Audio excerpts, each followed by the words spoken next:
She's squatting bricks. The clips from this. Comment to those of us who have had back issues in their past. Yes. This is unfair. This is hard. There it is. Yeah. Up! Yeah! But We're gonna go for that little block right there. We're gonna go for that little tiny block. Feats. There you go. There it is. Up! You never got down with an NES power pad like this? Delay on the buttons. In my teeth. Go to left one, perfect. Up! Put your butt on it. Yes! I'm not gonna lie, this is very impressive. Yeah. She got the lifted dip on point. Yeah. Up! And I think Chet Right side! I think They're so, too. just like, what is this? My favorite person in the room right now is Gerard. Yeah! Can we please get a shot of Gerard? Yes, please. Approved. We need to see his face. No! It's fine, it's fine. It's fine, it's fine. Don't worry about it. Hey, we're doing better than AOTS and Attack of the Show. Wow. Perfect.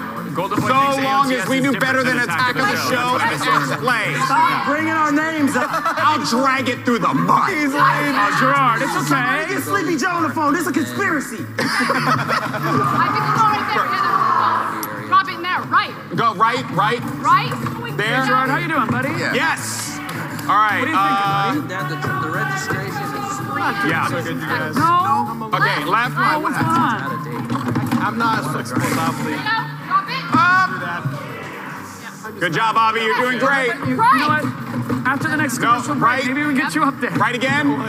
Oh, that was a close one. Okay, right that slot on. Right that slot. Slot it in there. Slot it in there. Gina's so thirsty. Move over. Gina, no.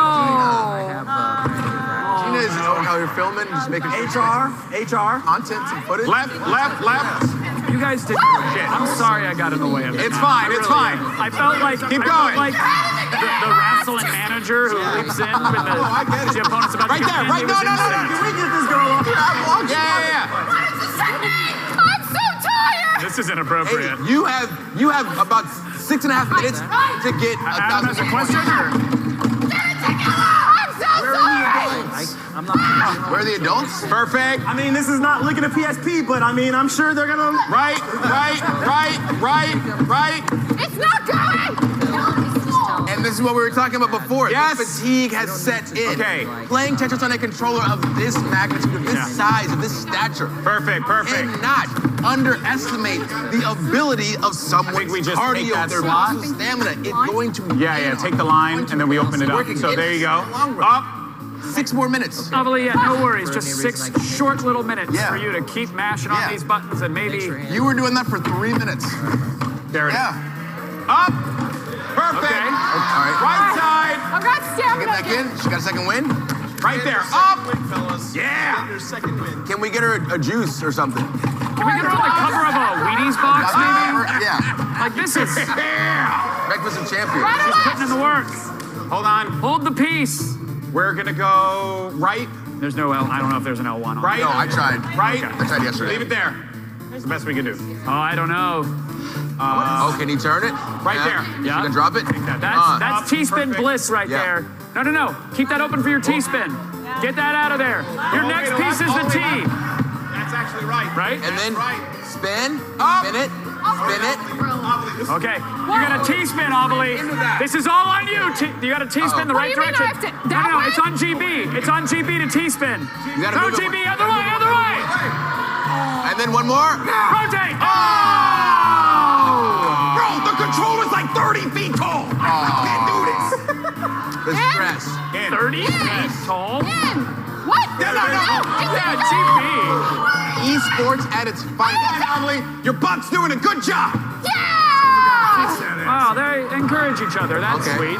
Okay, we're 5.5 minutes in. Keep going. 1,500 points. I don't think this is going If the they distance. can get about I don't think this is going to another Avi, 900 right? points. Are you okay? Yeah. Left. Oh, right there. Wait. I can't be near this. I can't be in these gifts. I don't. Right. I hope it's her face, though. Her face is... I want to be in these clips. Jeez. Got it. Got it. Big. What's she doing? Holy crap. Just her face. Look at this. Move right. Move right. I can just a modesty rap. So focused. Okay, This is why I thought my show wasn't like the original show. It's everything. Wow. This is... I'm gonna take This is that. a lot. It's a lot. Hey, this is the boosted team, to be clear. We got blocked. This is the boosted team. Right. At their finest. You thought it was me? They said, we don't care that y'all get If I had to guess at the top of the night, yeah, it would have been you. We're making a new line. We're making a new line. We're making a new line. What is going on with this boosted Tetris team? is the esport. They're so thirsty. Obviously, putting her entire body Perfect. on the line for what? We can salvage it. We can salvage it. Boo. All right. Look at it. I guarantee you she's dripping sweat. That golden boy is dripping sweat. That Frosk is dripping sweat. They like to see the comeback. This is Oh. close. I don't know about that. That's a tough one. Oh, Is no. this it? Is this going to be it? It's fine. We complete a line. Yeah, my Uber's here, guys. Okay. We win. Hey, We win. hell of a performance. We win. Incredible We win. That's performance. a spirited performance. I'm going to say why we won. Why? I'm going to say why we won. Because on this day of Really? Great job. Great. November 16, 2021, a grown adult used their buttocks to work a controller. Ladies and gentlemen, Avidemux. Are you jumping to show your... Hey, give it up for Amelie. You really, we haven't done this with everybody, but I want to know, what was it like being up there using your cheeks to move the Tetris pieces around? So, I do not have strong arms. I have what you call spaghetti noodle arms. Okay. But I Damn knew right. that the weight of me planting my butt on one of these buttons That's her right would there. make it go. That's right. And Do we have any that's wet wipes as in the far building? as I thought through. That's right. Well, you did a hell of a job. thinking flamethrower. We're going to have to Flamethrower. torch this whole thing Torch after it all. it's done. Torch She it may all. have farted. I don't know, but it's fine. Okay, well, we still have Boosted! a boosted kit. Yeah, that was boosted.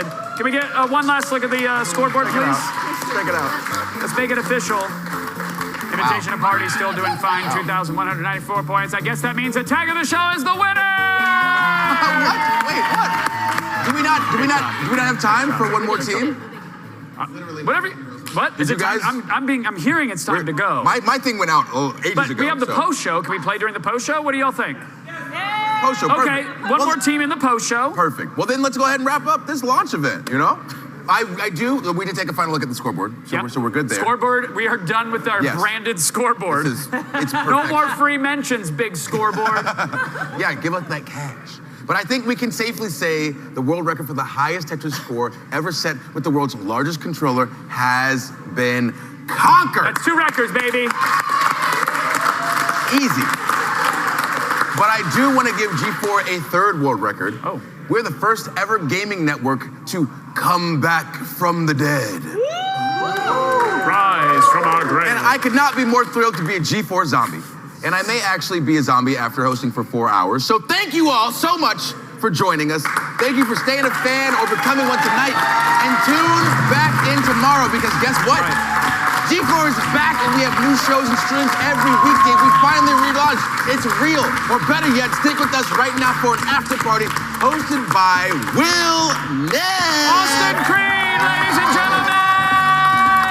Thank you guys. Thank you to all of our incredible hosts. Thank you to everybody putting their blood, sweat, and tears to make G4 work, making dreams a reality. Thank y'all in the chat for being a part of this. Y'all have a wonderful and beautiful night. Herrera, thank you so much for this. Pleasure, man. DJ Catastrophic, play us out. We gotta clean this controller. Yeah, it's Thanks, everyone. the wipes. There's She just streaked. She streaked it. She did. 100%. Great rehearsal, guys.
August 12th marks 7 years since Sony released a trailer for a new game dubbed PT at their Gamescom press conference. The title was from a new developer called 7780 Studios. PT was only a couple of hours long and a self-contained horror game in its own right, complete with jump scares, a horrifying backstory peeled back layer by layer, and a bathroom fetus that still haunts my nightmares. But video game fans are a notoriously obsessive group, and the internet quickly deduced that the announcement of a new game from a new studio was actually something more. 7780S was not a new studio at all, but rather the postcode for the Shizuoka region of Japan. Shizuoka roughly translates to quiet or calm hill, and the region is also nicknamed Silent Hill by the native gamers of Japan. From there, it's simple enough to deduce that 7780S could just as easily go by another name, Silent Hills. An ambiguously unlocked ending of the chilling demo revealed to fans that it was in fact a teaser for a new game called Silent Hills.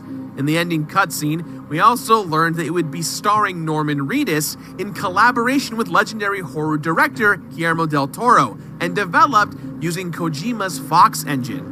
Kojima has always clearly been influenced by film, so collaborating with del Toro and Reedus made sense for him. Kojima has also flirted with horror in his other works, but this would have been his first fully fledged entry into the genre. And with this first looping experience, it was clear that there was a master at work here. Every time you opened the door at the bottom of the stairs, your brain went, "F*** this." On September 18th, 2014, Kojima revealed a Silent Hills concept trailer at the Tokyo Game Show. It's horrifying. Seriously, look at this. And that was it. That was all we ever got. In early 2015, a breakup more tragic than Rory and Dean or Taco Bell and the Mexican Pizza hit us all hard. Hideo Kojima and Konami were done. After 30 long years together, Kojima was leaving Konami. Or maybe he was getting drop-kicked out of the company. It was ostensibly due to corporate restructuring, which really meant Konami was deciding to take a mobile-first approach. Company morale was about to look like this.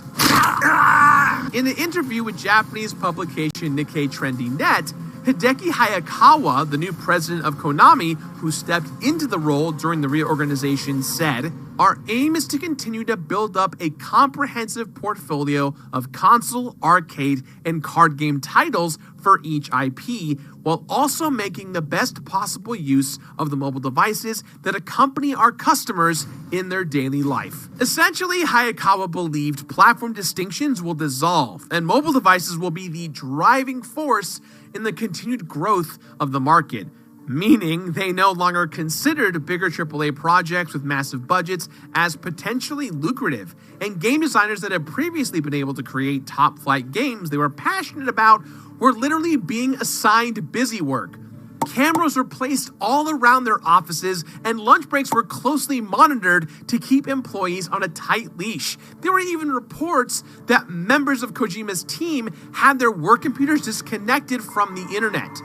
Konami even removed the Kojima Productions logo and the phrase "a Hideo Kojima game" from the Metal Gear Solid website and even the final box art for Phantom Pain. In late April of 2015, just about a month after Kojima revealed he was parting ways with Konami, the publisher announced that they were officially canceling Silent Hills, and 2 days later, they pulled PT from the PlayStation Store. That meant if you didn't currently have the PT demo downloaded on your PlayStation 4, the game no longer existed. Rumors circulated about Konami releasing secret patches to kill any versions of the teaser that are still downloaded on lucky users' PS4s. Despite reports, technically speaking, these are probably just rumors, but I did still unplug my PS4 with PT installed on it and turned off all console updates just in case. You can never be too careful.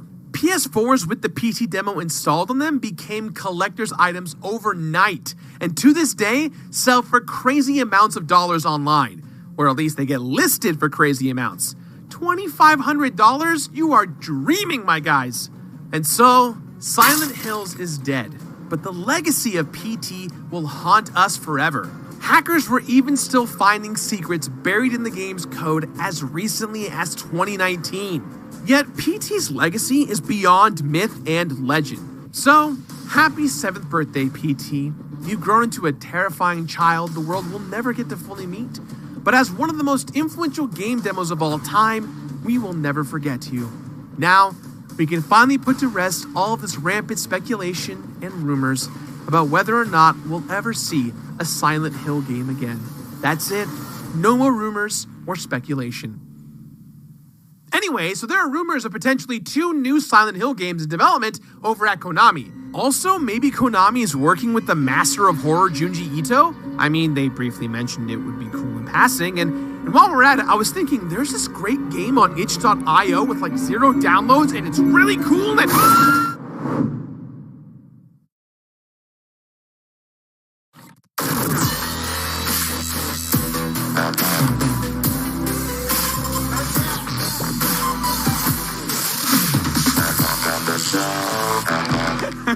We just Spartan kicked it right off the tracks. Hi, everybody. Welcome to Attack of the Show. Here, let's do this. Let's do this. I'm Kevin Pereira. We are live from the G4 Studios in Los Angeles. And there is so much coming up. We got, that Attack on Titan giveaway. Attack on Titan? Oh, let me tell you about that Attack on... I got my couch friends are here. Attack on Titan? Ooh, there it is. Avi, what's the giveaway? We're giving away what? We're giving away an Attack... It's Attack on Titan Secret Lab Evo 2022 chair. Amazing. Whoa! Anything to help. Also, Austin Creed is a super fan of some VR games. Yeah. So he's going to teach you about them. We're going to play them. Creed? Yeah. Tease one of those. Hold on, let me get real close because the gamers love this angle. The gamers love the no makeup 40-year-old face. What's up, sub fam? Thanks for the 3 months of love. Elden Ring, am I right? Oh. All right, everybody. Should we have a show today? Yeah. Why not? I literally can't see the prompter and don't need it where we're going. No. We don't need no roads. The camera's not even on you, Kevin. I'm contractually obligated to inform you that today's show... Oh, now this is... I gotta do the sponsor thing. Oh, there you go. Okay. Got it. Okay, chat, I'm sorry. I gotta get sincere here because the electric needs to be paid. Yeah. Gotta keep the lights on. I'm contractually obligated to inform you that today's show is brought to you in part... I can't say it, guys. Come on. Pay the bill. Say it. No, I can't, and I'm not going to do that to her. I'm not going to do that to our chat. I'm not going to do that to our sweet audience. They deserve better, and they deserve full transparency. I'm not going to bow to some corporate sponsor when I don't believe in their product. I've never done that, and I'm not going to do it today of all days. I'm not going to do it. What are you going to fire me? Okay. Do it. We need the money. Do it, Kevin. Yeah. We need it. I don't believe in tough daddy energy. What? Wow. Today's show is brought to you by Tough Daddy Energy, the only energy drink with seahorse electrolytes. Tough Daddy, guzzle that glue. We drink it over here. It's not good. There probably is glue in it. It's not good. It's it's viscous. We got our Tough Daddies in the air. Why would you guys support Tough Daddy? Crunchy. Who wants to be a Tough Will Daddy? is the only face of reason right now. It's not even good. No, that's a daddy Give me face. that. That's Give a me daddy that. face. Don't call it I love daddy that. face. Yeah. Hey, friends. Yeah. Natural transition time. Yeah. Let's go. Around the net! Work, baby. Hey, bud.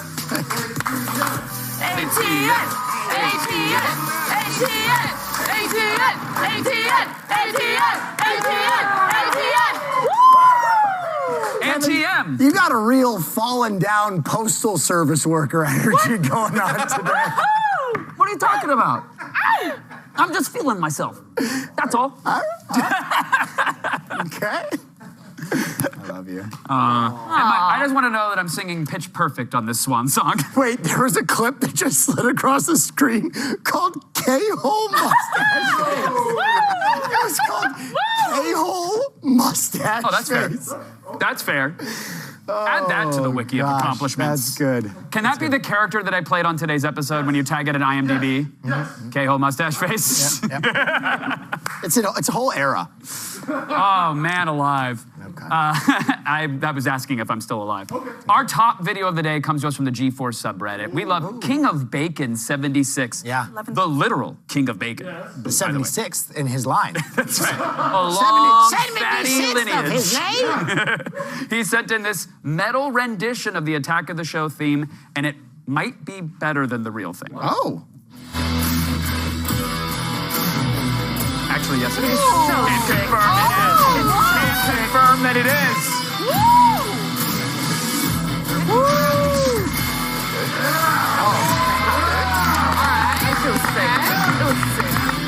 Laying it down. Everyone shred. Oh, yeah.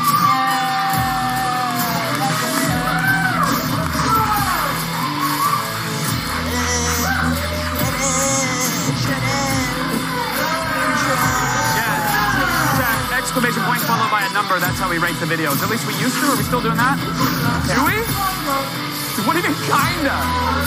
You said it with such conviction. Yeah, we do that. We do. Kinda. Do we? Yes. I don't see it. There we go. Who wants to tag in? Can I remind you, Marcin got like a 2.5. Oh, yeah, I remember that. I remember that. Who? The guy, they voted him low because he put his hands in the water for Because he, like, Wait, he what? Will? Deserved it. He was having a good time. That He guy- was showing off his talent that he spent years crafting. he water slap baptized his guitar. It just was. What's wrong with that? Different energy. He was. Tough Daddy K-Hole, fall down that well of flavor. That's their new flavor, K-hole. Did I don't- they just make that? There was a. No, the K-hole flavor is actually their flagship flavor. No, there was a pending lawsuit because of the traces of ketamine around the rim. Yeah, And they said that was a mix-up at the factory. Traces. But it's odd that they would lean into that with a sponsored ad. They're the real bad boys of the energy drink industry. I don't think it's appropriate for the kids out there, but what do I know what the kids want? This mustache would make you think I do. Everyone. Hey. All right, Cass? Yeah, I like that one. He's jealous. That was so. And now, how to turn a frat party into a foam party. Oh. That's easy. Oh, no. Oh, no. Why is there a nice girl in the back?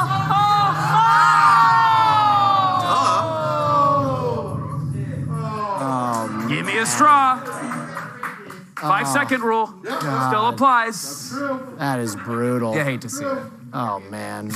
That just killed my spirit. Anybody who's worked in the service industry, that hurts. That wasn't a frat party. That was a restaurant, and that one hurt. Where did you work? I worked at a bar called West End Station as a bouncer for a little bit. As a bouncer? A bouncer? Did you ever get into a tussle? I didn't. No, I was the smallest one, though. Okay. Hey, someone might want to handle that. I stood behind the other bouncers. I was like, oh, man. You hold me back, buddy. I'm angry. Anybody ever service industry? Yeah, hostess at the Cheesecake Factory. Atta girl. Atta girl. Yeah. Random question. Just, my mind races sometimes, and it's going. You hosted anybody host a party recently? You host a party? No, it's not really. Not for a while. Not for like 2 years. That's scary. Well, you know, it's important to keep a well-stocked fridge. That's all I wanted to say. Oh, hell yeah.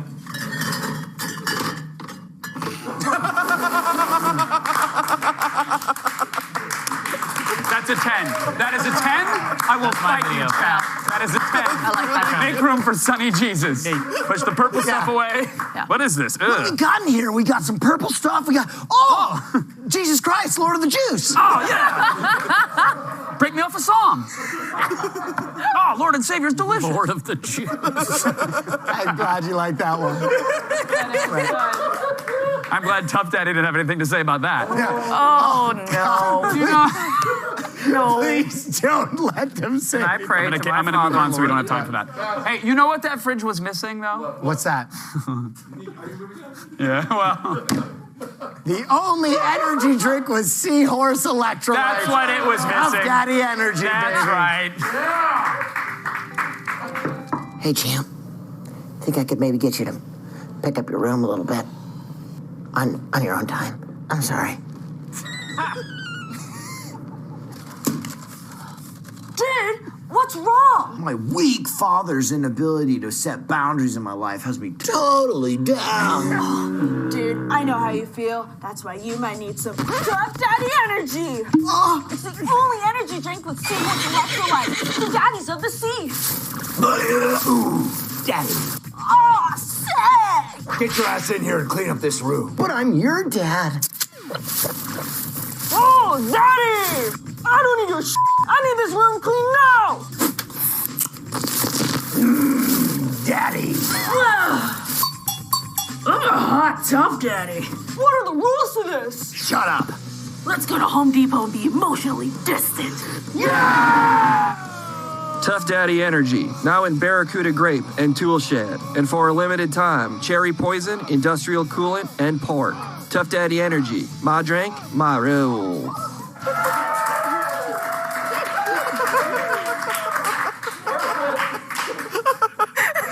Oh! Marketing genius. Yes, Tough Daddy. Tough Daddy Energy, Ma. Put that sun back where the sun don't shine. Wait, in this case, the Tough Daddy energy drink is the sun. And you're putting it in your butt. Yeah. Great. Just Now that's how you do a topper show. Yeah, that's right.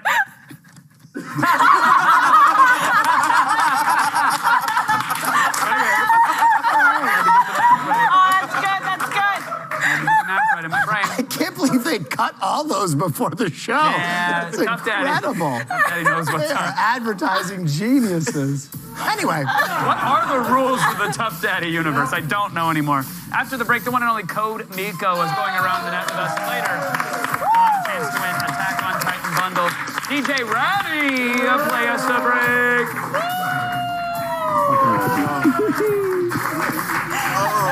What is happening? What is happening? Attack is back, and the critics are raving. Good enough. I've seen worse. Reverse hair loss now with one simple trick. Click here. Catch the show the critics literally won't start talking about. Attack of the Show on G4 Select. With no fees or minimums and no overdraft fees, banking with Capital One is the easiest decision in the history of decisions. Even easier than this.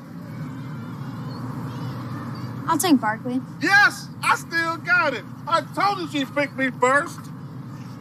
Yep, even easier than that. With no fees or minimums and no overdraft fees, is it even a decision? That's banking reimagined. What's in your wallet?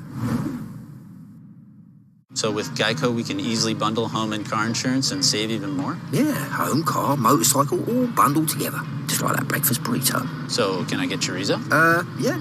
Metaphorically, yeah. Carnitas. Just chicken. Just give me a bunch of chicken. Oh, bacon? Oh, wait, there isn't too much hot sauce, is there? I have a sensitive palate.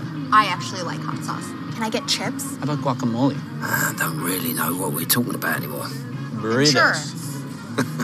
Okay. For bundling made easy, go to geico.com.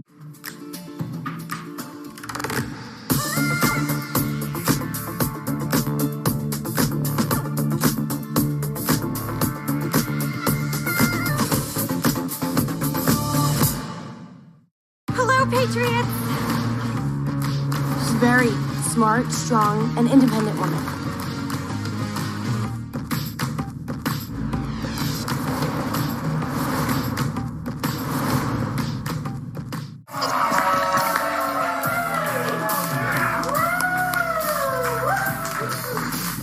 Everybody, welcome back. Code Miko's here, everyone. Miko. Hey, girl, hey. Hi. What's good? I'm so excited about this new energy drink you guys have. Oh, no, Miko, you don't want... Tough Daddy. No, listen, you do not want to get involved in the Tough Daddy business. It is not good for humans, and I cannot imagine the things that it would do to you, Miko. I actually got sent some Tough Daddy. Oh, no, did you? They sent... Yes. Would you like to drink my Tough Daddy, Kevin? I don't know that my answer is going to matter, so yeah. Yeah. Yes? I would Okay. I would love to drink your Tough Daddy, Miko. Oh, okay, here you go. Drink up, Kevin.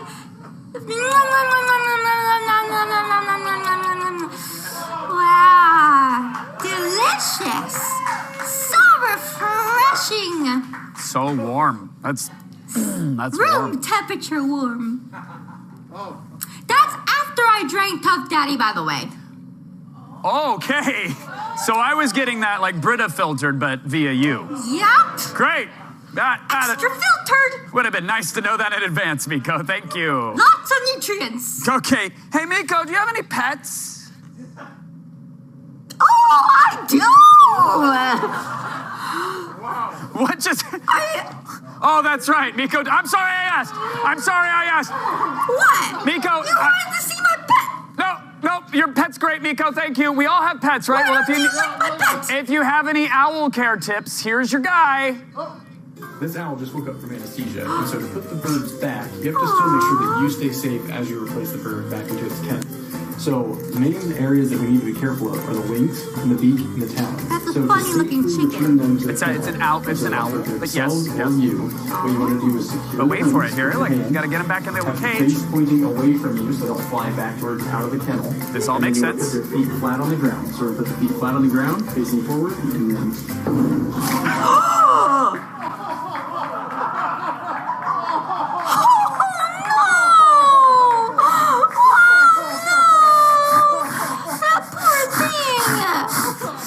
The thud gets me every time. Did they have the owl's forehead mic'd? How did they get such a thud out of that? I don't know. Yeah, it's why you can't. Is it broken? It is now.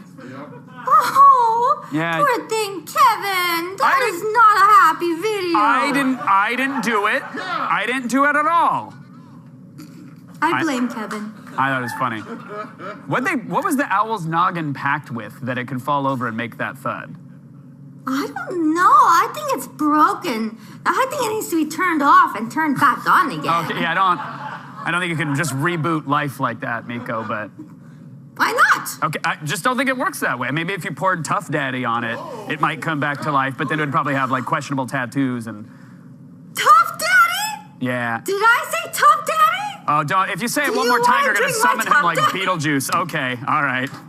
Tough Daddy, Tough Daddy, Tough Daddy. Don't summon Tough Daddy. Okay. There he is. No. There's no... Tough Daddy will not reincarnate you. That's not how it works. There's so many lies printed on the can and in their ad campaign. So don't try to bring anybody back. And Tough Daddy's mic wasn't on? Let's try it again. 1 second, Miko, sorry. Okay. Oh. Tough Daddy, we can reincarnate you. Okay, no. Daddy. No. See? Miko. He can do it. He can't do it. All right. Hey, Miko, you're a streamer. Yeah, well, I know you're a streamer. We have a bunch of streaming professionals here, yes? Yes? Yes. You ever wonder what you sound like? Like to people that walk by your apartment when you're just really into a game, you know, you're screaming stuff at the screen. You ever had anybody yell at you? Wait a minute. Is this a fire truck joke? No, right? No, but do you want to elaborate? Okay. I have this meme where, like, people say I sound like a fire truck. And I don't like it. Well, we would never bring that up. And I can tell you this, our corporate sponsor would never reference that because I know everybody at Tough Daddy. And they're gentlemen. And I think their mics are on now. And this is going exactly as we rehearsed it, Miko.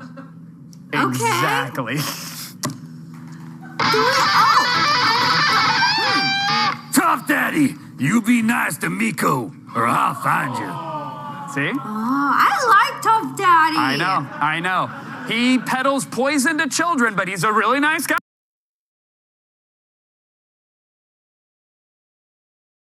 Voosby? Well, Voosby found out that sometimes when you're playing video games and your neighbors hear you, they think you sound like you're getting murdered.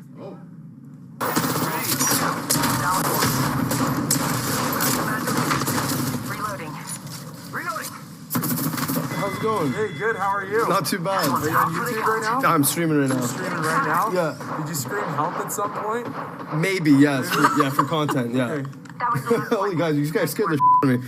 It's right here. Hi, guys. Oh my God. Yeah, if you scream for help online, you got an open window. Yeah, we'll come. Sorry about that, guys. Oh, no. Oh my God, that's good content. I know. Yeah, I can't play Apex. My wife thinks I'm always cheating when she's in the other room because I keep yelling, he's won, he's won, he's won, get on him. Now, we've seen... What the? Are you sure you're playing a game? 100%. 100%. Are you doing something with Tough Daddy again?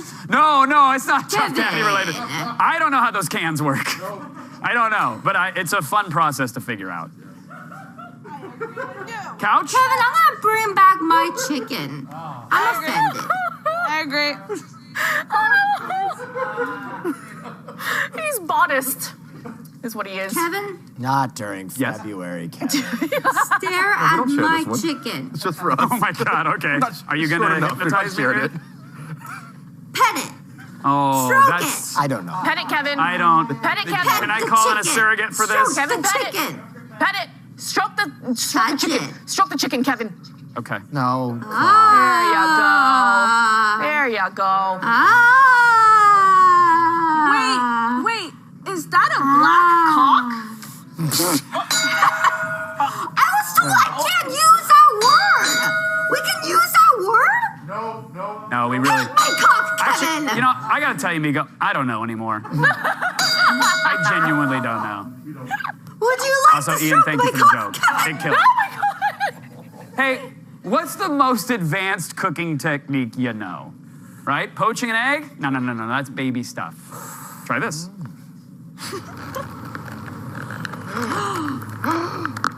Wow. Ooh. Cook it fast. Cook it fast. So efficient. Spirit. I want to do that. Molten lava? Yeah, once it comes all off. That's how you cook it in Minecraft. Yeah. Is that how? Yeah. You use lava in Minecraft? You push the pig into fire or lava, and then you eat the cooked pork And you chop. get a pork chop out of it? Yeah. The lessons we teach our children. Perfect. Works. It works. Someone in chat said that is the ending of Terminator 2. Pretty close. Still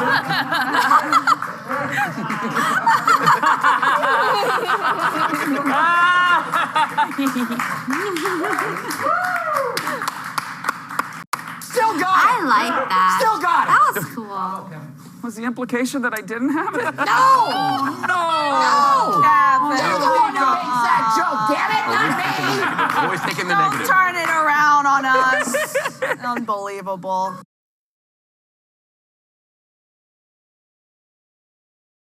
Oh, it makes me very excited. Oh. Like, like I'm very excited. Like, let's all go to Cass's massage parlor excited. Oh, no. We have coupons. All right, customers. Okay, Cass, you want to... Yeah. I mean... Oh, boy. Oh, Miko. Oh, jeez. He always goes a little bit too low. You're so tense. Easy. What? You're kind of missing the whole...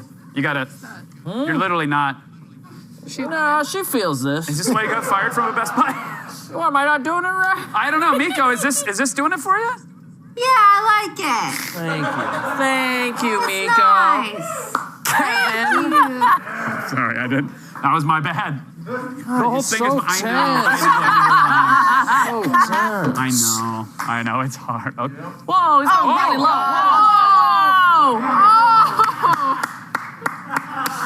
Make sure you win protection. Tough Daddy. Breathe in that bromance, brother. I like that. I don't want to like him. Yeah. I don't want to like Tough Daddy, but he's getting me. Yeah. Maybe I'll drink one. Breathe. What, Miko, what is going on? Oh, this is a condom. I was wearing it during the massage. Yeah. Okay. Always for protection. No, this is perfect. I get it. Speaking of something that's hotter than lava. I gotta get out of there. so hot it will cook any meat you submerge it in. Do you know what it is, Miko? Nope. It's Tough Daddy energy. Yeah! Hey, sport. Can we talk for a second? Okay.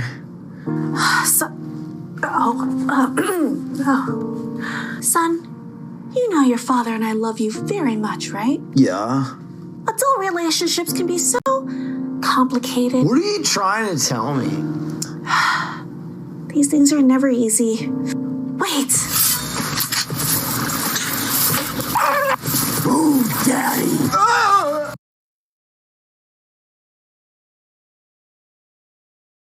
It's turned into my dad. Shut up. Enjoy the refreshing flavor of food. Daddy, yeah. Oh, yeah. Who's this? The man I'm having an affair with. Wait, me, your son, turned into the man that my mom is having an affair with? Or my dad? Who cares? 2 Christmases. Yeah, you could really taste the seahorse. Yeah. Yeah. I'm Tough Daddy's CEO, Jack Coldcut, and I believe in this product so much, I wrote this commercial. Tough Daddy Energy, proudly still containing FDA approval pending seahorse estrogen, because it's safe and it doesn't make you pregnant with seahorses. Ain't that right, fellas? Yeah. Tough Daddy Energy, my drink, my rules. Whoa, Daddy! Wow, I love Tough Daddy!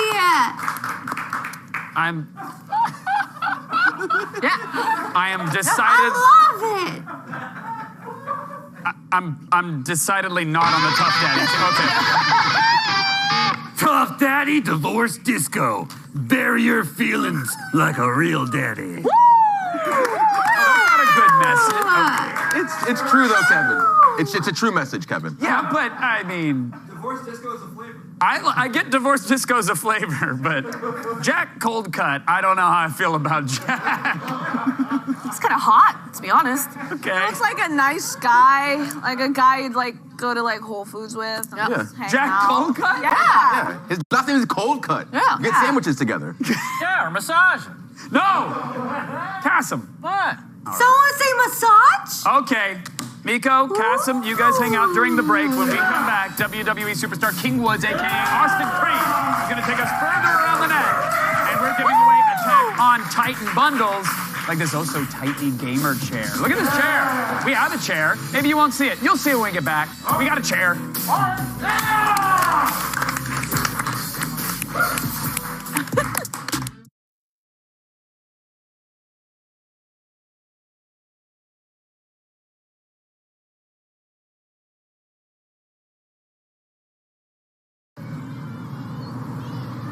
I'll take Barkley. Yes, I still got it.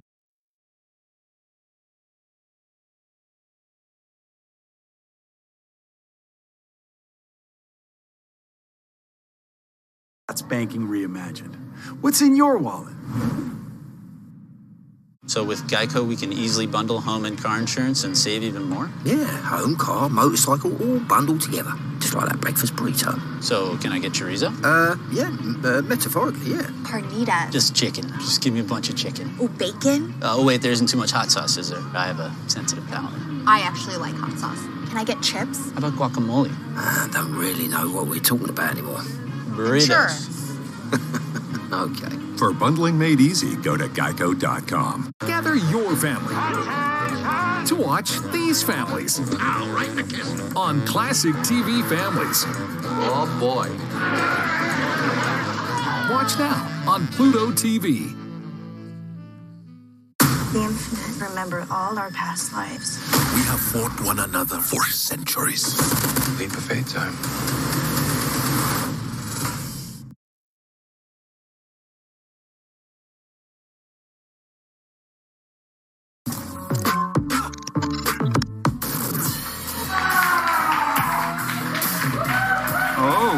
Oh, yes. Oh, yes. Hey, everybody, welcome back. Oh, you thought it couldn't get it better. You thought it couldn't get better. And now. Yeah. I think I just threw my back out. I was going to say, you okay? Yeah. I felt a big wind-up coming. That was it. And then it just, yeah, I'm old. You're okay. WWE superstar King Woods, a.k.a. Austin Creed is here.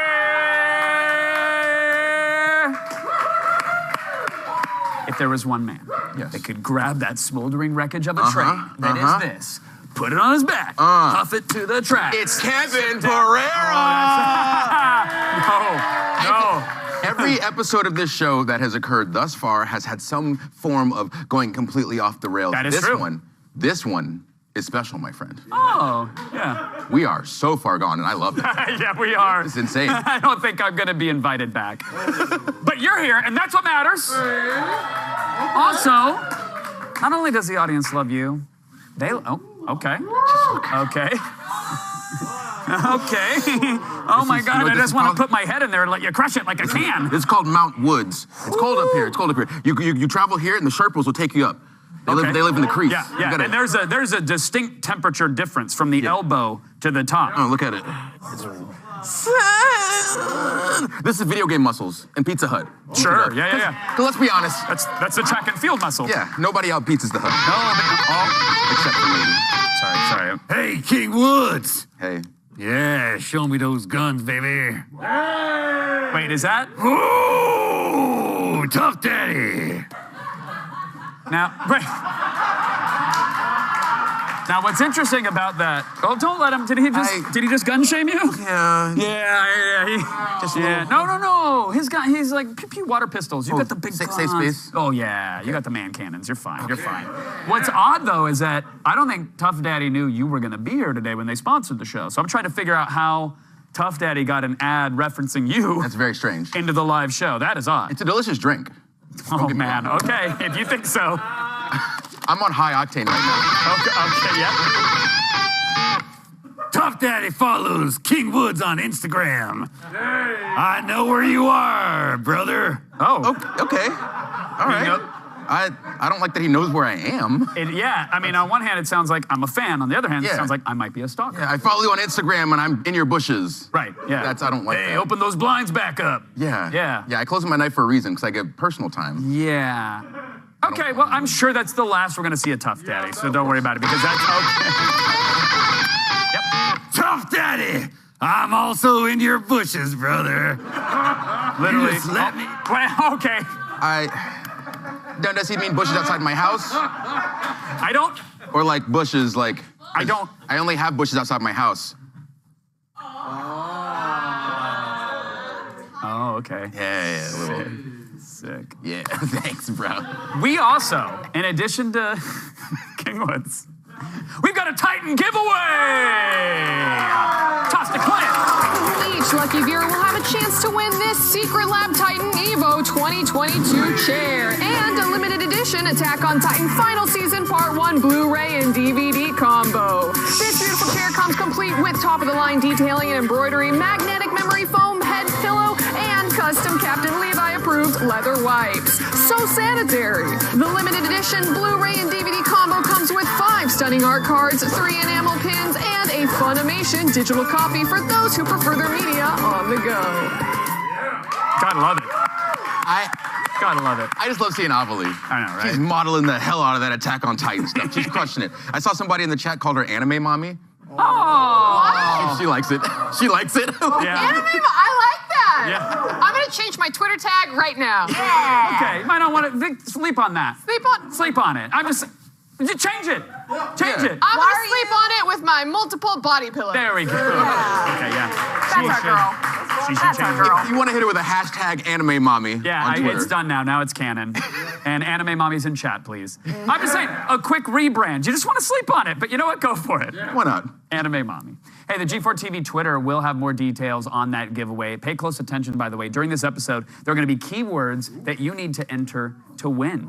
Okay? Bit of a mini game. Where could you find those keywords? I don't know. It just seems like you have to really pay attention because they're probably hidden. Our show's not scripted, and if it were, I would know where those words were going to appear. But I don't, because it's not. Just really pay attention because it'll probably be really hard to figure out what these keywords are. I'll probably miss it. Yeah. Same. Yeah, I'll be honest. All right. Tough Daddy, any thoughts on that? Doubt it. Every time I say the name, I hear the plastic. Yeah, you just missed it. It was right behind you. Oh, no! What? Oh, where? Come on. What? Oh, you Tough Daddy. Wait, the secret word was behind me? What? How did we miss that? I don't know. Oh, man. We're just... My awareness, my. Yeah, I don't know, man. I feel like I'm just slipping. It's old age. It's just old age. We're losing it. No, we're gonna get the train back chugging on the rails. Okay. Kevin, are you okay, man? No. I swear these are pre-recorded. Is he just asking? I don't like that he said this. Okay. I don't know if I was supposed to answer him or not. I was waiting for a response. Yeah, I don't. It felt weird talking to a pop-up. I don't. When Tough Daddy is checking on you, we are in shape. Is he in the building? I gotta go. If that's where we've hit, I gotta leave. Hey, anyone in here ever driven in a different country? Speaking of other places, you ever done that? Yeah. Driving on the other side of the road? Yeah, you've had that? Yeah. Whereabouts? In the UK. Oh, the UK. Driving on the freeway on the wrong side of the road. Oh, that's... where you were on the right side of the road there, though, right? Yeah, but it's wrong. Yeah, it blows your mind, right? Yeah. Well, this might remind you of that. Okay, I'm in Paris right now, and I just want to know one mother thing. How are they not mother crashing? Because I would have 3 heart attacks, 1 stroke, trying to figure out where is it. But I can't even tell you what's going on here in Paris, Miss France. I don't even know. Look at this one. The thing that's crazy, like you've been to New York, yeah, and there's roads and there's lines, and everyone's constantly honking their horn. I didn't hear any honks in that. No, none whatsoever. Everybody's just watching the road and making sure they don't hit each other. Yeah, well, and I guess a French GPS is just like a blank sheet of paper. I think they call that omelette du fromage. I got your joke, Kevin. I got you. Yeah. Got you, buddy. Long-term gag. I want to be there. I'm sorry. I thought for sure that'd be an omelet. Tough Daddy, omelette du fromage. Woo! Okay, and that's the spirit of America surging through his veins, coursing through his system. Okay, now courtesy of moving sculpture artist Server Dimitras, your weekly nightmare. Let's see, what do we got? No, sir. Yeah.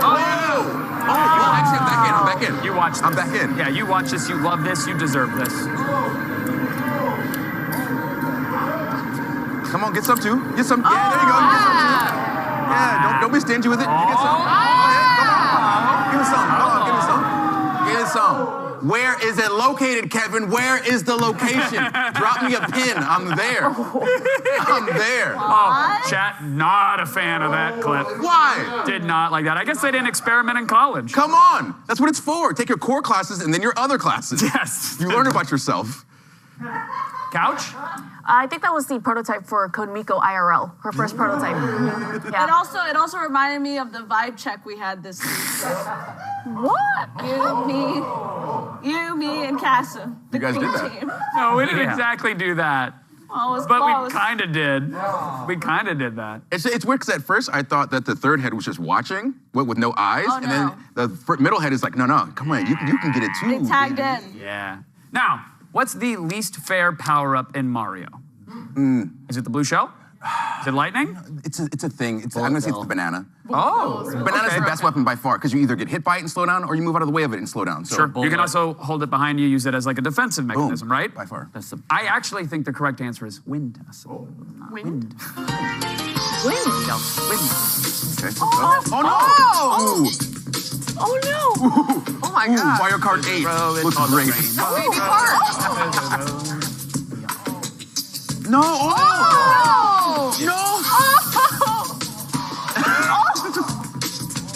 Surrender? Did you guys say the word surrender? What was that? Kevin, that is exactly why I don't like motion controls. It's too much. I don't think people realize how hard the wind has to be blowing to knock over a human person. I don't know. Have you seen me naked? No, I haven't. What? Okay, yes. I'm just saying I'm like a Portuguese scarecrow. It doesn't take much. I'm a tiny boy. It does, like... So when you put clothes on, it's like armor? That's how I thicken up. I'm wearing 6 shirts under this shirt. Baby Gap extra small. He's like a Kleenex. Thank you. A win. And to make him dance, you just put a little boogie in him. I'm a dad. You cutie. Yeah, he does boogie. I am okay with that. Oh, Kevin, if you want to bulk up, brother, you get some Tough Daddy. That'll put some meat on them bones. Yeah, it's true. It's true. Actually, So is it a protein drink? I don't know. It said it's going to put meat on my bones. Hey, remember that clip that we watched, like, it seems like an hour ago with the road that was a rainbow? Oh, yeah, the Mario Kart 8. That's right. You know what that rainbow reminded me of? What's that? The many delicious flavors of Tough Daddy energy. There's pineapple fang, cherry poison, potato lime. There's literally thousands of flavors stuffed into every can. And Tough Daddy has been so happy with their brand. Okay, that is packing it in the can. And that's the American spirit right there. Packing and Death Star in it. Yeah. Oh, right through the exhaust port. Yeah, you go. Okay, and I got it, yeah. You Death Star because you got to grab more cans. Of course you do. And you pull them out. But it's harder to pull them out because now you got extra pieces on there. So right, and you can't pull it out. It's like a dog with a stick that's too wide to leave the dog part. Yeah, you got to turn the can this way, come on out. Point is, Tough Daddy has been so happy with their brand integration in this episode. Their CEO, Jack Coldcut, just sent us a very special message. I'm Tough Daddy's CEO, Jack Coldcut, and I could not be more thrilled to be appearing on the name of the show that I'm on. Recently, you may have heard some alarming sensationalist stories about how Tough Daddy energy induces seahorse pregnancy in humans. Well, I want to assure you, our loyal drinkers, that there is absolutely no reason to think that giving birth to seahorses is dangerous for humans.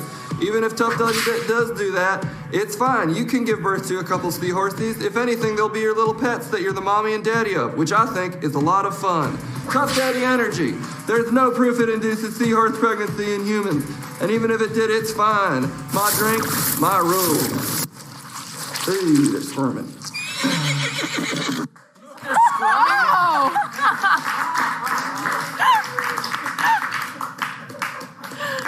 The name scrolled by too fast, but someone in chat said that would be a cool anime. Oh, well, maybe Anime Mommy would review it. I mean, I'd kind of be down for that. There's definitely a demographic for people who want to see guys get impregnated with seahorse babies. Yeah. There's already Jellyfish Princess. Let's get some more. Oh.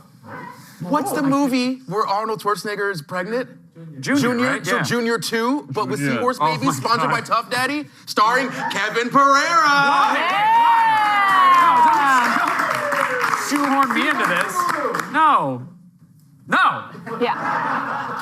Coming up, friends, we're going to finish going around the net. It is 5:19. We have a giant inflatable Velcro wall. Not getting to it. In our office. There's no way. We have 2 more hours of content. No, we don't. No, we don't. I'm calling the audible. We got like 1 more minute. Hey, we're going to go around the net with Gina Darling, and we'll compete in the Attack of Titan games. And you'll have a chance to win all that Attack on Titan stuff. Stay there. We'll be back.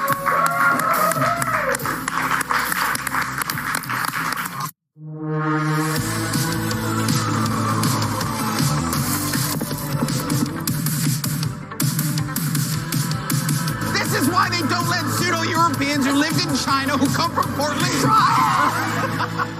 With no fees or minimums and no overdraft fees, banking with Capital One is the easiest decision in the history of decisions. Even easier than this. I'll take Barkley. Yes, I still got it. I told you she'd pick me first. Yep, even easier than that. With no fees or minimums and no overdraft fees, is it even a decision? That's banking reimagined. What's in your wallet? So with Geico, we can easily bundle home and car insurance and save even more? Yeah, home, car, motorcycle, all bundled together. Just like that breakfast burrito. So can I get chorizo? Metaphorically, yeah. Carnita. Just chicken. Just give me a bunch of chicken. Oh, bacon? Oh, wait, there isn't too much hot sauce, is there? I have a sensitive palate.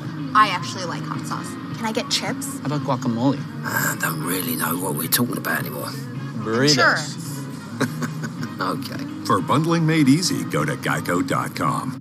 I'm the best lawyer you could hope for, and I'll tell you why. Whoever's making you look guilty is making me look bad, and I don't like that. I'm sure the truth will come out.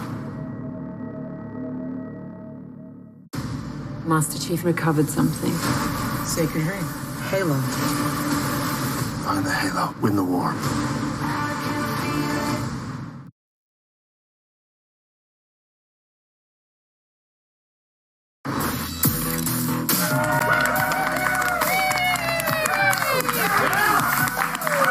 Ladies and gentlemen, Jill friggin' darling! Oh, no! How are you? I'm great. I don't know what the hell just happened this past, what has it been, like 6 hours? I don't either. I'm sure we had a talking to. Mm-hmm. I ain't gonna listen. Hi, everyone. How are you? How do you get on a scale of 0 to 10? Be honest. How's the show going? I am 10% filled with pride. Okay. 90% filled with tough daddy. Okay. Oh, that is not a good ratio. It's not. That is not going to end well. It's not. Eyes are falling asleep, body is in the future somewhere. It's actually racing away from you in real time. Yeah. Listen, I'm not sure this next video that we have is pro or against stealing your roommate's food. I don't know. We've all done it. How many of those have you had? A couple with my tea. Why?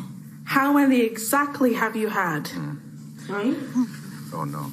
It tastes a bit weird, though. Oh, no. There's a bud in them. Oh. What do you mean there's a bud? Wait, marijuana in it. Marijuana? Oh. Listen.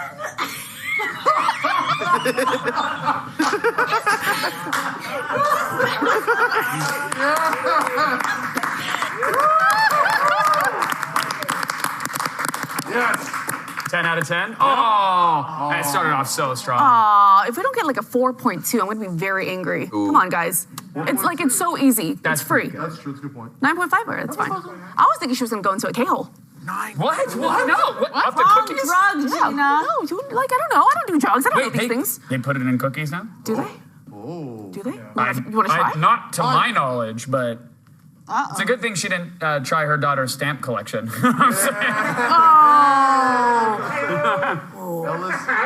I did that on accident once. No, really? Yeah. How do you do that on accident, though?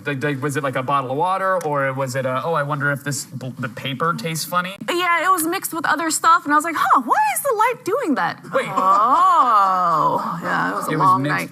What paper was mixed with other? That's what I'm trying to follow I still don't understand. What was the intent? Eat a stamp?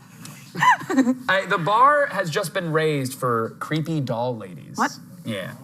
I get so alerts. I came over to my sister's to get my hair done. And my niece asked me to watch her babies and said, keep a good eye on chocolate cake. Guys, this is chocolate. I have no idea what it is, but it can watch me. That is a sleep paralysis demon, for sure. I'm pretty sure I've seen. Try to move, you can't move. Try to sit on your chest. You're like that one creepy guy in 30 Day Fiance? Oh, no neck?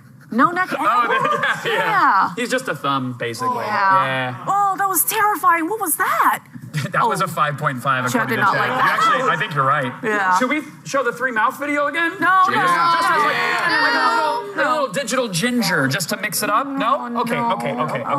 Oh, it's Big Ed, right? Big Ed. That's the name, Big Ed. Same thing, no neck Ed. Same thing. They know what I'm talking about. No!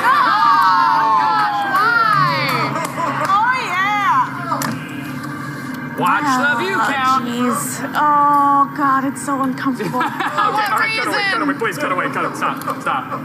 Okay, that actually hurt me. I'm sorry. I am sorry. Austin's on the table. It's good Austin stuff. was excited. Oh, no, Austin. I was watching real close just to make sure I could see all the Yeah, you got goings closer on. to the monitor. Yeah, I like that. It reminds me of whenever I hang out with Cass and Fiona, they always try to put me in the middle for some reason. Well, for fair reason. What are you doing, buddy? You ordering some Tough Daddies? Yeah, I ran out. Yeah, They do put me in the middle, though. It gets very uncomfortable. That's the best place to be. You want to be bookended by robot mouth. For For sure. Hey, if you want to beatbox at a party, and who doesn't, you need to be at least as good as this guy. Oh. I'm so jealous of his hair. Look how shiny. Everything about them is incredible. They just look so cool. And I think, is that a Sonic earring? Oh, wait for it. I'm gonna make you my... Yes, you are. Right? Yeah. That's the part. Yeah. Okay. What is the gourd for? No clue. It looks cool. I mean, I think it could be like a shaker. Like a shaky shaker. You got it. Yeah. Awesome. Listen, if a man... someone in chat was like, that's fake. Time them out. I know every viewer is precious. Time them out. That is just like talent. That is talent. Mods, you have my permission. Whoever said that's just fake, get them out. Not in this chat room. That was Beatboxer Shogo. I think Shogo is incredible. Like, it was hard, right? You started it out. Like, it's good. It was good. It's good stuff. Yeah. Well, what if I told you? What? We tried to get Shogo. Is he here? Shogo said no. But Shogo said no? because of that, you got someone even better. What? Yeah, better than Shogo. As much as I love Shogo, Shogo said no. Impossible. So we got someone better than Shogo. Courtesy of Tough Daddy, Attack of the Show is proud to present the world's greatest beatboxer. Go ahead, Gina, go ahead. Robbie the Mouth God. Ladies and gentlemen, I'm Tough Daddy CEO Jack Coldcut, and I'm such a huge fan of this act. I flew in all the way from Florida, beautiful, perfect, immaculate, best state, Florida, to be here in person. His vocal cords are so perfectly trained. They are one of the world's most valuable instruments. Ladies and gentlemen, it's my honor and yours to witness the one and only, the greatest ambassador of Tough Daddy alive and the world's greatest musician, the one and only Robbie the Mouth God! Tough Daddy!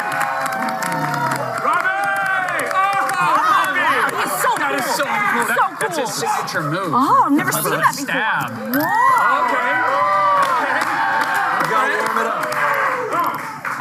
Okay. Gotta get his throat all lubricated with a lozenge. Oh, wow. He didn't even wrap it with his mouth.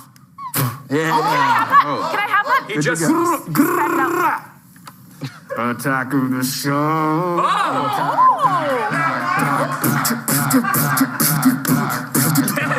Yes, go, Robbie. Oh, my God. Yes. I like that dance. All right. Tough Daddy. Yeah. Tough Daddy. Tough Daddy.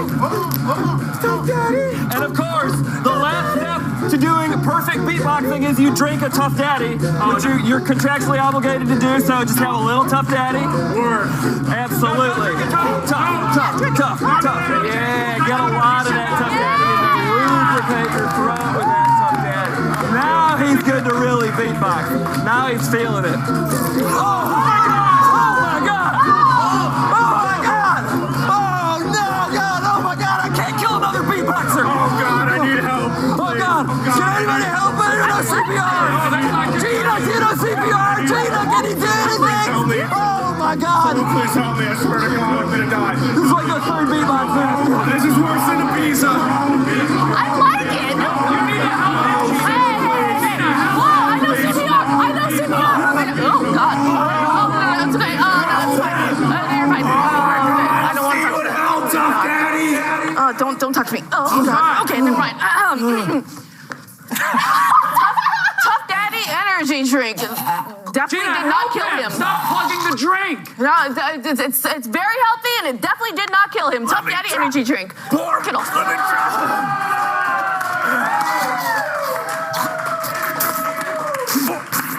Oh, God. No.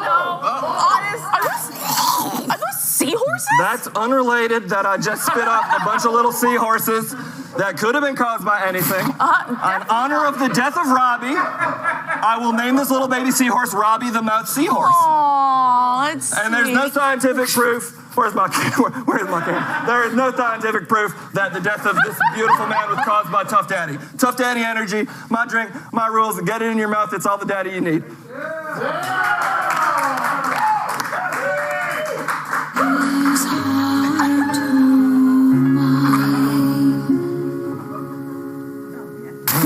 You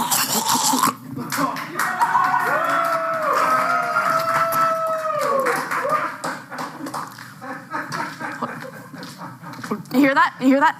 Oh. You hear that? There's just blood all over my shoes, Kev. We did it.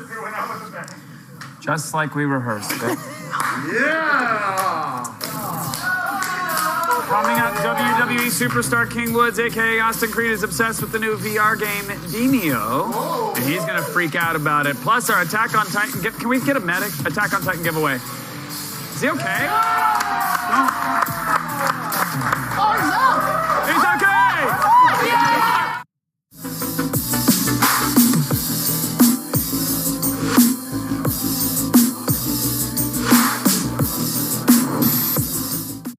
I'm the best lawyer you could hope for, and I'll tell you why. Whoever's making you look guilty is making me look bad, and I don't like that.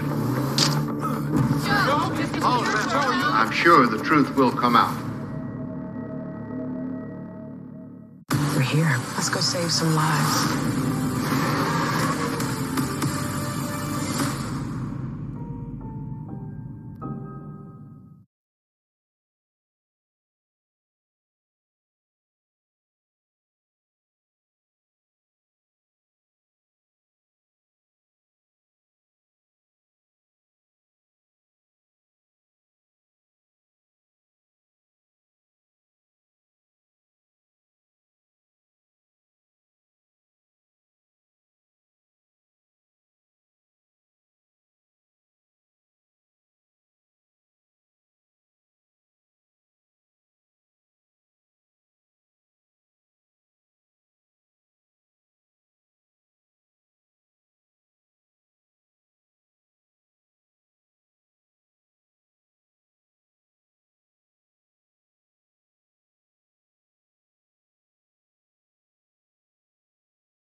Welcome back, everybody. Hey! Just a reminder, we are giving away some super sweet Attack on Titan goodies. Check out the G4 TV Twitter for more details. Pay close attention during this episode for the keywords that you need to enter to win. And I am not allowed to tell you where those words are coming from or when they'll be on the screen, but that's why you got to keep your peepers locked on every digi-pixel that we stream to you at home. And I'm almost in. What are you doing? Who's that? Almost. Hey, Avilee. Avilee? Yeah, sorry, did you see me there? Listen, I was really doing my... Can we just get real for a second? I mean, I was really doing my best to pretend like I didn't know you were there holding the secret word. And, you know, the whole point was it was supposed to be hard for people to see the secret word. And even as we're having this discussion right now, and again, you're doing great. You're doing great. You are fantastic. Everybody loves Anime Mommy. Yeah. Big hearts in chat. Anime Mommies in chat. Even no. This is all positive. This is all positive. Okay. Even as we're having this discussion right now, you're still showing the secret word. That's the thing. And it was supposed to be hard, but now we really made it obvious. So I want to apologize. You don't have to apologize. Gina gave me. Everybody loves Anime Mommy. No, here's the thing. No, but you're still showing the word. Gina, you giving my girl a hard time? Gina, Kevin? that's not what's happening here. Kevin. That's not what I was just pointing out. That the whole thing of that was. Go ahead. Go ahead. Gina gave me very lovingly a little bit of her Tough Daddy drink, and oh no! I have not stopped shaking, and my nose has not stopped running. Yeah. And no, this is not a bit. Oh no! Wait, you actually drank some of the. Oh, and you've never had some of the. Oh yeah. no! I don't feel good. Amelie, you don't need creatine. There's no need. What's creatine? Exactly. Why would you do that to her? Creatine, gristle, and I gave her the branched chain amino acids, Plan B, and sugar. I definitely don't need that. Lead and lime. My God. Remember that flavor? Lead and lime? Please take care of her. Come on, come here. Okay, you're doing great. Captain Levi. You're doing great. Captain Levi. Captain Levi. She's Anime Mommies in chat, please. Anime Mommies. Hey friends, WWE superstar King Woods, aka Austin Creed, is a VR super fan, and he's here today with Crypto Chasm to get the hype train moving on 3 of his favorite Oculus games as we attack the metaverse. Sitting in the comfy chair. Oh yeah. Hey friends. Oh, guys.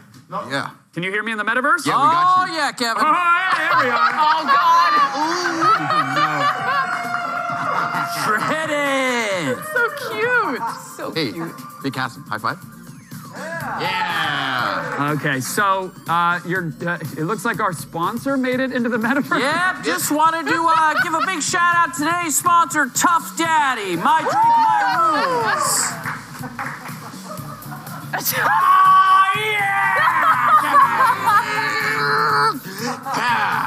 Hey, can you feed it to each other like that? Yeah, let's see that. Let's see that. That's what we need. Want some of this? Oh, yeah. Lock arms and. I wish you guys could see the IRL version of that. Man, do I wish you could have seen that. Can we lock arms in real life? Are we close enough? I wouldn't risk it. I think a little it's stepping in with a broken discombobulated. headset. There you go. There you go. All right, let's go. Tough Daddy. Okay. So you feel tough, Chasm? Dude, I feel juice. So tough? Oh, and I feel like my belly's getting a little bigger. Yeah. Oh, no. Yeah. Got some swimmies in there. The horses are kicking in, boys. It's a little salty. Kevin. It's a little briny even. Ooh. Hey, I would love to let this go, but I think we have to talk about some video games. Is that right, Austin? Yeah, let's do it. Creed, tell me about, is it Demeo? Demeo. Demeo. Demeo. Demeo. Tell me about the game. So this game came out like about a year ago, and I just found it last week, 2 weeks ago. And it's essentially a tabletop RPG dungeon crawler that you can play with, I believe, up to 4 people. There's 3 different stories that you can go through. Those dungeons are all procedurally generated, so it's a different experience every time. You pick up your piece, you move it to where you want to go, you roll the dice to see if you hit. You got cards to be a sorcerer and play magical spells, or if you're an assassin, you can sneak and then stab people in the back for extra damage. It's very fun, very intuitive, and today they just dropped something extra called the Heroes Hangout. Because when you're playing at this table, you're essentially in your mom's basement. And now this Heroes Hangout is the basement. It's a full lobby, so you can talk to people that want to jump into your game. You can go play with, do some archery stuff. You can play with an arcade machine, but it's really cool because you just have the lobby and you're talking with people in the basement about to play games. Go get it if you got an Oculus. This is giving me, I mean, Chad is saying like, oh, this is D&D, this should be invitation to party, et cetera, et cetera. This reminds me of old school Heroes. I agree with all of them, and that's one of the things that allured me towards it, because especially during pandemic, trying to play D&D with some friends, that's kind of what we were doing, but online with Zoom, things like that. Now you can do this, and you've got all of these great visual effects that you wouldn't have otherwise. And so, again, if you like D&D, you like board games, I highly recommend getting this game. I love this. I also, I love that, I think Will went out of his way to find the one hot boom mic to have his wet sneeze into during the segment. I mean, I just had to address it because they heard it, that's all, man. I'm not trying to bust you. So Creed, you're saying that a feature of the game is that you could spend a couple $100s on a VR setup to emulate mom's basement. Pretty much, but it's way more exciting because you get to experience it with other people in the metaverse. That's right, Kevin! That actually looks 10 kinds of amazing, and I like now that there's the lobby set up so you don't have to like know the game you're gonna play. You can kind of get in and hang out. This next one, I think I played when it was on PSVR. It's called Electronauts. Oh, Electronauts is incredible. It is a game essentially with no end. There's not like oh, you beat the game, here's the credits. You just get to go and mess around. Okay, Cass, you're down there getting it. Okay, I like it. Essentially, you have a bunch of different songs that are available, and you can kind of mess with the stems. Oh, did you get bigger? Who's a wrestler now? Whoa. Okay, this is the role play is actually really embarrassing. Sir. But you get to mess with the stems, so you get to change what the drums sound like, what all the other instruments sound like. You get to control whether you're in the intro of the song, the break, the drop, all these different things. So every time you play, you can create a different musical experience for yourself. So I can't explain to you how many hours I put into this game, made by Servios, great VR company, just messing around and just feeling good. Because you know, you go to these YouTube playlists and you listen to lo-fi stuff. Sure. You can just make your own out of songs that you already like and just jam to that. It's fantastic. No, it kind of makes you feel like a space DJ, and it quantizes stuff to the beat for you at times, so you can't really, you can mess it up, but you can also do really well. It can make you sound like you know what you're doing. Yeah, but when it comes to musical composition. With the quantization of it, if you don't want to essentially try to play things exactly how you should be playing them, it'll make it so that you can't play a wrong note. You can't play a mistimed note, so everything that you do sounds good. So even if you don't have any musical ability or don't think you do, jump into this game and you will find out that you are very wrong. And for the folks at home that are confused, every time Kasim turns into that floating coin, is he shilling his crypto? Kevin, I got a lot of others. I've got a whole other life in this place, Kevin. Sometimes I'm checking in on my kids, my guma, you know. What? Yeah, my guma, Kevin. You have a virtual girlfriend that you're hiding from your virtual wife? Okay. Oh. Hey, I'm back, Kevin. Oh, okay, great. Yeah, I just checked in. Kids are off to college now. Oh. Yeah, they grow up so fast. Congratulations. Yeah, there we go, yeah. Thank you. All right, last but certainly not least, I've seen some footage of this game. I haven't played it myself, but this one's Racket NX. Ooh, Racket NX is racquetball, which is kind of like Kevin's favorite, pickleball. How dare you? How dare you? One is a child's hobby. The other's the fastest growing sport in the country, but go ahead. So you're essentially playing racquetball in a 360-degree, circular space. You're trying to hit the ball along the wall and knock out certain tiles. Once you knock out all the tiles, you go on to the next stage. You can play single player, multiplayer. When you're playing multiplayer, you can go co-op, and you're trying to with your friend, like Kasim right here. Amen. Yeah. We would essentially try to get rid of all of the markers along the wall, and if we're playing co-op, we get that score, we advance to the next stage. If we're playing against each other, we advance to the next stage, but Kasim would get a point for having more points than me at the end. Good way to work out. Here you go. I'll toss it to you. Yeah.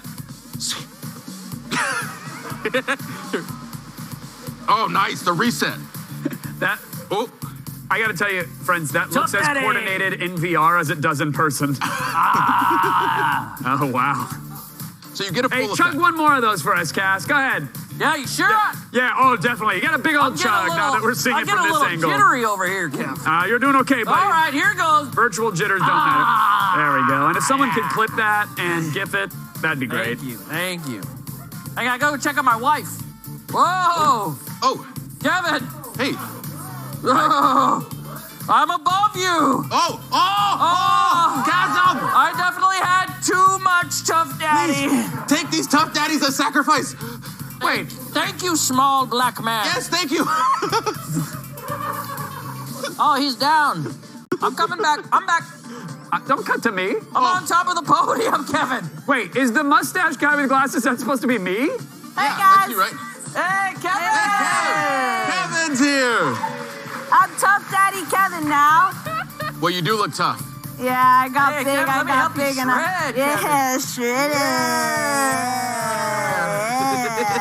Tough Daddy. Tough Daddy. Thank you. I'm big, Kevin. They're like Tom Hanks. Tough Daddy. Tough Daddy. It's just been a long What show. does this button do? Kevin. You did great with the You are my puppet. I think people really. Kevin's taking a nap. Oh, Kevin. You look a little Fiona Nova. She has the latest TwitchCon drama in the feed, and the later strap on your. Oh God, I can't read this. There's a lot coming up later in the show. Let me tell you, you're gonna want to stick around.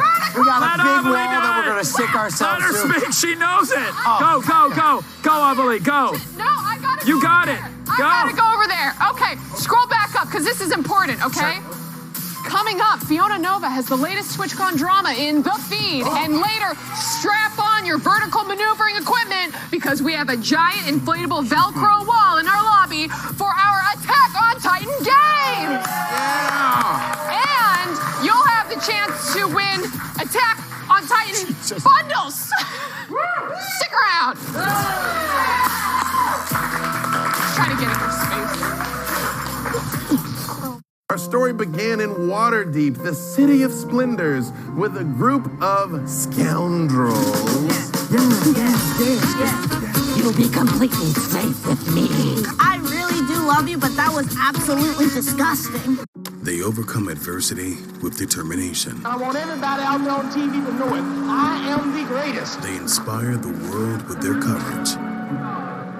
transcend limits by refusing to see them. I hate losing more than I like winning. One person can make a difference. We not only have a right to be free, we have a duty to be free. Experience Black History in the Making on Pluto TV documentaries. Brought to you by Geico. Who's the champ of the world? Ordinary cat litter stinks. It's dusty, heavy, and downright gross. Martha Stewart, what do you think? Well, my cats use Pretty Litter. It's the only Martha-approved cat litter because it traps odors, it's lightweight, and Pretty Litter changes color to indicate potential illness, helping me keep tabs on my cat's health. No other litter compares. Go to prettylitter.com to try it and see why it's the best. I'm the best lawyer you could hope for, and I'll tell you why. Whoever's making you look guilty is making me look bad, and I don't like that. I'm sure the truth will come out.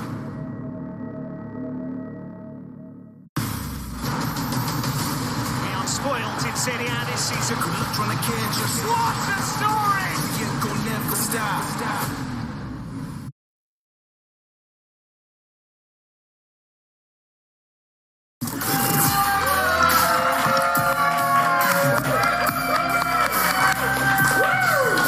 Welcome back! Hey, chat. There are no certainties in life, but that has never stopped us from pretending to know everything. Type exclamation point Q in chat, followed by your questions, because we'll be pretending to have the answers that you need later in the show. Yes, there's more show. So much more. I love it. I love it. I do too. I think we got. Oh, did someone say pizza? Not even close. No, yeah. Wouldn't even say any word that sounds remotely like Not pizza. even, yeah. Wait, but hey, it's Rip Blazer, everyone. Hey, Rip. I'm Rip Blazer, time traveling pizza delivery guy. That's right. That's right. We know. I'm sorry, I'm jumpy because I've been not trying to fan out on Kevin every time I pop in. Huh. Again, huh? But that's really surprising to me that you have fans. Yeah, in the future, I still have fans, or I have fans at all? Like, No.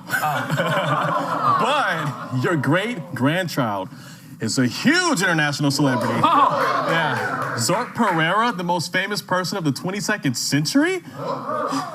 Well, okay, so I eventually have kids, and my kids name their kids Zorp. Zorp. Yep, and Zorp is my hero. They're responsible for the biggest pizza breakthroughs of the 2100s. They're the most famous human because of, again, pizza science? That, and they make the world's most famous snap song, which is like pop music, but all sneezes. I hear it. I like the melody. I like it. Yeah. And they star in a reality TV show that's broadcasted directly into people's brain trips. I think it's important that we actually don't know too much about the future. Less is more sometimes, right? Okay. You're right. Okay. I just came by to celebrate your much more famous grandchild by offering you all a chance to win free pizza by scanning this QR code. All right. That juice was worth the squeeze. Hey, look, I guess we can celebrate the continuation of my bloodline if it means free pizza. Am I right, friends? I mean, come on. Yeah. Thank you, Rip. Thank you so much for that. I gotta go make deliveries across 3 centuries. Okay. But before I go, I want to leave you with one of Zorp's wisest sayings. Let me guess. Is it no one? It's no one out Pizza's the Hut. Okay. That's right. Rip Blazer, everyone. Beware the Zorp uncertainty. Beware Brad Laser. Beware the pizza apocalypse. No one out Pizza's the Hut. That's right. No one. Okay, thank you, Rip.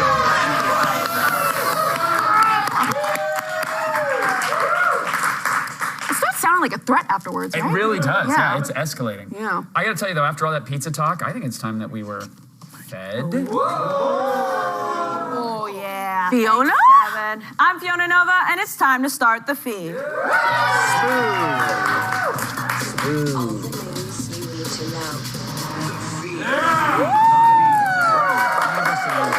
right, are you itching for some Twitch updates? Well, we got the Twitch sitch. That was awful.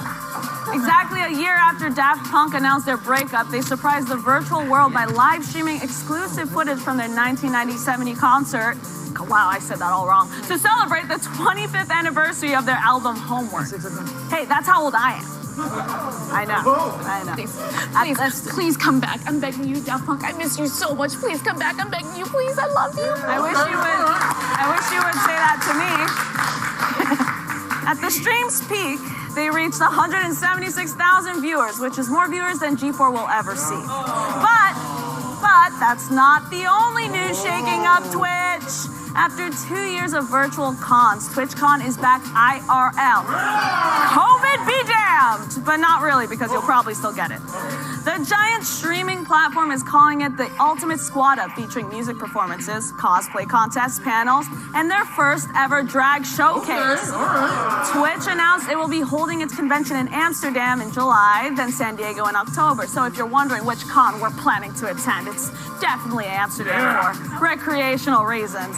And by that I mean recreational drugs. Oh, I wasn't supposed to. That was the joke. Okay. But that's not the only development in the Twitchverse. The company unveiled their new ad incentive program, which should help streamline income for content creators. So basically, this new program makes it possible for streamers to get a flat monthly payment if they broadcast with ads for a certain amount of hours. While some are calling this a step in the right direction for streamers with a pretty established audience, others are disappointed because it won't help small streamers just starting out. And they might not even get access to it, so good luck, you plebs. Yeah, I mean, I'm not even partnered on Twitch either, so don't even worry about it, yeah. There is one streamer who won't need the ad service anymore because she shattered the glass ceiling of subs. That's right, last week, the popular VTuber Iron Mouse broke the record for most subs for a female streamer. Then, just a couple days later, she beat another record for most active subs of all streamers at 95,000 and counting. Yeah! You go, girl. Make those other streamers eat your dust. And while you're at it, maybe throw some of those subs our way. We need it. Thanks so much. Thanks. Great news for all you Street Fighter fans, because the gold standard of fighting games is back with Street Fighter 6. Just in time for the 35th anniversary, Capcom dropped a quick little teaser spotlighting the sandal-wearing wide boy Ryu and Street Fighter V's Luke Sullivan. Let's take a look. Okay.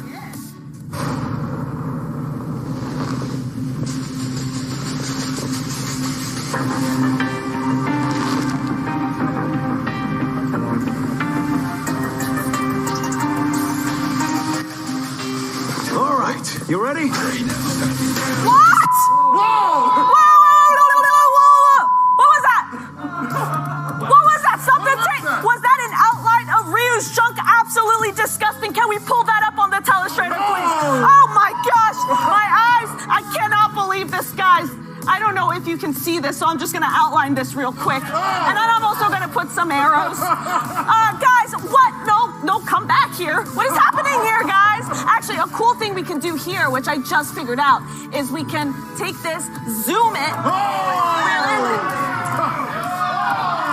What is happening here, guys? Ironically, we've always used this thing to draw penises, so how the turntables. Anyway, yep, that's a dick print. You know, thirsty fans were quick to take to Twitter to point out you can definitely see what you think you are seeing. Oh, disgusting. Get that out of here. Oh, horrendous. Considering the revealing outfits they put on Cammy and Chun-Li, it's good to see Capcom get with the times. I'm told to reset it, but I don't know how to do that. So here's the junk behind me. Speaking of video game news, Elden Ring, the spiritual sequel to the Dark Souls series, drops this Friday, and reviews are great. Yeah, seriously, words like masterpiece, jaw-dropping, constant awe, and comparison to The Legend of Zelda, Breath of the Wild can be found in almost every review. The score's hovering between 9 and 10. I mean, it's amazing. The cats over at IGN gave it a 9.5, saying Elden Ring is far from software's largest and most ambitious game yet. And that ambition has more than paid off. But despite all the perfect scores, there's one criticism that every reviewer seems to highlight. How does George R.R. Martin fit into it all? Polygon's reviewer sums it pretty well. It's hard to gauge the real impact of Martin's contribution here. If you're coming to Elden Ring for Game of Thrones style drama, a vast fantasy epic spread across a similarly vast open world, you will not be served that. I got a little distracted here because my beautiful friend Will Knapp is a huge fan of this game. My response to that is, who cares? This game looks awesome. In fact, if I were home and not on this set, I'd be playing it right now. Well, and I have to ask, what's up with your neck? I'm so excited. It went away. You must get one of those casa massages. When I get excited in one place, I gotta lose it just somewhere else. Now, have you played other Souls games? All of them. All of them. Okay, cool. Yeah. No, I'm so looking forward to this. I think anybody who's worried about the fact that there isn't a George R. Martin narrative there has to probably understand that it's like George operating within the FromSoft kind of mythos, and they're always very cryptic about their lore. So go read the item descriptions, play it through a few times before you're worried about, his contribution. It's there. You gotta suss it out. All right. Well, that was awesome. I didn't understand a word you said, but thank you so much. He said he was gonna come here and beat me up. Anyways, I'm Fiona Nova, and you've just been fed. Coming up, you have another chance to win an Attack on Titan bundle as we compete in the Attack on Titan games. Attack! Stay tuned. I'll be right back.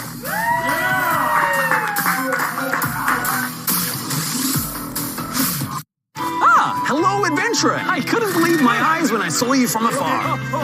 Would you rather have eternal happiness for the rest of your life or die?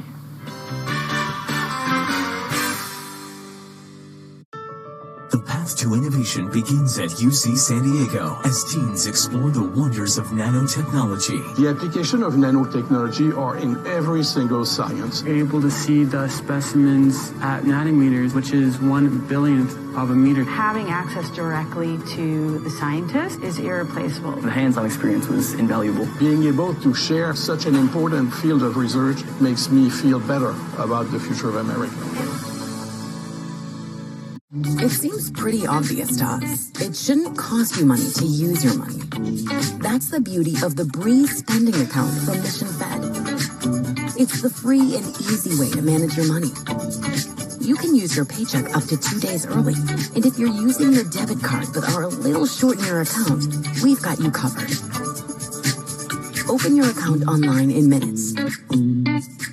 It's free, it's easy, it's Breeze. Ordinary cat litter stinks. It's dusty, heavy, and downright gross. Martha Stewart, what do you think? Well, my cats use Pretty Litter. It's the only Martha-approved cat litter because it traps odors, it's lightweight, and Pretty Litter changes color to indicate potential illness, helping me keep tabs on my cat's health. No other litter compares. Go to prettylitter.com to try it and see why it's the best.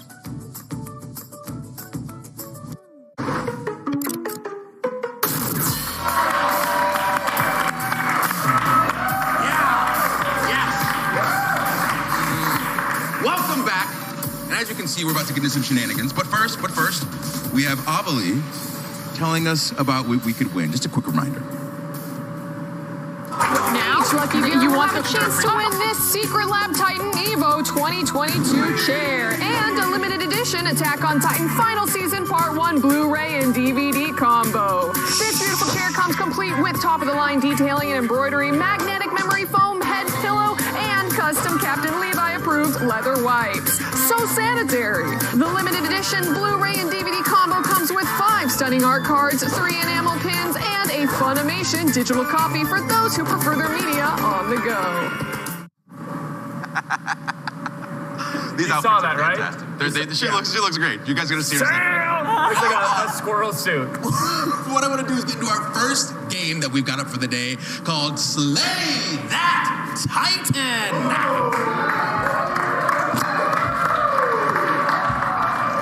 I'm gonna slay that Titan, Bob.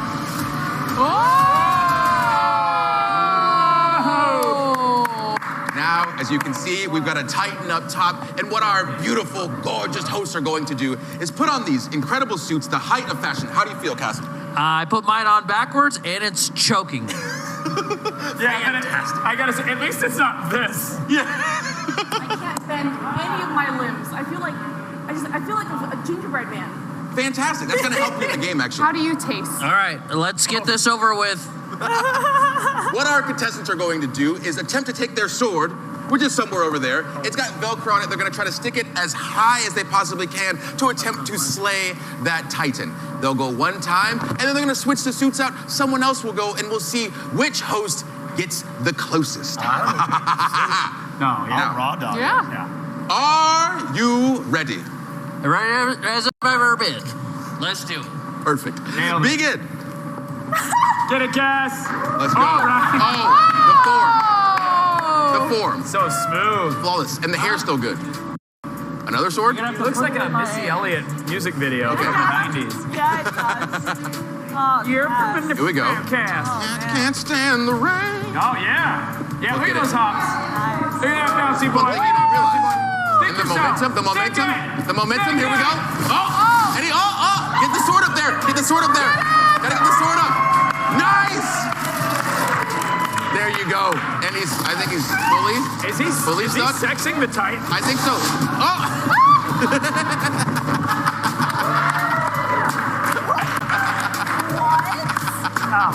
What's that? He had fainting goat energy where his limbs locked out. Real comfortable just laying it back. Cassim, I didn't know you were so bendy. I think I hurt my neck. Yeah. Oh, well, okay. Yeah. Okay. Okay, all right. Well, let's slide you down. Okay, careful with it. Okay. He thinks he might have hurt his neck, so Cassim might be out. Worse. Well, we're gonna talk to you a little bit. This is a lot of fun. Okay, can we stand you up? Yeah. We're gonna. Yeah. Can you turn your head towards the camera, or that's gonna hurt you? Yeah. Oh, it's a boatload of fun. You guys are gonna have a great time up there. How is he gonna go? All right. So here we go. Yeah. Yeah. There we go. And he's up. He's up. Congrats to Cassim. Did you really? Next up is the tenacious Gina Dahl. This side, left or right? Now, seeing where Cassim's sword is, how are you feeling about it? I feel great. But before I go, I want to do my usual ritual of my lucky YMCA dance. Okay. So if you guys can just YMCA it with me. Oh, yeah. Huh? Hi. Okay, there you go. Yeah. Very crunchy. Yeah, you got it. See. Get a C on him. Okay, you got it. Okay, here we go. Okay. There you go. See. Okay, yeah. See. And then Last one. Stretch it out. I feel the blood rushing from my head. Come on, you got it. Hey, you there got you it. go. There you go. It's hard to watch. There you go. Gina Darling, a gymnast, ladies and gentlemen. All right, here you go. And she's up for her first attempt. There it is. And she slides right off almost. Yeah. You need a push, a boost. Yeah. Okay. Off to a great start. Look at her, the tuck and roll. The tuck and roll, she's coming undone in the front. It's okay. Okay. Thank you. And the thought process, she's thinking like a turtle, slowly getting up off the back. Sure. The thing is undoing itself. It really is. Do you need help? We're seeing her start to learn and start to evolve.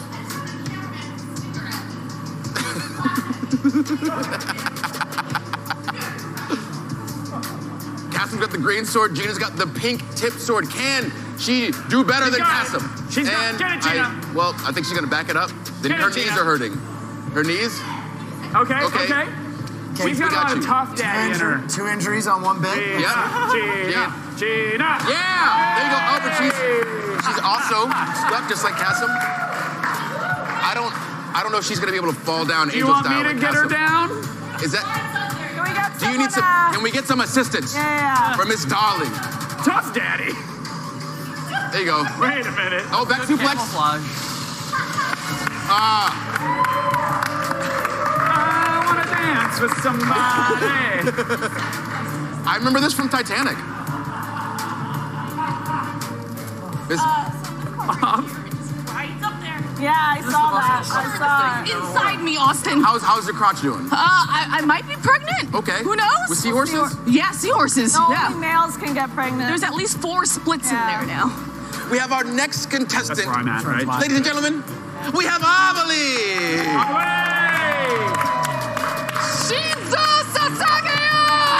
Now, you being our resident anime mommy, how do you feel about your chances in this? Because you know Attack on Titan through and through. Well, as a weeb, my anime knowledge is superior to everyone here. But also as a weeb, my physical capabilities are crap. So the balance. Somewhere in the middle. There's a balance, somewhere in the middle. All right, well, you got a strategy for this? Because you already saw 2 other people do it? So I'm gonna be honest, I was bouncing a little bit on the trampoline before everyone came in here, because it's fun. I tripped. So we're gonna see how we do. Oh. That's my strategy. Well, let's give it up for Amelie.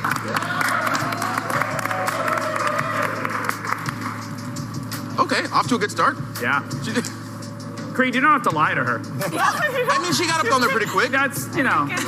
You can be brutally honest. Yeah, you can just let her know. This is already looking real bad. I feel like it's hard in the suit, but she also has the jacket on, the Survey Corps jacket. Oh, these are crotches. Oh, she's saying things. Uh-huh. It's always the crotch. Main character's name. Here we go. Sorry if I actually got you. Oh, yeah. Okay.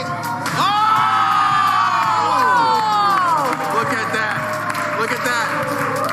I see the face wincing. Is that pain, Amelie? Push yourself up. Oh, her hair is velcroed to it. All right, let's all In leave. her crotch. Just leave her there. Let's all leave. This is where we go. Let's go cool down. Let's go. For 4 hours. Nice. Okay. That's a shot. That's a Yeah, shot. Yeah, the crotch. Down. Yeah, it's the crotch. Weave it down. I got it. You're gonna do it with a suit? Yeah, no, I'm gonna do it suit. Tell us. Okay. Tell us how you feel. What's going on? The suit? Careful, that thing scrapes knees. Hanging by the coochie. I'm just gonna fly. You're just hanging by the crotch. Hanging by the coochie, man.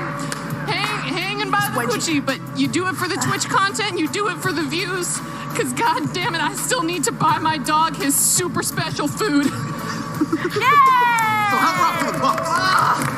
Not a sad story at all. Come on. I'm gonna go next. We'll go next. I'm not gonna wear the suit because this is actually made out of Velcro.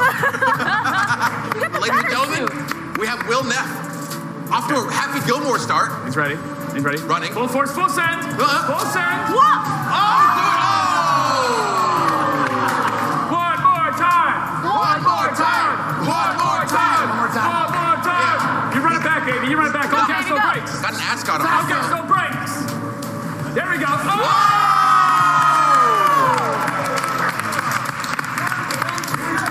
I knew you had it. I knew you had it. He gone. Kevin Pereira. Go, Kevin! Go, Kevin! Put those old man muscles to work, Kevin. Oh! All right. Hey, let me help you out of that shirt. Okay. I think Fiona's ready now. I have an important question for you, Kevin. Is that the move that you use when they beat you in pickleball? Yes. I wouldn't know. I've never been beat in pickleball. True. Fiona Nova! Go, Pinky, go. How are you feeling about this? You've seen a bunch of people go suit, no suit. What's your strategy? I wish I went without the suit. We all do. We all do. All right. It's a rite of passage at this point. Agile, first person to get up full suit with Yeah, very jumpy. Okay. Very Okay. jumpy. Oh, no. Oh, no.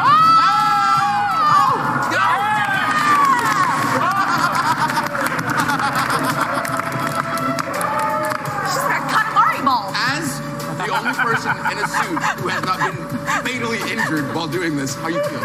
I feel pretty good. Wrist kind of hurt though, Oh, so no. maybe not. Maybe not.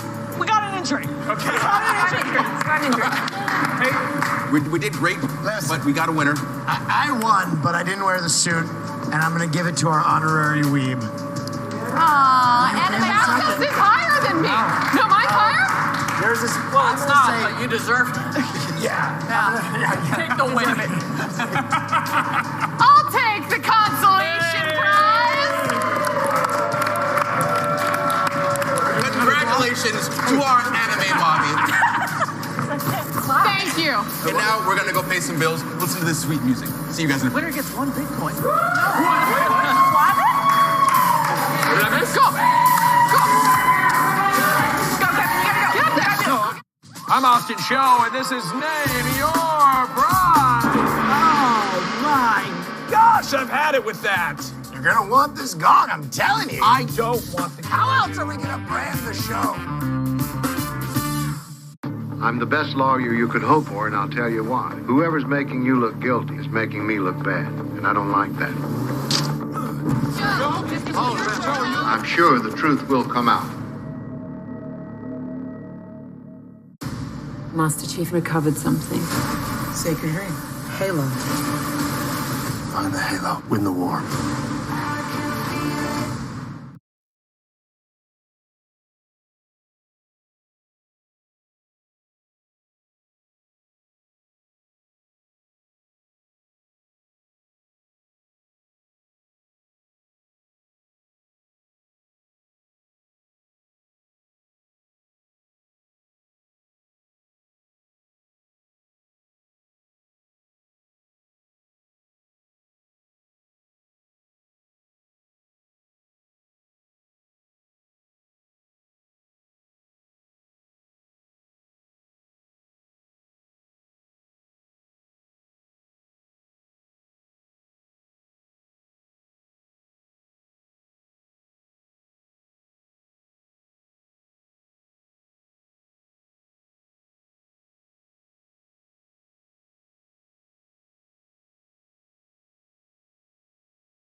play at the big game. Yeah. You know what I mean?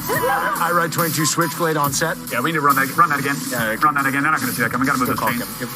Everybody, welcome back to Attack of the Show. It's time for the cool down. That's part of the show. According to every focus group, this is the part that they wait for. It's like the red zone of Twitch. Yeah, that's right. Someone in chat asked if Kasim could redeem one of his own massage coupons. Yeah. Everybody's very concerned about Kasim's neck. Well, I mean, he fell wrong. Right. Yeah, he did fall properly. Boy didn't fall right. Yeah, he did, but boy, did he not fall right. Boy did not fall right. Boy. I'm pretty sure I saw him redeeming one of his own massages in his car before work one morning. I can't be sure. Was that what he was doing? Yeah. Oh, I thought he was just playing some video games. He calls it heating his hands up. I thought he was just shaking his protein shake. Yeah. I thought that's what? Really? No one will get it. Huh. Tough daddy. Listen, this broadcast, arguably littered with it, but we actually have something that we've designated as today's Tough daddy? No, sweetheart, I'm kidding. Epic fail! There you go.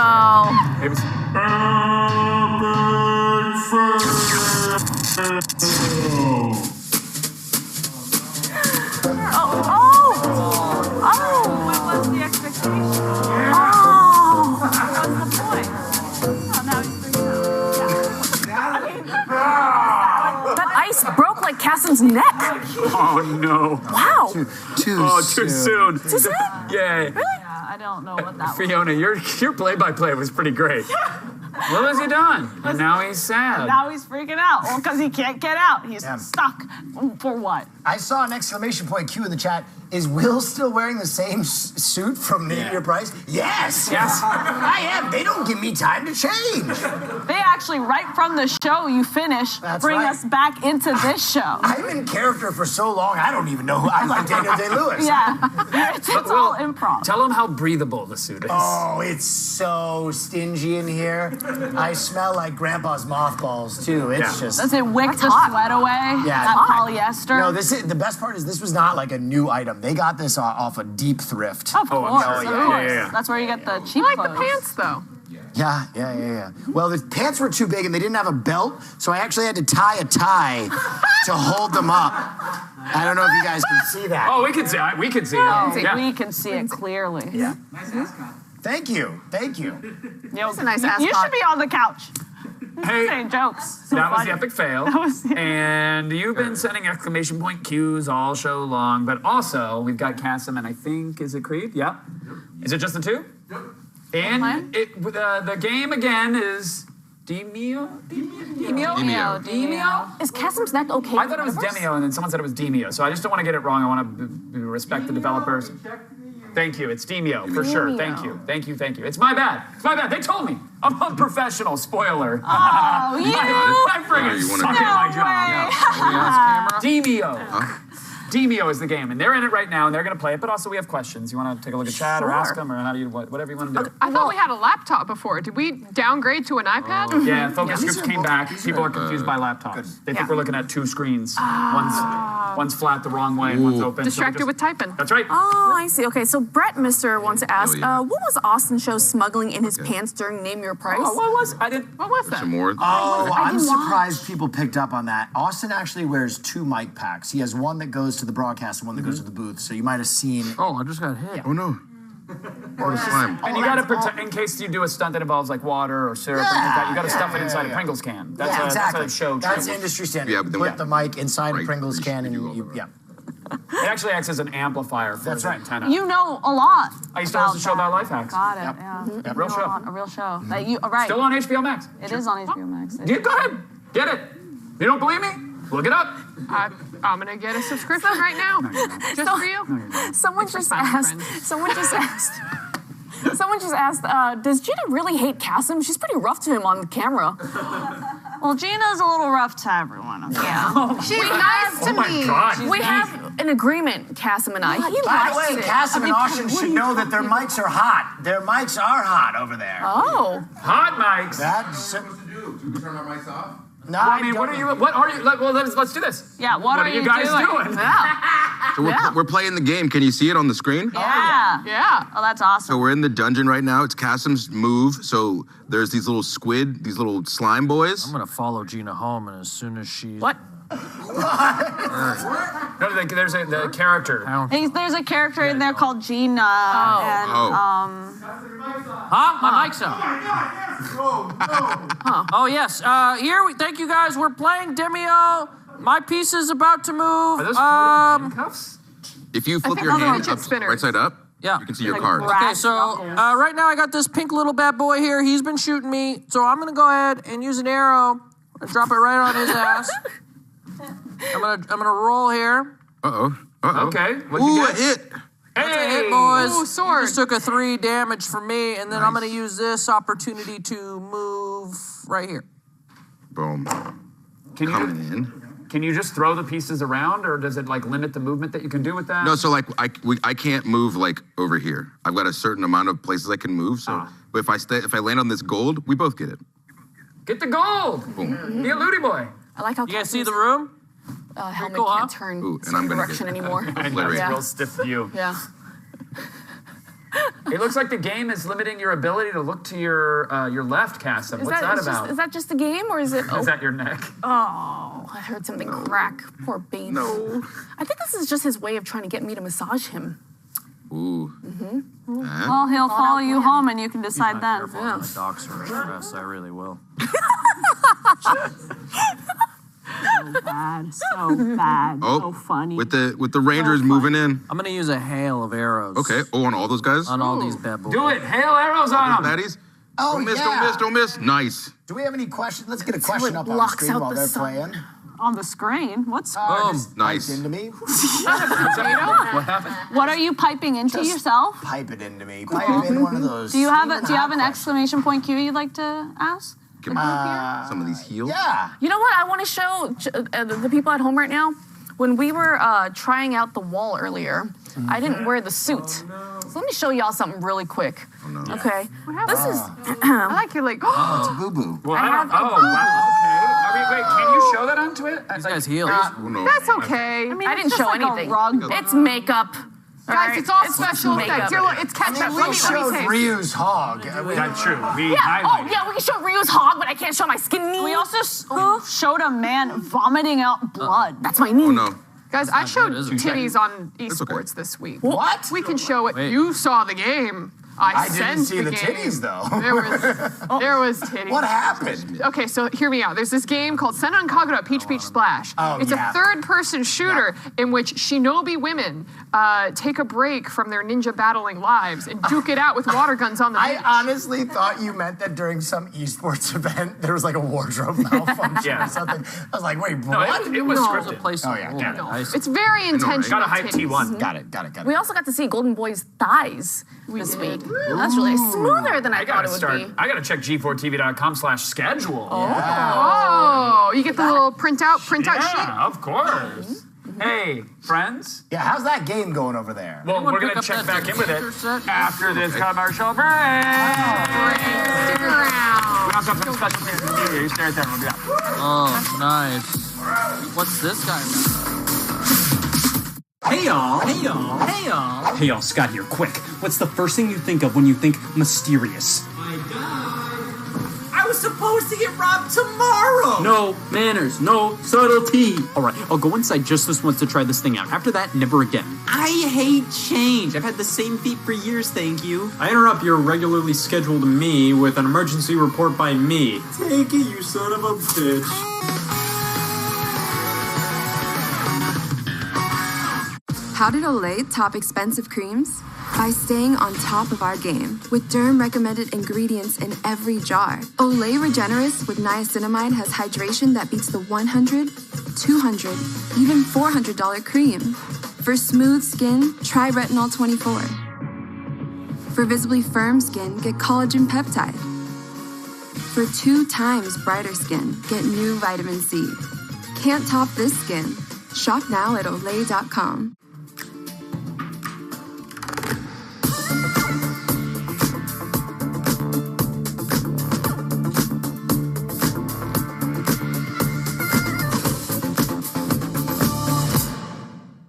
It's so good to see you guys. Han, out here. Are we on yet?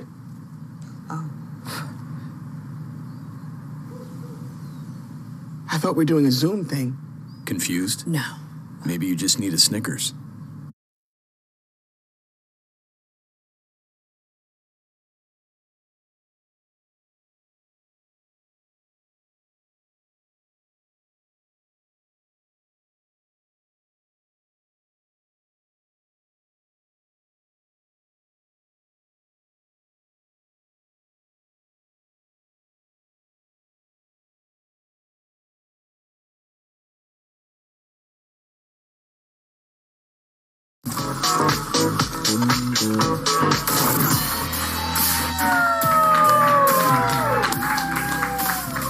Yabe in chat just asked if our mouth god actually mixed that performance. That was legit, by the way. It was actually a good remix, remix and beatboxing. Yeah, he can beatbox, he can loop. That was fun. Yeah, that was really cool. And the bit went exactly as we rehearsed it. I liked it.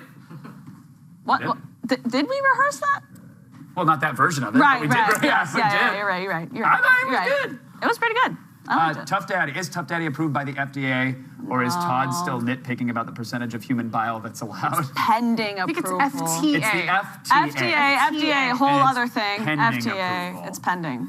So if you drink it, just be careful. Oh, right, yes, there's that there. Huh? Oh, yeah. Oh, chat notice. Oh, yeah, good. Yeah, okay. It's from my mama. Oh. That sounded like the owl. Yeah. Just a nice head thunk. Should we? Oh, no! Yay!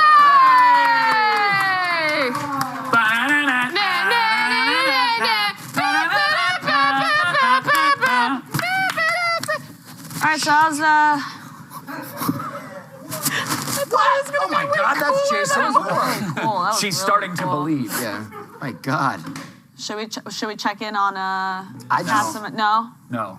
Oh. Just let him. Okay. Cool. Let him. Actually, I do want to check in on something. We shouted out BMOP earlier, carrying the community. Yeah. Great community, but BMOP doing the Lord's work. BMOP submitted a video to our Reddit that I have not seen. Oh my gosh! the full Yes, thing I'm of so yet. excited. I'm so excited for you to watch this. I genuinely haven't seen the whole thing. I'm very excited. I was told we could run it in the cooldown. Absolutely, run that. So let's see it. Run it. I don't know if it needs more setup.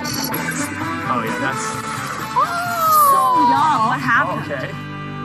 Did you catch? I want somebody to make where I could go and chart out, like the course of my life and where it should have gone and where it's going wrong right now. It's me, Rip Blazer, time traveling Pizza Hut delivery guy. I bring you a dire warning from the fourth dimension.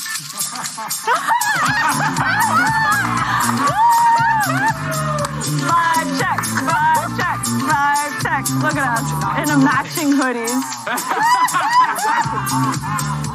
I'm torn. Would you watch something like that if it were available to you? Be honest. No, I really wouldn't. I don't think I'd have any interest in actually seeing it. Just, I mean...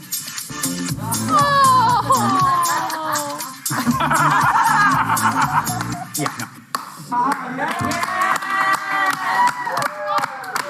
That was amazing. God, but how old were you there? I feel like I just attended my own wake. Yeah. I mean, you're not wrong. You know what I mean? Well, how old were you there? I was 37 in that clip. You looked 19. Thank you. Yeah. Thank you so much. So you're aging perfectly. I remember shooting that intro to Screensavers, and like the creative director was like, "No, we're gonna use 2 flight sticks." I'm like, there's no like, arguably a mech warrior maybe, but I don't think these would. And he's like, just play with the damn sticks. Okay, yep. Okay, don't want to lose my job. All right, do whatever. Lessons learned. Not all of them. No. Thank you, You're Bebop. still That here. was great. Also, Robbie's Market. You gotta watch Vibe Check. You gotta watch. You don't need to, but I will. I'll watch it. It was a Watch fever it. dream this week. I think- And we shouted out Ravi's Market. Yeah. Oh, sorry, I was streaming. Yeah, I know. Oh yeah. I know. Everyone was I know you streaming were while we were on. Have you guys Essentially. thought of not streaming while, I'm streaming? No, we haven't thought of that. To be quite honest. But we should. But we should. We Maybe should. We should. We should just get out of your way. It's your mean- world. I think the best. I've got a sword.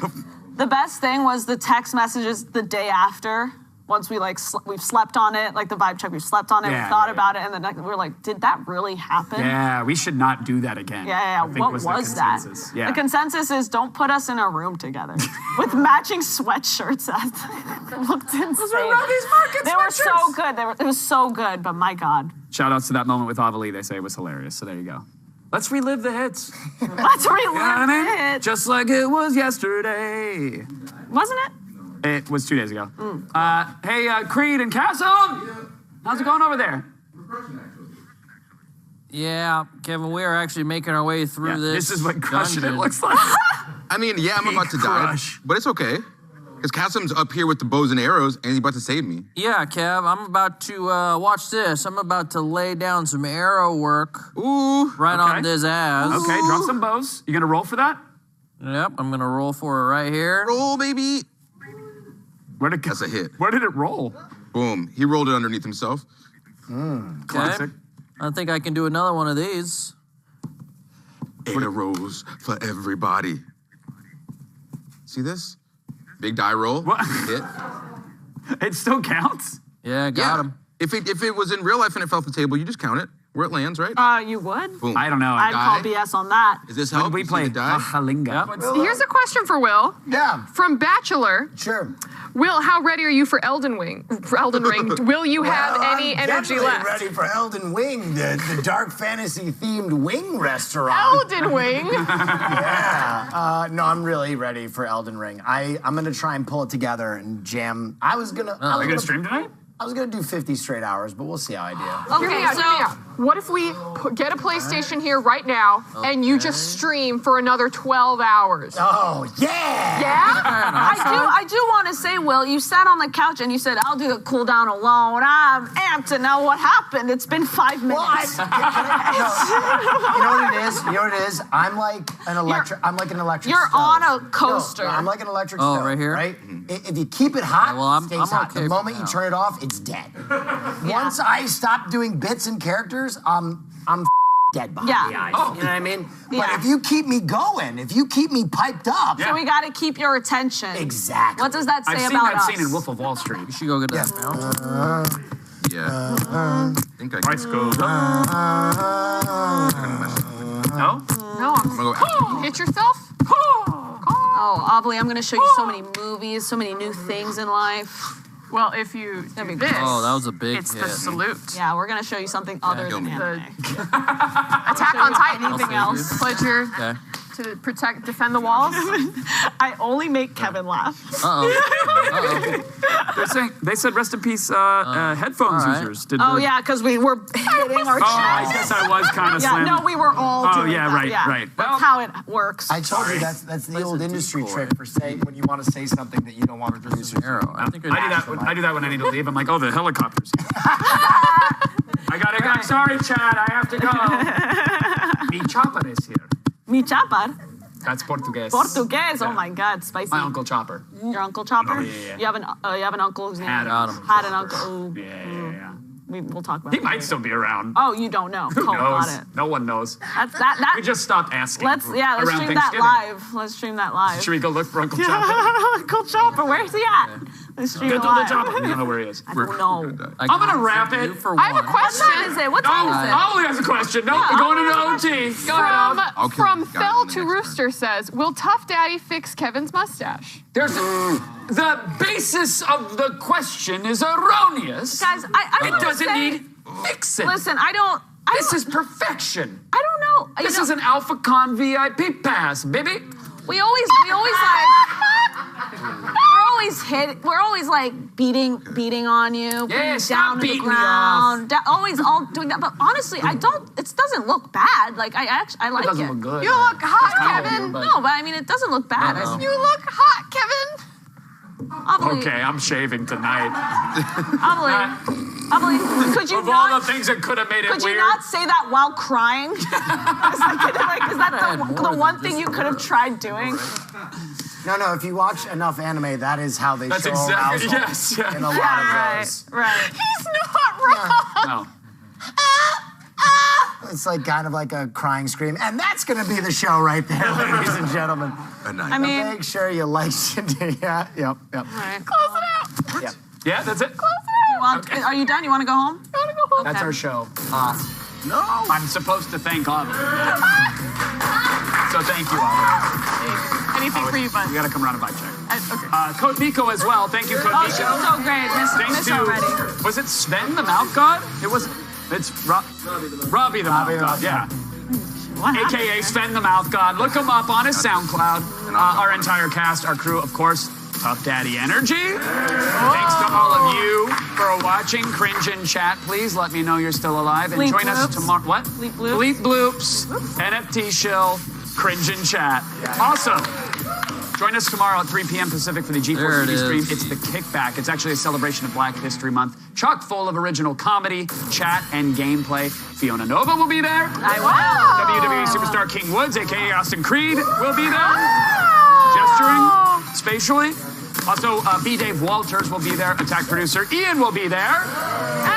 You should be too. Go hang out on the G4 TV Discord. Make sure you like, share, subscribe. Mail us stuff. The address could be on the screen.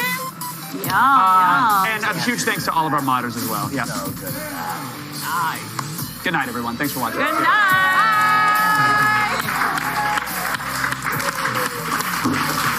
All right. Is that a game? Yeah.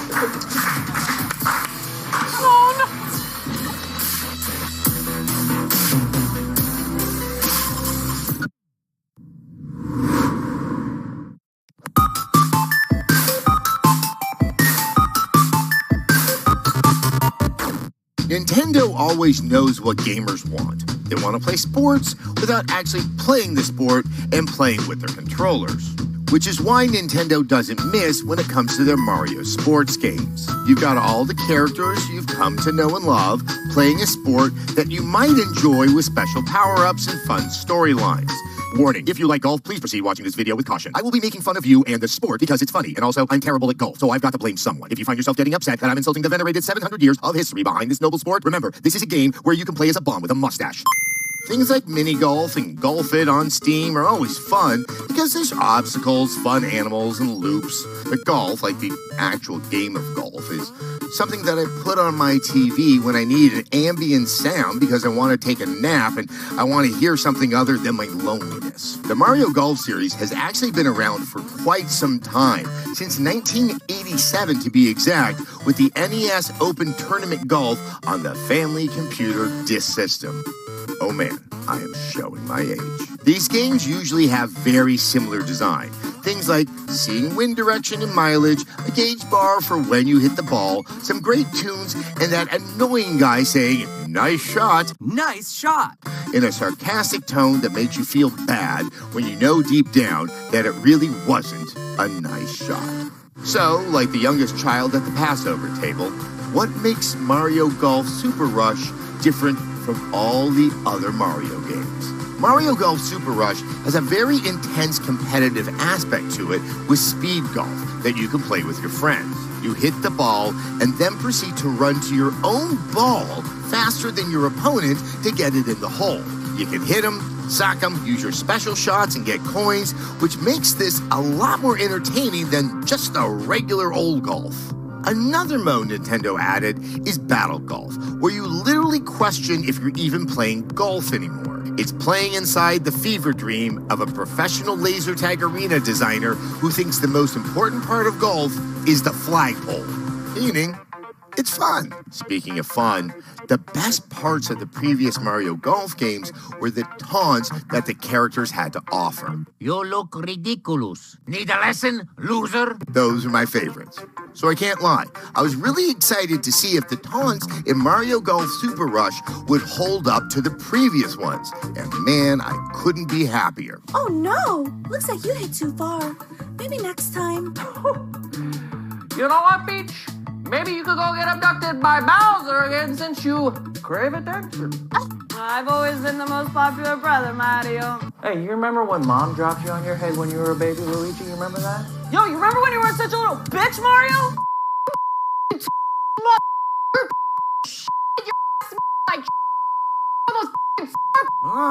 You! Yo, when did Yoshi get so racist? Ha! Classic Nintendo. But okay, you're here for an actual review. Take it from me. Mario Golf Super Rush is a fun game that anyone can enjoy, even if you don't really understand or partake in the sport of golf. However, there is a significant lack of replayability in this game. As a party game, like many Nintendo titles over the years, it's engaging and pops with a small group of excited friends. But does that make it a great game or just a fun toy? Nintendo did say they will be updating Super Rush with other things later on, so maybe we'll be getting more in the future and the game will hit the first row on Twitch once again.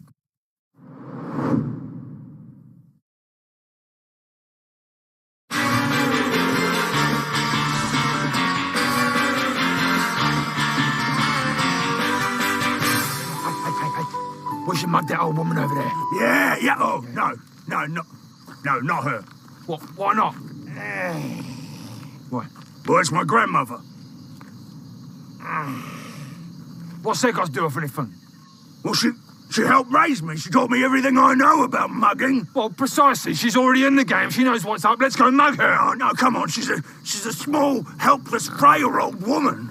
As if to prove my point, she's helpless, she's frail, she's probably got lots of money. Oh, yeah, she's very wealthy from a lifetime of mugging people. Well, then let's go mug her. No. I love her. Oh, yeah. What? Hey. What? Hey. What? Whoa. We're muggers. Yeah. I'm gonna mug us too.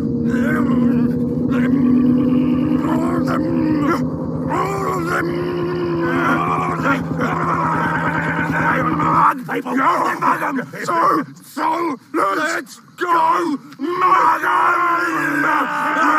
Sorry, Grandma. Yeah, this can be seen, man. I found out that I have. This is so dumb. What's that, man? This YouTube channel that I'm subscribed to, they normally do quite good stuff. This episode had no punchline. It's like it was edited wrong. They just suddenly... Okay, come on. Here we go. And come on, Ben. Come, Ben. I need to run up. Hang on. Slightly earlier, Ben. Slightly earlier.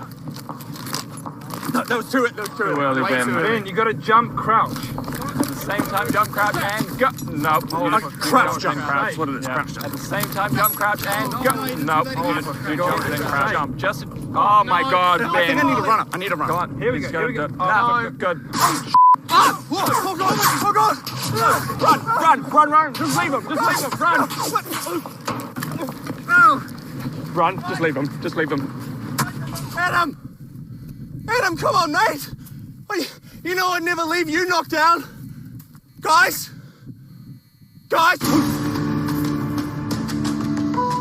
Adventurer, I need your aid. How can I help?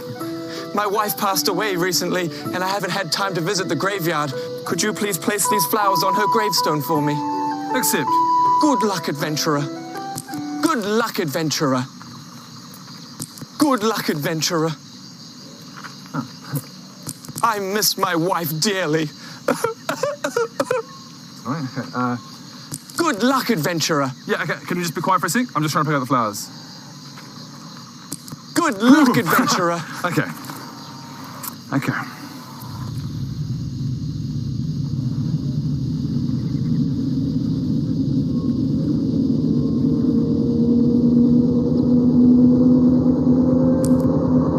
I miss my wife dearly. Yeah, I bet you do. Is that why you're taking the flowers to her grave? No, I didn't think so. So shut the f*** up.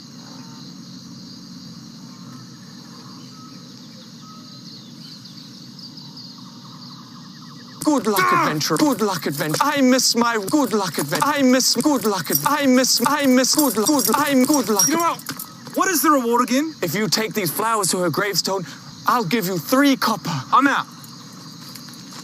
Good luck, adventurer. Yeah, this can be seen, man.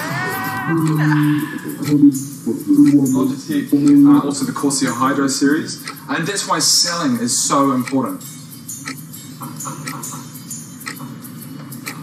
Are you guys even listening to what I'm saying? What was I just saying? I was playing hard. What is it? I have no idea what's going on.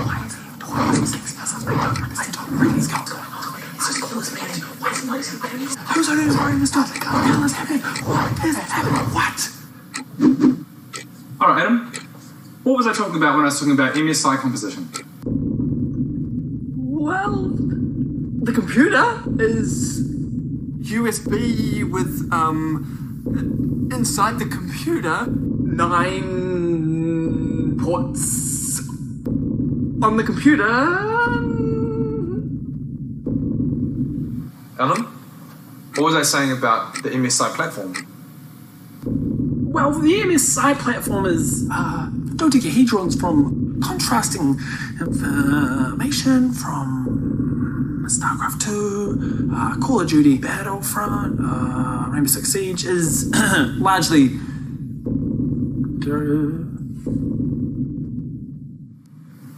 Okay. Alright, you were listening. Right, back to it.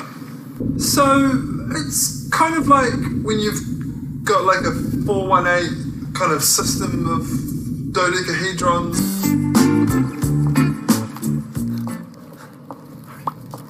Okay, here we go. We have to get to the other side of Pachinki quick. Whoa, wait. What's going on? I've got slightly low health. I need to have an energy drink. Oh my god, drink it while we're driving. And go, let's go. Here we go. And drive, let's go. No, wait, what are you doing? I said I needed to have a drink. What are you talking about? We've got to stay here. I've got to drink my energy drink. What's so pedantic? Just do it while we're driving. It's not that big a deal. We all know that it's physically impossible to drink a can of drink while I'm driving. Yes, you can. You can drink while we're driving. I'm just going. I'm going now. Go. Oh, Adam! Come on, man. What is your problem? What are you talking about? Literally, get a drink, put it up to your mouth, drive the car. Okay, here we go. Drive. Oh my God, I spilled it again. Why can't you just drink the drink as we drive? You might as well ask me, why can't you fly? Why can't you run 1,000,000 miles an hour? It is physically impossible to drink a can of drink whilst in a moving vehicle. Okay, then drink it right now, quickly, while we're waiting. Go. We're right out in the open. Drink. This is a terrible position to be in. Oh my God. You happy now? Okay, thank you. Now we can proceed. Oh God! Oh God! Oh! Hang on. I'm in the driver's seat. Okay, sorry, Adam. We got no time. Blue's coming in, mate. Okay, I think we're out of the Shadow's reach. We should be safe here. I can't believe that we made it. I know, that was insane, right? Look, I just want you to know that the last few days with you have been really special to me. They've been really special to me as well. And in spite of all of the odds stacked against us, we survived because we had each other. I don't think I would have made it without you. I couldn't have made it without you either, Rathal. I mean, we fought side by side against the armies of Grathor. We stood together as the dark beast descended upon us. And we held each other for warmth as the dead frost froze the entire world around us. We did. And in spite of all of the horrific things that we've seen, I would do it all again. With you. I will never forget you. Nor are you.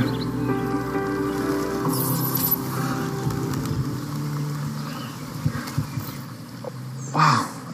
So, do you want to, I don't know, go on more adventures together? I will never forget you. Because, I mean, this is going to sound crazy, but I couldn't imagine doing any of this without you now. I will never forget you. Rathal? I will never forget you. Rathal, you're scaring me. I will never forget you. Rathal. I will never forget you.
exciting journey ahead of me, though. Sims.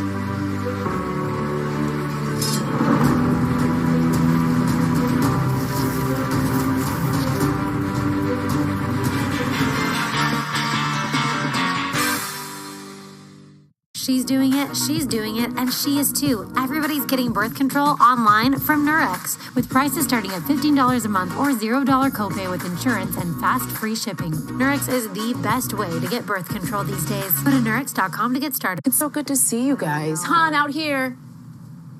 Are we on yet?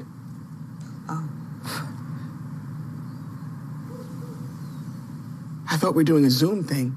Confused? No. Maybe you just need a Snickers. Hello, Patriots! She's very smart, strong, and independent woman.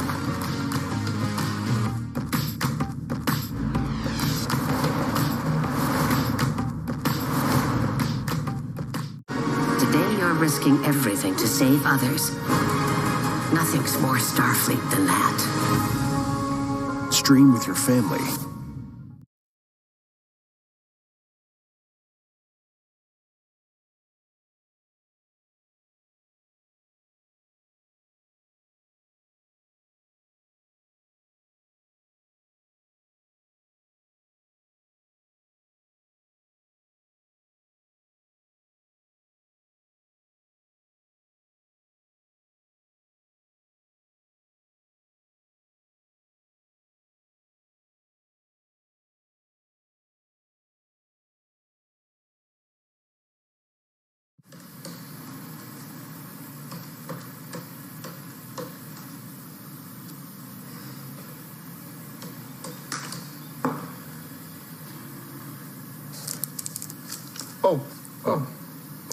Oh, I'm sorry. So is it all good if I tell you? I'm quite hungry, yeah. It's just that kind of, like I am the manager, so I kind of outrank you, I guess. But I bought it with my money. Yeah, but it's like, I am still the manager, that's why I'm kind of wearing the black shirt and you're wearing the red shirt. So like I kind of have the ranking here. Is it all good if I have it because I'm a manager? Well, no, because I bought it for my lunch, I thought it was just... Yeah. But it's just kind of, because I'm the manager, I was just thinking that maybe... Yeah, but I actually went down to Subway and bought it with my lunch. Like, so that's so cool. So so that's so cool. Like, thank you so much.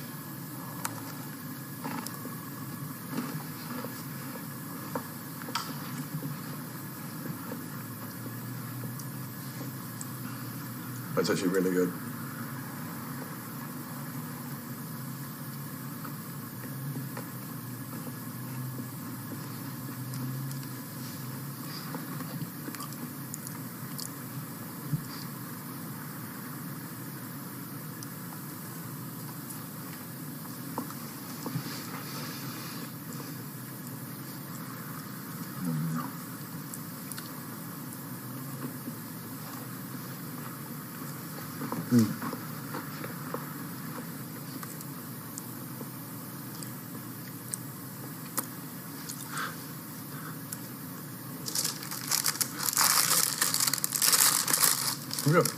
Is there a rubbish bin by you or something?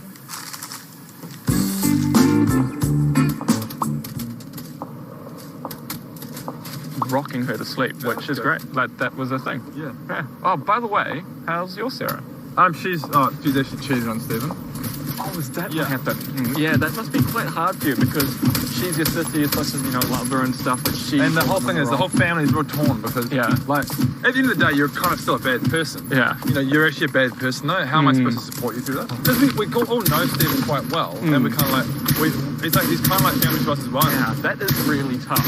It's probably hard for you guys. Everyone knew him quite well, and like, how long have they been together? They've been together for about 5 years. Yeah. And so it's kind of, obviously she's getting a bit kind of bored. What? And she just got bored of it. What? Say that again? They've been together for 5 years. Say that again? They've been together for 5 years. What?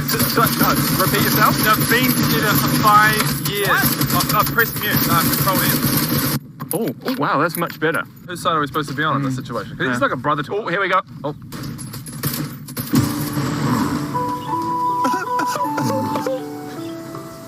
Slow yourself, adventurer.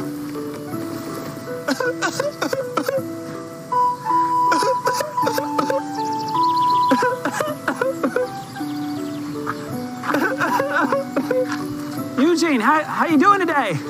Slow yourself, adventurer. How you doing there, buddy? I thank you greatly for taking me to the capital. These monsters terrify me. Eugene, you know you're still in Honeywood, right? Slow yourself, adventurer. Oh, I thank you greatly for taking me to the capital. Oh, there he is. Is this quest still active? Abandoned quest. Wait a minute. What? You can't just abandon him like that. Look at him, he's lost. He is literally 10 feet from his own house. Hey, now you just wait a minute. You accepted that quest, and it is your responsibility as an adventurer. Do you want to see why I abandoned this quest? Yeah. Okay, let me show you.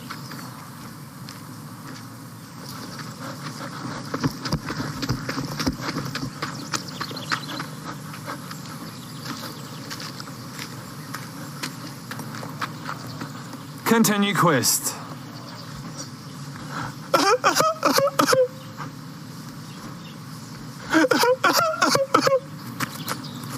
Slow yourself, adventurer.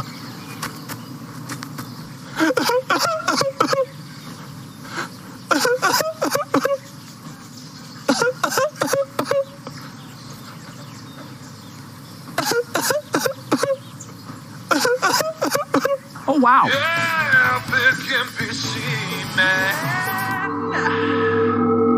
No, just close it now. No, don't worry about dinner. I've got this delicious cookie I'm about to eat. All right, talk soon. Bye.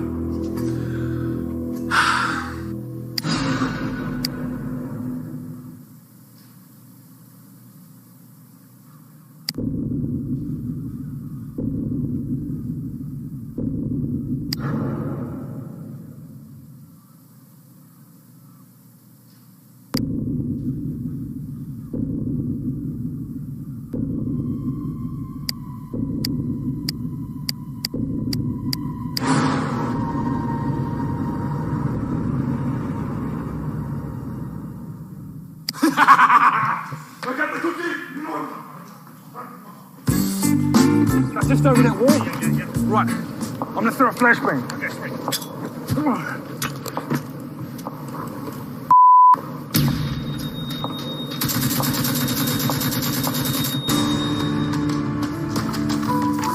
Hello, adventurer, and welcome to the town of Honeywood. I couldn't believe my eyes when I saw you from afar. You have a brave spirit hero, and a brave hero is exactly what we need right now.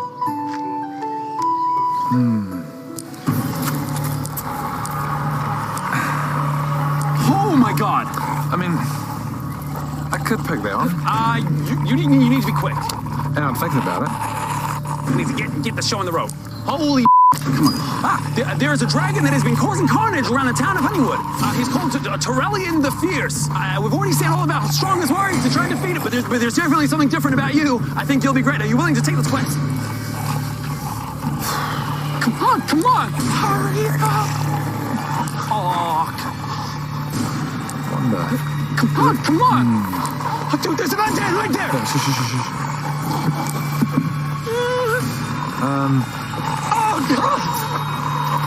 Lots of monsters in the path. It's a dangerous journey. Special sword, evil wizard did it. Break this bell. Ooh, this one's a tricky one. Oh, what? Oh, yeah. Good luck on your quest, adventure. Good fortune's upon you.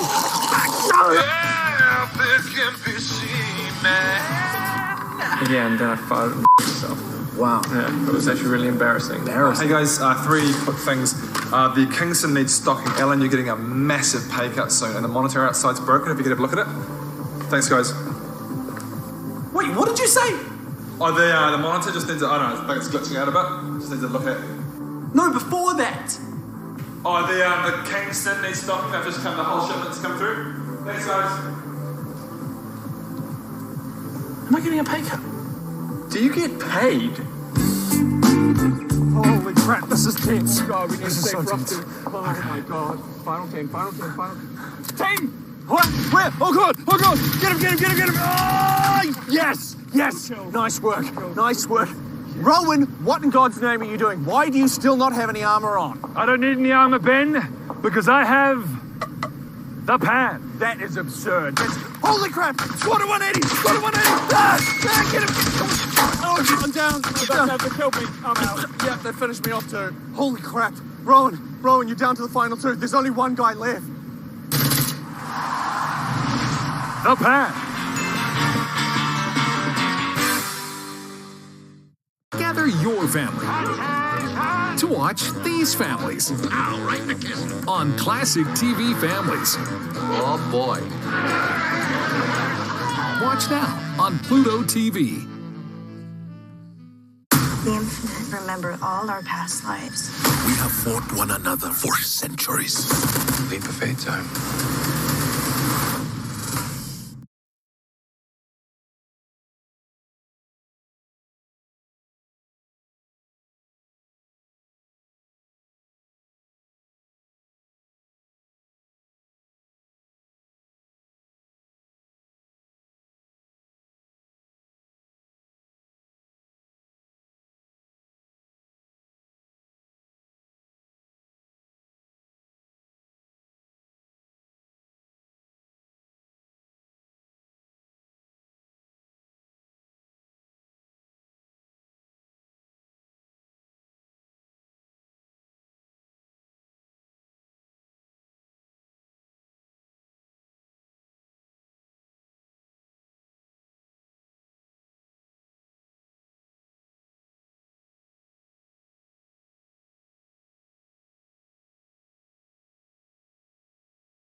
Hello, adventurer. You finally returned. Oh, is that my grandfather's sheath? You found it. Wait, this must mean that you defeated the wraith that has been haunting his tomb. Finally! The two halves have come back together, and my grandfather's soul can be set free. Thank you, grandson. Rest easy, grandfather. Wow. I can't believe you recovered it. I have memories. Memories of sitting on my grandfather's knee. He defended Honeywood and its people. This means so much to me. I don't know how he could ever repay you.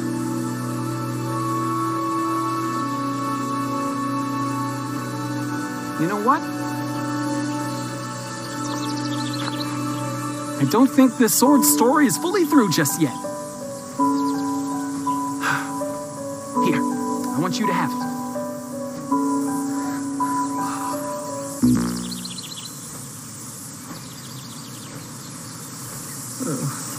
You like it? Pretty good, right? I'll give you 2 gold for it. Well, he's not going to accept it. It's made of sentimental steel. I could probably melt it down for some sentimental spoons.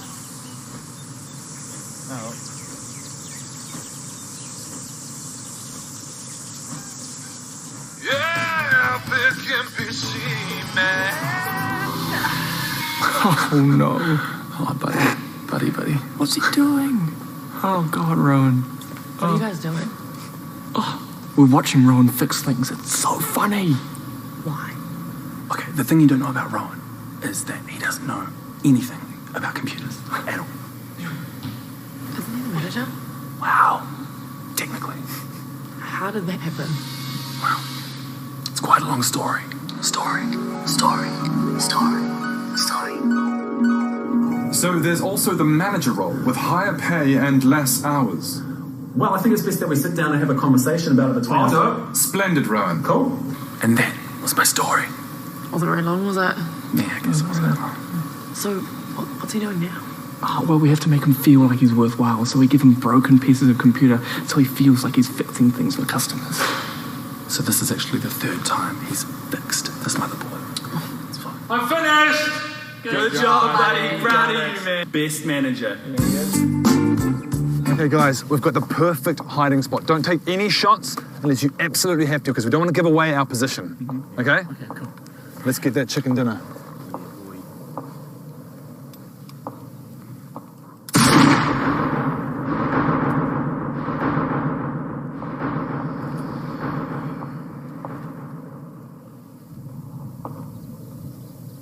Car. Missed. Damn my insides, eh?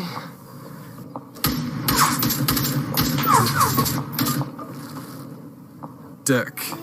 Ah, hello, adventurer, and welcome to my shop. 10 health potions. Right away. Okay, hold on. I'm just gonna have a health potion. Yeah, sweet.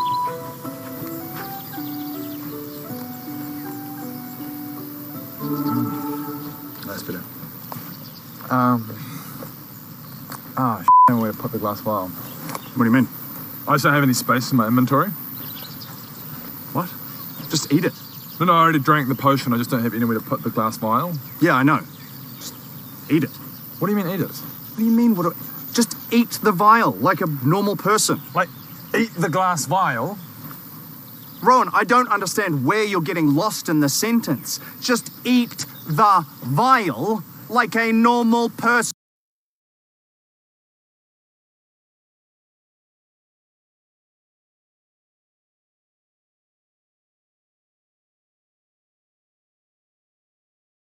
The glass vial. Here, look, I'll show you.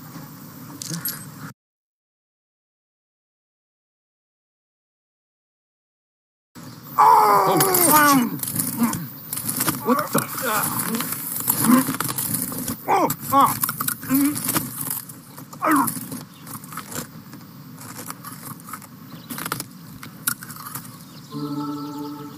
See?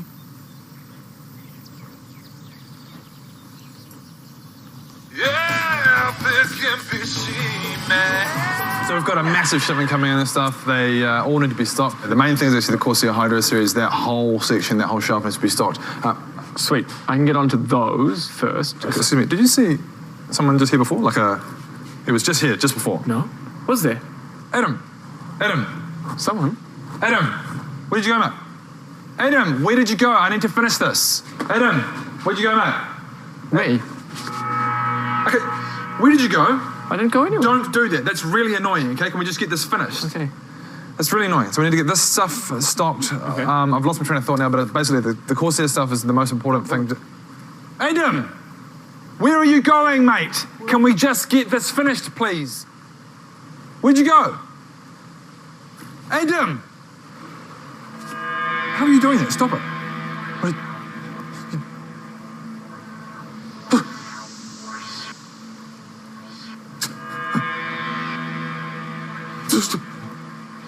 I'm back, Ron.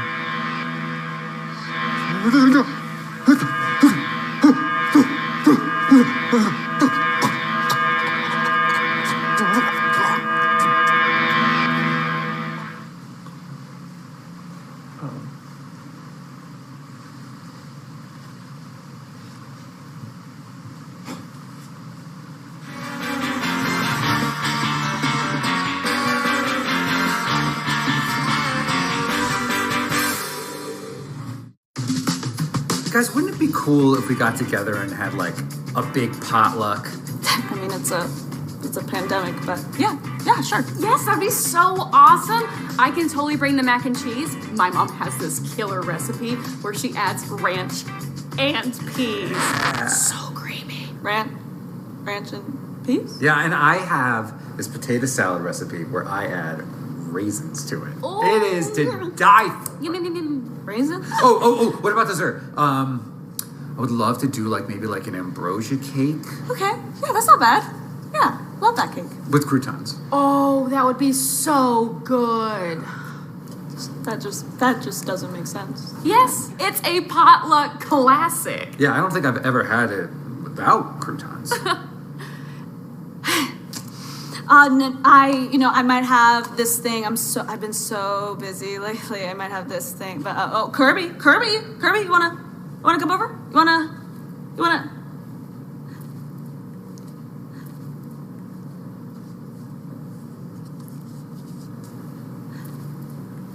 She might come.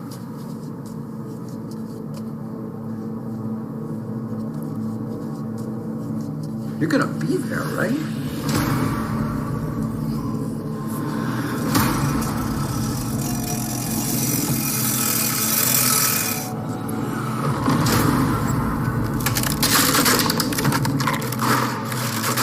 It's gonna be so fun.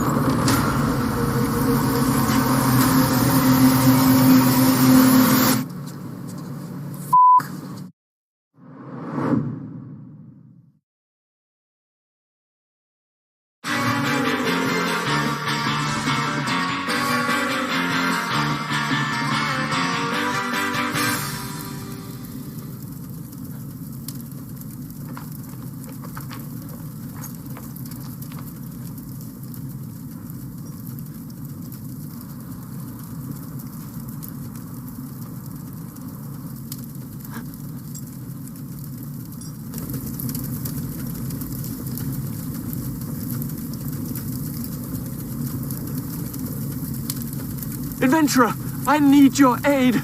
My wife and child died recently in a fire, and I need help getting to their graves. Are you okay?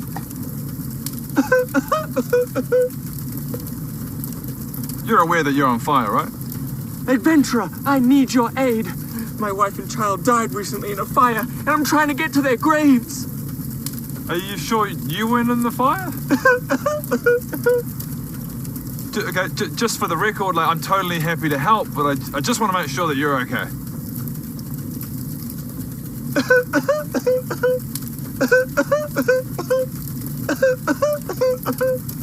I mean, okay, as long as you're happy, then accept quest. Thank you, Adventurer. The graveyard's this way.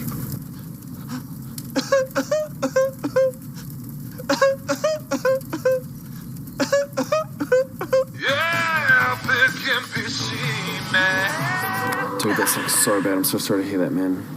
You'll be alright. I appreciate it quite a lot. What's wrong, guys?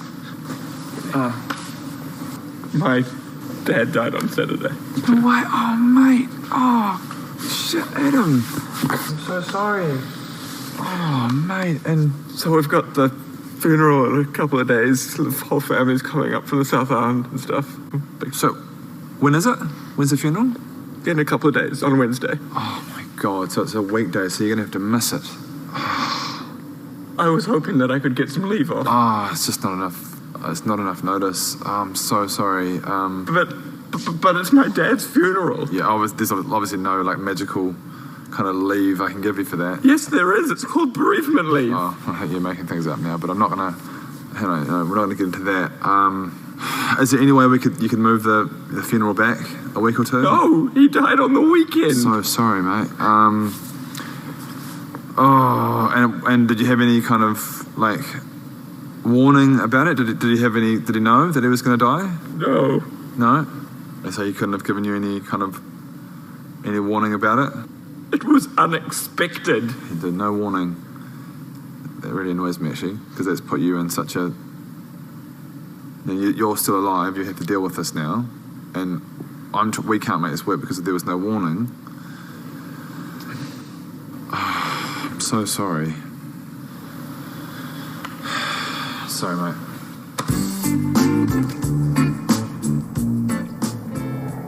Oh man, this is so tense.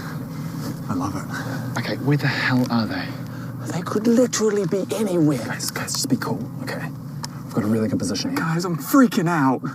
Are they behind us? It's so quiet. It's like impossible to see them. There's so much freaking cover. Just keep your eyes out for any small amount of movement, because no one's going to want to give away their position.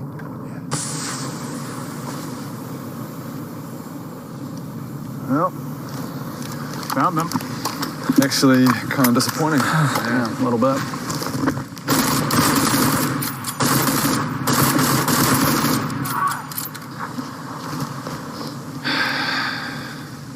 Idiots.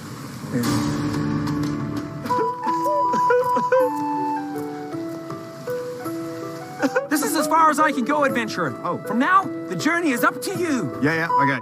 If you take the left path, you will end up with the Elvish Rangers. What? To the right, they lead you to the wood. Sorry, what? Now be careful of dark elves. They roam these lands. They just as bad as the bandits. Every merchant ship that was sailing up the river was ambushed by orcish pirates. Sorry, what was that about pirates? You want to find the pirates. You want two? It's up to you to find the pirates. And all the treasure has been lost. I fear the crew's occupants are being destroyed. Go talk to for the Calhor. price of one. He remains at the Rangers Guild. What? The The Rangers Rangers Guild when you Guild? talk to What? Calhor. It goes like this. When I was a child, my father was a boxer. And use the special code. He'll know what you mean. Missed all of that. You must use a very specific potion for My this father, quest. he Now used to do listen the same carefully thing. and read my lips. He would have You need two. a golden horned But mushroom root. I got It can be here found in with the a tavern one. located at the end This of is a Silverdale. very important deal. I hope And that it's you a got all big that information, deal. Fisher. And all of Avidemux, you come There was a to lot my of treasure store on this today. ship. I don't know You what's can happened get to it. two for the I have price no of one. idea. The Fires finest of deals Snarkenrock in are spreading, all of Adventurer. Avidemux. You must Two contain for the them. price of one. Adventurer, those are the alarm bells of Honeywood. I've got to go. I hope you got all of that crucial information. I didn't hear a word of that. I know I can get two for the price of one, but I didn't hear anything else. Two for the price. The right path. I get fingers crossed. I guess. I know. I've got this. Fingers crossed. The finest steel. The finest. Yeah, this can be seen, man. Hey, hello. Hey, sorry, Sue, just letting you know we're just about to close. Oh, that's okay. I know exactly what I want. I want a Z270 Tomahawk, if there's any more in stock. Follow me, sir. Oh, it's okay. You can just point in the direction I can grab. No, I'll show you where it is. Okay. Follow me. All right. Okay, so is this the one that you want? Yep, that's it. Well, let's open it up and make sure it's in there. Oh, okay.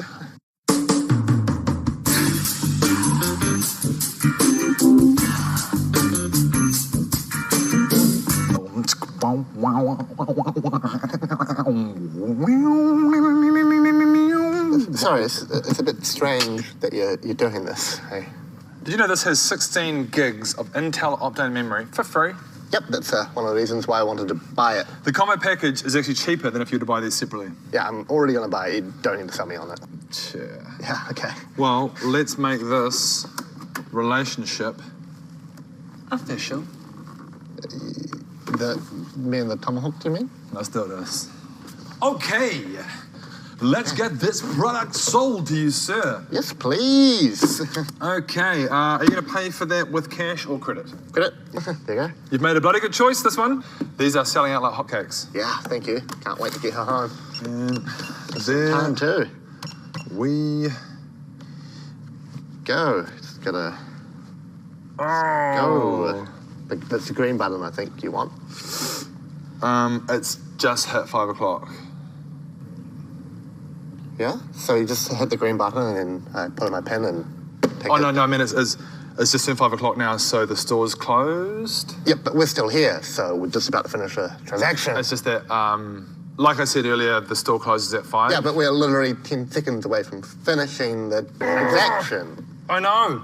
Isn't that annoying? It's just that now the store's closed, so I'll have to get you to come back tomorrow. No, we're just about to finish. Just let me take it home. That's all I want. What I'm going to get you to do is just keep your voice down, sir, because you're being highly aggressive. I am not being highly aggressive, okay? I am not leaving. Do you understand? You're actually trespassing now, sir. Oh, sorry. I didn't realise. So sorry. I'm going to let that slide. Thank you. Thank you. That's very kind of you. Yeah. Okay. So you open at 9? Yeah, we open at 9, but, give or take. A master interviewer makes more than conversation. They make moments. Talk is cheap, so we've got an hour of it. It's Attack of the Show, The Loop. I'm the best lawyer you could hope for, and I'll tell you why. Whoever's making you look guilty is making me look bad, and I don't like that.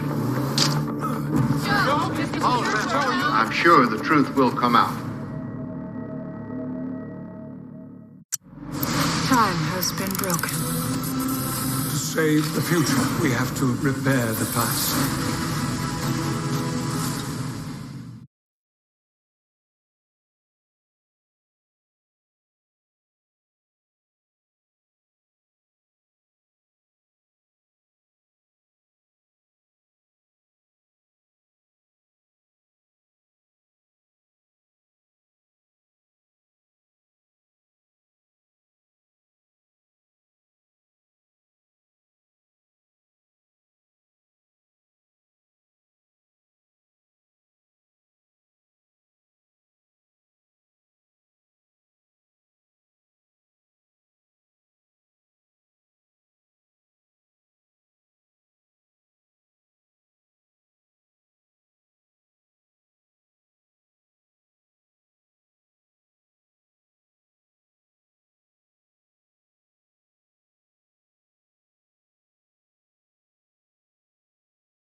Right, I've got an idea. I know how to make these motherboards sell even faster.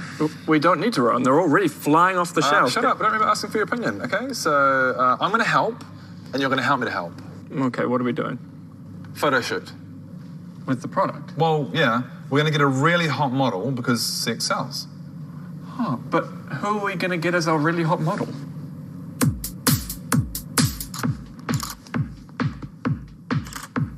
Rowan, I don't think me taking photos of you is part of my job. Your job is to do whatever I tell you to do. But what does you being naked have anything to do with the product? Well, for one, look at the parallels between the product and the model.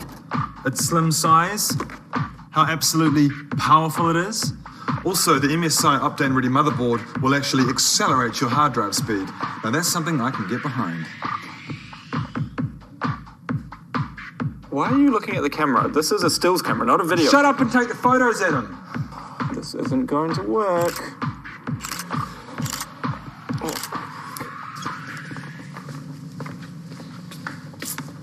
Hey, man. Oh, hey, how's it going? Just this today? What's that supposed to mean? What are you insinuating? Are you saying that I'm indecisive? I know what I want, all right? That's what I want. And that's it, all right? That's the only thing I want. You're not going to upsell me. What is this? Oh, that's just the new MSI Optane Ready motherboard. It's sexy. I want it.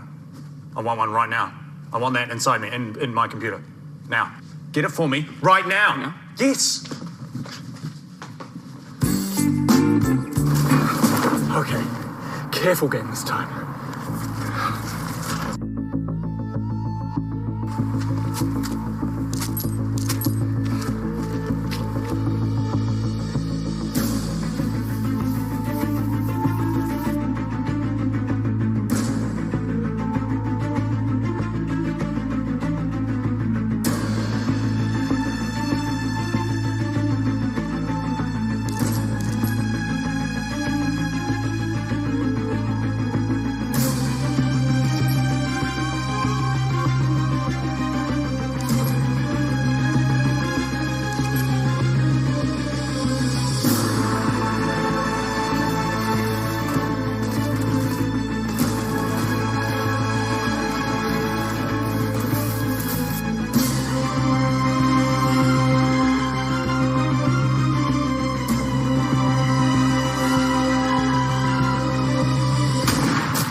Halt! Halting. Halted. Using the power of my magic, I can sense the foul beast is just ahead. Yes. In using our magic, I believe we will make short work of the beast. Yeah, cool. You know, I can see it with my own eyes as well. I guess the best plan is that as the tank, I'll take the damage and you guys try and focus fire the troll. Yes, yes, of course I shall focus fire the troll using the power of my magic, for I am a master in the ways of magic. Yeah, cool. What kind of spells are you planning on using? Peasant! They are not spells. It's a kind of magic. Magic. Magic. Magic! We are mages of the Order of Magic. Yeah, cool. I can see that you guys are really important. Mages, great. Can you just please try not to use any bright AoE spells? Oh, how dare you presume to tell us about the ways of magic? You cannot comprehend the skills necessary to wield this kind of magic. Yeah, no, great. No, I can see this is going to go really well. Well, look, healer, can you just not use Holy Nova, okay? Remember what happened last time? Is that, what is that? Is that a yes? Yes. What does that mean? I promise I won't use Holy Nova. Cool, great. Thank you. Okay, so that goes for everyone if you just try and avoid using any of these really bright spells, because it means I can't see anything. Just try and focus. Look, we will do our utmost to try not blind you in the coming battle. Cool, right. Okay, well, let's attack on my count. I'll take the charge. 3, 2, 1, go. Blinding light! Flaming ice water! Rainbow spark fountain! Holy light! Silver of color! I got enough, guys! Blazing blood! Blazing, dazzling bolt of lightning Cut it brightness! Blinding heal! Blinding heal! Blinding heal! Guys, stop it! There's healing! Luminous pressure! God damn it! River of radiant brightness! Vanquished! Vanquished! Great job all round. Play of magic. You know what? Wow. Got a little bit touched in that one. Healing light. Great teamwork, guys. Nice. Thanks for listening to everything that I said before. That's great. It's very handy. Amazing. Wow. Oh, you've never Thanks, guys. You guys are a bunch of twats. Yeah, this can be seen, man.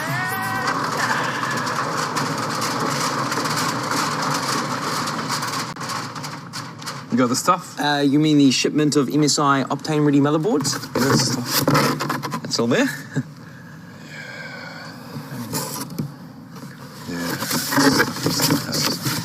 Good to see you, Ron. Shh, don't use my name, man. See you, mate.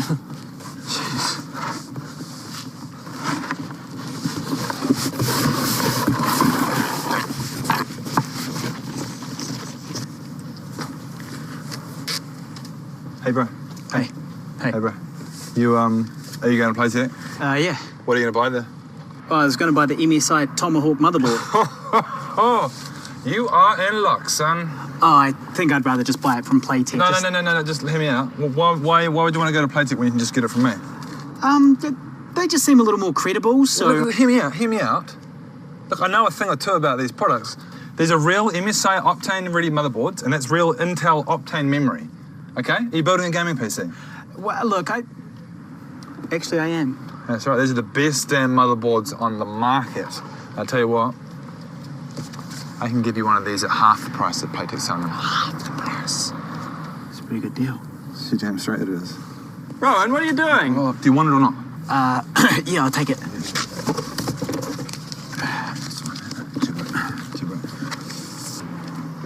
Rowan, do you know anything about the missing MSI motherboards? The shipment just came in. Who's Rowan? The shipment that just came in was supposed to come in this. Why are you getting in the car for? Rowan, I can see you through the windscreen. In fact, I can see the MSI motherboards through the windscreen. What are they doing in your car? Rowan. You can't run away like that, Rowan. You're the manager. Can I get the MSI motherboards? From the car? I'm just going to get the MSI motherboards from the car, okay? I'll put them inside. Ladies and gentlemen, everybody watching at home from around the world. Yes, I'm here in Cologne for the finals of Intel Extreme. Hello and welcome to another episode of G-Force Crash Course. He's the first cleanly has. Nexus is next. They can't let it slip. Oh no. They're letting it slip. Okay, Hunter and Nico will collect.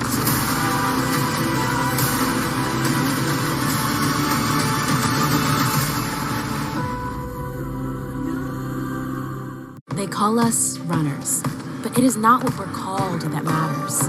It's what we're called to. The hills to be climbed, progress to be made, and the drive from within that calls us to be out there, running. I'm the best lawyer you could hope for, and I'll tell you why. Whoever's making you look guilty is making me look bad, and I don't like that. I'm sure the truth will come out. We're here. Let's go save some lives.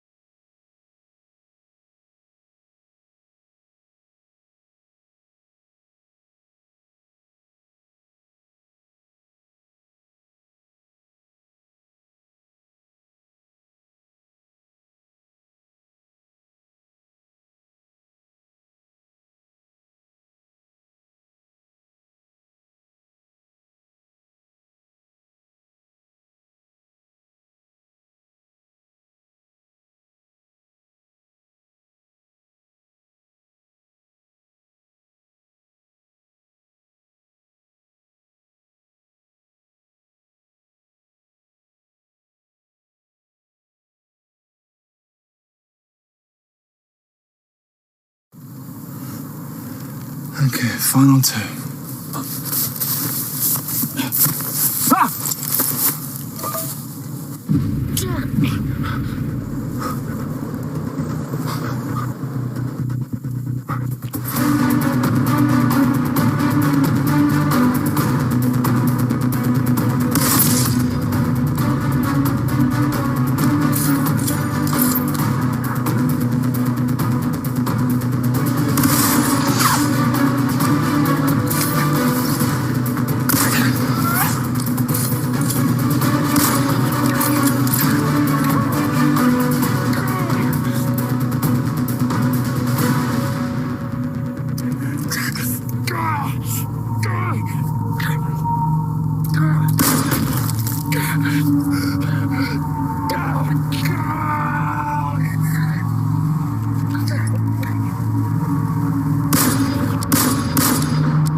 Thank goodness, brave adventurer. I'm a poor fruit salesman and I need to sell my fruit. Only a copper apiece in order to buy some medicine for my sick children. Won't you please buy some? Or I could buy from you, I suppose. And wouldn't you rather munch on some delicious fruit that would help save a child's life? No?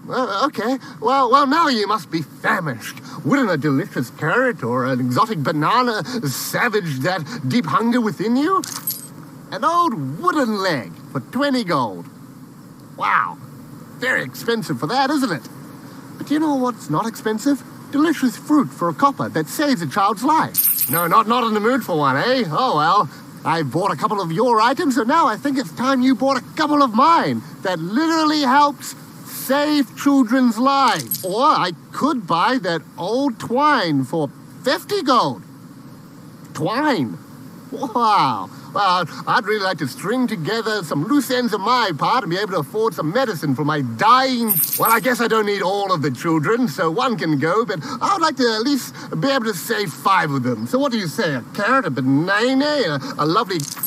an old dusty book for 120 gold. Wow. Great. Well, I guess I'd... Or I could buy that box for 500 gold. Wow. Can't you please just buy some fruit for copper? My children are literally dying.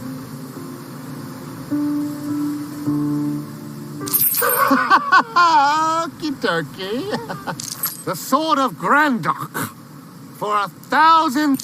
I guess I was going to sell off my tent and live on the street naked as the day I was born. Is that what you want? See me running around the street naked? In a ring, 8,000? That's how 10,000 gold? Shoot have gone 12,000 gold. Gold ingot, 18,000 gold, pearl necklace, 20,000 sapphire bracelet, big old diamond for 42,000 gold, dragon's tooth, 46,000, of course.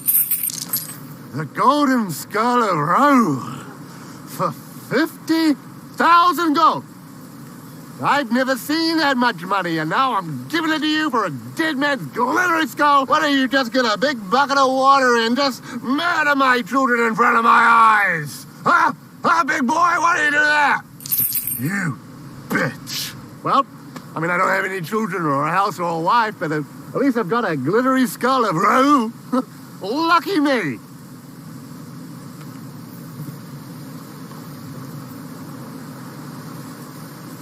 One copper, please.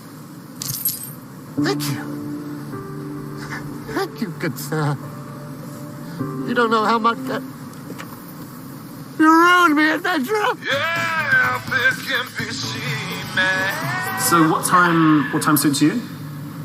Yeah, okay, so if somebody's there at 4:30 to let you in, that'd be fine. And do you reckon just like half an hour, is that all you need? Cool. Yeah. All right. Thanks a lot, Anthony. Thanks. Bye.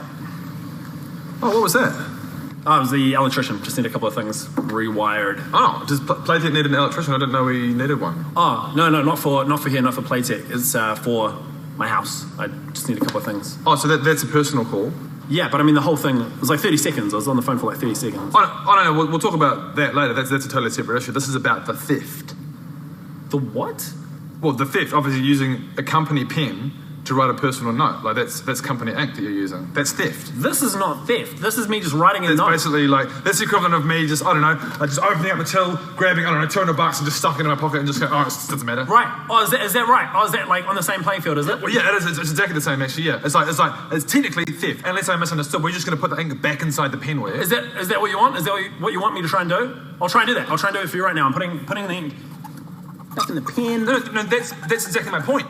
That's exactly my point. Nah, it's not working. I don't understand why. No, that's exactly my point, is that you can't do that, and you knew you couldn't do that, so technically, that is theft. Say it. I am not going to admit that. Say that you're a thief. I'm not going to. Say that you are a thief. I am not a thief.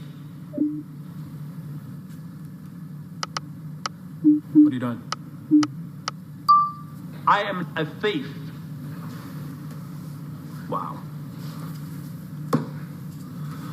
Wow. Unbelievable.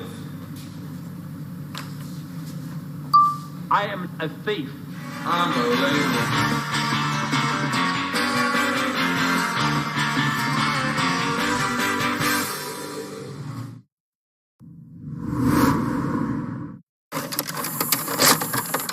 Hi, I'm the Black Hokage. You could game with any network that never stopped gaming, or just G4. Before I moved to LA, I considered calling myself the Florida Hokage, but I don't get day drunk enough. Hi, I'm Kasim G. You could game with any network that never stopped gaming, or just G4. People say I'm the most handsome G4 host, and I've asked both my parents. Hi, my name is Kevin Pereira. You could game with any network that never stopped gaming, or just G4. Sometimes, I wonder if my entire life is in a snow globe, inside a YouTube Let's Play. You could game with any network that never stopped gaming, or just G4. My favorite League of Legends character? The sexy one with weird ears. Hi, my name is Avali May. You could game with any network that never stopped gaming, or just G4. My life is like a dating simulator coded by my mortal enemy. My name is Gerard Khalil. You could game with any network that never stopped gaming, or just G4. Life is a speed run that beats you. You could game with any network that never stopped gaming, or just with G4. Can you guys add like the Disney? People tell me I look like a young Kurt Cobain, played by an average-looking sketch comedian.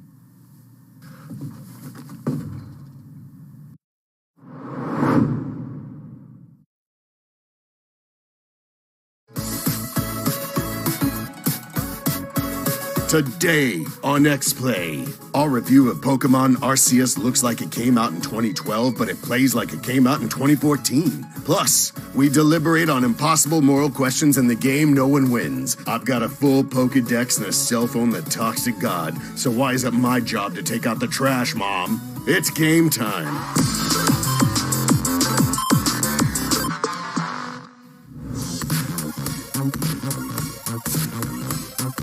Hello and welcome to X-Play. Today on the show, we meet God. No, not God, because if that happened, then we have severely underpromoted this episode. We mean Pokemon God, and they're ready to possess your cell phone and take you back to a time all the way when there wasn't a Pokedex yet. So the year 1995. Truly a time of miracles. Check out our review of Pokemon Arceus. There's always been one question that has boggled the mind of Pokemon fans everywhere. And no, it's not is Mr. Mime hooking up with Ash's mom, but what were Pokemon like in the past? Before gyms, the futuristic threats of Team Rocket, and not being able to ride your bike indoors, what was the world of Pokemon like? Well, Game Freak's 35th main series title set out to answer that and more. Pokemon Legends Arceus. Arceus not only grants its players on a journey to a new era, but also in a new gameplay style as well. And does this new gameplay satisfy Pokemon fans everywhere? Well, does a Klefki threaten any attackers by fiercely jingling its keys at them? Check the Pokedex, that's a real fact. This is our review of Pokemon Legends Arceus.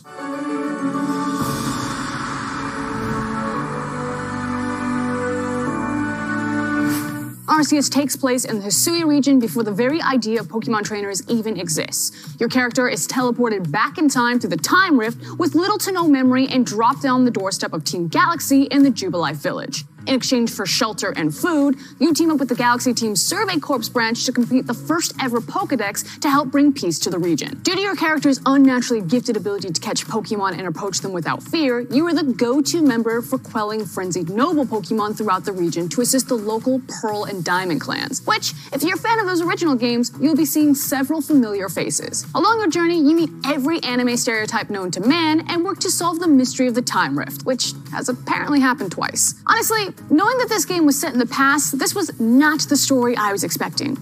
I mean, I wonder how it was even pitched to Game Freak. Okay, you two are my best writers. We have a new game, Pokemon Arceus. I need a way to get them directly into the world to hype up our biggest franchise. So, what do you have?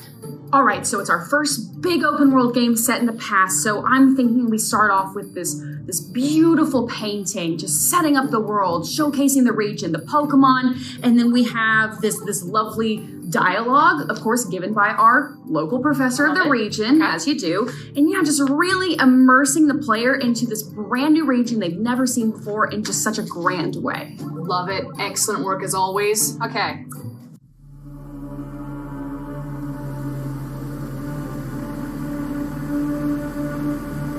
What do you got?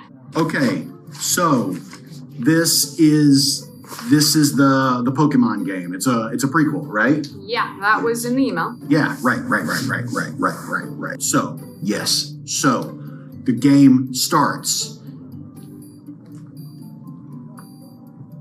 and God talks to you. But not just any God. It's Pokemon God, right? Yeah, Arceus, Pokemon God. And you're sitting there in your little short shorts and sandals, and he just throws you back in time and just dumps you into this world, in this era that you don't know what the hell's going on. And you have no help, no guidance, no direction, nothing except for a cell phone. But not just any cell phone, right? Like God is in the cell phone. So it's like it's God in the cell phone. He talks to you. God cell phone, Pokemon Arceus. You've had months to work on this, and that's the best you have. Yeah, that's it. A Pokemon God cell phone that time sucks a child wearing short shorts into the past. Yeah, well, it doesn't have to be short shorts. It can be formal wear. It can be PJs. You can be in your PJs. Yeah, it's an easy fix.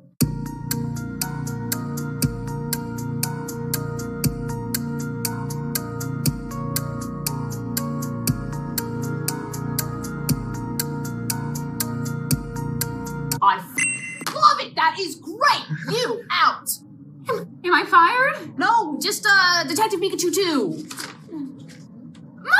Unlike previous mainline Pokemon games, Arceus drops a lot of main core staples, such as HMs, TMs, held items, rivals, bikes, random Pokemon trainers that are way too into their shorts, and gym leaders. Now, previously, these mechanisms were about difficulty balance, locking off areas from the player till certain progression thresholds were met under the guise of story. In Pokemon Legends Arceus, difficulty curves and progression are locked behind Survey Corp ranks and mainline quests assisting the Pearl and Diamond clans. And while you will traverse the world like any other Pokemon game, since there are no cities, you'll use Jubilife Village as your primary hub, with camp outposts scattered throughout the land as quick travel points to your destination. At these camps, you can craft various items, including Pokeballs and Revives, from the materials you've collected in the wild. While the occasional trainer battles still exist, Arceus has traded being a Pokemon trainer for being a Pokemon collector. You are rewarded in experience points, money, and rank by capturing Pokemon, defeating them with certain move types, watching them use certain move types, evolving them, the list goes on and on and on. But speaking of Pokemon moves, there has also been a lot of great quality of life improvements to establish gameplay, such as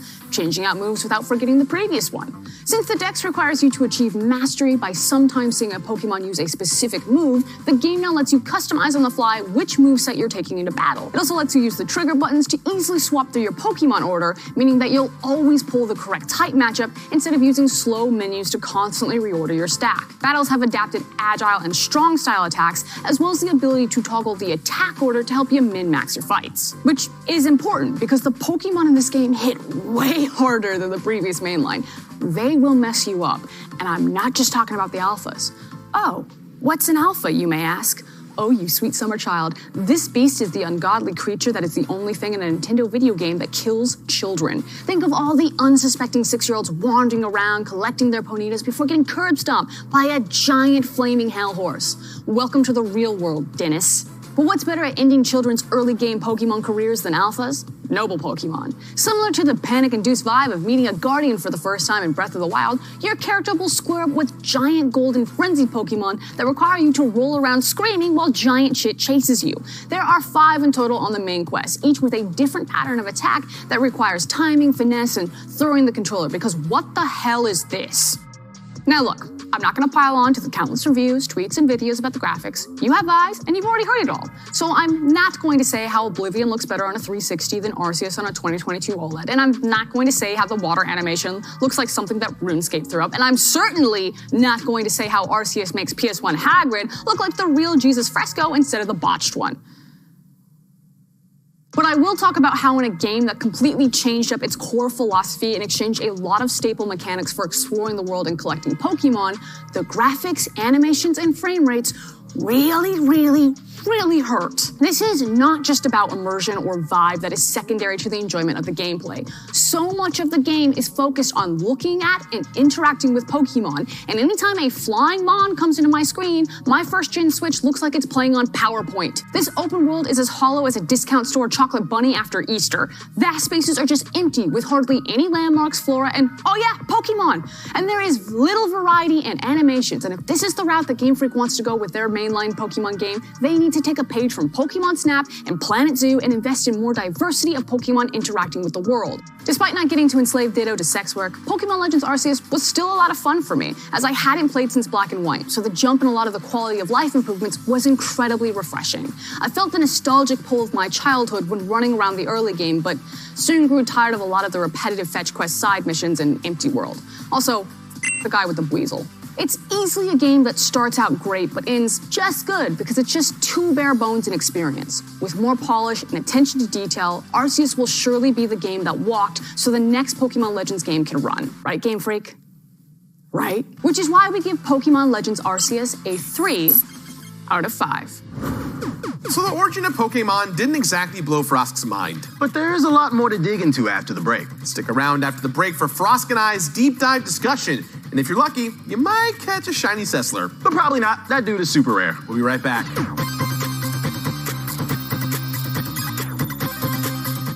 Are you ready for smarter conversation? If I looked like you, if I was you, I'd be constantly porking. Elevate your media intake with Vibe Check. Prius drives like how old people screw. For researched discourse Hot dog's not a sandwich. that celebrates intellectual profundity. Can someone give me the birds and the bees talk? Rage against the dying of the light brave philosophers. I dare you to cut to commercial. I dare you. Vibe check. It's deep. I'm the best lawyer you could hope for, and I'll tell you why. Whoever's making you look guilty is making me look bad, and I don't like that. I'm sure the truth will come out.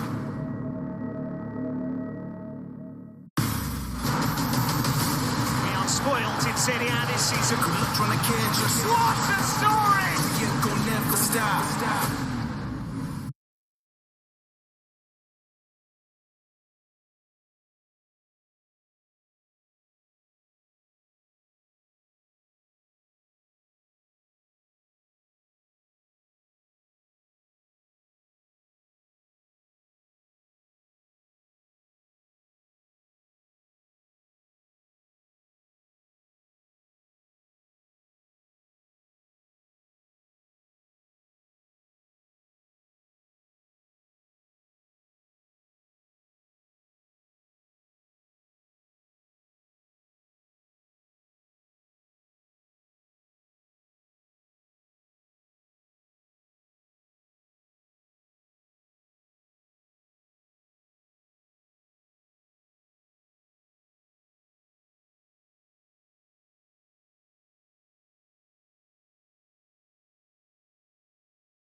Welcome back to X-Play, where our budget is as empty as the Pokemon Arceus open world. And Gex only has one looping animation.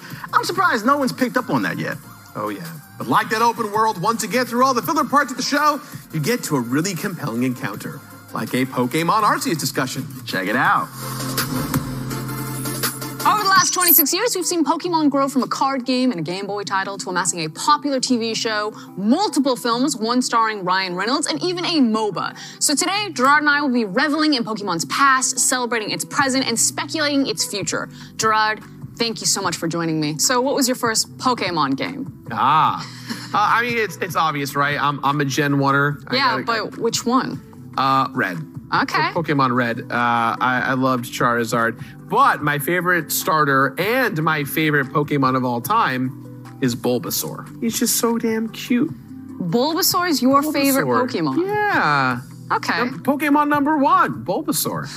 I was also a Red. I have siblings. I've actually never asked if you have siblings. I know you do. You have a sister at least. I'm the youngest of 5. Okay. Yeah. I feel your pain. Yeah, it's a big family. Middle child of 6. Oh my gosh, yeah. Yeah. Not religious. I don't know what happened. So the thing is that I would always get one, and then my brother would always get the other one. So I had Red, he got Blue, I got Silver, he got Gold. When it was Leaf and Fire Red, I stayed with Red again.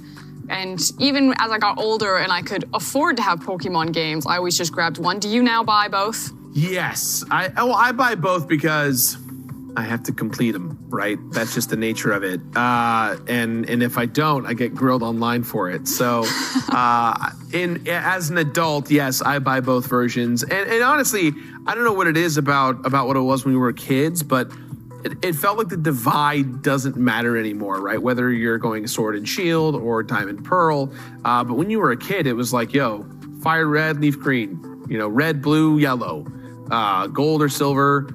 I don't know. It's not as important as it used to be. What's your Pokemon play style?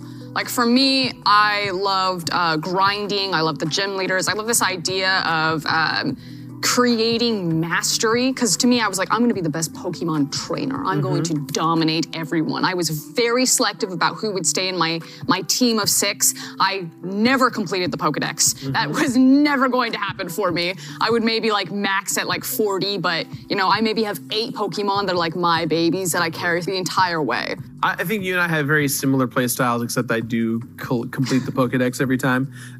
For me, whenever I play, my general rule has been when I play the next generation of a game, I will try not to use the same Pokemon from previous generations. So it forces me to find a new favorite 6 Pokemon that I'll take on the journey with me. Recently, I played Pokemon Platinum for the first time, and I had a very weird team comp. It was weird to me because these are all Pokemon that I would never, ever take with me on a journey, but they were like, what's different about them, right? Like Gliscor, for instance, just like a weird Pokemon that is so fascinating. I was like, that's not for me, but I'm going to go on the journey with them. So to me, it was always about, no matter what game you're playing, the 6 that you take with you, the ones that you're min-maxing, if you will, they kind of have to mean something to you in a way, right? And in competitive Pokemon, very fascinating, very fun to watch, but definitely not my speed. Yeah, which is interesting because Arceus is so vastly different. And that was kind of like the biggest hurdle for me playing Arceus, is that it felt like my style of how I actually like to play the Pokemon games was not just like irrelevant, but also a detriment because it's so much about the dex completion, because that's what bars you from advancing in levels or kind of advancing into new areas. So for me, I was like, oh no, I can't just sit with the same 8 Pokemon. And I felt like I was playing a brand new game of like completely different mechanics. I have sunk in about 45 hours so far. It's a shorter game. I know. I've put in 45 hours and I haven't even left the opening area. Because this game is about, for lack of a better term, it's about the microdose of earning achievements. Yep. But yeah, of course, getting your research data to level 10 is important, but that list is there. That stamp, I want that. I want to be able to go, oh, I did all the tasks. And I think it's because that's what the game asks, right? It feels good to be kind of the guy that's like, hey, you're making kind of like the world's first Pokédex for this atmosphere. And that journey is just so fascinating to do that I haven't had any problems. Creed and I were talking about it earlier. We both haven't really evolved in the story, but we have like 4 or 5 stars, like in the opening area. I don't know what atmospheres look like other than the opening area. I'm mean mugging that alpha Rapidash from far away. Like, I'm coming for you. You should move on a little bit because you can get a quest line that will give you a shiny Pokemon in that area. Ooh. Yeah, your first shiny in the game unless you like randomly come across one. Yeah. So none yet for me, but I'm getting there. Yeah, I've got a nice shiny Ponyta. Ooh, nice. With his blue flame. Yeah. As far as like Pokemon games, so it's interesting because we're obviously talking about like the mainline Pokemon games, whereas there are other tons of spin-off games. Exactly. Yeah. So do you think that there's like an underrated one, or is your favorite mainline game? Like for me, I feel like Crystal is my favorite mainline game. Probably right next to Silver. That was just my age group where like when Silver came out, I was like old enough to like really get competitive with Pokemon, but not, or like, old enough to know how to play it correctly. Because when I was playing Red, I was very, very young. But I feel like Crystal's very underrated, and I love Pokemon Stadium. I think Pokemon Stadium, to me, was always my favorite Pokemon game, and I would love to see it come back. I feel like a boring person to say this, but to me, the underrated title was Pokemon Snap. I was that guy that went to Blockbuster, that printed out his photos because I was so proud of them. That's so cute. And I still have the sticker sheet. When I was young, I was obsessed with Arcanine. And so I have, like, there was one time in that lava level in the N64 where I just... Where he jumps out of the thing? Yeah. Don't you have to knock him into the lava and then he comes out as Arcanine? Yeah. So Growlithe and Arcanine are like my favorites from Pokemon Snap. Wait till you see them in the Hisui region. Oh my gosh, I've so seen the screenshots. They just look like little fluff balls. One time I went to Blockbuster and because I was a weird kid, I walked in and I got like a 9x9 picture printout of mini stickers, maybe about this big, that were just all Arcanine and Growlithe and nothing else. And I only allowed other Pokemon in those shots if Growlithe or Arcanine were in the shots. Otherwise, they were not allowed. But I think Pokemon Snap, it's fascinating to me that new Pokemon Snap came out. And it is one of the best looking Pokemon games that we've gotten probably in the last decade. And it felt like no one talked about it or liked it. I loved it. I'm still completing it. It's taking forever because they're putting in new content and new stuff.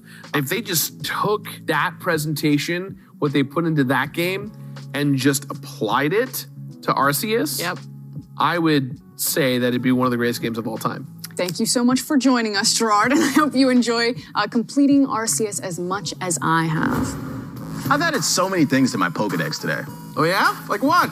I spotted a wild Kevin Pereira, an intern wearing the skull of their dead mom on their head. Oh, and a grass-type camo. Nice. He smelled like weed.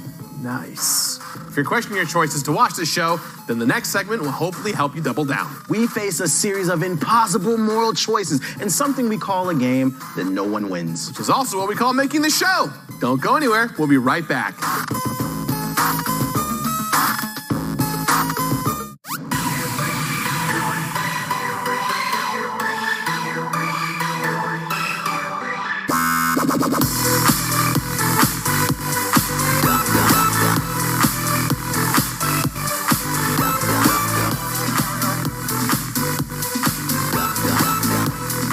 We love our new apartment, Great kitchen, open floor plan. but there's not much privacy. At least Geico makes bundling our renters and car insurance easy. For bundling made easy, go to geico.com. Why is it so funny? You looking for a new free game? Well, check this out. This is Rec Room, the new largest free game that is available on all devices. Challenge your friends to a battle, a race, or play together as a team. With millions of player-created worlds, there's always something to do in Rec Room. Go download Rec Room and see everything there is to play. I'm the best lawyer you could hope for, and I'll tell you why. Whoever's making you look guilty is making me look bad, and I don't like that. I'm sure the truth will come out. Master Chief recovered something. Sacred ring. Halo. Find the halo. Win the war.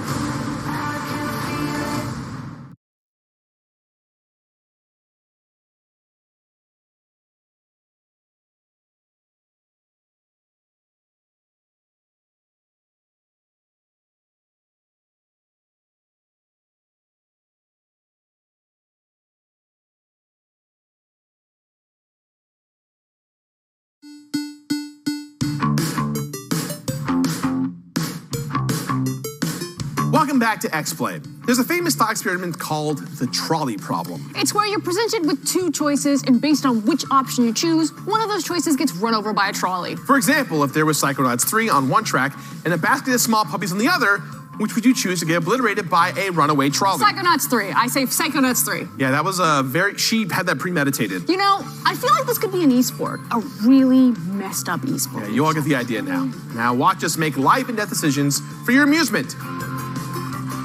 You'd kill a bunch of dogs, huh? Psychonauts 3? Okay. While we here at X-Play don't place much value on human life, we do love some video games. So today we're playing a game where no matter what you choose, you're gonna lose.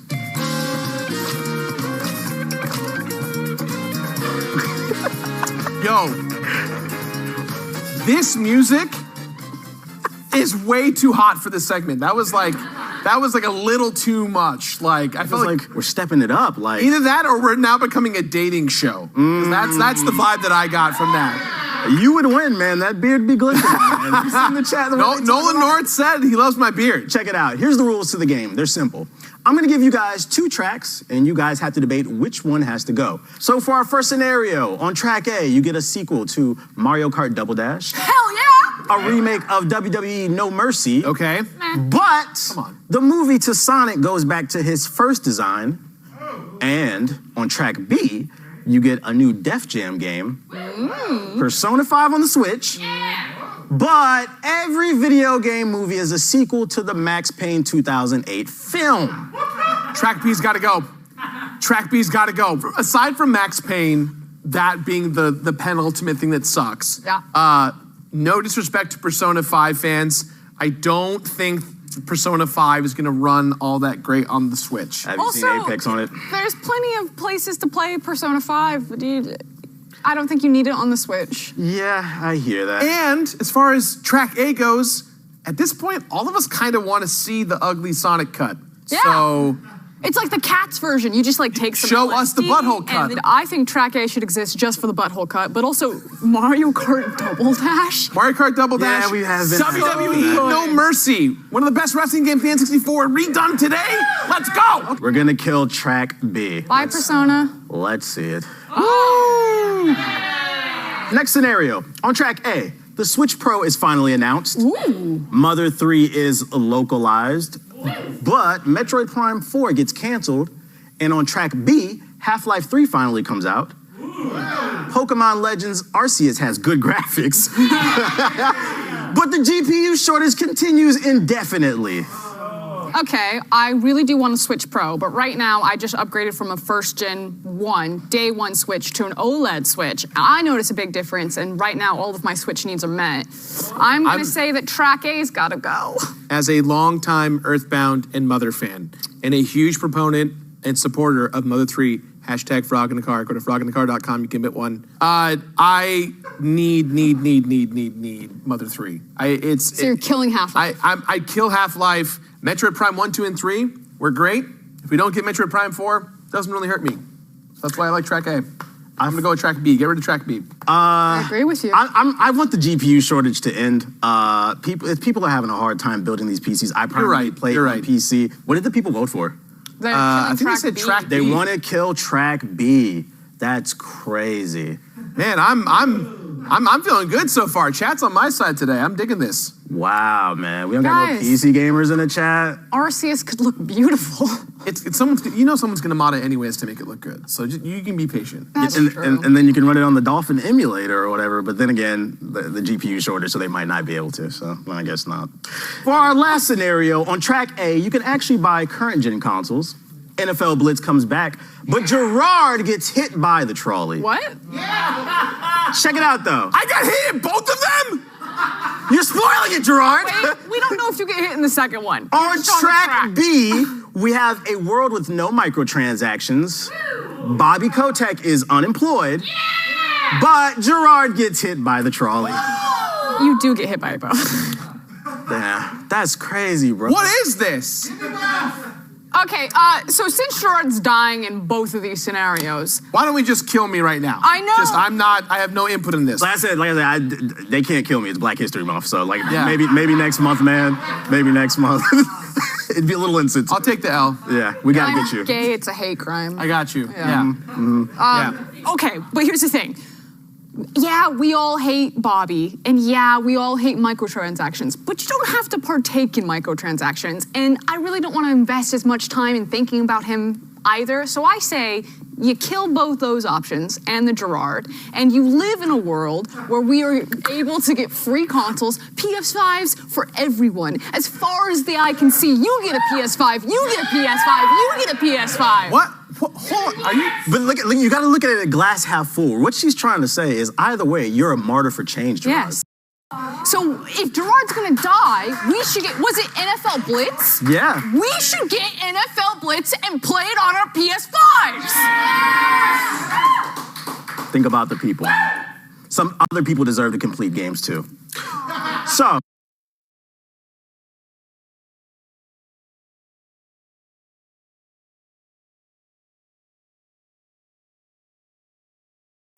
We have an animation for that, don't we? Yeah. We sure do. I love that animation. Why is the blood splatter bigger for you? It looks like he himself. I love it. Well, guys, this has been my last episode of X-Play. Just want to say thank you to all the fans out there, and more importantly, thank you to Nolan North, because he loves my beard, unlike the rest of the cast here. So, I love you. Why am I getting? I love your beard. Blame the I'm not here. I'm dead. I'm trying to come over for movie night. You guys voted. I'm dead. You never call me? You heard him. He's dead. Well, thanks for playing the no-win game with us. Sorry, Gerard, for killing you. You're not sorry. And that's our show. Be sure to check out our full X-Play live streams on Twitch and YouTube. And we've got an even longer version of the Pokemon Arceus review. Hey, that's me, on our YouTube channel, along with a bunch of other game reviews and interesting videos. There's even one about football. Ugh, physical activity. Thank you for watching. See you next time. Bye-bye.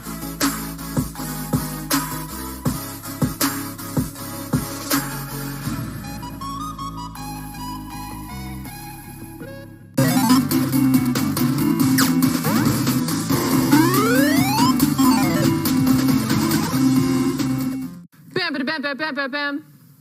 Hello and welcome to...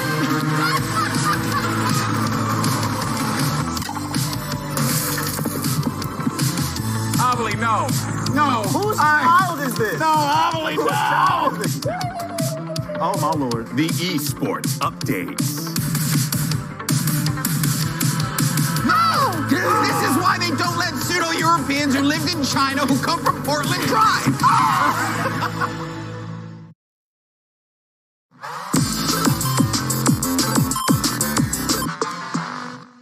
Hello and welcome to X-Play, the show that feels like someone broke into an ancient NBC Universal tomb and decided to put on an old, mummified pop culture property and put it on cable. Wow, how specific. But did we get to drive around in a Jeep and throw people to their deaths? Absolutely not. Then it was totally worth it. And as a bonus, we get to review games again. Hey, like Uncharted Lost Legacy, where the review includes me doing stunts for some dumb reason. What? So in this next video, you're like Indiana Jones? Debatable, something like that. Ah, would you say you're more or less cool than Harrison Ford? Probably way less cool than Harrison. It's Harrison Ford. Yeah, that's a good point. I'm heavy. I have a beard. Unlike Harrison Ford. Watch the video. You know what? Just actually, look at a photo of Harrison Ford. It's much nicer. Indiana Jones, Nathan Drake, and Lara Croft have held a bit of a monopoly on the quippy treasure hunter genre. Well, them and Brendan Fraser in The Mummy, if he counts. I don't know, do mummies count as hidden treasure? No? Okay, well, Brendan Fraser is a treasure himself, so he counts for me. I'm including him in this list, but I digress. There are two treasure hunters who have been overlooked for far too long. And by far too long, I mean just for the last 5 years. I'm talking about Chloe and Nadine. These may just be two random names to you at home, but don't worry. I'll explain why these two women are worth knowing. With the Uncharted movie just around the corner and the new remastered Uncharted Legacy of Thieves collection coming out, we figured what better time to revisit one of the greatest games in the franchise, Uncharted: The Lost Legacy. Now to be clear, my favorite Uncharted going into this was Uncharted 3. However, now that I've replayed this game again, whew, this one's got some really good stuff in it.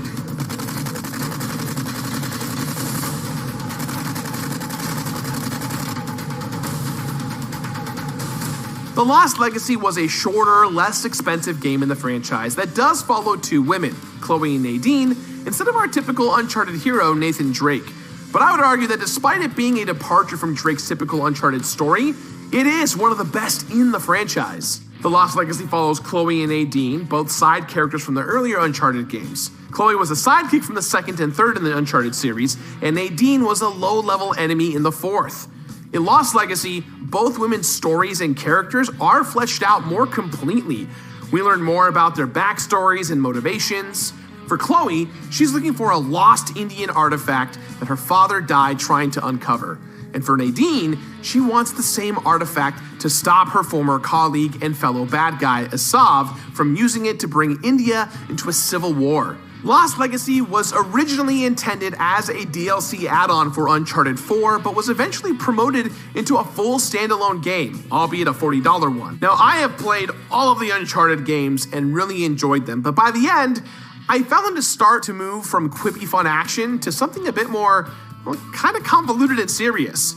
I can probably recall the plots to the first couple of games in a sentence or two, but Uncharted 4, I don't know. By the end of the franchise, things started to feel so bloated and overly long when it came to Nathan Drake.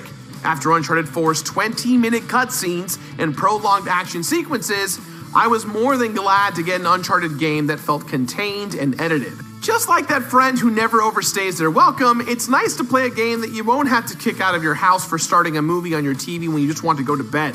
When I first played Lost Legacy, I expected it to feel like a throwaway side story. But in actuality, it felt like a fresh perspective on a comfortable franchise. All of my favorite things from the Uncharted franchise was here. Beautiful worlds to explore, great action gameplay, light puzzles, and a well-written adventure full of fun characters. But it takes all these things that I've known and loved for years and breathes new life into them. Because The Lost Legacy doesn't follow Nathan Drake, it really feels like the developers were able to take risks with this spin-off. One of the biggest and most exciting additions to the gameplay was a large open section you could explore in.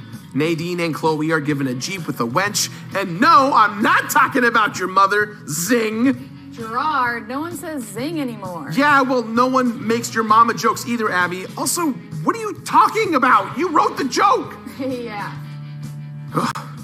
This section isn't quite as exploratory as a true open world, but it does feel far less linear than in Uncharted games past.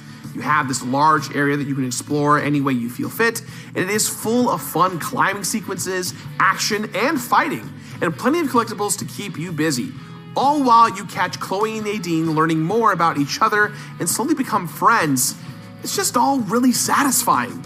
It also looks freaking amazing. The environments and landscapes are absolutely gorgeous. They're colorful and bright, and they just invite you in to explore them completely. Every animation is also lovingly rendered to show every small detail, from Chloe shifting into reverse before she backs up her Jeep, to the sweat rolling down people's foreheads. Although I would also argue that perhaps games don't need to lovingly render so many bodily functions of their protagonists, but what do I know? Like many modern games, Lost Legacy also has a killer photo mode, which felt new at the time it came out in 2017.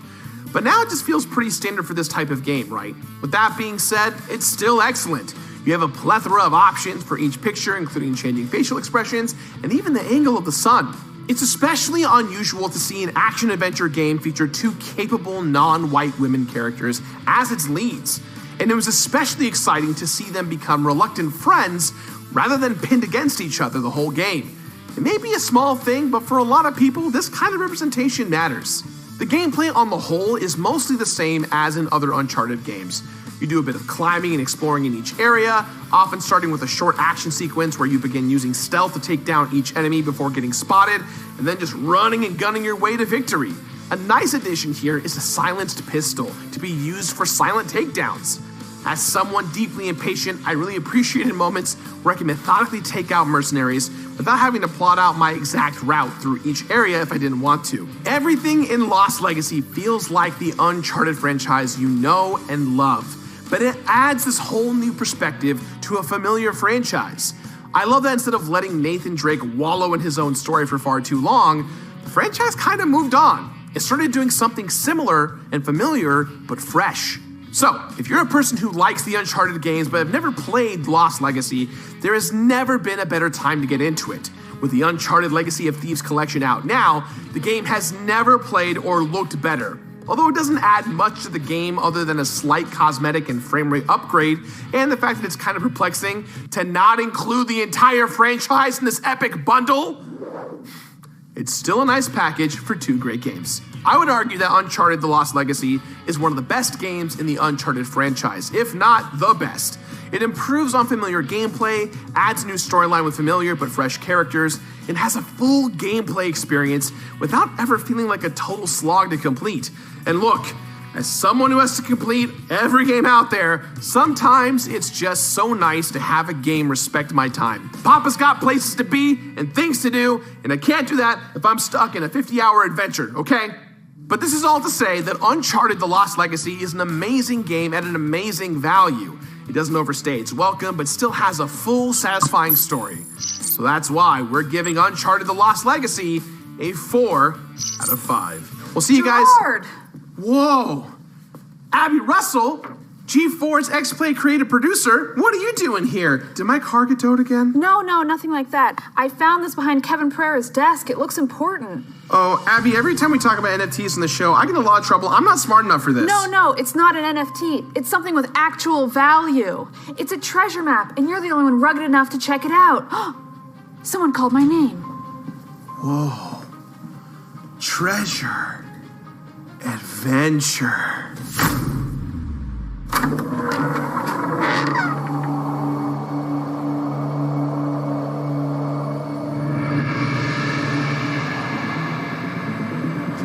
Oh, that's so bright.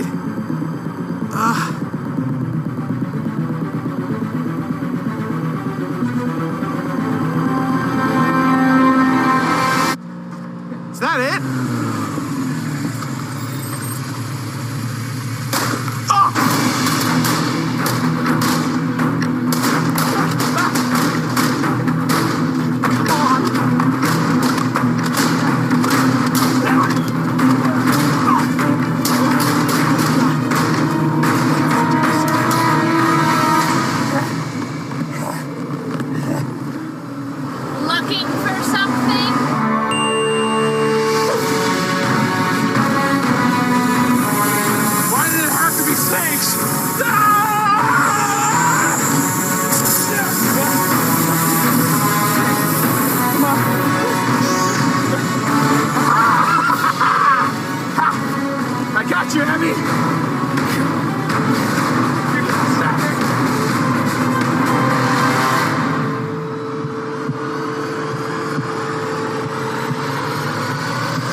lost this to time. This really was worth it. I just want the launch! That was great. We love Lost Legacy. But enough with this swashbuckling crap. Let's talk about Pokemon. Are you just always thinking about Pokemon? Constantly. My brain is a Pokeball that caught too much Pokemon info, and now I'm trapped in a Pokegym of my own making. That's up. And speaking of up, stick around for our list of the 15 most up things about Pokemon. Not on even one of them. Don't go anywhere. See, we just don't give a about saying on TV, and I with it.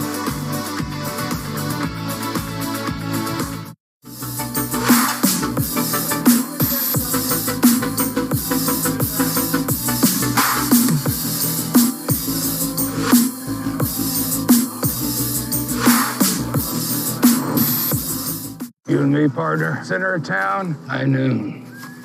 Nope. Daisy's got last one lessons at noon. High 2 o'clock. That work? I got a spur fitting at 2 o'clock. How's about 3? We don't need any more overscheduling, but we could all use more ways to save. What about Tuesday? I'm the best lawyer you could hope for, and I'll tell you why. Whoever's making you look guilty is making me look bad, and I don't like that.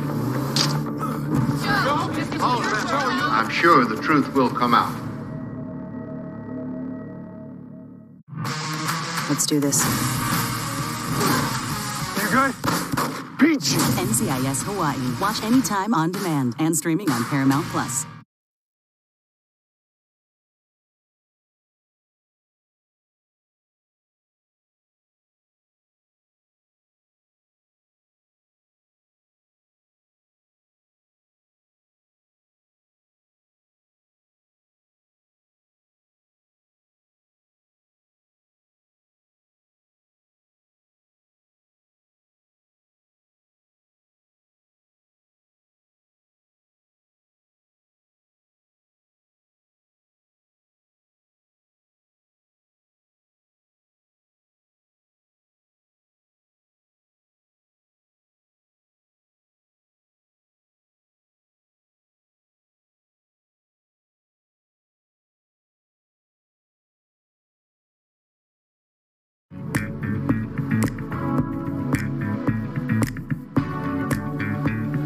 Welcome back to X-Play. Pokemon may seem like a cute franchise with adorable pocket monster designs and a heartwarming message about perseverance and friendship.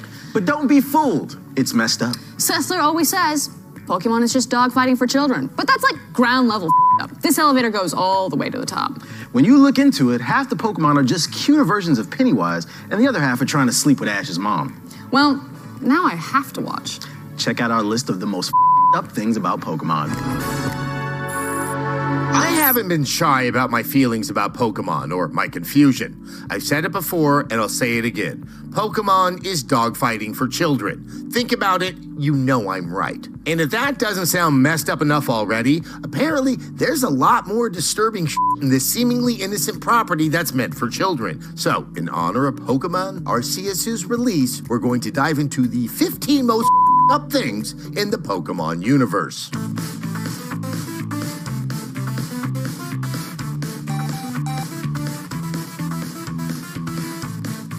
Number 15 on our list is the Pokemon Parasect. Unlike other Pokemon we'll get into, Parasect doesn't look particularly horrifying. It even looks kind of basic. Boring. It's just a regular hermit crab, right? Wrong. That thing on its back, it's not a shell. It's a massive parasitic mushroom that's overtaken its host crab and controls every move it makes. Remember the parasitic fungus zombies in The Last of Us? That's what Parasect is. Except it's cuter, doesn't make the scary clicking sounds, and I would feel bad shooting it in the face. But this parasite is still pretty gnarly. It eats away at its host, gnawing until there's nothing left, forcing it to leave spores in its host's eggs in order to hatch and continue this gruesome cycle. I'll never look at a hermit crab the same again. Number 14. Lavender Town. I'm sure half of you clicked on this video just to make sure we talked about Lavender Town. So here you go. If you're new to the series, Lavender Town is, well, a quiet, solemn, lavender hue town that doubles as a massive Pokemon burial site. And as you can probably guess, it's haunted as For some reason, all of the Pokemon are buried in one single 7-story tower that's crawling with ghosts trying to fight you and people trying to summon them. And if that's not creepy enough, this is also a place where horrific crimes have occurred. Like that one time that the evil Team Rocket tried to steal a bunch of Cubone skulls and killed a Marowak Pokemon in the process. But really, one of the most messed up things about Lavender Town is that in later generations, they convert the graveyard tower into a radio tower and move all of the graves to a separate location deemed the House of Memories. If there's one thing we've learned from horror movies, it's not to mess with grave sites. I mean, come on! Give those poor dead Pokemon some respect. Number 13, Banette. Banette is one of the weirder Pokemon. From what I know about Pokemon, they're supposed to be animals of some kind, right? Not this one. Apparently, Banettes start out as cute little plushies who, upon being discarded by their owners, become sentient beings fueled by the desire to get revenge on the children who abandoned them. I have questions about this one. Was the plushie always a little bit alive? How did it know it was abandoned? Are all my old Zoids secretly tracking me, waiting for the most opportune time to sink its long liger teeth into my neck? This is like if Woody from Toy Story decided to hunt Andy down to murder him after Andy grew up and decided that playing with cowboys was for nerds. Actually, I would watch that movie. Number 12, Lampent. This Pokemon is a lamp, but that's not why it's on this list. Instead of being fueled by gas, this Pokemon is fueled by dead people's souls that it hunts for. This Pokemon is the literal angel of death. Why is this in a kid's series? Number 11, the Great Pokemon War. Not much is known about the Great Pokemon War, aside from a passing comment in Pokemon Red and Blue from Lieutenant Surge, the Vermilion City gym leader. He claims that electric Pokemon saved him during the war, but he doesn't specify what war or give any other details, and you and the other characters don't question him at all. So, in theory, everyone is aware of the war, but it maybe cuts too deep to talk about. This requires some further research, which fans have been eager to do. They've taken this one-off comment and run with it, noticing that there are suspiciously few middle-aged men and women in the Kanto region. You have your kids, teens, and elderly people as NPCs, but very few adults. Could it be lazy design? Perhaps. Or maybe a brutal, bloody war wiped out nearly an entire generation, plunging society into chaos and forcing kids to leave their homes at 10 years old to fend for themselves and keep the economy of fighting your animals against other animals going. We need answers, Pokemon. Number 10, Komala. This Pokemon isn't trying to kill anyone or eat their souls for a change, so what's up about this one, you ask? It's asleep forever. It's born asleep, it spends its life asleep, and it dies in its sleep. Think about that for a second. Komalas have never opened their eyes. They've never smelled the grass after a rain, enjoyed a conversation among friends, or known the joys of reading The Sound and Fury by William Faulkner. Their life is one long dream that they can't wake up from. That, to me, sounds like a nightmare. Do Komalas ever live at all? And what is the benefit of even having a Komala on your Pokemon roster? How do they stay alive? How do they eat? Apparently their attacks are just the results of them rolling around in their sleep? Make it make sense. Number 9, Yamask. I learned a lot more about Pokemon than I would have liked to for this video. For instance, some Pokemon used to be people, like this one. This Pokemon carries around a gold mask that resembles its own human face, so that it can remind itself that it used to be human and to be sad. I don't know how this kind of thing happens to people in the Pokemon universe, and I don't care to find out. Number 8. Where's the government? There's some big societal problems in the Pokemon universe, or so I'm told. There's pollution, and there's rampant terrorist groups like Team Rocket and Team Aqua running around, cutting off slowpoke tails and trying to bring about an eternal rain that would drown half the planet in a weird up version of Noah's Ark. And yet, there is no government response or plan of action to tackle these massive threats to society. Instead of the Pokemon CIA or FBI fighting these eco-terrorist forces, this crucial task is left up to 10-year-old kids. And sure, there are Pokemon cops, but do they actually do anything? They act more like guards, and I don't feel confident in their investigative duties. So, I guess for now, society has to put its faith in basic, ordinary kids who are released from their homes with no survival skills, just one single baby Pokemon and a dream. You know, it's kind of inspiring when you phrase it like that. Number 7, Sandygast. Wait, what's so messed up about this one? It's just a sandcastle. It does what? Okay, apparently this Pokemon is formed from grudges left behind from death that happens on the sand. And it sucks the life force out of people and children who get close to it. And if you stick your hand in its mouth, it takes control of you and forces you to pile more sand on it to make it even bigger. Why anyone would want to do that, I don't know. And this is a fun detail. Apparently the shovel is a fashion statement that the sandy gas is very attached to. Now that I relate to.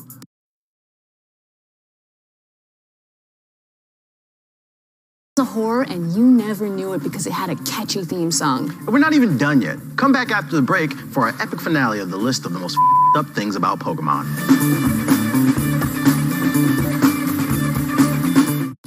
A master interviewer makes more than conversation. They make moments. Talk is cheap, so we've got an hour of it. It's Attack of the Show, The Loop. It's amazing. He's talking about motorcycle insurance, and people love it. You deserve to save. I deserve to save. I mean, he has a way of making you feel seen. Bundle car and motorcycle insurance at geico.com. Can a smile help a child learn and grow? You bet. Learning is fun. The more fun a child has learning, the more they participate, focus, and remember. And the more a child learns, the more fun they have. What could be better than that? So, smile when you talk to your child, be joyful when you read, and laugh when you sing. Make learning fun. For more information, visit first5sandiego.org. I'm the best lawyer you could hope for, and I'll tell you why. Whoever's making you look guilty is making me look bad, and I don't like that. I'm sure the truth will come out. Today you're risking everything to save others. Nothing's more Starfleet than that. Stream with your family.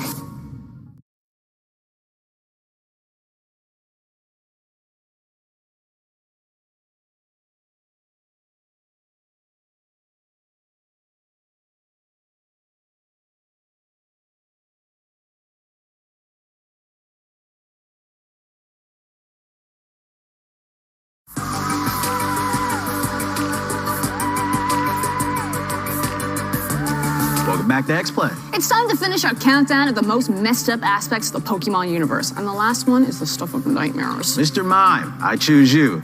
As my dad? Yeah, it's about to get real weird. Number 6, Frostlass. The Frostlass is a straight-up serial killer. I didn't know they had those in the Pokemon universe, but they do. And it's this thing. Frostlass is a humanoid creature who lives up in the mountains in an ice cave and is said to be the spirit of a woman who froze to death. They prey on handsome men climbing up mountains, freeze them, eat their souls, and then drag their frozen corpses back to their lair to have as a decoration. Number 5, Spoink. Spoinks may look like cute little springy pigs, but there's something deeply upsetting hiding behind every bounce. You see, Spoinks' hearts don't work like yours or mine. They don't just beat without us really having to think about it or do anything.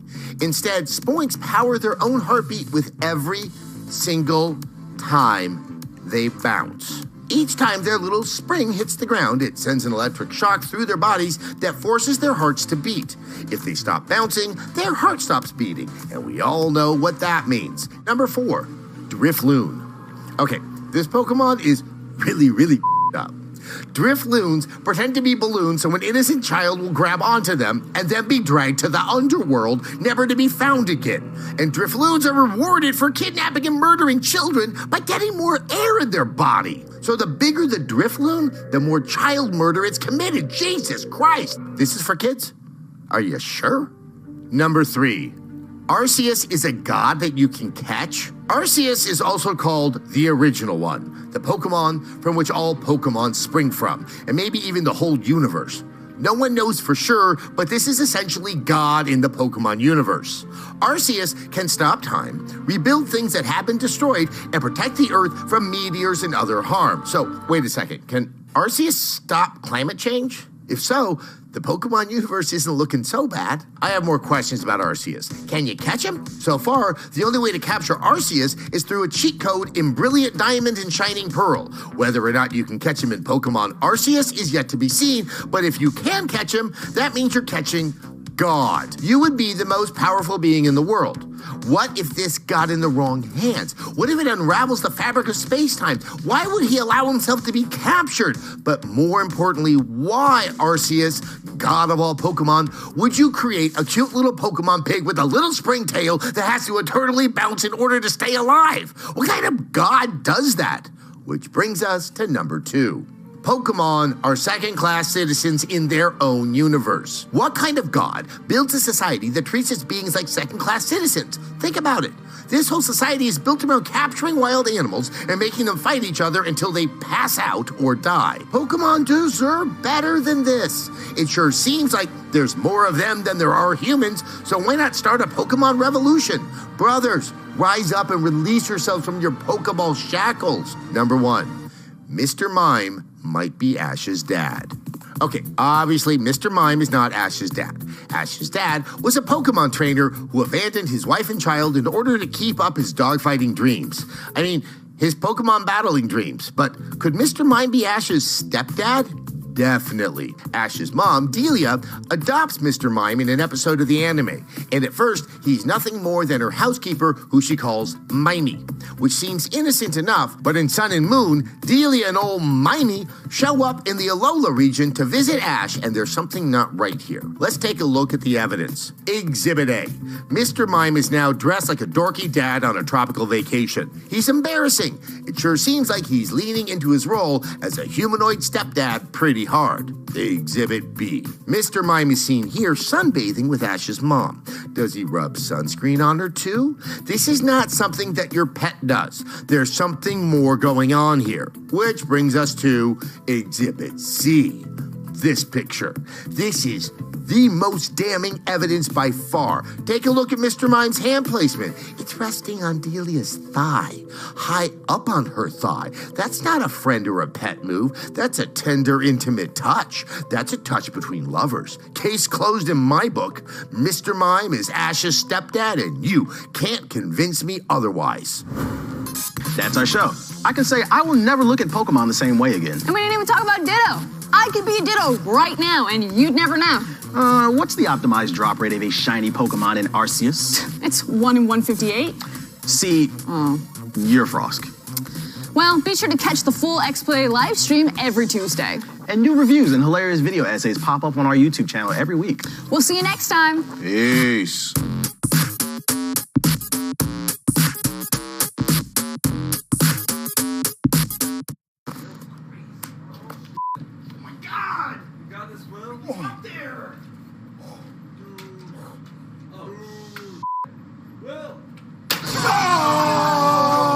What's up? It's March 13th, 2003. We're in New Brunswick, New Jersey. It's summertime. You know what that means. It's time to Zer.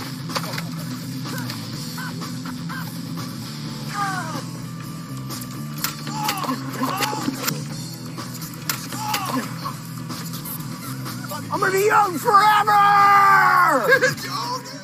Bro. I love you.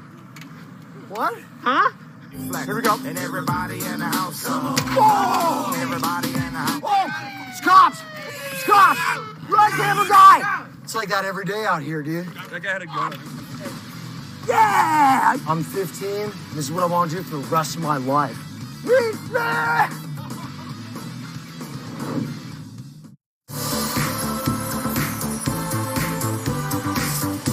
Today on X-Play, we dig up the Crackdown franchise and do forensics on how it died.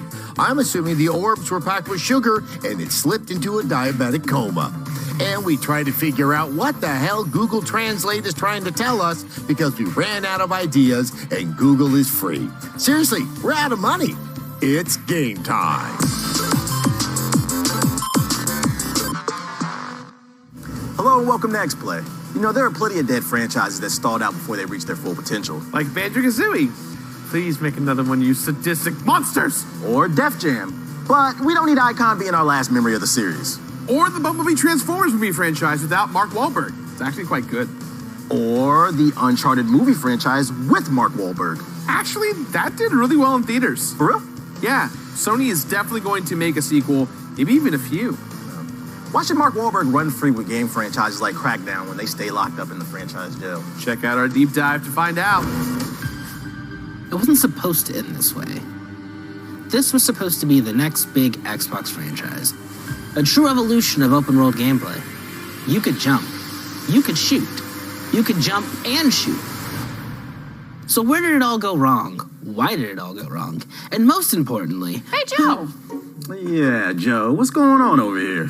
I was trying to set up this video on Crackdown before you rudely interrupted me. Joe, how many times do I have to tell you? If you're gonna record a VOD, please make sure that your elbows aren't ashy. They're looking like a Canadian Christmas.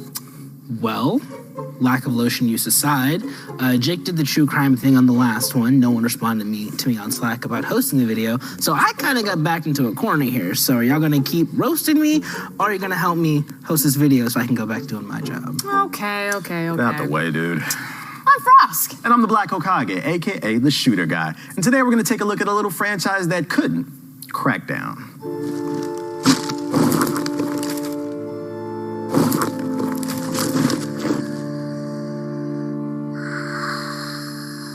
The year is 2004.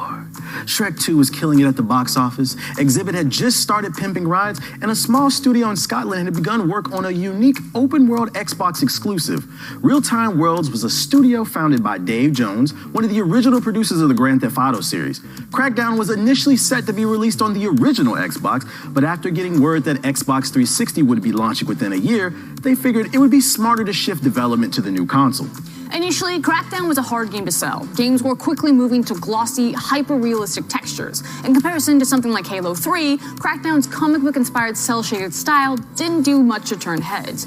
Additionally, the skills for kills mechanic at the heart of Crackdown was hard to showcase. In Crackdown, you're given 5 different areas to level up: agility, shooting, driving, strength, and explosives.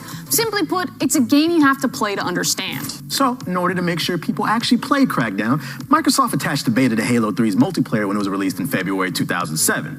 When the Halo beta wrapped up and people decided to actually play the game they bought, what they found was a fun and inventive open-world shooter. Unlike most open-world games at the time, where the gameplay escalated through better guns or vehicles, Crackdown's skills for kill system was focused entirely on player ability. The more you use your skills, the crazier they became. If you collect enough orbs, eventually you could leap through buildings like you're Superman in his still figuring it out phase. Sock enough bad guys in the jaw, and eventually you can throw a car in their face. Structurally, the game was truly a sandbox, with the narrative being little more than a suggestion. You play as a member of a peacekeeping force called the Agency, and you're tasked with taking down various criminal leaders holed up around Pacific City. You locate these crime lords simply through exploring the city. The most guidance the game gives you is a percentage point telling you how likely you are to succeed at beating said crime lord's ass. Crackdown was one of the few open-world games to truly double down on player autonomy. There are no hyperlinear missions thrown in between the open-world mayhem. It's all on you to decide what to do. Some minor control issues aside, Crackdown goes just as hard today as it did in 2007. It's arguably one of the coolest takes on the open-world superhero game. Now, if you'll excuse me, Frost, I'm gonna find out who killed this franchise. Okay. Hey, Abby, how you doing? Oh my god, thank you for asking. It's actually been really hard lately. Like, I have all these car payments, and I'm like, why did I buy 3 cars? Yeah, I'm not here for all that. Listen, why did you kill Crackdown? What? I didn't kill Crackdown. Interesting. Where were you March 5th, 2009? I don't know, that was like 10 years ago. Huh. I didn't know I was dealing with somebody who had amnesia. Abby? Abby! You can't run from the truth, Abby!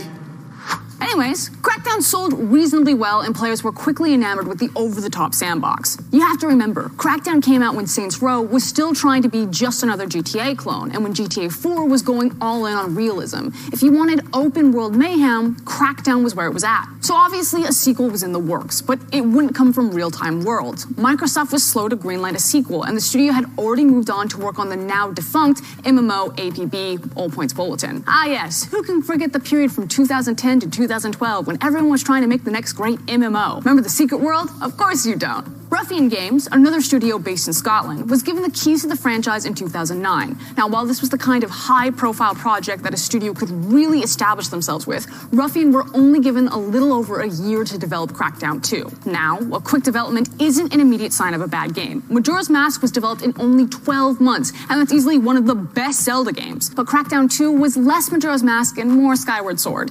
Since this was 2010, the bright and vibrant aesthetic of the first game was replaced with drab browns and oranges. Instead of taking down crime lords, you fought swarms of zombies and a band of domestic terrorists / freedom fighters. Like I said, this was 2010. The core gameplay for the first Crackdown was still intact, but most of the charm was gone. The duller color palette, post-apocalyptic vibe, and genetic engineered monstrosities wound up making the Crackdown 2's open world one that wasn't very exciting to explore. Yeah, think about it. The general consensus on Crackdown 2 is that it was more like Crackdown 1.5. The only new mechanic it really introduced was the glide suit, which, while cool, you don't get until later in the game. Crackdown 2 fell short of the promise established by the first game, with critics and audiences both being underwhelmed by the effort. If you ask me, it feels like a setup. I want answers, and I know just where to get them. Where does he keep going?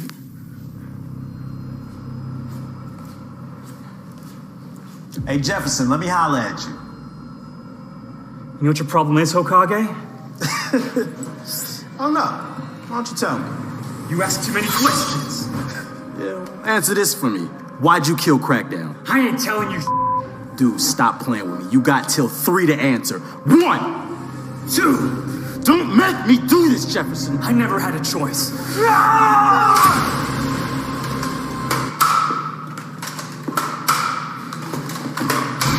Damn it, Jefferson! All you had to do was talk! I ain't no snitch.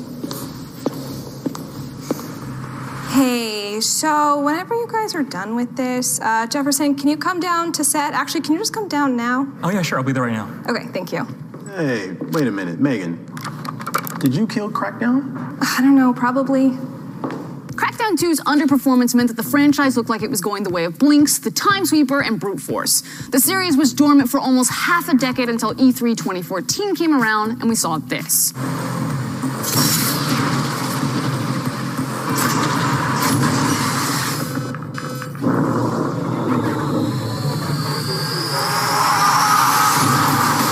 At the start of the last console generation, Xbox was all in on cloud gaming, and Crackdown 3 was originally intended to showcase the power of the cloud. By running off high-powered servers, Crackdown 3 would allow players to engage in an unprecedented level of destruction. Want to drop a building on a jaywalker? Go for it. Want to blow up a bridge to stop a carjacking? No one's stopping you. At least, that was the idea. Agent, the indicator on your screen shows the commercial break is imminent. Unfortunately, your Honda Civic won't magically transform into a Batmobile next time you run out of snacks, no matter how high you level up. Don't go anywhere. Hello and welcome to another episode of G-Force Crash Course. Needs the burst cleanly has. Nexus is down for GT. They can't let it slip. Oh no. They're letting it slip. Okay.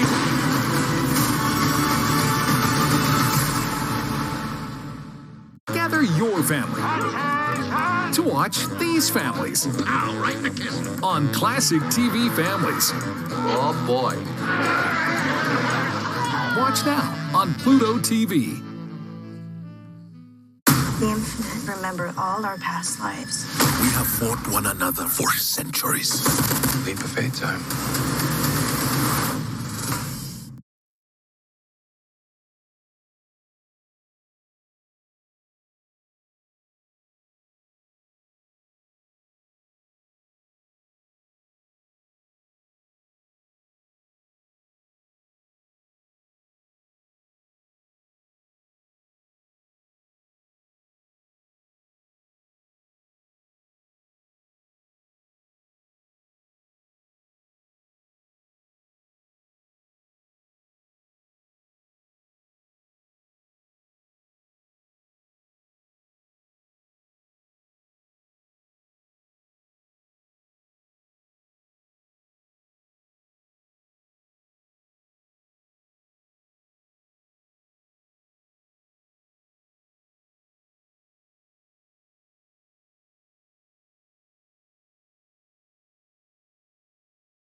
Welcome back to X-Play. Crackdown perfected jumping off the top of a building so you can land with a superhero pose and scare the shit out of NPCs well before the MCU hit its stride. And to learn more fun facts like that about a game franchise deader than Vision, check out our deep dive into Crackdown, already in progress. Vision's dead? Crackdown 3 had a complicated development. Initially, David Jones came back to help develop the project with his company CloudGen, which, if you can't tell by the name, was focused on building the tools that would allow Crackdown 3 to take full advantage of the cloud. CloudGen built the tech behind the game, and Reagent, another studio founded by Jones, focused on the art and gameplay. Sumo Digital developed the campaign, and Crackdown 2 developer Ruffian Games developed the multiplayer Wrecking Zone mode. There were a lot of cooks in the kitchen, and it's safe to say that development didn't go smoothly. The game was originally set to be released in 2016, but was delayed until 2017. A whole marketing campaign began in 2017, showcasing Terry Crews as Commander Jackson. A release date for November 2017 was revealed, only for the game to be pushed back yet again to 2018. Is so Kage coming back to help me with this? Listen, if I want to rub Pepto-Bismol all over my body and pretend to be Majin Buu, I will. It's not an issue to get you effed up. I do. It's my body. It's my right. Hey, Hokage, can I bother you real quick? Okay, Emily. 1 second. Hey, Grandma, I'll holler at you later. What do you want? Look, some of the team is just a little worried about whatever this is that you're doing. Interesting. I mean, you wouldn't have anything to worry about if you didn't have anything to hide. You're not worried, are you? Question. Where were you in 2018, Emily? Working and romancing Garrus for the 8th time. You wouldn't lie to me, would you? Okay, I lied. It was Thane. It was Thane. I wrote as Tim instead. I'm sorry. I didn't mean to lie. All right. Your story checks out. I'm gonna let you go for now, but I'm keeping my eye on you. Oh, gosh. All right, Grandma, I'm a man. I don't have to pay rent. You live in my house, okay? You know what? I don't want to know. Anyway, it's 2018 and surprise, surprise, Crackdown 3 was delayed again, this time to February 2019. Now, during this time, CloudGen was bought by Epic Games with David Jones, leaving Reagent Games to join Epic. Now, at this time, he said that this shouldn't hamper development of Crackdown, as CloudGen had already made their contributions, and Sumo Digital was taking the lead on development. Almost 5 years after being announced, Crackdown 3 was finally released in February 2019. You know that cloud-driven destruction that was touted as the center point of the game? Yeah, it was nowhere to be found in the game's campaign. Instead, it was ported off to the lackluster multiplayer mode that was dead on arrival. Seriously, I tried to play it on launch and could barely find anyone to match with. The loss of cloud-generated destruction wouldn't have been such a big blow if Crackdown 3 had introduced new ideas, or at the very least iterated on the franchise formula in an interesting way. Instead, what we got was more of the same, with slightly better graphics and a lot less personality. It's baffling that in a world where Assassin's Creed, Just Cause, Mirror's Edge, and Saints Row 4 all exist, Crackdown 3 couldn't find an interesting way to iterate on an open-world traversal. Instead of getting interesting games with their own style and personality, there was an abundance of faceless drones. Crackdown 3 wasn't a bad game, it was just thoroughly mid. Now, when the first Crackdown came out, simply being an open-world game was a novelty. The genre has evolved in so many unique and interesting ways over the last decade, and Crackdown 3 didn't really do much more than just exist. As a result, the game came and went with very little fanfare. Not even Terry Crews' dancing pecs could save it from the vortex of irrelevance. So what killed Crackdown? In our opinion, it was the franchise's inability to innovate on what made the original game so special. The first Crackdown laid a fantastic foundation that the sequels couldn't quite figure out how to build upon. Crackdown built a vibrant world and gave the player full autonomy with how they wanted to navigate it. Crackdown 2 replaced that world with a bleak hellscape that did very little to improve on the gameplay of the first. While Crackdown 3 initially looked like it would be the ambitious shot in the arm needed to revitalize the series, its protracted development and lackluster reception likely wound up making it the last nail in the coffin. You hate to see it, you truly do. Yeah, and then I told the guy, for the right price, I'd put anything in my mouth.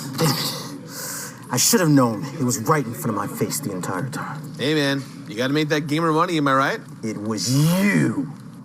What? You're the one who killed Crackdown. You just couldn't stand to see the franchise come back.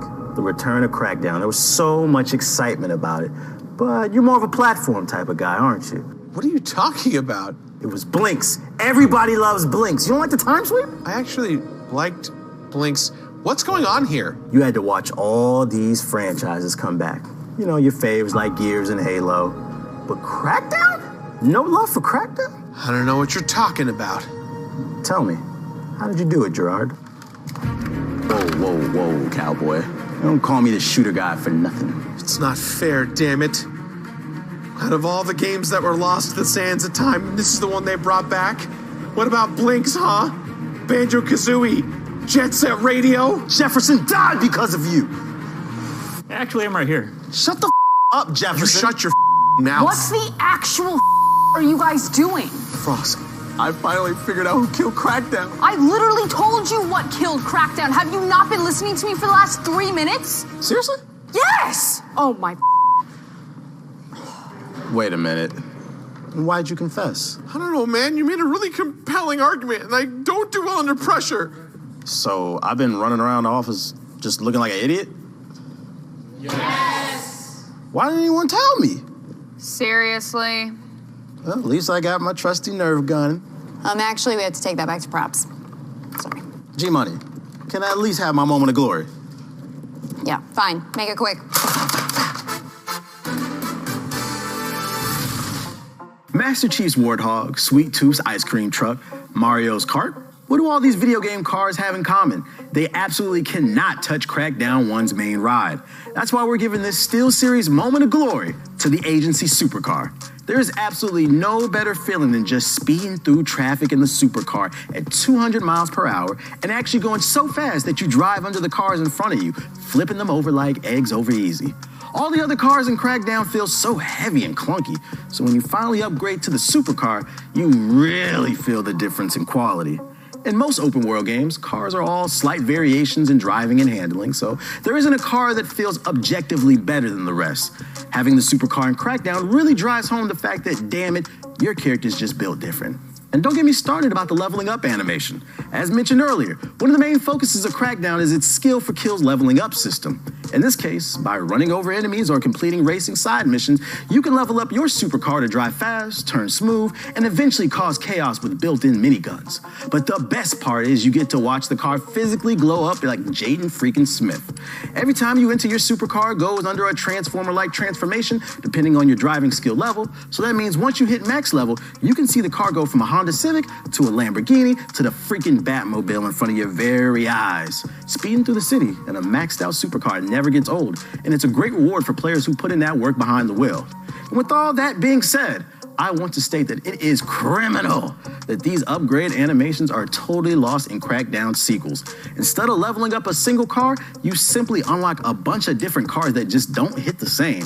And while this obviously wasn't the only reason the sequels felt so lackluster, it's one of the biggest examples of them focusing too much on what they thought players would like without improving the parts that players already loved. Either way, we always loved you, Supercar, from Crackdown 1, and that is why you deserve this SteelSeries moment of glory. As incredible as the release schedule for 2022 is looking, you will always welcome another beloved franchise back into the arena. You're talking about Banjo-Kazooie. Yeah, I am. I mean, no, I'm talking about Crackdown. But you're thinking about Banjo-Kazooie. Always. I knew it. We'll be right back. Don't go anywhere. Our story began in Waterdeep, the city of splendors, with a group of scoundrels. You'll be completely safe with me. I really do love you, but that was absolutely disgusting. We love our new apartment, Great kitchen, open floor plan. but there's not much privacy.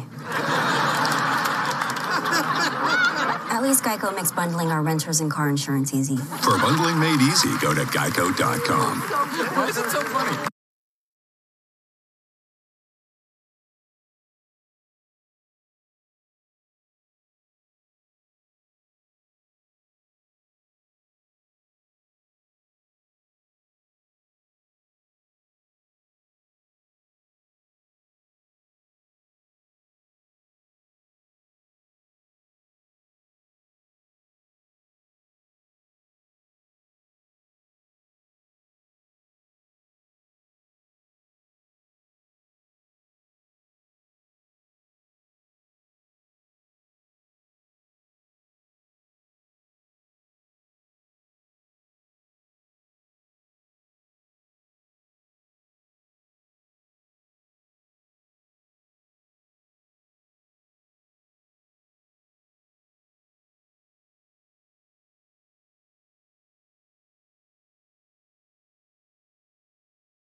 Welcome back to X-Play. When trying to communicate, it's easy for the little nuances to get lost in translation. Or we could deliberately run what we're trying to communicate through 6 different languages on Google Translate and make people try to figure out what the hell we're saying.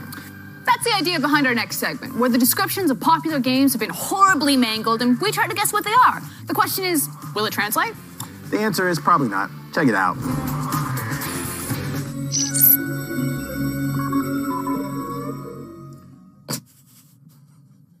For those, I haven't seen that graphic before. For those of you that don't remember, the rules are pretty simple. We have run simplified game plots through numerous languages to see what comes out on the other end. And because everyone was so high and mighty about how easy it was last time, we've tried to make it harder. And if it's not this time, God help us all next time. Oh, goody. Okay, everyone, you ready to play? I think so. I didn't get to play last time. I played with chat, and chat smashed you guys. Take it away. Right, here we go. Here's our first one. All right. Boy meet tree and girl who give time flute. Yeah. Legend of Zelda, Ocarina of Time. Yeah. But he doesn't really meet her.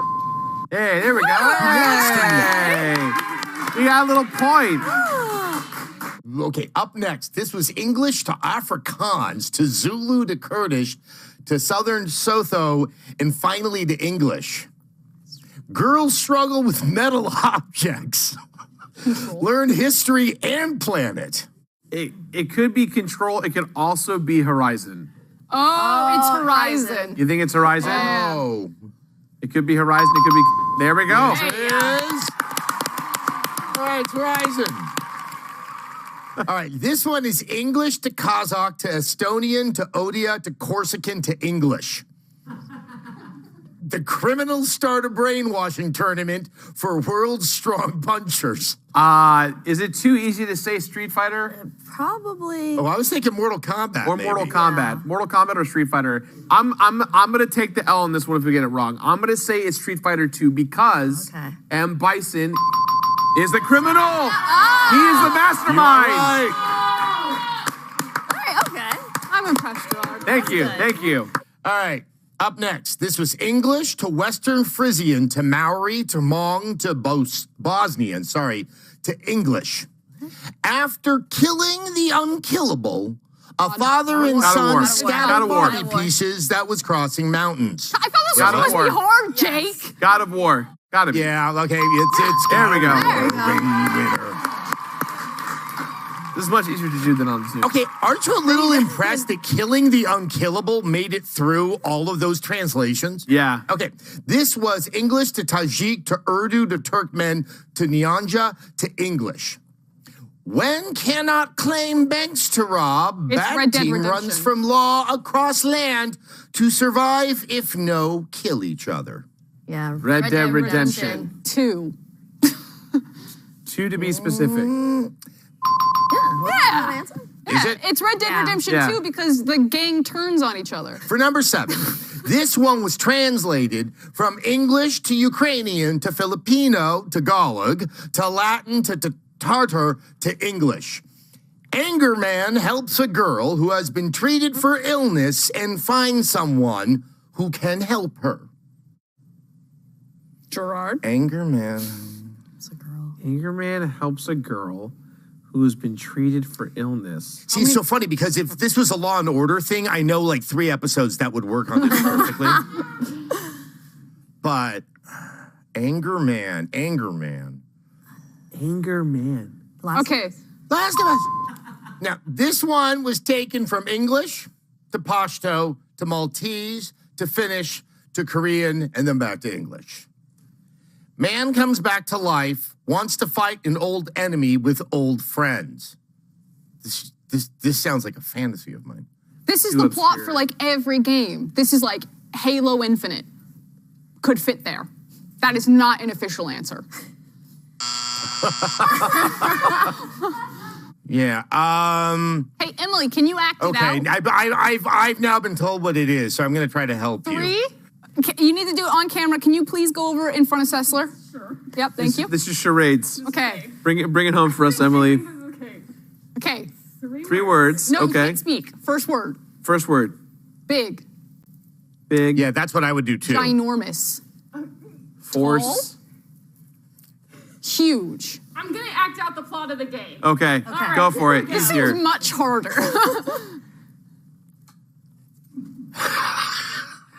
A lot. All right. A lot of choking. Okay, there's a fight. Now we're putting something together. Okay. Fight. Now someone's dead and coming back. I'm gonna be on the screen. I'm gonna act out a common animation from the game, okay? What? Okay. He's doing a common animation. You're scratching your... You just described all of the idle animations from every game. What? I'm so confused. Big.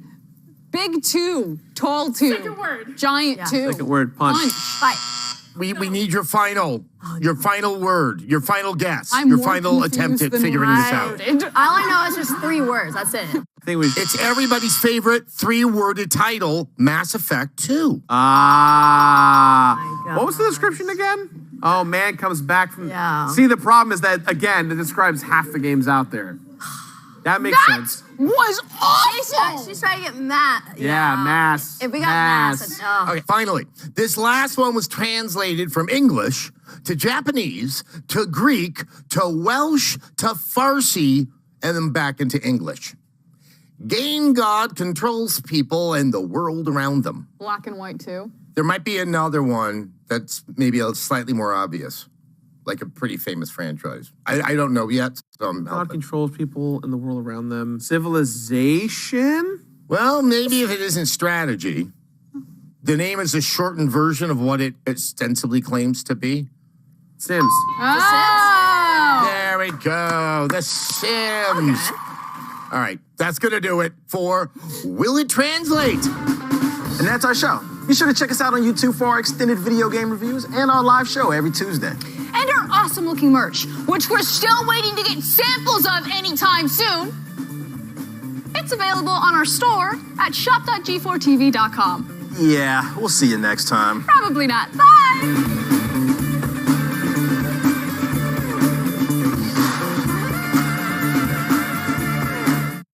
Okay, well, this isn't the straightest thing I've done all day, but here you go.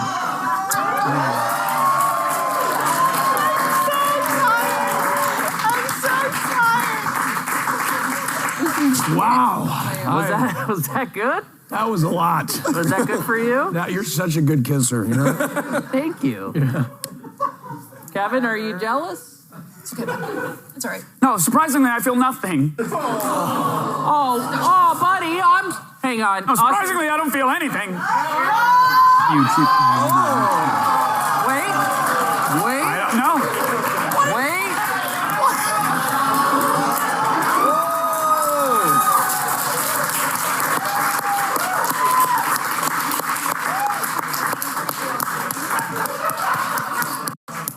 God, I love G4 TV. What's that?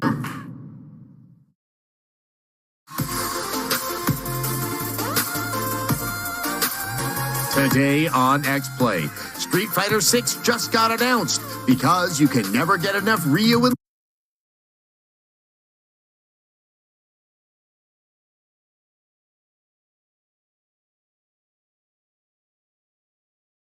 The first rule about Switch Sports Playtest Club is we do not talk about Switch Sports Playtest Club.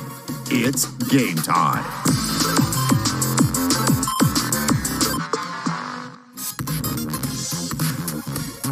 Hello, and welcome to X-Play Speedrun the News Edition. Street Fighter 6 is punching us in our face with its awful logo. Destiny 2 is punching us in our wallets. And video game presidents are punching us in our bikini areas. Is that what patriotism feels like? Oh, America in 2022. A hot jab right to the crotch. We fight through the pain to bring you the information that you need to know. It's time for X-Play to speedrun the news.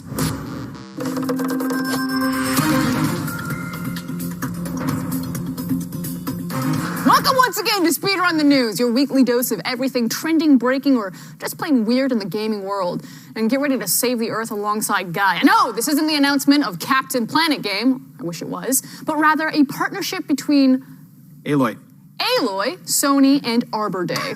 I always want to say Alloy. It's Aloy. I got you. An Arbor Day Foundation. That's right. From now until March 25th, when players unlock the Reach the Daunt trophy in Horizon Forbidden West, a real-life tree will be planted to help reforest forests and state parks in Wisconsin, California, and Florida.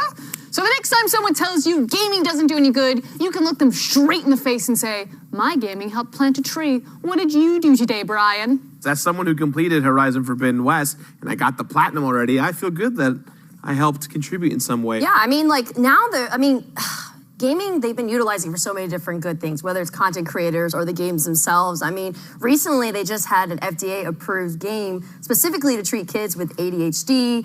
And so I feel like it's happening more and more, but for me, it's more about like the intentions, right? Like, are you doing it because you want to do good? Are you doing it as a PR thing? Or is it a combination of both? It's kind of hard. I mean, it's better than NFTs, I'll be honest. Last thing I want to say, too, is if they do make a Captain Planet game, since, he's about taking out trash, can Bobby Kotick be the final boss? Woo! So you take him out? Guys, I think who is Captain Planet? Oh my God. Okay, go to my single.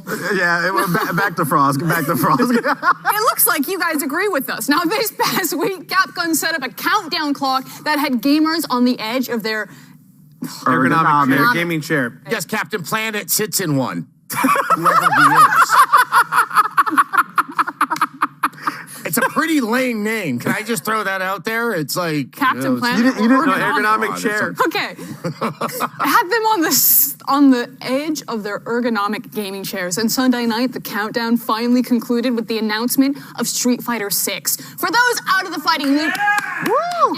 It's been about 6 years since Street Fighter 5 hit consoles everywhere, and this teaser, not only is Ryu rocking a grizzled beard, but also some flashy footwear. Yep. Okay, two things. I'm a Street Fighter fan, but I was not a huge fan of Street Fighter 5, and it mostly had to do with the online play. Still to this day, that game is incredibly laggy. So please, for the love of God, please have rollback netcode. They announced it in the collection because there was a Capcom collection, and all those games in that collection was going to have rollback netcode. I need that to be in Street Fighter 6 in order for this game to prosper. Also getting a better logo. Because that logo, dead ass, looks like Street Fighter has 6 emails that are unread. It literally looks like an iOS app icon that's like, you have 6 messages. Well, you talk about netcode. I mean, I feel like netcode, that's a problem across all fighting games, pretty much. Guilty Gear especially Strive's with COVID amazing. time, it really was a main focus. Project L. Project L and have you played Guilty Gear Strive? Yes. It is like the closest thing, like one-to-one sitting on a couch. It is possible, and it's come on Project L. And in my opinion, Street Fighter, in most people's opinion, Street Fighter is the pinnacle of fighting games. So if you're going to continue to be the poster boy, you need to continue to set the standard. Yeah, it's also interesting too that the main producer of Street Fighter 4 and 5 is no longer with Capcom. So it's going to be a different. There's going to be a different Street Fighter altogether going in. So. I'm a huge Street Fighter guy, so I'm excited to see what comes of it. Hey. But now I actually want to talk about a story that's important to me, if you don't mind, Frost. I want to talk about something that I'm excited about, which is the Nintendo Switch Sports playtest that took place this last weekend. Registration was open to everyone, though the only bummer was you only got to play for 45 minutes in one of 5 different times. You could only play 3 sports, and you were matched with randos at any given moment. Nonetheless, we naturally wanted to find out more about it. I didn't have the time. I don't think any of you guys did. So today, live via satellite, we have someone that was lucky enough to get into the playtest. Please welcome Marty Corset. Marty, thanks for joining us today. Hey guys, happy to be here. Big fan of the show. I can tell. Thank you so much, Marty. Now, you were able to play the Nintendo Switch Sports playtest this weekend. Is that correct? Yeah, I did. Okay, great. Can you tell us anything about it? Yes, Gerard, I did play in the playtest. Right. So we've got the right guy then. So what the did you play in the playtest? I was able to play online matches of bowling, tennis, and chambara against random players. Hey, Marty, you okay, bud? Yeah, I'm good. Okay, well, Marty, can you give us some details about this weekend's playtest at all? Anything? I regret to inform you that due to the terms and conditions of the past weekend's playtest, I'm unable to further provide further information and am legally prohibited from doing so. By registering to participate in the online playtest, you agree not to share information about the online playtest publicly, including the sharing of screenshots or video footage from the game on... Oh my God. Well, that's some bullshit. Damn, dude. Can you really not tell us anything? I regret to inform you that due to the terms... Yeah, we get it, Marty, all right? We heard you the first time. Are you sure there's nothing that you can tell us? I mean, you did say you were a big fan of the show. I mean, come on. Maybe just a small... Whoa! I'm sorry, I can't. This all seems a little much, right? Doesn't it? I don't know. I think you could tell us something. Like, come on. For the love of God, please. Hey, the toilet's clogged again. What's this all about? Okay. Hey, back up, guys. Marty, who's the guy in the robe? This is my roommate, Hank. What's up, Hank? Okay. Hi, Hank. We were just trying to talk to your roommate about the Switch Sports playtest since, he signed an NDA and won't talk to us. Oh, yeah, I didn't sign shit. I'll talk to you. Huh. Oh, great. Yeah.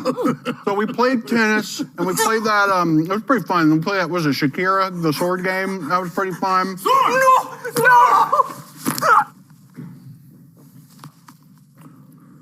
You guys gonna come pick this shit up? I got some people coming over.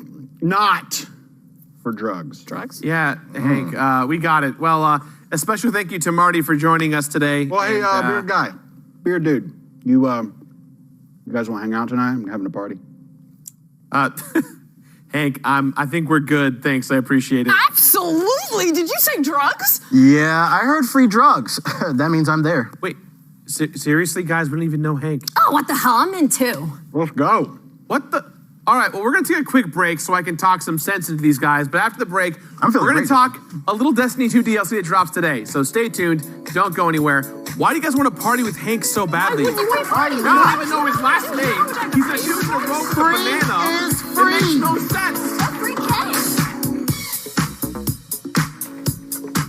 I'm Austin Show, and this is Name Your Prize. Oh my gosh, I've had it with that. You're gonna want this gone, I'm telling you. I don't want the. How else are we gonna brand the show? PTI, I need the PDF, COB, aka EOD. What's the ETA? ASAP, FYI. See my IM? TLDR. What? Too long. Didn't read. We don't need any more acronyms, but we could all use more ways to save. DNX, YOLO! Can a smile help a child learn and grow? You bet. Learning is fun. The more fun a child has learning, the more they participate, focus, and remember. And the more a child learns, the more fun they have. What could be better than that? So, smile when you talk to your child, be joyful when you read, and laugh when you sing. Make learning fun. For more information, visit first5sandiego.org.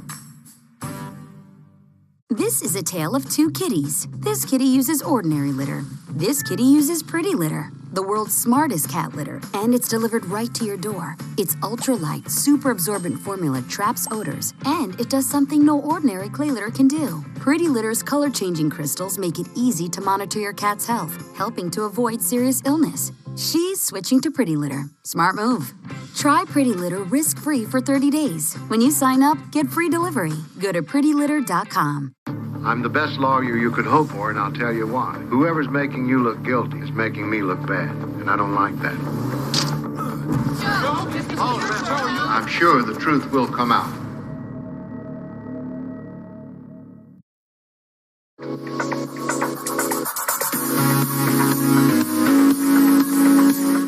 What up, nerds? It's me, the Black Hokage, a.k.a. the Shooter Guy here, and I'm sitting with Paris Lilly of Kind of Funny Games and the legendary gamer tag Radio to learn all things in and out of the new Destiny 2 expansion, The Witch Queen. Paris, thank you for being on the show. Oh, thank you for having me. I'm excited to talk some Destiny 2. For sure. I was actually sitting in your Twitter spaces. I kind of caught the end of it this morning.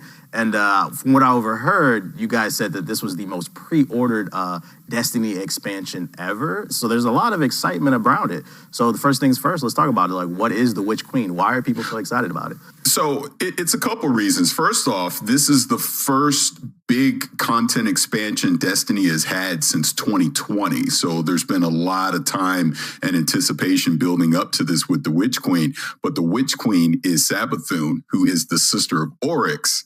And this takes us all the way back to 2015 with the Taken King. So this is almost like the spiritual sequel to the Taken King in 2015. And Savathun has slowly but surely been infiltrating herself in this world of Destiny with the Guardians, and to the point she's now taken our light and she's using it against us. So this kind of sets up where we go into the Witch Queen, and there's going to be a new area in the Witch Queen called the Throne World where Savathun is, and we're going to go in there and explore it, and there's going to be all kind of secrets and fun things to do while we're there.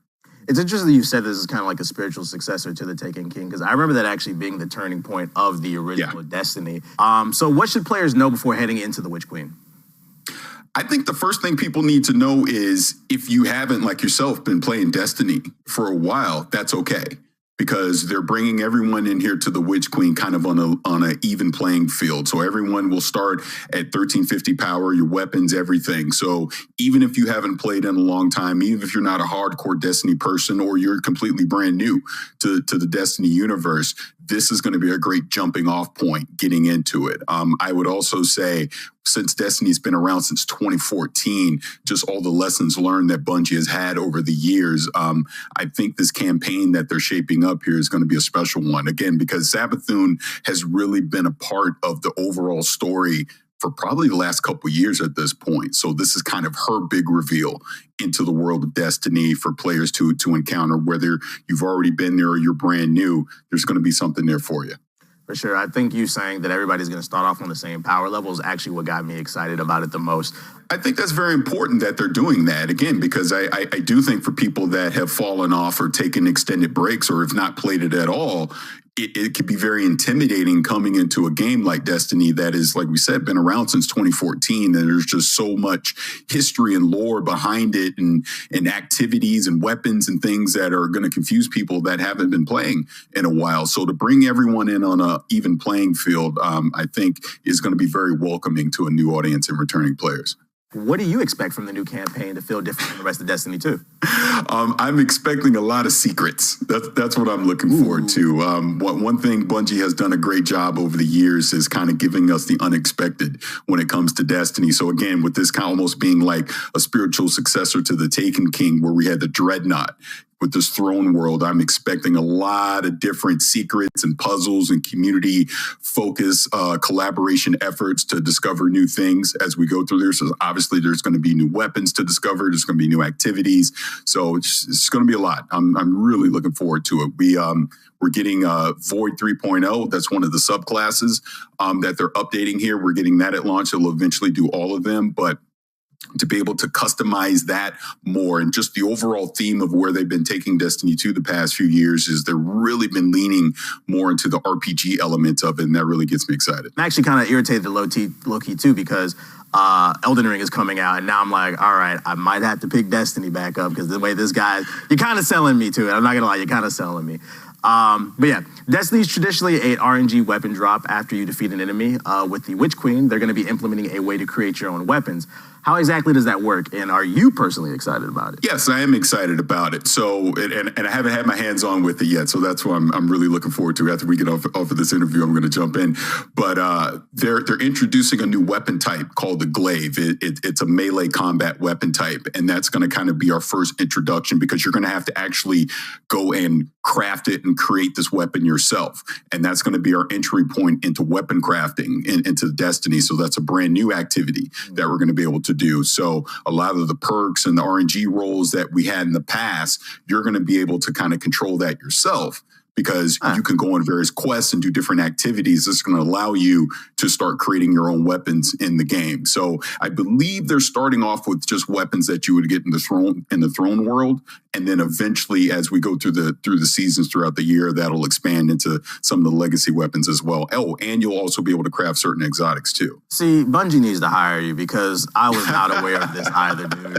I mean, that's kind of selling me on it as well, because I'm not gonna lie, when I would play Destiny, it would kind of upset me that I would be running things with my friends and they would get something really dope and then I get nothing and I play hours and hours and hours and I don't get it. But you're saying that I can just hop into the hub world and actually craft what I want if I have the proper materials, kind of eliminating that barrier to entry. I think it would definitely open up and allow you to have more fun with your friends, basically. Yeah, look, let's be clear. This is Bungie and this is Destiny, so you are going to have to do some grinding to be able to create your own weapons. They're not just going to hand them to you, but kind of what you're saying, having that RNG where, like you say, if you did a raid and you're looking for a certain weapon and it doesn't drop, maybe eventually as we get more into this, you're going to have that opportunity. You know what? I want to get that weapon. Here's the steps that I can take to actually create my own with the specific roles that I want to have it as well. So again, leaning more into the RPG element of the game is what's really exciting about that. So weapon crafting is definitely a part of that. Yeah, I know you're going to have to grind. I think what excites me is there's light at the end of the tunnel versus before you were just kind of swimming in the dark.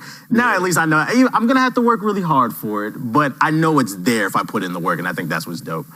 They're also updating the Void subclass, as you said earlier. Can you speak a little bit more on that, and what exactly are they changing? Well, see, again, I'm super excited because I've purposely not dive too deep in that to 100% know all the changes. But basically, in a nutshell, what they're doing is they're allowing you to take that Void subclass and make it your own, right? So you're going to have different features, different perks, different attack types in the Void subclass that you'll be able to customize as you go along the way. So again, it gives you another way to make your Guardian you versus you're just everyone's the same, you know what I mean? So certain perks and elements that you'll have in your Void subclass may be different from what someone else has. And that just creates more variety and uniqueness in the world. What's kind of the general consensus you're hearing from your peers? What are they also excited about? The general consensus with this is twofold. They're still calling this Destiny 2, but this almost feels like Destiny 3 in a way, right? Where they're adding so many new things in here with the Witch Queen. This does feel like an actual sequel to what we've been playing the past few years. The thing that I'm personally excited about, and I know obviously a lot of my peers in the community are excited about, we're getting a brand new raid.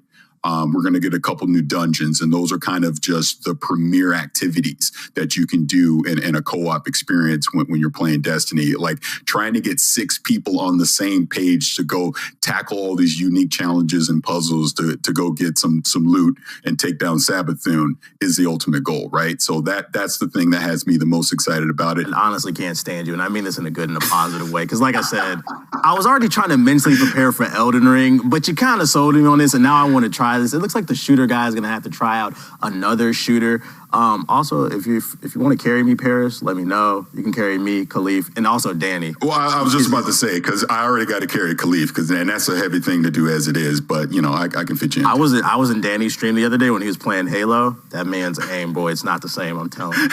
But we appreciate him putting together this conversation, and you putting us on to Destiny, too. So, Paris, we appreciate you joining the show and giving us the 411, and we'll see you next time. All right, thank you for having me. Thank you so much for joining us today and helping us get caught up on Destiny 2. Stay tuned, because coming up next, we're going to share some new South by Southwest announcements and counting down the top 5 presidential appearances in video games, so don't go anywhere.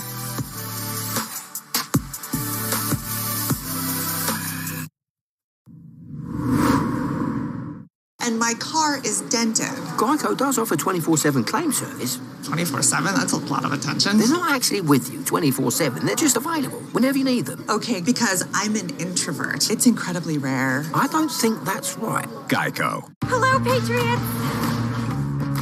She's very smart, strong, and independent woman.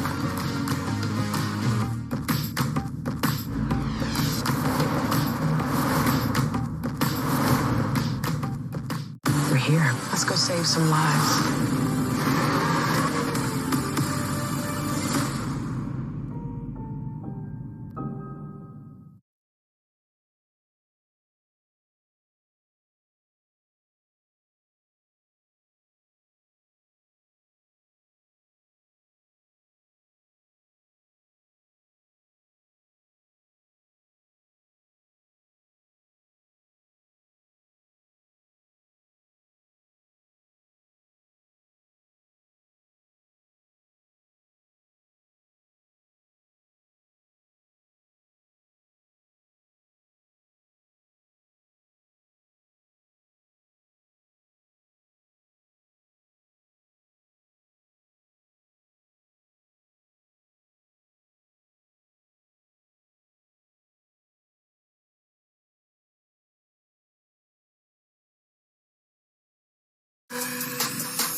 Welcome back to X-Play, everyone. Thank you.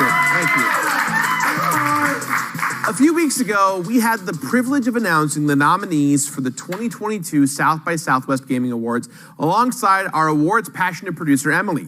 Today, we're excited to announce that the hosts and presenters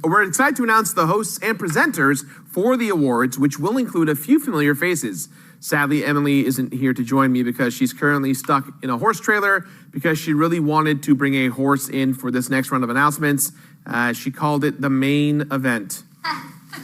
You're welcome, Internet.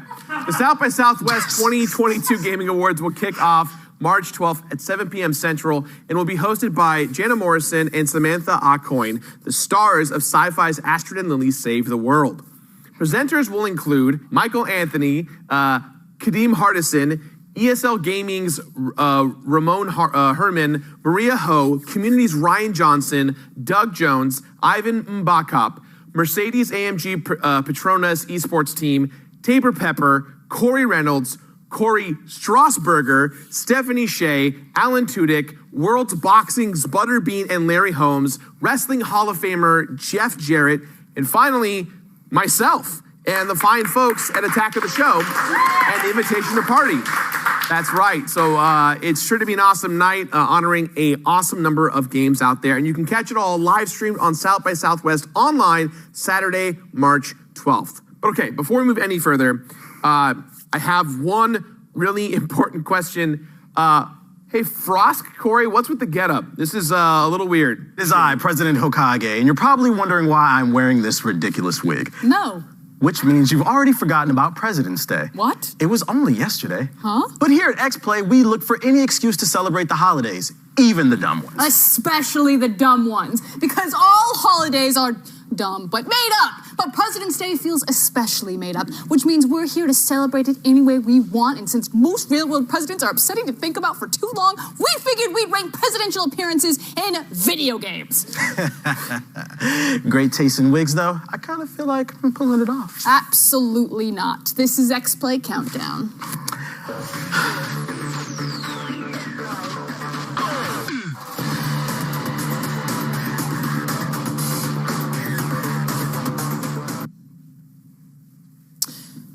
I'm on live. Number 5. President Rufus Shinra from Final Fantasy VII, who is technically the president of a massive energy corporation, but when that corporation has its own army, it didn't have an army after the Wu-Tai War, come on guys, get your lore correct, and controls most of the populace, I'd argue that it becomes a meaningless distinction real fast. So, good old Rufus here, he counts. Coming in at number 4 is the president from Sonic Adventure 2. What? Yeah, because Sonic's not here, but maybe I can do one. That's right. Sonic the Hedgehog is for friends with the president. That can is whether we like it or not. It's Sonic Adventure 2. Sonic and Tails intercept the president's limo as he's in the middle of hearing one of Dr. Eggman's evil plans. You know it probably sucks to win a whole election, become president, and still have to deal with the antics of someone who willingly calls himself Dr. Eggman. He may just be a generic president who isn't even worth having his own name, but the fact that he's pals with Sonic is enough to get him on this list. Every now and then he pops up in another Sonic game. Just remind everyone that, yeah, Sonic hangs out with the president and probably uses his powers to enact more change in a single day than all of the president's policies combined to this point. Number 3, Huffman from Destroy All Humans.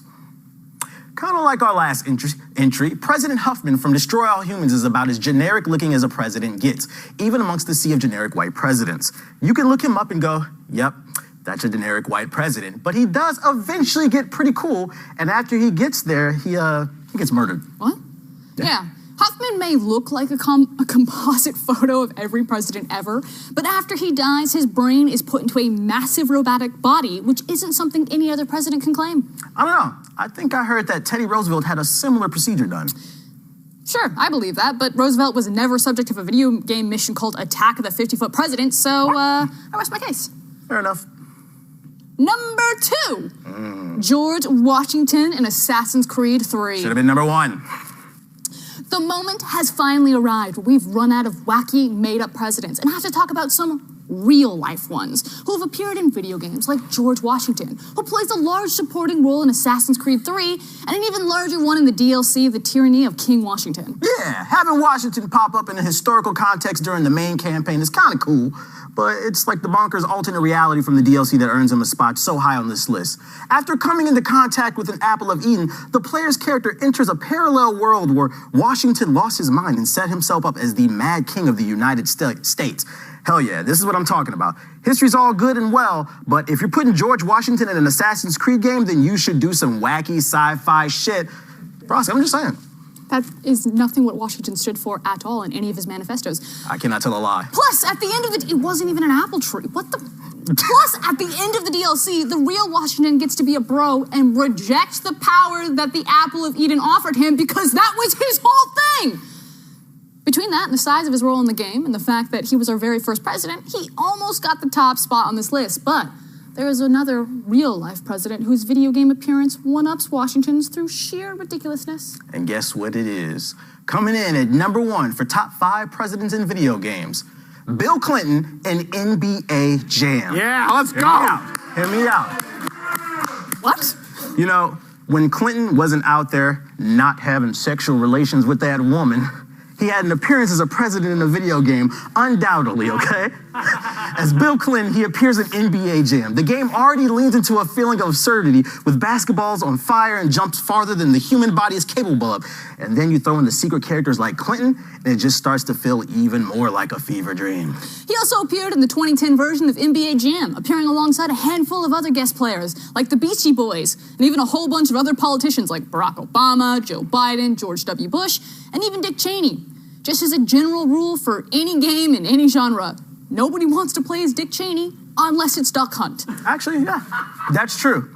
He gets a bonus when he shoots his friends, an accuracy bonus. Plus, the novelty had kind of worn off by then, but it's hard to describe how surreal it must have been to play as Bill Clinton in 1993, engaging in a 2v2 basketball game against the Chicago Bulls. So you can keep the alternate reality where George Washington lost his mind and give me one where Bill Clinton dedicated his life to dunking on fools. There's no way he'd beat the Bulls in 19...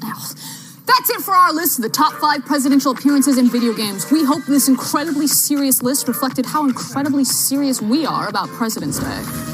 That's our show. Be sure to check out our live streams on our YouTube and Twitch channels, respectively. And our game reviews and deep dives that post to the G4 YouTube channel, which includes a review of Crossfire X, because, why not? Yeah, I asked myself that too. Thanks for playing, everyone. Bye!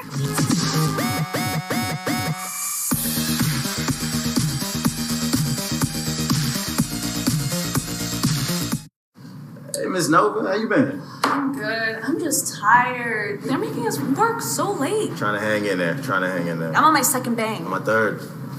Here are your guys' scripts for the day. Great job. Thank you. you. Great. But if I can suggest something, can we please do some Star Wars sketches?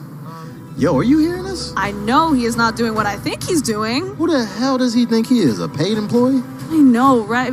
Wait, you get paid? Yeah, with leftover crafty, you know they be balling on a budget over here.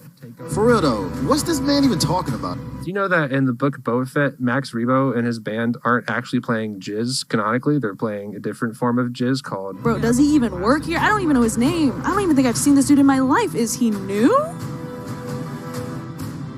Are you guys okay? Yeah, I think it's a new form of method acting. Groundlings. Not in front of the intern. You right? Our bad.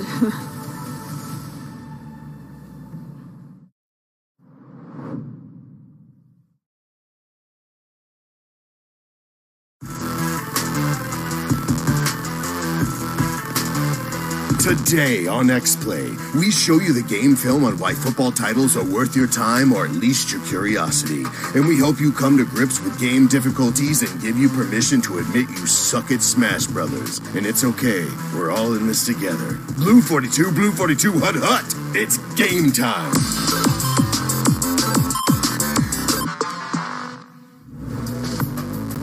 Greetings, nerds. Welcome to X-Play. Today we're heading to the gridiron. As a display of actual athletic ability, God, no. We mean virtually. Madden NFL is a touchstone of gaming culture. Even if you don't play sports games, everyone knows what Madden is. Now, I know what you're thinking, but I don't understand sports games. I like a game with lore and story. Madden and NFL is just the same game getting sold to gamers year after year. These are all reasonable thoughts to have, but we have a message for all you Skyrim nerds out there. Football might just be the greatest RPG of them all. Don't believe us? Well, buckle up, my friend, because you're about to get hit by a 300-pound linebacker of truth. Check it out. Okay, great. So, Zipper, you're going to produce that segment for next Tuesday's stream. Adam, what's your idea? The Pokemon is just dogfighting for children? Right. You're going to do that one. You're cool with it? I guess. Great. So I think that's it. Anybody have anything else before we go? Yeah. Actually, I kind of think that there's something that we should address. Look, Jake, I already apologized for eating the last donut, okay? I had low blood sugar. Low blood sugar. Wow. No, that's not what I was gonna... Listen, I know I brought this up before. I'm just a lowly creative producer here on X-Play, but I just find it hard to believe that there's no crossover between our audience and people that like sports and play sports video games. You'd be surprised. I would be surprised because, like, they're the top-selling games every year. I mean, Joe, you play fantasy football. Yeah, but that's more about my love of gambling than football. Okay. Well, maybe we should have a surprise meeting for you later. I just think that the timing is right because, look, John Madden just passed away. The Super Bowl's about to happen. Maybe we do something about football video games. Dear diary, what? Jake made a joke today. That's the funniest thing I've ever heard. Football's for nerds. Who would even do that? None of us here know anything about football. I grew up around football. I know the game of football. I even played it myself. So you were a lineman? I mean, I could have been a fullback or a tight end or... Sounds like an offensive lineman. Fine, I was an offensive lineman. Maybe if everyone just knew a little bit more about the game, you would appreciate it a little better. Oh, like, okay, here, Gerard, help me out here. Okay. All right? You're going to take this football. All right, there you go. You're going to be the center. All right? Sure. So bend over with the ball and let me put my hands under your ass. And then we're going to... That's fair. That one's on me. Jeez, you think a guy that would call himself a completionist wouldn't rage quit over an idea so quickly? Jake, I appreciate your passion and willingness to teach a bunch of gamers football, but I really don't think there's anything you could say to convince your average gamer that football games are worth their time.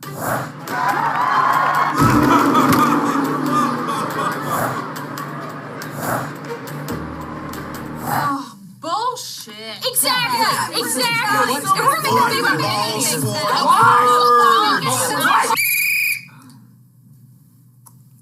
Let me explain. Where the hell did you get that whistle? Don't worry about where I got the whistle. I got it where I got it. All right. What? No. Fine. Listen, football games really are like RPGs. I mean, Emily, what's your favorite kind of RPG? I guess I like strategy RPGs, like Fire Emblem. That's just football. What are strategy RPGs? It's just a top-down view of a battlefield, and you are commanding your army against an enemy army, right? And then you have one character that's kind of the commander of your unit. Think of that like your quarterback. Plus, the game is turn-based, okay? I mean, you have a down and a distance that need to be achieved. The ball's reset after every play, and then each team has time to decide what they're going to do before the next play or turn begins. But can I romance them? In a manner of speaking, sure, you can romance them by giving them better contracts or wooing them to your teams. It's a little weird, but yeah, you can do it. I don't buy it. Okay, well, I know that several of you play tabletop RPGs on the regular, right? Gerard, you were just on Invitation to Party, Fridays at 3 p.m. Pacific on Twitch and YouTube. Football games are just like tabletop RPGs, too. Explain. Okay, well, your football team's like your party, right? You're constantly adding and subtracting people from your party all the time through contract negotiations and free agent signings and trades and drafting. Plus, each player kind of has their own character sheet that lists attributes like speed, agility, and strength. And depending on what their position is or class, determines what they're capable of. Oh, that makes sense.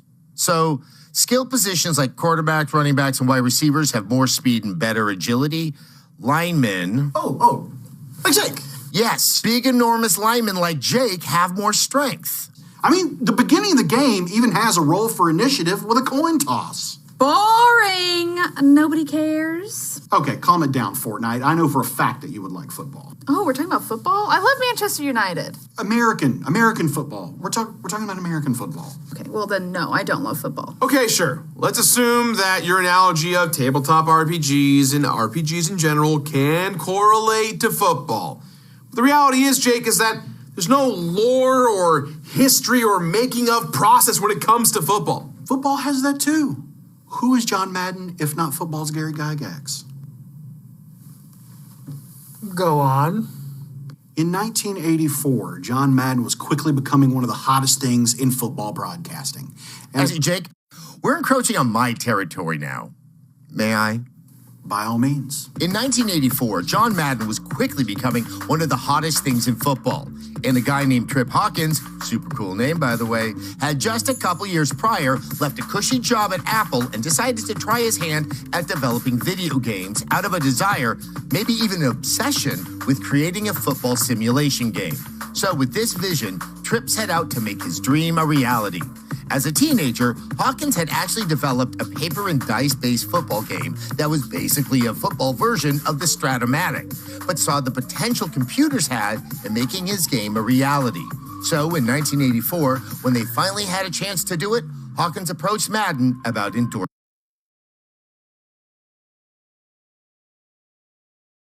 country with Madden, who is notoriously fearful of flying. Madden wanted the game to be an educational tool to teach people about the game and fundamentals of football, as well as a way for players and coaches to test plays. Tripp didn't expect Madden would want to be involved in the game's design, but when he suggested to Madden that the game may be 7-on-7, Madden simply said, "That's not football. I'm not putting my name on it if it's not real." Madden was insistent that the game be 11-on-11, but massive technological hurdles prevented EA from making that possible. So instead of the typical 1-year development time they were expecting, Tripp's dream project was stuck in development hell for 4 long years. But finally, Tripp's vision took shape in 1988 in the form of John Madden Football for the Apple II. The game featured 11-on-11 football and even had real plays given to them by Madden. In fact, when asked for plays, Madden handed Hawkins a massive 3-ring binder that was the actual 1980 Oakland Raiders playbook. John Madden Football was pretty well received, despite featuring no NFL teams, players, stadiums, or jerseys. Its biggest problem was that it wasn't very accessible. At least it wasn't until 1990, when the game was ported to the Sega Genesis. Then it was a massive hit. EA had expected to only sell 75,000 copies and were obviously ecstatic when it sold over 400,000.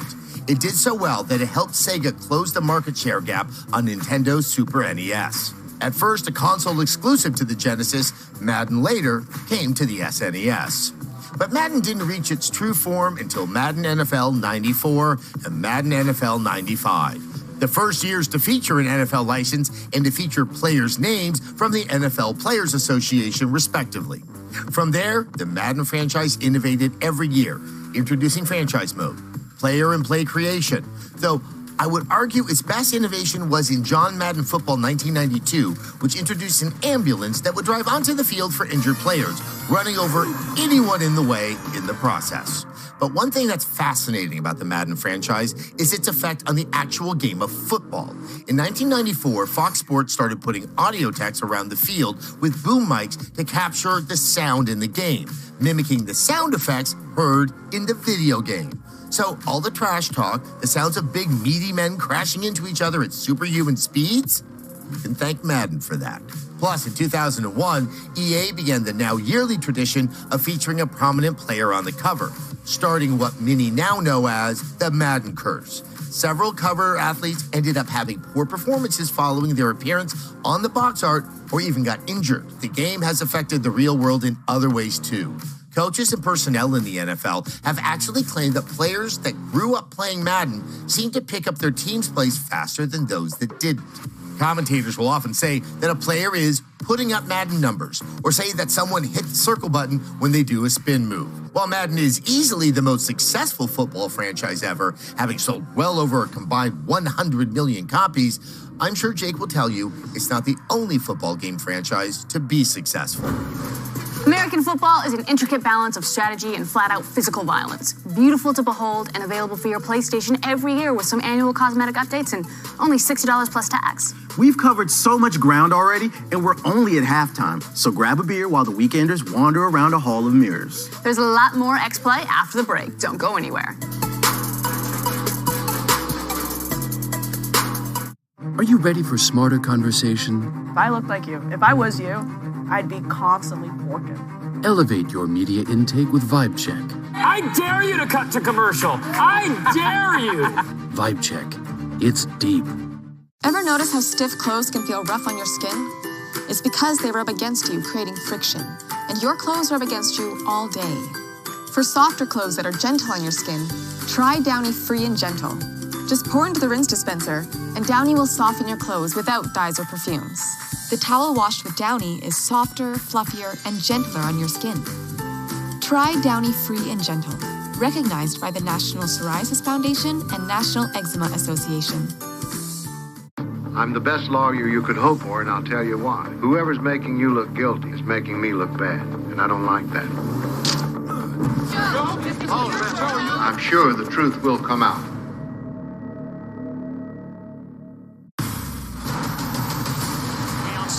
Serie A this season. Trying to catch us. What's the story? You gon' never stop.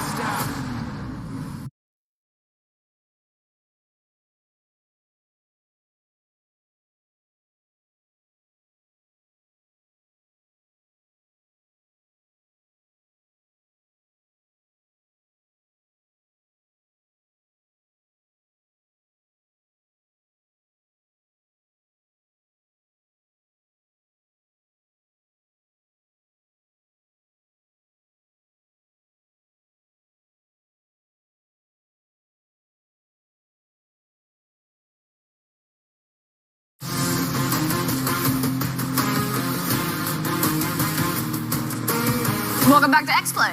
Congratulations to all of you watching who made it to the second block of our show without rage quitting. You made it further than Snoop Dogg did, so you can be proud of that. And now we continue our investigation into the history of football and gaming. And why nerds should be the greatest football fans of them all. Check it out.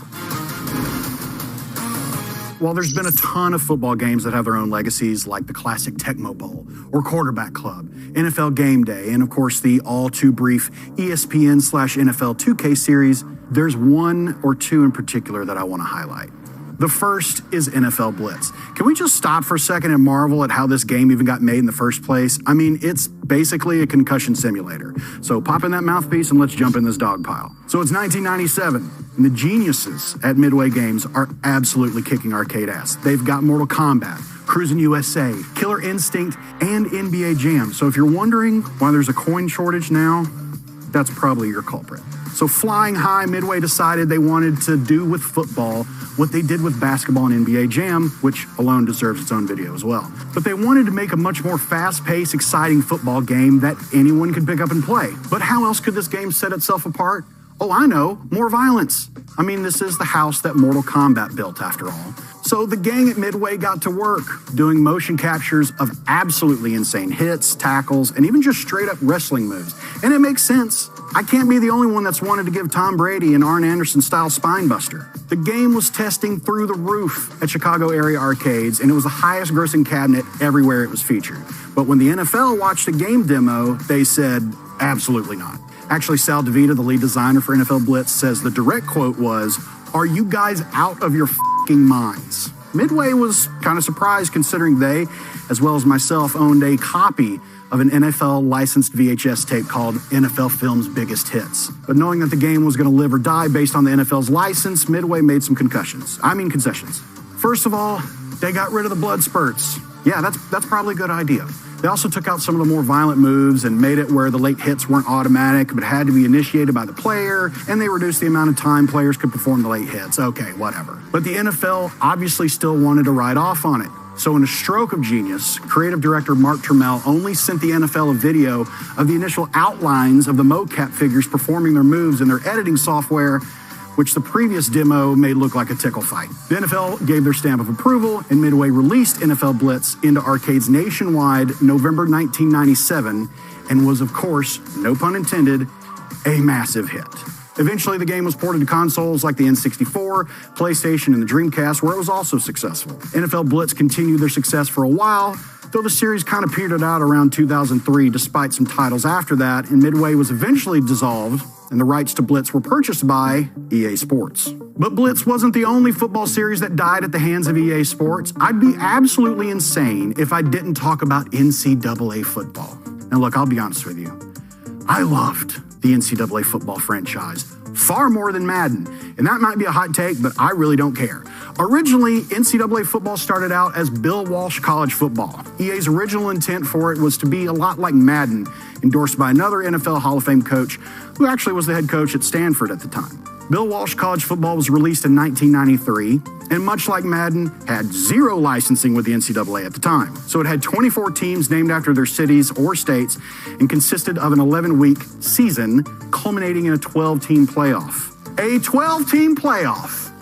What a concept! Bill Walsh got himself one more paycheck before the series was renamed College Football USA in 1995 and eventually NCAA Football in 1997. It was during these name changes that EA started featuring prominent college players on the cover, starting with Nebraska's Tommy Frazier in 1997. The game evolved a lot over the years, introducing tons of collegiate teams, adding dynasty modes, and Race for the Heisman, which had a interesting added feature of giving your player a girlfriend that got more attractive the better you played.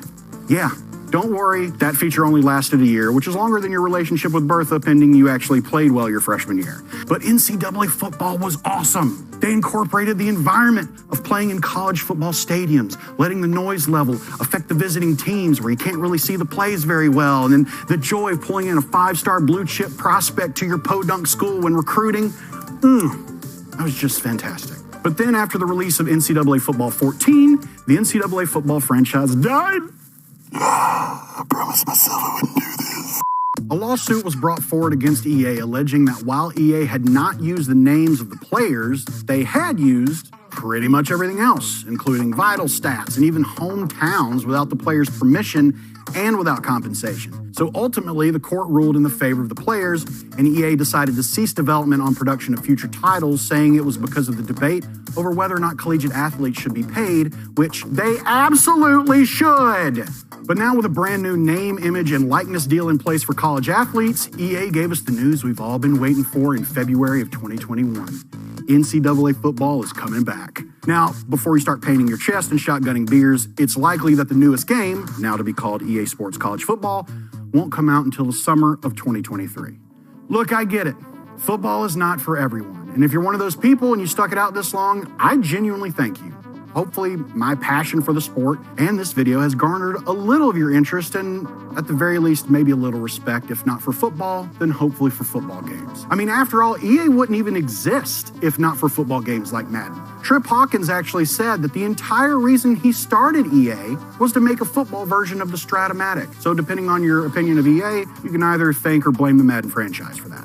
My hope was that if you could see the football games in a different light or know the history behind the games, maybe you could at least understand or appreciate them a little bit better. Now, I know that football just seems like a bunch of idiots running at each other full speed with reckless abandon. And okay, yeah, to a degree it kind of is, but it's far more complicated and strategy driven than the average observer realizes. And I believe it's the ultimate team sport, kind of like things here at G4. Though I'm not sure which one has more old men screaming at the television. I rest my case. So what'd you guys think?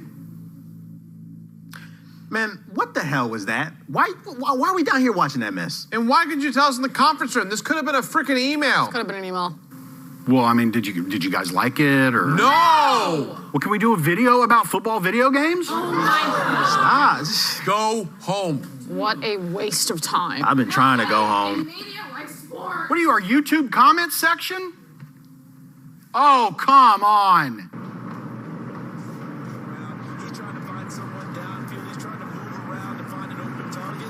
Sometimes you forget the number one thing: take care of the football.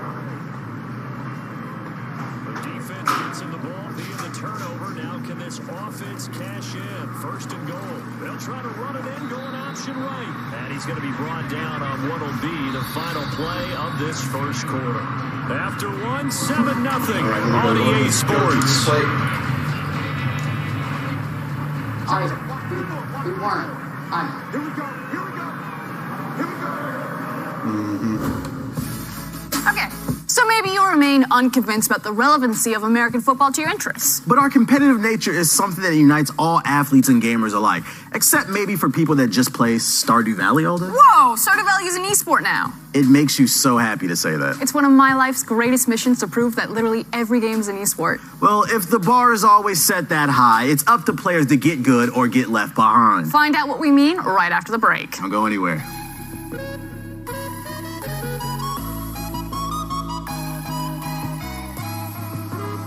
Hey, y'all, Scott here. Online personality test. I have no idea who I am. Just think about how different my life would be if I had this as a kid. Well, I'm done. I'm not going to game stores anymore. I'm gonna stick to doing what I do best. No manners, no subtlety. I'm the best lawyer you could hope for, and I'll tell you why. Whoever's making you look guilty is making me look bad, and I don't like that. I'm sure the truth will come out.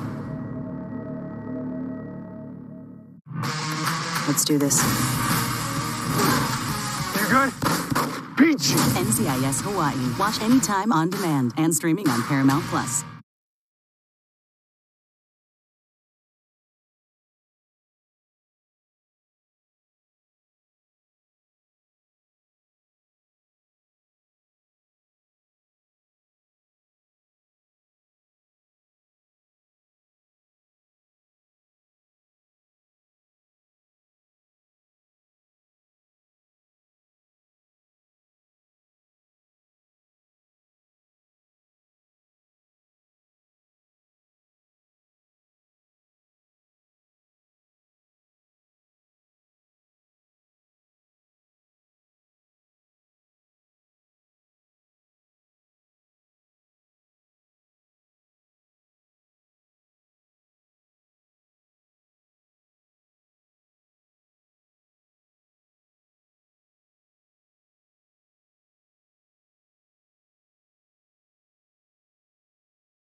Welcome back to X-Play.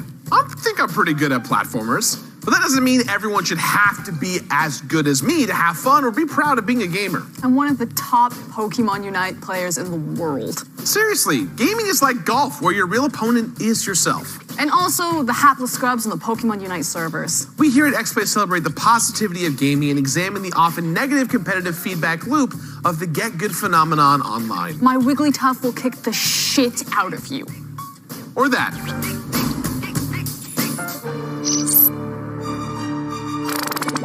Get good is a misspelled version of get good and represents the general attitude that unless you enjoy playing Dark Souls, you aren't a real gamer. On the surface, the meme sounds innocuous enough, or even possibly a message of encouragement. We're not actually helping one another get good, we're just dunking on people for not being amazing right out of the gate. Which is mean, but not even the whole story. I myself have recently been playing Dark Souls 3 and actually enjoying it because it's on my terms. I'm playing it as terribly as I possibly can, and no one knows about it except for me. Until now. But many reviewers and fans have faced straight-up online bullying for choosing easier difficulties. The targets are usually folks just getting into gaming that may not have the same levels of proficiency. And look, I get it. There's a lot of pride and joy that can be taken in mastering something. It's a kind of dedication that's hard to find these days. But you don't see LeBron James slapping the ball out of the hands of kids playing a pickup game in the park, do you? No, that's a Dennis Rodman move. I feel very strongly that there's room for everyone of any level. While some gamers, like pockets of the communities playing Final Fantasy XIV online or World of Warcraft, claim increasing accessibility degrades the gaming experience, this doesn't seem to be the feeling of most players. When you've invested a lot of time and love into something that was once considered niche, it can hurt to see it suddenly embraced by the mainstream. But really, does raiding Sanctum of Domination need to be a flex or a show of superiority to be fun? especially when you previously based so much of who you are on the things you love. For many gamers, that's how we make our friends, meet our partners, and discover much of what we like. But no industry can thrive without welcoming newcomers with open arms. And that's true for any fandom. Every comic, every movie, every game all have the potential to be someone's first. Everyone has to start somewhere, which also leads to the other problem with the get good mentality. When we talk about being the best at something and infer that only the best can play, how are we measuring those standards? We're leaving out slews of gamers who the industry frequently forgets despite how much of the gaming population they make up.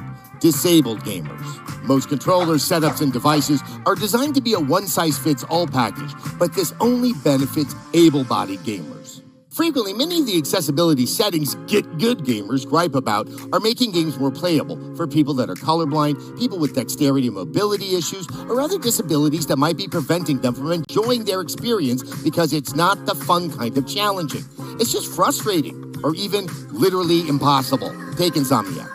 The amount of attention to detail they put into their accessibility options in Miles Morales and Ratchet & Clank is what you can achieve when you're so thoughtful about who is playing your games that it improves every facet of that game's design. The critical acclaim heaped on those titles for this consideration just proves how rare this is in the industry. And it's not just software that's taking inclusivity into consideration either.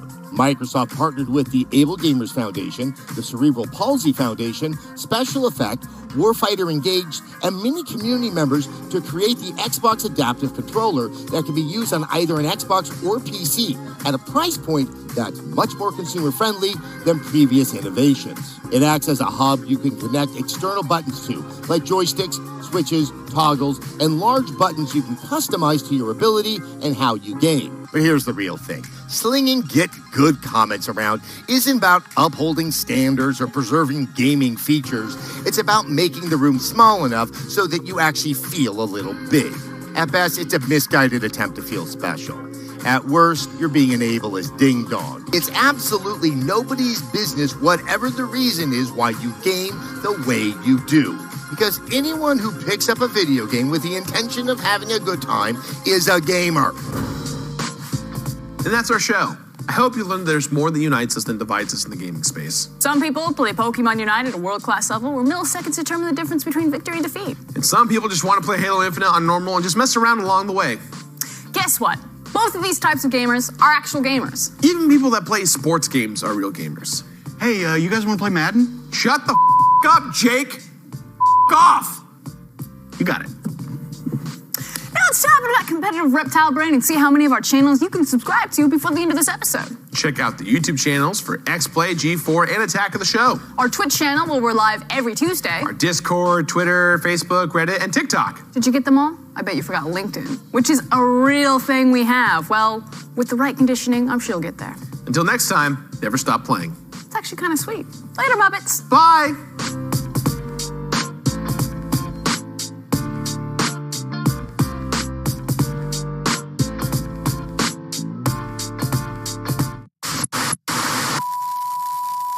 Hello, I'm Bill Scruff, Tactical Defense. Today, I'm going to show you a few techniques to survive tense combat situations. Situation number 1, drunken Irish position. Okay, I'm going to deploy tactical banana peel. There he goes. He's slipping. From this position, waist control. Now I can guide him away. I have total control. He's gone. Situation 2, firearm. Okay, he closes the distance. Bam, I have barrel control, but I'm not out of the woods yet. I go for nose control. I have the nose. What's this? I have your nose. I barter for the firearm. I take the firearm. Don't worry, take it back. He's confused, blows his own brains out. Situation 3, crane kick. Don't attack the legs. That's rookie move. I get naval control. Oh, what's on your shirt? Bam! Blast to the nose, cranial concussion. He's dead. Last situation, classic situation. 2 perverts are approaching me.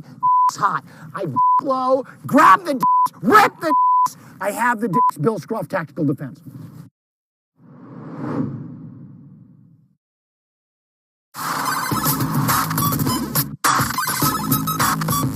Today on X-Play, we review Dying Light 2 and I pull a muscle just thinking about parkour. Plus, special guest co-host Cup and Noodle makes everyone pee a little with some of the scariest games of all time. I'm not scared, my face always looks this way. It's game time.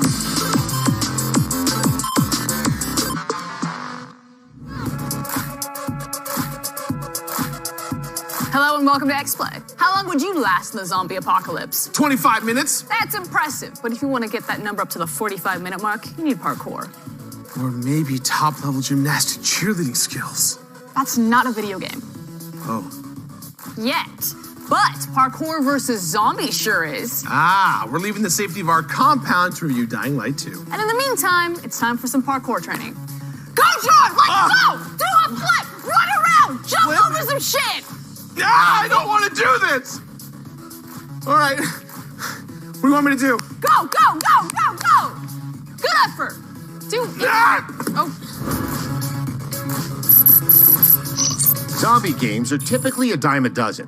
There have been so many that have come out that it's sometimes hard to keep track. Plus, everyone is trying to find their own footing within the zombie game genre because you can't just have zombies anymore. There's been Nazi zombies, cowboy zombies, feral and domesticated zombies. There's even been plants fighting zombies. But the brilliant minds over at Techland decided that in 2015, the world needed zombies and parkour. Dying Light was well received upon its first release, but could they build upon that success to make Dying Light 2 stay human even better? Grab some inhibitors and cozy up under the UV light, because my Survivor Sense says we're about to give you that answer right now.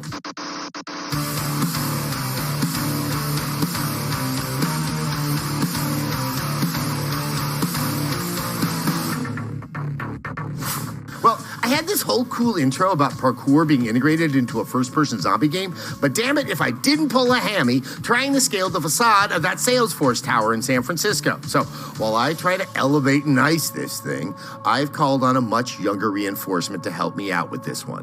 Hokage? Damn, sus. Are you good? How high did you get up that tower? Oh, I didn't even make it to the tower. I missed the last step walking down to the ground floor of the Cesspool HQ. Okay, then. Well, let's get straight into the game. For starters, one of the best things about Dying Light 2 is there's no need to have played the first one to enjoy or get into Dying Light 2.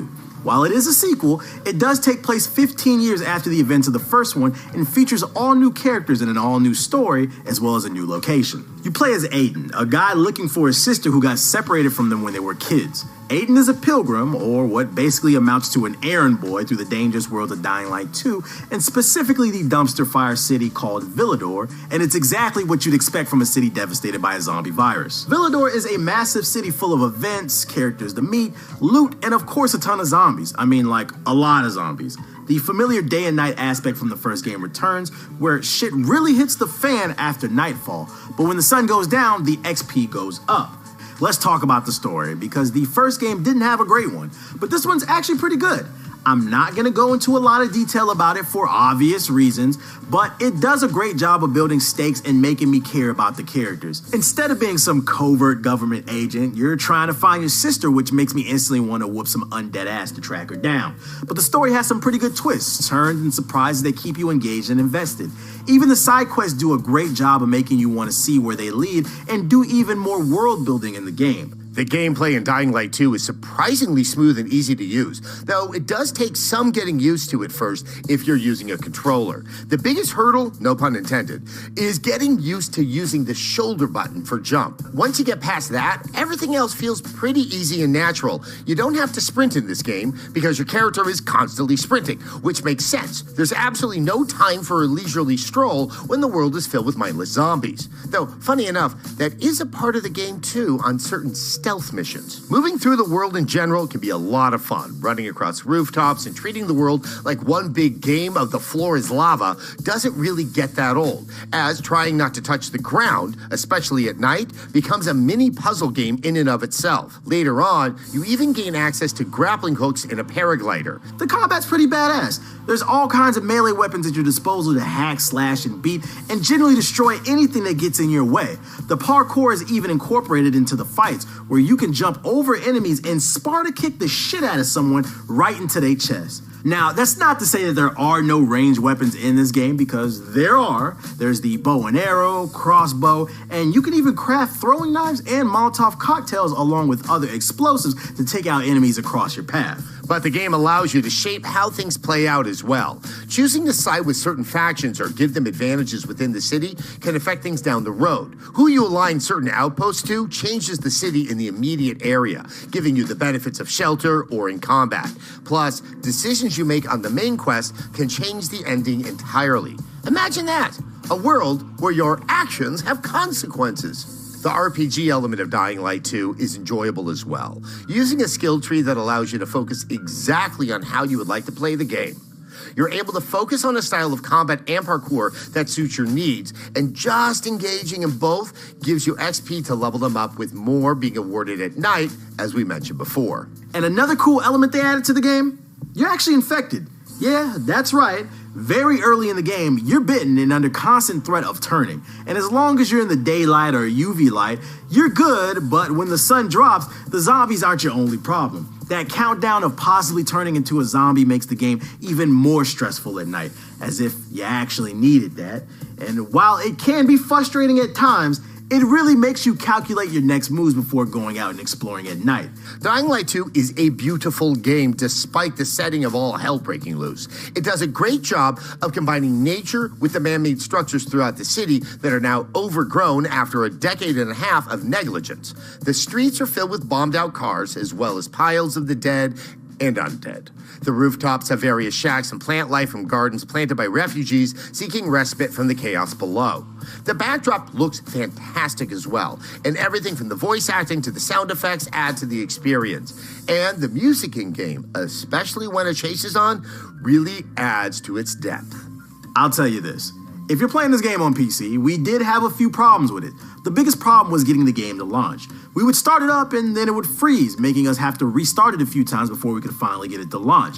Plus, there were some frame rate issues on occasion and things like zombies getting stuck indoors or getting ourselves stuck in certain spots, but we're pretty confident that Techland will address the launch issues, and the small bugs that we did encounter, they didn't make the game unplayable. It's all stuff that'll probably be solved in a few patches. And while the story is enjoyable, there are some very tedious moments that just seem to be a way to make the game longer. For example, you start a quest to find information about your sister's whereabouts, but the character you find with that info wants your help first. But that sends you to someone else who wants a favor, and then to another one, and then another. And the next thing you know, it just becomes a bad post-apocalyptic sequel to Pay It Forward, except you don't even get to watch Kevin Spacey act like he's a good person. Nonetheless, you get stuck in that loop, and before long, you don't even remember what you were doing in the first place. Wait, what were we doing? We were talking about the cons of the game, which reminds me, don't get attached to a weapon if you like it.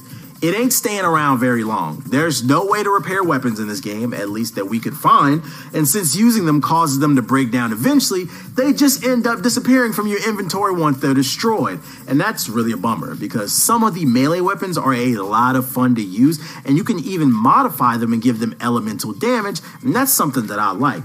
Look, all in all, Dying Light 2 is great.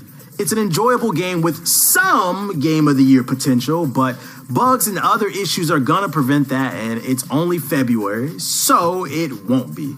But that doesn't mean it's not good. I thought I'd have some open world fatigue going into Dying Light, considering so many games nowadays are open world, but the story really immerses you into the world, and it makes you want to explore it even more. And we can't go away without mentioning that the game is going to have co-op, which I'm sure is gonna make this game a blast when playing it with friends.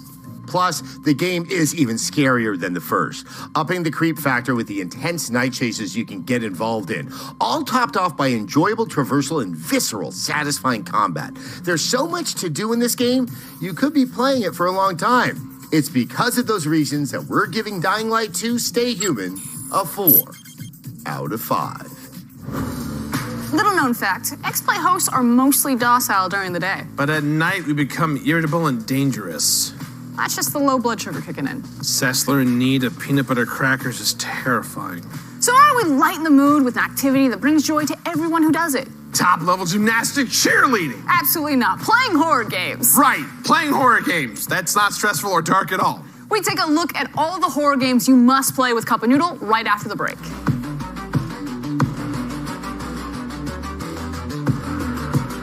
First thing I'm gonna get you to do, sort the negative attitude out. You're a strong man, okay? You're strong.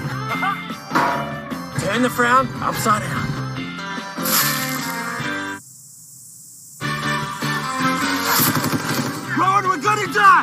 Get it done!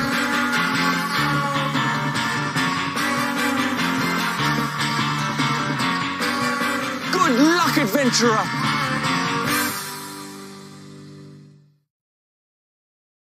I'm the best lawyer you could hope for, and I'll tell you why. Whoever's making you look guilty is making me look bad, and I don't like that. I'm sure the truth will come out. Master Chief recovered something. Sacred ring. Halo. Find the halo. Win the war.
Welcome back to X-Play. Fear is one of the most basic human emotions. Along with love, jealousy, the relief they finally canceled The Walking Dead on AMC. I like The Walking Dead. How do you even make 11 seasons feel like the show has been going longer than I've been alive? Now, while we wait for The Walking Dead series to bleed out, check out these truly worthy titles from Cup and Noodle and the rest of the X-Play team. You know, I love Negan. He's cool. Whatever happened to Carl? Now, as you all know, the horror genre is large, vast, and full of games. These games can range from zombie shooters to campy stories that are just full of jump scares and even cerebral horrors that stay with you long after you play them. And I'm sure by now you're asking, like, yo, Cup, you talking about horror games in February. That's fair. You know, I'm either super late or just mad early. And I know you also want to know, you know, it's one of the two. I'm probably late knowing me. Yeah. It is all good. And, you know, you may be asking, where do you get started? And I'm here to help you. We're going to do it right here, right now. Woo-hoo!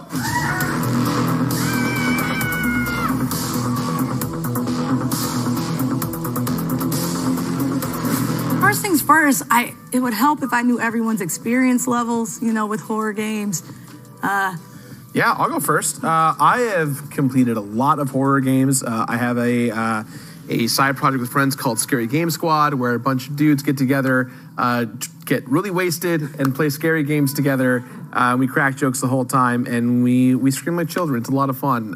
We've done everything from all of the Resident Evils to a few Fatal Frames to a lot of indie games. You know, a lot of Five Nights games, that kind of stuff. Oh, okay, yeah.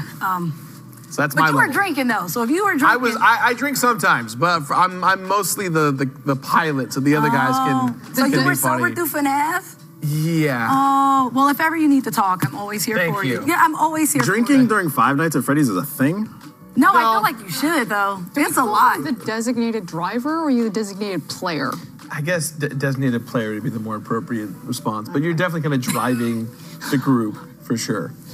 I'm a big horror movie fan. Fair. I don't play that many horror games because I'm too scared to do it. I just can't do it. But I love having friends over and then watching them play and like That's streaming fair. in it. But like art house horror films to the slasher decade, I am a hardcore horror movie junkie. Yeah, I'm not the biggest horror game fan. I have this thing against paying $60 to raise my heart rate. It's just not for me. Apex. But Right? it's free. First of all, it's free. The stress levels are rising. But I will say the few horror games that I do like, I've been told they're considered good. Like I'm a big Outlast fan, and Fair. I'm a big what's the space game? Alien? No. Dead Space. Dead Space. Got you. Yeah, my brain froze. I was Perfect. The few I do like, they're considered good. Well, you only named a few, and the ones you named, I'll give you. They were good. I can't hate. I was ready to, but you named some good ones. Outlast is in my top.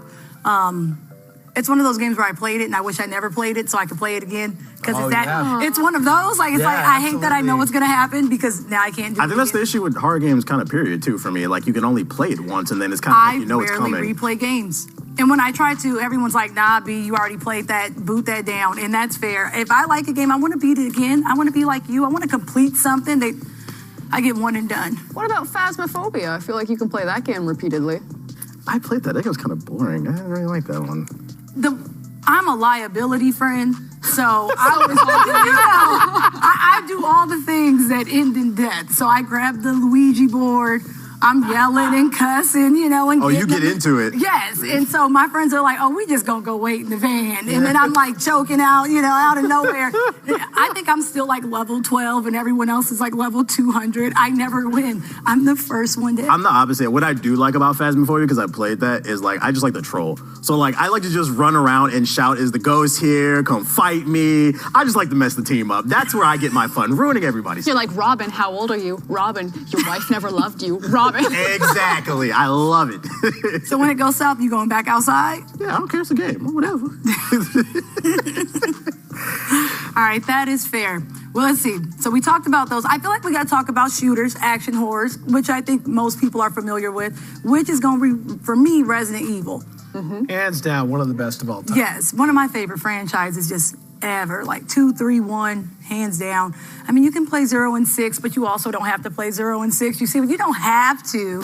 You've missed nothing. But as a franchise, RE's really big. And I'm going to say best, but it's my best. I hate when I say best, and then people don't at me. I don't mean it's. I mean my best. Yeah, it's what's for you. Yes, because if not, I'm there with you. The camera in Resident Evil 1 was scary, man. Take controls. Yeah, it did something for me. So what's your absolute top of Resident Evil games?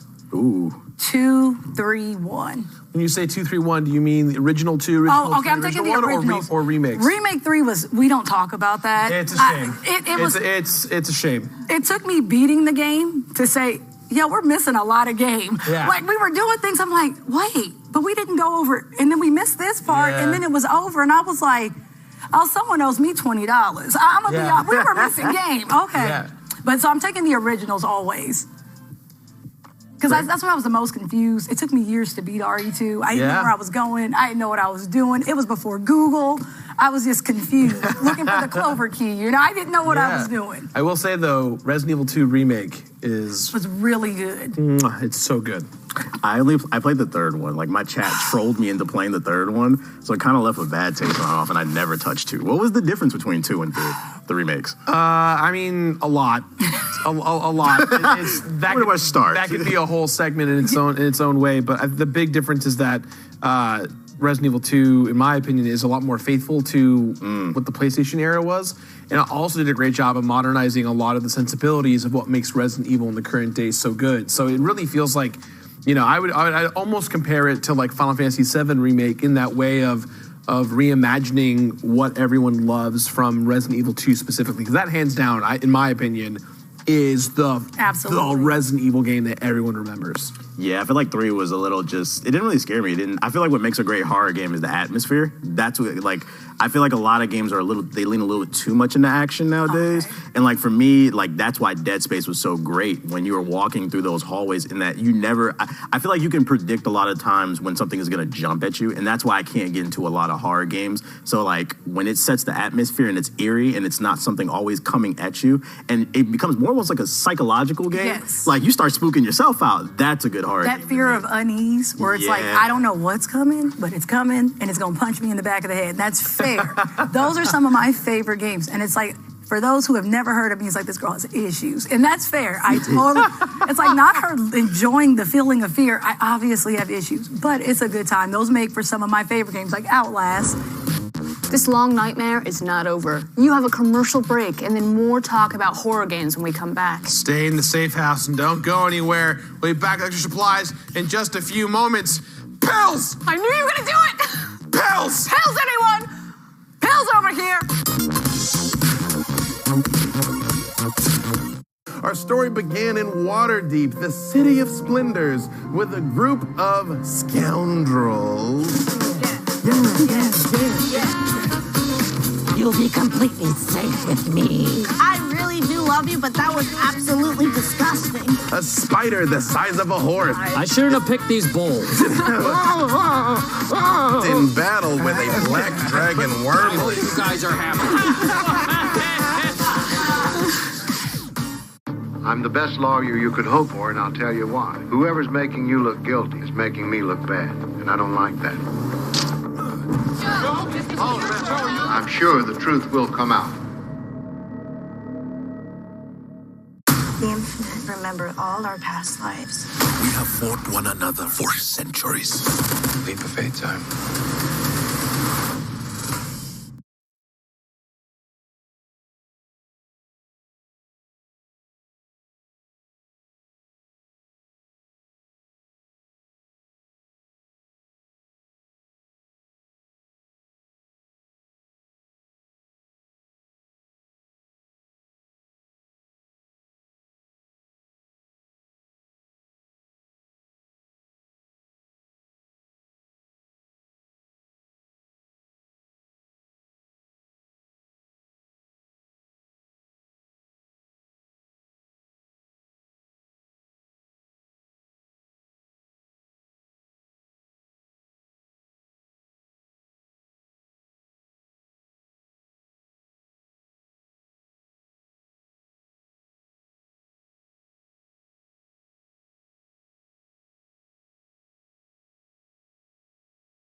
Welcome back to X-Play. We're continuing our descent into the greatest horror games Cup of Noodle thinks you should play. She won't stop until everyone on the show has had a tiny little heart attack. It's time to go down into the basement again with just a weak-ass flashlight. Join us, if you dare. The next one that I was actually going to talk about, which is, I guess, best campy horror, which I'm giving to Until Dawn. Yeah. Ooh, I love Until Dawn. Until Dawn. I know. Say what you will about the Dark Chronicle anthology and how they've kind of grown and adapted and told some of their stories. Until Dawn, in my opinion, is still one of the greatest. You're right. It is that campy horror. It is very tropey, but it does keep you guessing on your toes. And the butterfly effect of you making your decisions definitely instills that fear of, oh, I don't want to mess this up at any given moment. I also think the writing is actually really funny in Until Dawn, and I think that's what that you don't usually think about comedy in tandem with horror, but it has always been like the horror genre for movies is the stoner genre. And like you have to have good comedy with like those good scares to make like a cult classic. And I think Until Dawn has like both in spades. I love that game. They did a really good job of making you care about these characters, whether you loved them or hated them. I like Emily. Everyone hates Emily. She was so mean. I love her. But you cared. Even if it didn't matter how you felt, you just kind of wanted to see what happened next. The replayability is absolutely there. Don't move cheats, because I can assure you I never moved. Oh, but I guess I have the nerves of a geriatric, so I guess I'm moving. If you haven't seen it, or maybe, I know a lot of people don't like playing. They just like watching people play. Until Dawn is one of those games, no matter who plays it, it's a good time. But if you can find someone who's never played it, just sit back and get ready to laugh. The key to those games is play the characters. Don't try and do what you want to do. Do what they would do in this scenario. So if you're like, okay, I'm a 17-year-old boy, like jock, who's hot for the chick, and the murderer's coming after you, like, what do you do in that scenario? Do you run for the hills? You push her on the ground and you run. Right. That is the right call for that character. Right. But like if it's like the leading male ingenue with the girl, like you stick them together. Like you have to stick to that formula most of the time, and if you do, you usually win. The other great thing about Until Dawn is that they're super easy to play for non-gamers. Oh yeah. My wife doesn't play games, and she can play that game. Watching her try to play something like BioShock is a nightmare. No, that is very fair. And okay, because I brought games. I told y'all I'm ready. Keep going. We're talking indie games. in playing horror games, I've played a lot of indie games. Some are really good. There's no in between. They're either really good or it's like you don't get to pick games for the rest of the week. And I'm like that's Sonic games. Yeah, absolutely. Hold on a second. Camera, one camera. Where are you? Where are you? Zoom in a little bit. Give me a little push. Don't talk about Sonic. I love Sonic games. I'm making that now. Wait. Adam Sessler, I love Sonic games. I'll see you in the ring. Let's go. Sonic. All right. Make this statement now. Back to this. Sonic Adventure. I don't even know what this is. What is this at this point? No. We ask ourselves that every time, so you're fine. It's just a fight. At least I'm understanding the vibe. At the very least, I'm here for the vibe. If I'm not alone in this feeling. No, I guess. What game was it? I don't remember what we're talking about. Sonic. There we go. Song of Horror. I almost said Sonic Adventures. Yes, that's why I'm like, I almost said Sonic Adventures. Some would say it's a horror game. See, Sonic just messes you up in the brain, man. It's so crazy. I've never heard of Shadow has guns. Not in Sonic Adventure. But like, tell me that's not messed up. He worked for the president. It's very funny. What? It's true. Song of Horror. Yes. I have never played this game. I've never heard of it. What does it look like? Give me the 411. This is one of my favorite games. I played about 2 years ago. If you miss like old school RE, Silent Hill, tank controls, I'm sold. This is the game. It's like 5 episodes, but it's really cool because it has a permadeath system. So the way it works is you get like a handful of characters, but if they all die, that's it. You get game over, and then you got to run it back. I like the atmosphere, like in the footage that they're showing. I've never shown this, but I've never seen it. I mean, but like I like the way the tone in the game, the gameplay. Is it just a house? Yes. So you have to figure out. It's pretty much about a music box, and the story is cool. Don't get me wrong. This like 2019, 2020. It's like visually, it's appealing too. It just made. It's on console now. It's everywhere. Legend Arceus. You need to pay attention to this because this game looks great right now and Arceus looks terrible. Well, your wife may like it, Frost, because I know you were saying she doesn't really play the shooters. This is kind of like Until Dawn in the sense that there are QTEs. So you have things that are trying to come through the door. You got to kind of listen before you open a door because you will get snatched up. What was the Rain game? This is what it looks like to me. The one with the Heavy Rain? Heavy Rain, yeah, with the serial killer. You do have QTEs. They'll snatch you up under the table. And what's cool is, even when you die, that doesn't mean you're gone. So it's like you have to play someone else, but for all you know, you're going to bend the corner. When you die, you change characters Yeah, altogether. you only get a handful, but that doesn't mean they That's leave. a cool way to tell a story. Yeah. And so you kind of see it through their eyes, depending on who's standing. That's really cool. Is it better to complete the game, in your opinion, as like a single character because of their perspective or their story through the game? Being that everyone sees things differently, I feel like it's worth playing multiple times. That dude was cool.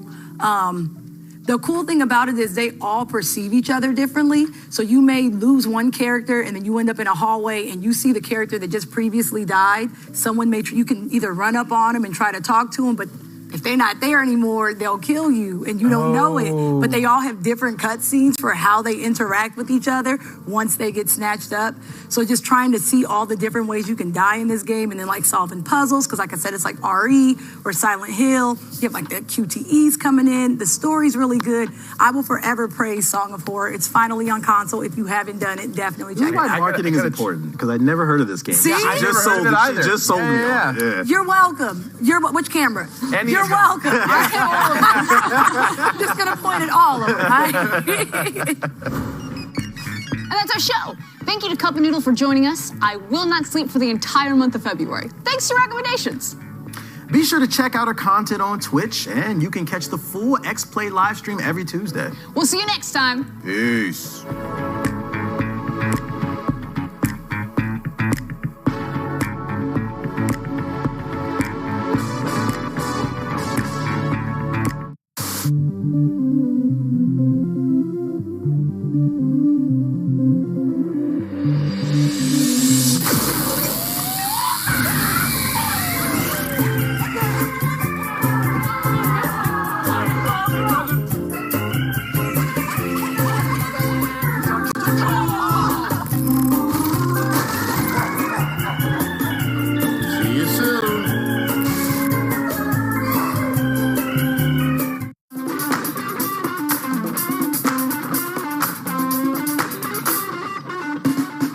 and welcome to X-Play, where we acknowledge that machines run our lives. Our smartphones. Our game consoles. Our 50-foot-long robot crocodile that lives in the parking lot out back. I haven't been outside in over a month. We may not be able to defeat the monstrous machine that bit Kevin Pereira in half a few hours ago. Yeah, I called dibs on this desk. But we can soothe our grief with a PS5 controller. This is our review of Horizon Forbidden West. It's the end of the world as we know it again. Today, we're diving into the dystopian future of Guerrilla Games' Horizon Forbidden West. Ah, sequels. A testament and trial of media everywhere. Some are better than their predecessors, some are worse, and some we do not dare to speak about.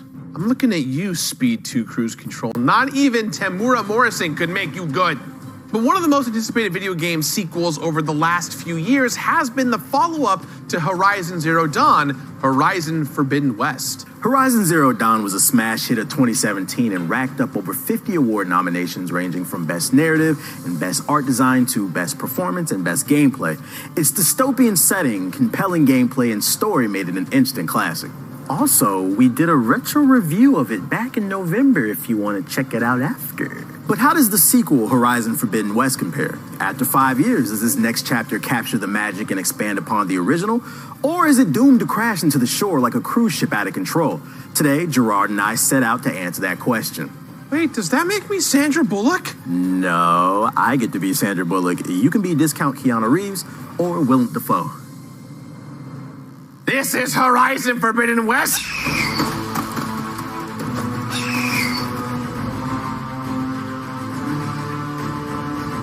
Horizon Forbidden West takes place roughly 6 months after the events of Horizon Zero Dawn. We find Aloy now on the hunt for a backup of the Gaia program, the only hope for saving the world from a devastating blight that kills humans and machines alike. However, her searches lead her to venture out into the Forbidden West, an area closed off to the east since the days of the Mad Sun King. Within the Forbidden West, Aloy discovers new machines, new groups of people, and of course, new enemies that stand in the way of healing Gaia and, in turn, the world. Thankfully, Forbidden West provides players with a sturdy recap of the first game before starting off. So yes, you can jump into Forbidden West if it's your first Horizon game. However, I would be lying if I didn't say playing Zero Dawn first truly gives you a deeper appreciation of Aloy's journey and a better sense of this dystopian world.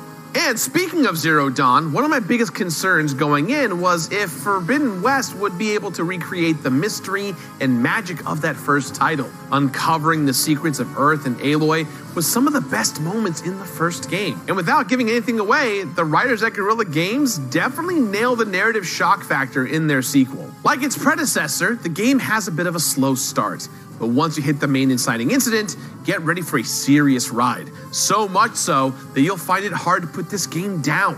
Right, TBH? Right?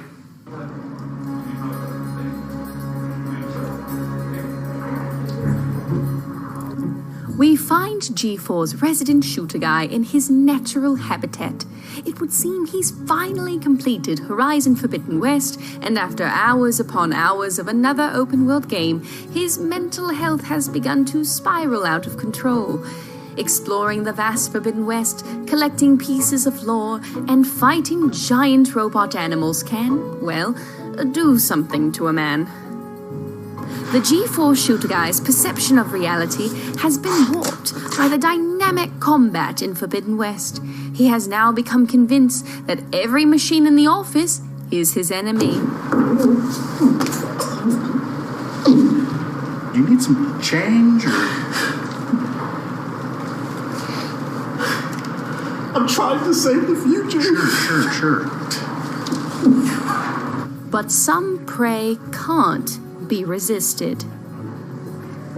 The Tanaka must die.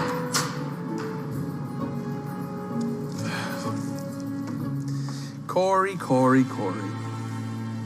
You are not the only one who's been in the Forbidden West. Let's finish this.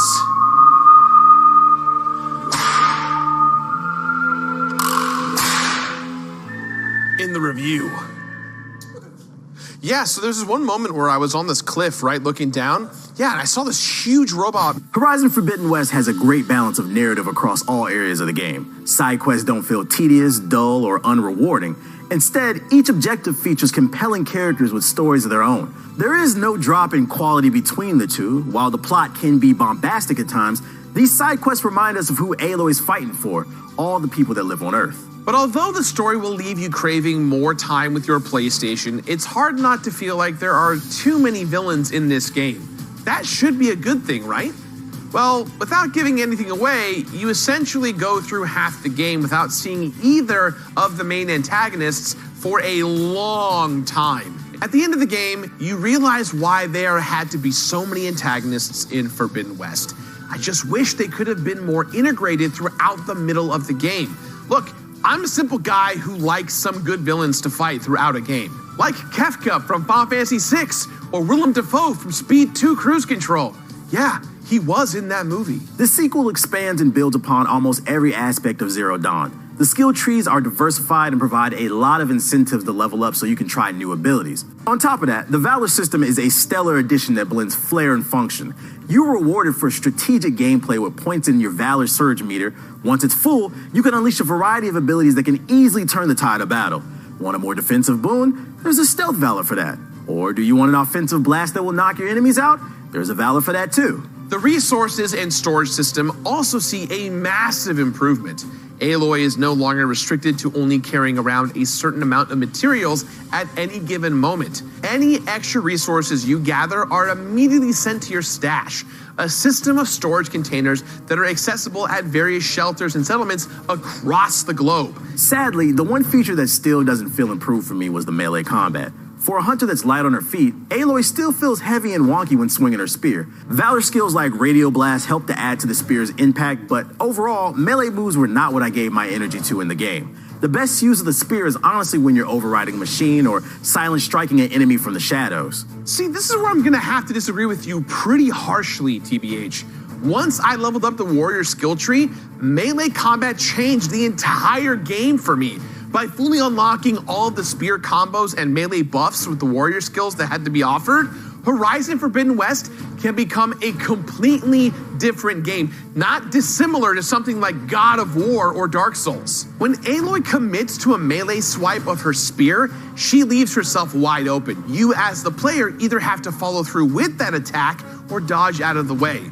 Once I had fully tricked out my skills to be melee heavy, the risk versus reward up close combat had me throwing myself at huge machines just for the freaking fun of it. Thanks to the power of my spear combos, I basically turned Forbidden West into my own personal monster hunter, and I loved every second of it. Actually, I'll have to go back and try leveling up that skill tree now, Gerard. But I know something we both can agree on, and that's the difficulty choice. And if you're looking for a real challenge, you're gonna have to crank it up to hard mode. Enemy AI, even on normal, is easy to trick by stealthing into the nearest tall grass or ledge. All you gotta do is hide until they stop searching like enemies in Assassin's Creed. So if you want a casual hunt in a dystopian world, I'd pick easy or normal, but for some real heart-racing gameplay, up that difficulty scale. Now I know we've already mentioned side quests from a narrative perspective, but gameplay-wise, the diversity and depth of the errands, salvage contracts, rebel camps, jobs, relic ruins, cauldrons, etc. really make it hard to set the controller down. The continued world building in this game is impressive. Within the Forbidden West, we encounter more dinosaur-esque machines and diverse biomes ranging from towering redwoods to the underwater ruins of San Francisco. Without giving much away, I'll say the Las Vegas level is the most creative use of the city since Fallout New Vegas. Similar to Aloy, it is the people of the Forbidden West that make up the heart and soul of the game. Almost in a Mass Effect 2 way, Aloy slowly starts to accumulate a band of fighters made up of new and familiar faces. Each character is memorable and adds something unique to the crew, and just like Mass Effect, you can check in on them at your base and even do loyalty missions. Honestly, this was a really refreshing element of the game. We were so used to these solo adventures from Aloy from Horizon Zero Dawn that watching her slowly build a found family of fighters made the game that much stronger. These new dynamics also give Aloy a lot more to play off of, as we constantly see her character grow in this game. Another reason why I'm glad Forbidden West wasn't a tonal repeat of Zero Dawn. Character performance and animation have also improved tenfold. The models of Horizon Forbidden West no longer look like meat puppets having their jaws moved and heads on a swivel. Instead, you can see and hear how they feel at all times. One of the first characters I noticed this with was with the Oseram cook you meet in Chainscrape. As soon as I saw his cutscene, I thought to myself, yo, that is a real person. That is until you see their eyes. Apparently, in this dystopian future, no one likes to make eye contact. All these NPCs and characters look like they're too scared to ask each other to prom. Hopefully, this is one of those bugs that can be fixed sooner rather than later, because watching Aloy look away from the person she's talking to definitely can take you out of the game. One last thing on the subject of world building. The inspiration and appropriation from various indigenous cultures is there, particularly with the new tribes introduced in the game, such as the Tenakth. Horizon Zero Dawn received flack for its appropriation and lack of consultation with indigenous peoples after its initial release. While the creators said they approached everything with the best interest in mind, it still left a weird taste in many players' mouths. While it doesn't do anything game-changing to the genre, Horizon Forbidden West does provide one of the best action-adventure experiences of the last few years. The improved gameplay, expansive world, compelling performances, and story make it a worthy contender for Game of the Year. Horizon Forbidden West will join the ranks of Kingdom Hearts 2, Silent Hill 2, and Red Dead Redemption 2 for being sequels that are stronger than their predecessors. Which is why Horizon Forbidden West gets a 4 out of 5. Horizon is officially now a powerhouse franchise for PlayStation. But just because we gave the game a score doesn't mean that's the final word. If Star Wars and Nathan Fillion have proven anything, it's that nerds can talk about the same thing forever. We continue the conversation about Horizon Forbidden West in our deep dive discussion right after the break. Don't go anywhere. Attack is back, and the critics are raving. Good enough. I've seen worse. Reverse hair loss now with one simple trick. Click here. Catch the show the critics literally won't start talking about. Attack of the Show on G4 Select. Gather your family to watch these families. I'll write the kiss. On classic TV families. Oh boy. Watch now on Pluto TV. Time has been broken. To save the future, we have to repair the past.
Welcome back to X-Play. There's so much more to explore in the world of Horizon even after beating the game.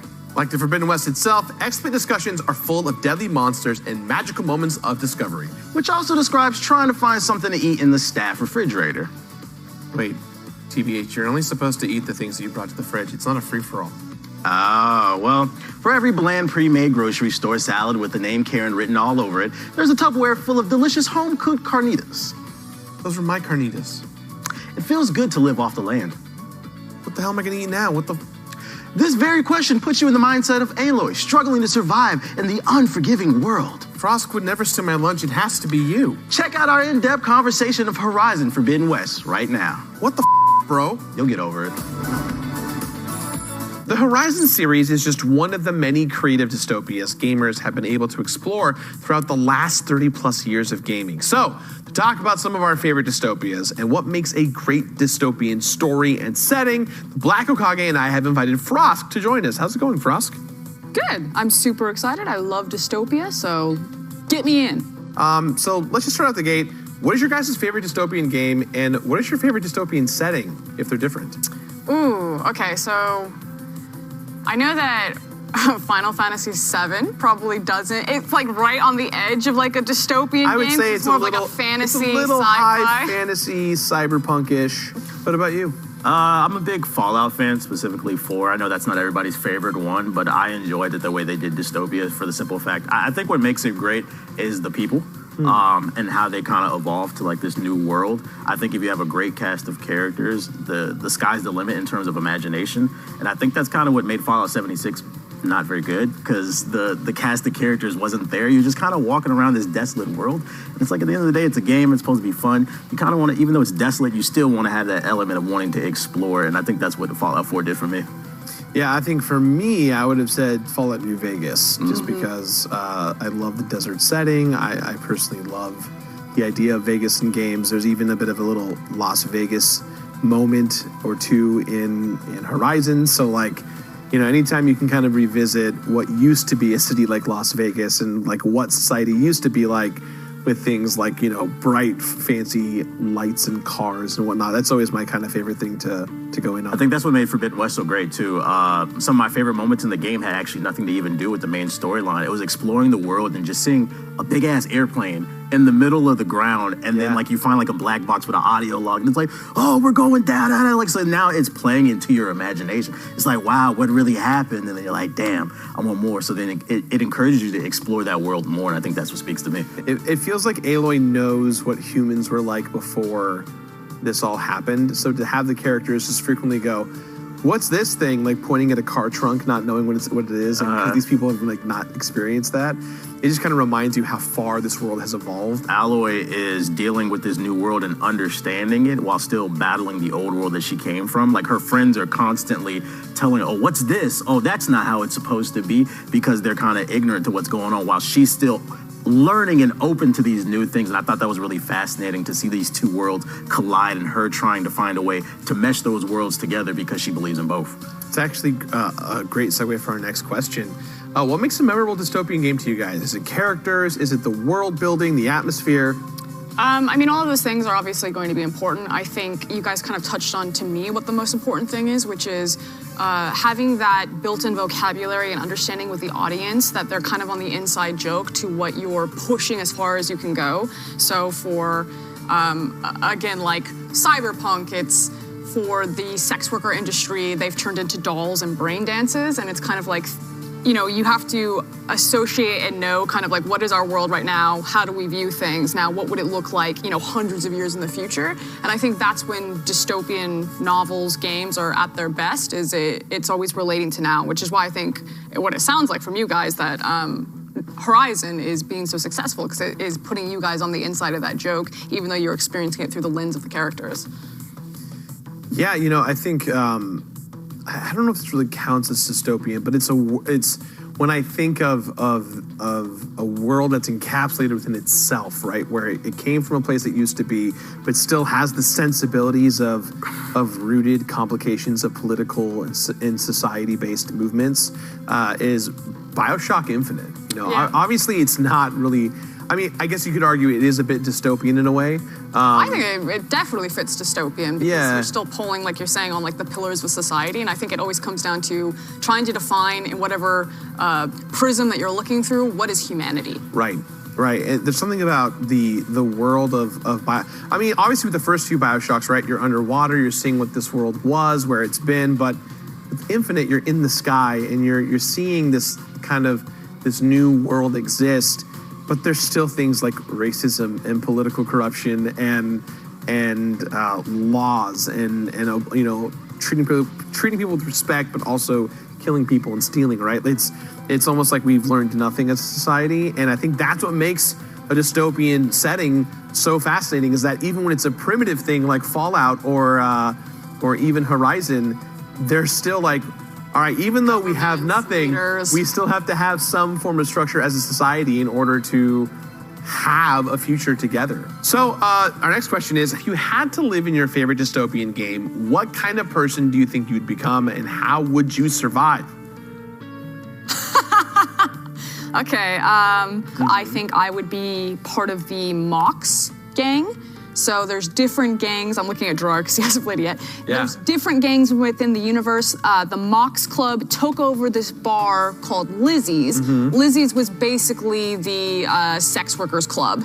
But because Lizzie was brutalized by another gang called the Tiger Claws, Lizzie like took in basically all the sex workers and was like taking care of them as much as they could within like their profession and making them happy. The Tiger Claws beat up a girl, Lizzie talked shit, they killed Lizzie, and then the Mox gang came over and now kind of runs it in Lizzie's spirit. And one of the best characters, one of the romanceable characters, is actually part of the Mox gang named Judy. And that character is really, really like her storyline. I think it's beautifully written, but I would definitely join the Mox gang and be around a bunch of clubbers.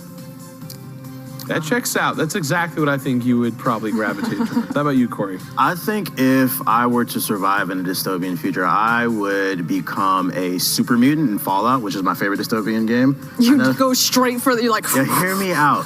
Hear me out, okay? They were respected because they were strong, they were feared, and you're gonna need that in the future where a government has collapsed. But then also, just in case in the future, if the MCU ever comes back, I could be the Hulk. I look just like him. So I'm thinking about the future. I'm thinking about what I can bring to the team, not from a strength standpoint, but also from my acting standpoint. Thank you. Clean. Was that an audition for you? Mind your business, Gerard. Understood. Put it in the demo reel. Yeah, put it in the reel.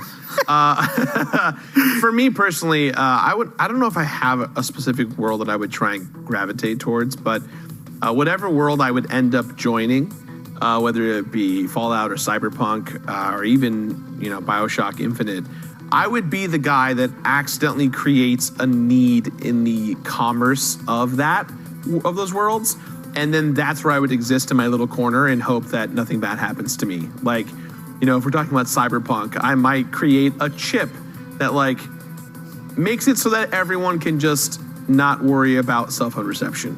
I'd be the guy that's like, I made that and none of you know who I am. And that's great because this is my corner of the world and I don't want to mess with any of you crazy people. You're like the woman from Outer Worlds who like learns how to make the soil grow again or like be fertilized in egg water. Absolutely. And now that's just like your thing. Yeah, that's me in a nutshell. That's what I would want to do. Quiet money's the best money. Oh, yeah. I want to say thank you to the both of you for joining me today for this discussion on Horizon and everything dystopian-based. Well, this is a great sandwich. And that one had my name on it. Oh, don't be silly. I went inside the staff refrigerator. Which is where I kept my sandwich that you are now eating. I'm not eating your sandwich, Gerard. I'm savoring. Oh, and the next, I bet you're going to eat my cucumber salad, huh? Cucumber salad? Get the hell out of here! Well, why go buy a third lunch? Stay tuned for more X-Play after these messages. Where's the dress? No, never mind. I got it. Respect the fridge!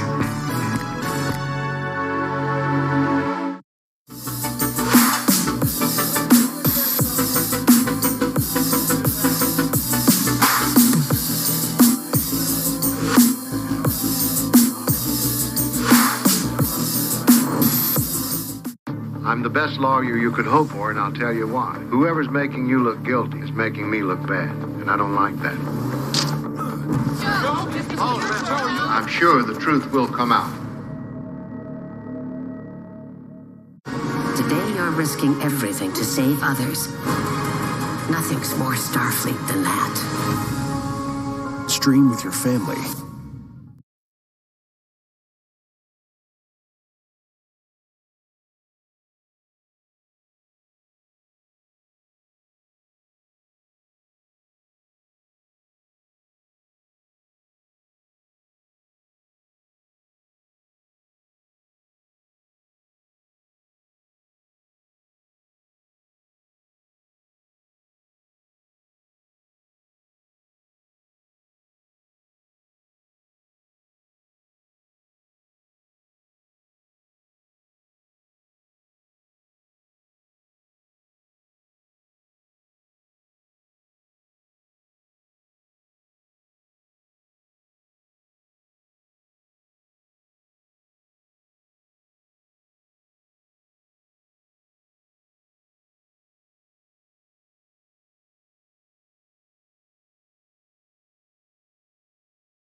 Welcome back to X-Play. Where we have a strict no stealing policy.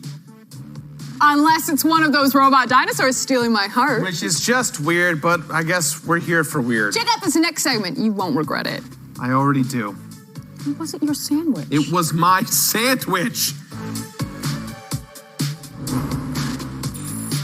Considering we've been talking about Horizon Forbidden West, and yesterday was the Holiday of Love, I thought it would be only natural and make perfect sense to rank the top 5 machines that would make the best lovers. And I know, maybe that feels a bit weird, but what the hell? Let's do this thing.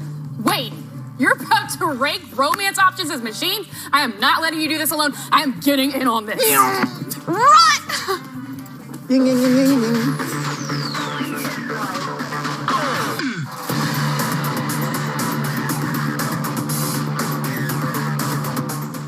We don't have confidence monitors. I don't know when the animation stops. Coming right out of the gate with number 5, we have the Strider. Great starter boyfriend. Easily startled, but also easily mountable. These can be hostile, but guess what? You can fix them. And doesn't everyone really just want to fix a bad boy or a bad girl? But even if you don't, they're a dime a dozen and easily replaceable. See, we're taking this very seriously. Okay. Yes. At number 4, we have the Behemoth. Now, look, everyone. Okay. Jake wrote this. I have to say that. Look, everyone. Look. Everyone should date a big guy at least once. They're great at cuddling because they're so warm, and they're always going to take you to the best places to eat. Plus, they're more sexually proficient than you. Jake? Jake, no. This is true. No, I'm not. I'm not reading the rest of this. You clearly have an agenda. This is true. Midway through the list at number 3, it's the Thunderjaw. That sounds really gay. I mean, just listen to the name. Thunderjaw. That says power, chiseled, intense, stamina. Okay. Now, I'm not gonna lie, I'm getting a little worked up. But you all get the idea. Those stereotypical guys on the cover of romance novels, that's what we like to call a Thunderjaw. Fabio Jaw. Number 2 is the Lancehorn. Ooh, this twin-horned beauty is a pack animal, so you know friends and family are important. Tall, sleek, avoids confrontation, but will defend itself and its pack if threatened. A majestic creature that knows how to use its horns. Need I say more? No, because we have standards and practices. Watch me as I speak. HR is in the building. And finally, at number 1, it's the tall neck. Tall, dark, handsome. Tall necks don't give a shit about what anyone else thinks about them and what they're doing. They're doing their thing. And what do they do best? Communicate. Yeah. That's what you want out of a significant other. To be able to climb up their beautiful regal neck. Climb it. Override that disc and learn their deepest thoughts and secrets. That's why this peaceful king is number 1 on our countdown. And, fun fact, a new Lego set coming out. And that's our show. Be sure to visit our merch store at shop.g4tv.com. We got all the clothing and specialty items with X's printed on them you could ever want. It's like a Charles Xavier estate sale over there. Thank you for watching. We appreciate you sticking with us through that robot dinosaur boyfriend segment. Let's be honest, you have like 1,000 channels and access to the internet. It's not like the weirdest thing you've seen this week. No comment. We'll see you next time. Bye-bye. Have we learned a lesson today, Frost? I won't eat the sandwich. It's not just the sandwich. It's all things that don't belong to you. Oh, don't give me that look. I am not about to be gaslit to let you eat my food. Come on!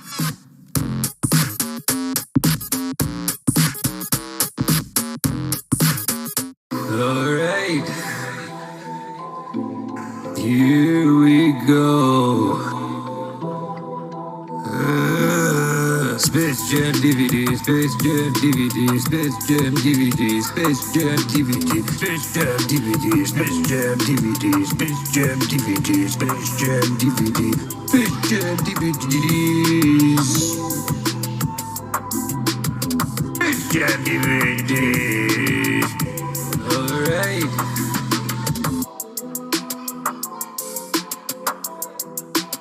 A Space Jam DVD. Space Jam DVD. Blast.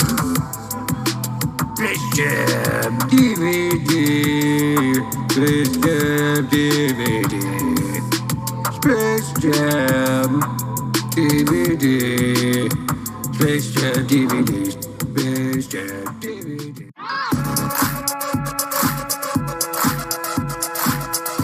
Today on X-Play, Nolan North tries and fails to convince us he's too old to play a 21-year-old Nathan Drake in the Uncharted movie.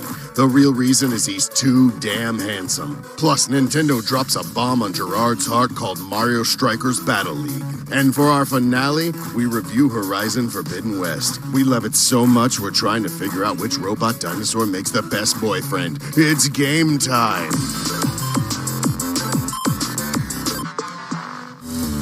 Hello, and welcome to X-Play Speedrun the News Edition. You heard that disembodied voice correctly. Nolan North, the voice behind the grown-ass man version of Nathan Drake, will be here later in the show. And Nintendo breaks Gerard's brain with the words Mario Strikers Battle League. Break is a strong word. Hey, why is it cool that there's a new Strikers game? Oh my god, it's been years. The Nintendo Wii came out, no one played it. I was the one guy who bought it. Yep. I was on every leaderboard. I was in the top for a long time. Very normal my buddy obsession. Zan just dominated everyone. And a whole lot more on Speedrun the News. No one was safe. I made 12-year-old kids cry for months.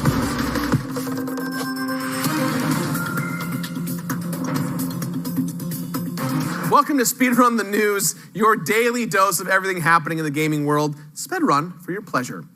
So, once upon a time, there lived a beloved episodic adventure title called The Wolf Among Us. Ooh. And after its sequel was announced in 2017, delayed in 2018, canceled the same year that Telltale Studios went under, and then was completely restarted when the studio was revived, Wolf Among Us 2 is finally getting its happily ever after. Our first look at The Wolf Among Us 2 shows Bigby and Snow now dealing with some familiar faces from somewhere over the rainbow. The game is currently slated to be released in 2023. I have no experience with the original The Wolf Among Us. People who played it seem to really love it. I haven't touched it, and the reason being, I've actually played all the other Telltale games, but I didn't touch this one because Telltale went under. So I was like, what's the point? It's not going to continue. But I'm actually excited, so I plan on streaming it. But all my friends that have touched this game, they say it's actually one of their best titles. So me personally, even though I haven't touched it, I'm going to take my friends for what they say. Also, I would like to say at the start of the show, I'm just really proud of some of the things that we've been doing here at X-Play. These past couple weeks, I feel like we're really hitting our stride, and I just want to put that energy in the universe and let people know, Killing Kirby? Yeah. I feel motivated coming into work, knowing that I got to kill Kirby, you know? There you go. Well, the future's looking brighter. Well, maybe not entirely, but it's definitely got less glitches. That's right. Earlier this morning, CD Projekt Red showcased not only the next-gen PS5 and Xbox Series X versions of Cyberpunk 2077, but a plethora of new content and bug fixes, including improved crowd reactions, the ability to own multiple apartments, change your character's appearance at any time in the game, and of course, finally the ability to take your clothes off when you take a shower. Woo! Yeah. That's hot. Everyone really wanted that feature. All of this and more available actually right now, this very moment. You can download these massive patches and next gen upgrades, as well as there's a free demo for you to try. Frost, I know you have a lot of thoughts about this. I have put hundreds of hours into this game, completed virtually everything that there is to do. I really love Cyberpunk, and I know, guys, it was not the game that was promised to us, but that doesn't mean that it's not a good game. It is a really good game. It is super fun, and there are a ton of great changes here. They have completely redone the perk system. There's more official DLC that people will have to pay for. This is not this time around. This is a lot of quality of life improvements, as well as more romanceable options, and again, the big thing is the rebalancing and retooling of those perk systems alongside the fixers jobs. So now when you go into an area, you have to complete all of the fixers jobs before they kind of unlock it. Essentially, what we have here is another No Man's Sky, where it's, the developers worked really hard to bounce things back. I hope they do, because I think CD Projekt Red has a pretty good track record up to this point. So we will see. Our next story is about Sonic the Hedgehog. Sonic may have finally gone too far. At a credit union in DeLand, Florida, police were dispatched after an unidentified man attempted to rob a bank with a hammer, all while wearing a Sonic the Hedgehog mask. Looking good there. Oh my God. Look at that, man. Thankfully, no one was hurt or injured. The robber banged on the glass with his hammer and then left before the police showed up without any money at all. So in the end, no one was hurt outside of Sonic's already public image that has been in jeopardy. Hold on a second. The producer are telling me now that Sonic the Hedgehog wants to come on the show to defend himself for what just happened. Sonic, are you there? No. Yeah. Hey, what's up, everyone? Thank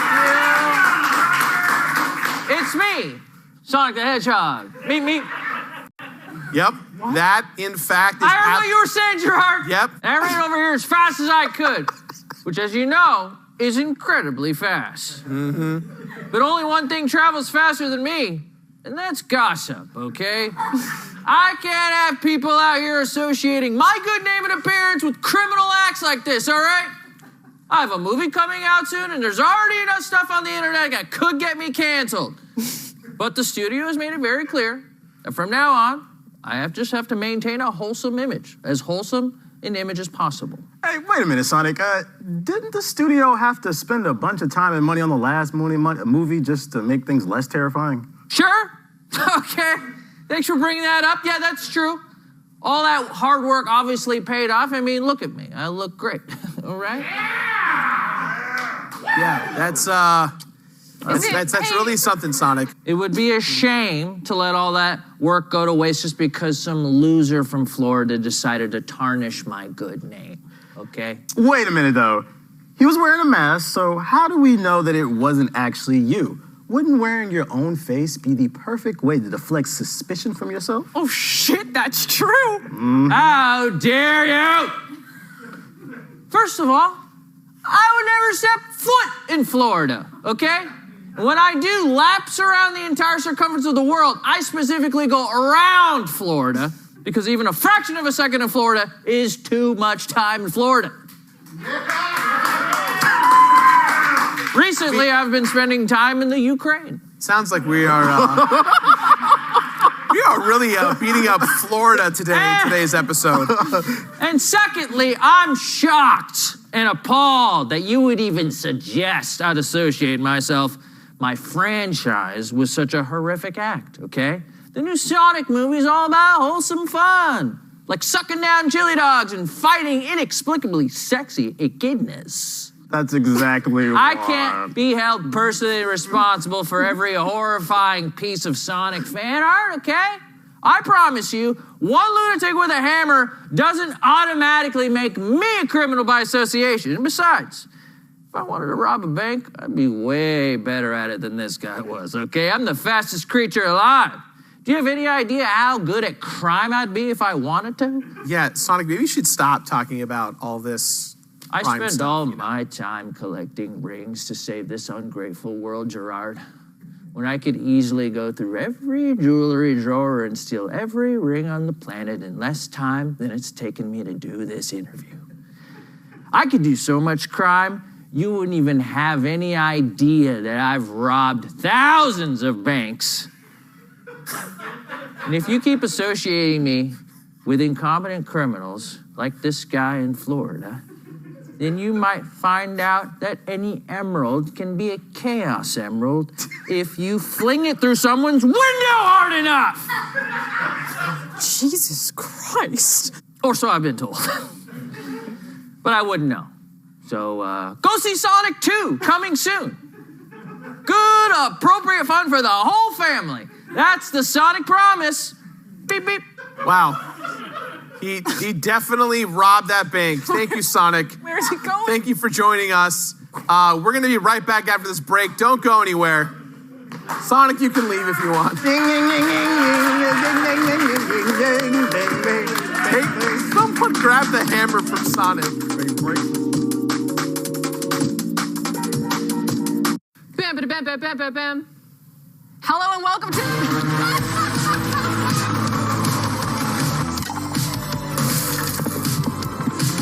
Obviously, no. No. Whose child is this? No, Obviously, no. Oh, my Lord. The esports updates. No! This is why they don't let pseudo-Europeans who lived in China who come from Portland drive.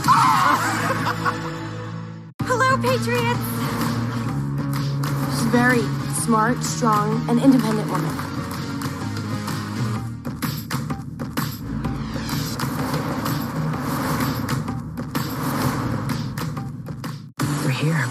save some lives.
Welcome back to X-Play. For those of you that may be living under a rock or an Olympian stuck in COVID isolation, last Wednesday we got the first Nintendo Direct of 2022, and it was loaded. We got a glimpse of a number of new titles and ports that we can all look forward to playing on the Switch, and definitely not getting too competitive with. Right, Gerard?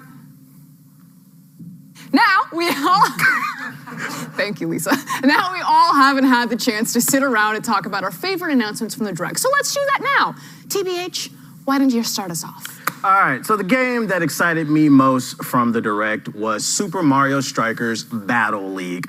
Now, there's a multitude of reasons why I'm excited. A main reason is sports. Esports. Yeah, I can see it being an esport. I was going to say nostalgia. This was a big part of my childhood. And for the longest, I think it's been like 2 different shows we've asked for this game to come back. So for it to come back, I was like, yo, they're clearly watching X-Play. It took 3 console generations, but we got a new one. But here's some more reasons. They're adding into the game stats for the actual gear in it. So I think this game still will be a kind of casual arcadey sports game for people for the most part. For the people that do want to be competitive, I think there will be a layer of depth there for that want to go crazy with it. And then also you can go up to 8 players online in 4v4. So there's going to be a ton of shit talking with your friends. And if there's one thing I love to do, it is ruin somebody's day in a video game. So I'm 100%. Cannot wait to play this game. So good. Look, if all of you slept on the Nintendo Wii version of Mario Strikers Charge, there's a common misconception that Mario Strikers and Mario Strikers Charge are the same game. They are, in fact, not. They're 2 different games, one for the Cube, one for the Wii, and the one for the Wii was just so good aesthetically, the gameplay-wise, it was so fun, and I think it made everyone really want a new one, and I'm so glad that we finally are getting one all these years later. It's so exciting. I'm super excited for any game that can become an esport. So I really want it to be hyper competitive. Did you just become a pro gamer? I did just become. I finally got my first salary for Pokemon Unite. I'm a pro gamer now. There you go. You did it. You did it. Can we talk about how versatile the Mushroom Kingdom is with everything that they do? They race karts, they play tennis, they play soccer. Do they have a baseball game yet? Yes, it's called Mario Strikers, or Mario Slugger.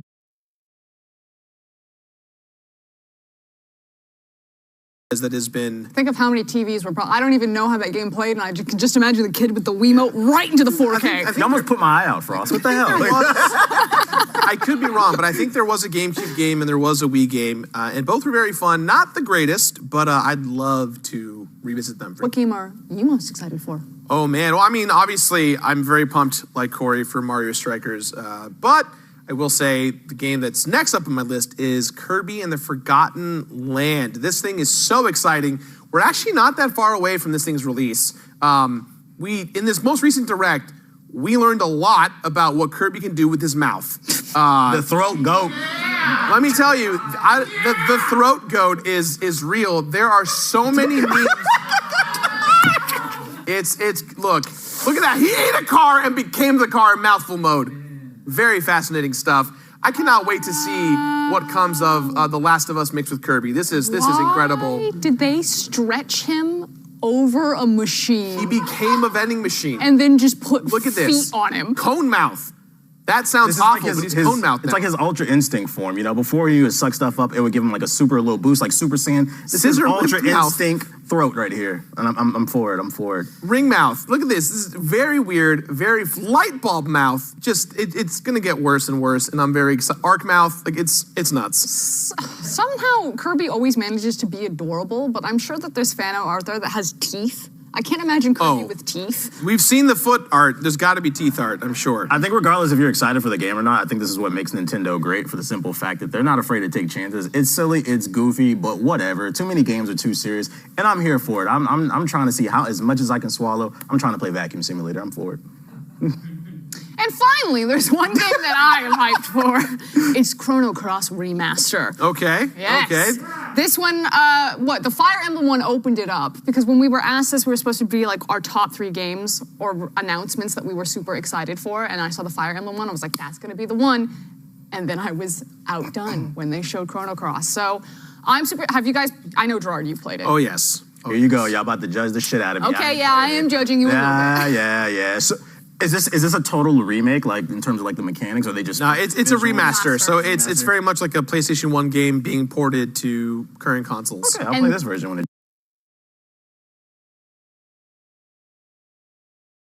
Very hit or miss with ports. I'm assuming that this one will be fine because it's not a super large game. You know, not like a newer title being ported over into the Switch. But anytime I hear a port, again, historically, the Switch hasn't been the greatest at just porting things onto it. If you guys haven't played Chrono Cross, I definitely recommend, like, no spoilers to go through with it. If you guys love games like Final Fantasy IX, Final Fantasy VIII, I think Chrono Cross definitely fits into that. I would consider it one of the greats. I'm really excited for the fact that Chrono Cross is also in this most recent port, remaster rather, that it's kind of embracing the fast forward added controls that a lot of the Square Enix JRPGs are getting, like turning off battles, you know, having infinite health and limit meter, and being able to speed up the game if you're trying to farm for something. These are all critical things that people new to an older JRPG franchise probably are intimidated by when it comes to, playing in older games. So, I mean, personally, I won't be using it. I just don't, because I was born and raised in these types of games. But I'm excited for everyone else who's going to experience it for the first time. Do you think that there's like a new age RPG fan that like can't just deal with the grind and needs to fast forward things? I believe so, yeah. Yeah, because if you think about it, a lot of RPGs nowadays aren't even turn-based. And coming from where we came from, like most of them were. And then also like the fact that you had to explore it. You're not doing that. A lot of them are action heavy. I'm actually really curious if I went and like interviewed like a bunch of younger gamers, if they missed turn-based combat or if they prefer more of like the Crisis Core Final Fantasy VII Remake style of combat where it technically still has menu systems, but again, it feels more like in action. Well, with things like Shin Megami Tensei and Persona 5, we still have JRPGs that exist in the turn-based ATB, wait your turn style combat, which I think for the longest time RPGs, let alone JRPGs, have been criticized for. So the fact now that we've got, action-based RPGs and traditional turn-based and tactical RPGs, it just feels like if you're a fan of any of those things, there's something for you to win. Because I just feel like the Switch is just begging for Final Fantasy Tactics. I think we're all begging for it, but yeah. That is my favorite one. But and it's a great game, and I also loved the Advance that was on the Game Boy. I actually like the Advance version better than a lot of people do. It's so good. Both games are very good. They're both very good games. I just really want them to come back to the Switch, but I was, because I was just looking at different tech this weekend, and I don't know, I was like, oh, what is a stupid thing that I can buy? And I'm sure you've seen it, Gerard. They look like the Game Boy Color, but they're, you can play Game Boy games in them, Sega cartridges in them. I know what you're talking about. Yes. I don't know the name it's of it. like analog retro, I think. The analog NT. There's the analog is the company that produces the higher end ones. There's the analog Pocket. I think it has an OLED screen on it too. Yeah, it's super. I mean, it was like $200, and you have to like pre-order them right now. But you can also change the screen so you can play it almost as close as possible into like the original form. And I'm like, oh my god, this would be so amazing. And then I realized I don't have any games to play. That is exactly what happened to me. I was ready to order. I was like, wait a minute, I don't have a collection. Yeah, if you haven't been keeping your stuff, you're not going to be able to play. Why, Mom? I needed those things. Okay, guys, coming up next, Gerard is going to sit down with Nolan North to discuss his involvement in the Uncharted games and upcoming film. Do we ask him to rate the Sully stash on a scale from 1 to 10? Find out after the break.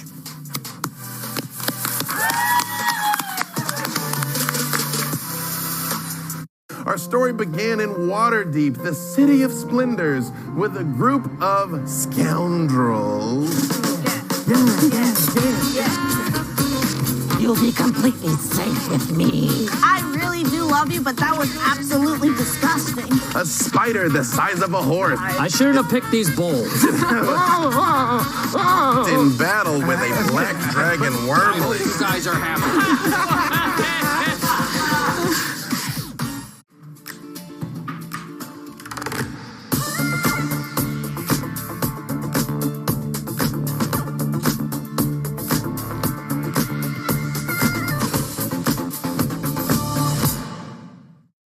I'm the best lawyer you could hope for, and I'll tell you why. Whoever's making you look guilty is making me look bad, and I don't like that. I'm sure the truth will come out.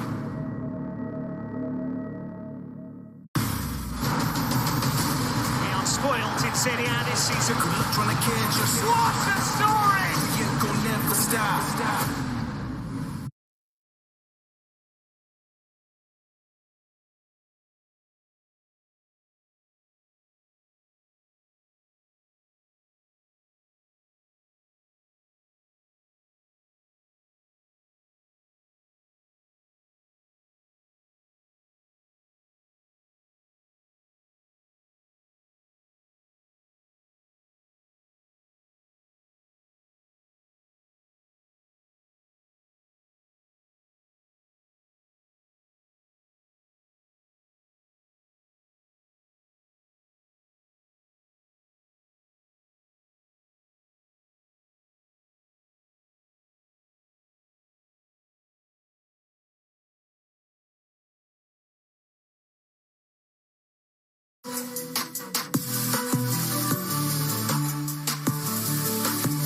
Hello and welcome back to X-Play. I am Gerard the Completionist, and I am fortunate and lucky enough today to be sitting with a living legend, an icon, Nolan North, best known for his voice acting roles across multiple games, including, of course, the iconic Nathan Drake. Nolan, thank you so much for joining us today.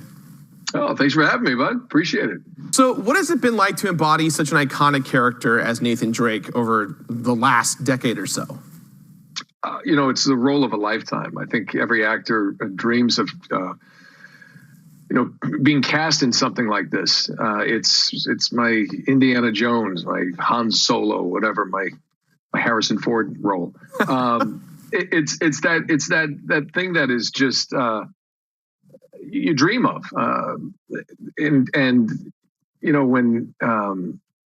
Amy Hennig created this character and they cast for it. I didn't even know it was a game. I didn't know it was actual motion capture at the time of the casting, but it was so much fun just to jump around. And I remember just not really knowing what it was, but it seemed like fun. And I remember in the audition, it might have been the callback, sliding around in this room, this wood floor, and grabbing a chair and just literally playing like a kid. And for whatever reason, they found that interesting. And the side note, funny story about it is Emily Rose, who ended up being cast as Elena later, was the reader at the audition. She wasn't even auditioning at the time.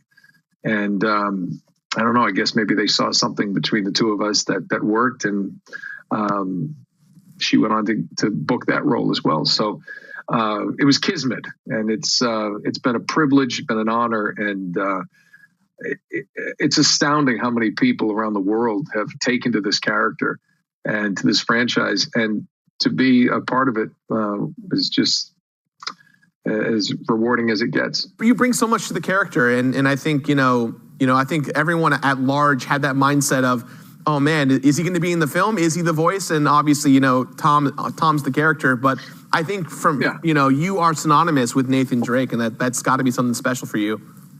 Yeah, it is, and with regards to that, when, the whole thing was born out of Amy's head and Naughty Dog's vision. And I like to tell people that she birthed the character, but allowed me to raise him. As the games went on, she got to know me and my voice and my humor so well that she kind of wrote it to be part of that. So I owe a lot of that to her. She wrote with my voice and my persona in mind, and certainly made it easy as an actor to kind of, okay, so I'm just going to do me, but shoot a bunch of people. They're like, yeah, okay. So it was great. And with regards to with Tom, I think it's a brilliant move by the studio to what they did. Rather than, never ever was it a good idea to try to redo what we already did in the games. The games are already so cinematic and movies in and of themselves, that to try to just recreate that in a different space, in a different medium, it just never works out. It's actually to take this character and just say, well, where was he in his 20s? And of course, it's not a prequel per se, but to be able to take this character and create new adventures for an audience of gamers who love the franchise and people who maybe never picked up a controller, have no idea what it is. It just broadens the audience, and I'm just thrilled that they've found a way to do something, and then to have actors like Mark Wahlberg and Tom Holland come in and give this franchise a new look and new life is just. I just think it's fantastic. I'm so glad you brought that up, because the question I was going to ask you was, have you had any involvement in helping Tom play a younger version of Nathan Drake in the new film? Have you guys talked at all, anything like that? I wouldn't be so bold as to give him advice on how to play this, because he needs to do his version of Nathan Drake. And I'm sure he's, by playing the games, he has his idea of that persona. Same way I may have taken little things from Harrison Ford from Indiana Jones. I may have just, not on purpose, but just you kind of absorb those. It's got to be surreal to see this character you've been playing for so long have a new life. It's almost like, going to production of a play that you originated the character in, right? If there was Uncharted the play or the musical, and you are the premier actor that is based around this, to then see someone else play it, it's got to be a surreal feeling. It's funny, I hadn't thought about that. I was just in New York, and my wife and I saw Tina, the Tina Turner musical. Oh yeah, and it was it was absolutely brilliant. And I know Tina Turner had a big say in the casting of it, and the woman who stars in it is absolutely astounding. So with that question, I kind of see that, because it's fresh in my mind from a couple of days ago. Yeah. Of how that would be. I hadn't thought of it that way, because it was motion capture, but I guess it's a great feeling. I'm just happy that the franchise as a whole gets this nod. It's nice that we get to talk, but it's not just about me. It's about what this franchise and these adventures have meant to so many people. So I'm excited about the whole thing. I hope it has a great life. I think they got a great cast. They got a great director, Ruben Fleischer, who I think has been able to find the humor. I've been hearing a lot of early screeners say that they nailed the humor and the banter, and I think it's critical to this franchise. That is so exciting. I'm actually going to see it very, very soon, so I will have to let you know what I think about the movie. Please do. Yeah, absolutely. Nolan North, thank you again so much for joining us. It was a true honor and pleasure to have you here. For those of you at home, please check out the new Uncharted film this Friday, the 18th, and you can check out the Uncharted Legacy of Thieves collection that's out right now. That's our show. It feels like our Nintendo fandom has grown 3 sizes since we started this episode. This is not Nintendo Grinch, Mr. Ard, but I do think we did learn a lot. Be sure to check out our live streams on our Twitch and YouTube channels, respectively. And our game reviews, like Gerard's look back at Uncharted Lost Legacy, which uploaded to the G4 YouTube channel. Thanks for playing, everyone. We'll see you soon. Bye-bye. Bye-bye now.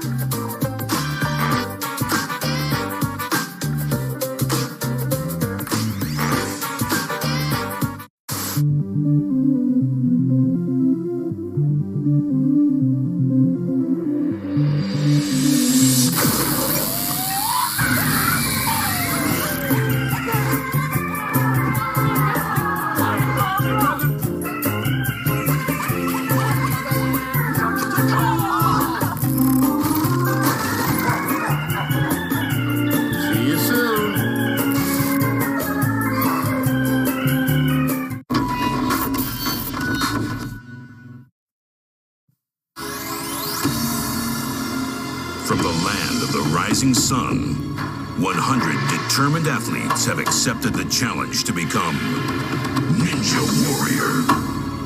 Divided into 4 extreme stages, competitors face the ultimate test of strength and will in their quest to become champion. Many are called, few are chosen. Now, let's find out who's tough enough to become the next Ninja Warrior. For the past 14 years, stay with us for more crazy competitors, more insane obstacles, and more Ninja Warrior.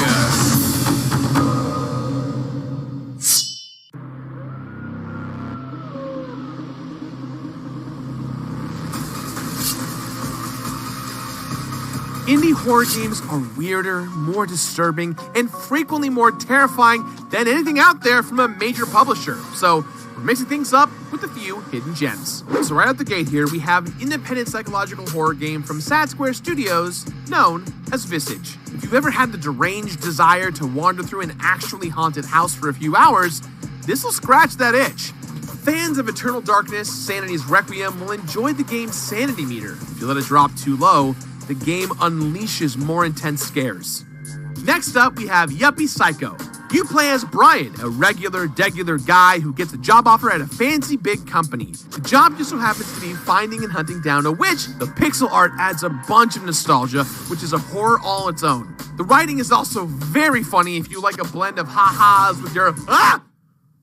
Coming along at number 3, a game that I have personally had a blast with, developed by Tarsier Studios, is Little Nightmares. Now, you play as a little girl named Six, armed with just a lighter and zero sense of self-preservation. Something that really set this game apart from other horror games is how brightly lit it is. The game wants to make a meal of an uneasy world and its creepy creatures, so that once it does plunge you into that darkness, your lighter is your lifeline. This next game is a true gem, especially for those of you that are big fans of Junji Ito and H.P. Lovecraft. The one-bit cosmic horror masterpiece, World of Horror. A quieter horror game that relies on intrigue, the roguelite RPG lets you save and protect a small Japanese town in the 80s as you take on eldritch horrors and investigate the strange happenings around town.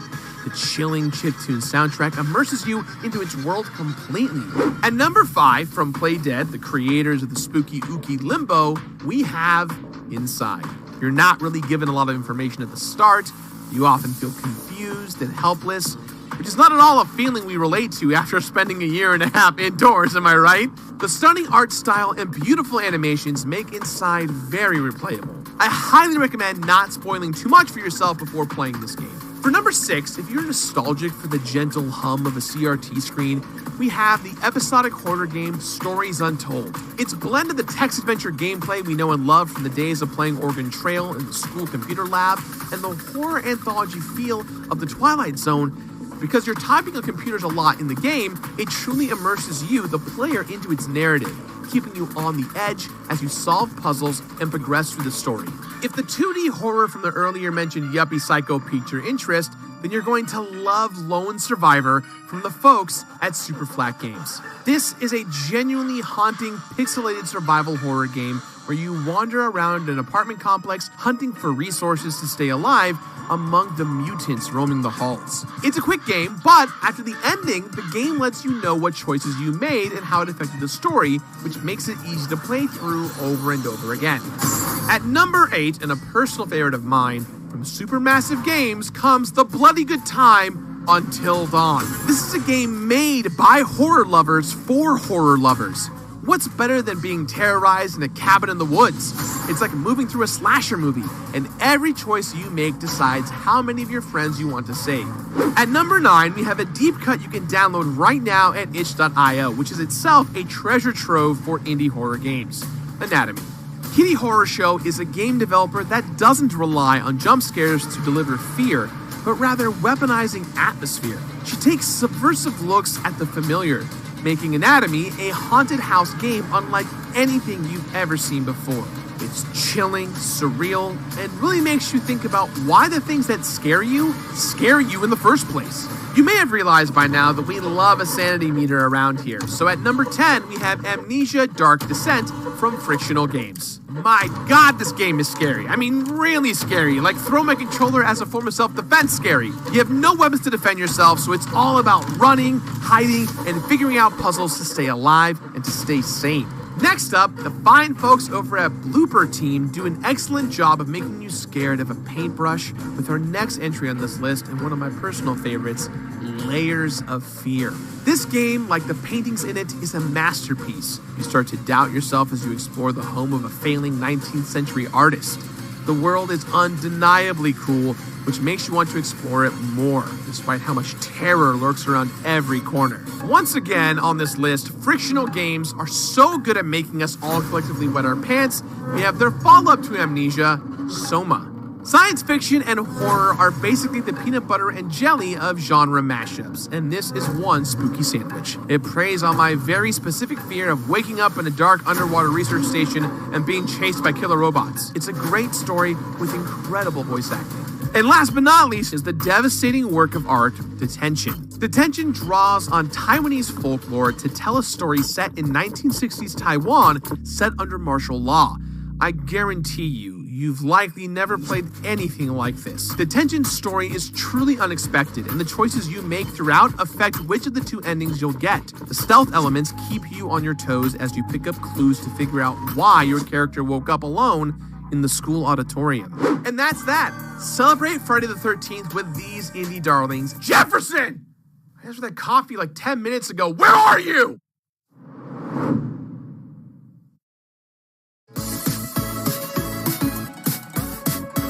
Today on X-Play, our review of Pokemon Arceus looks like it came out in 2012, but it plays like it came out in 2014. Plus, we deliberate on impossible moral questions in the game no one wins. I've got a full Pokedex and a cell phone that talks to God, so why is it my job to take out the trash, Mom? It's game time.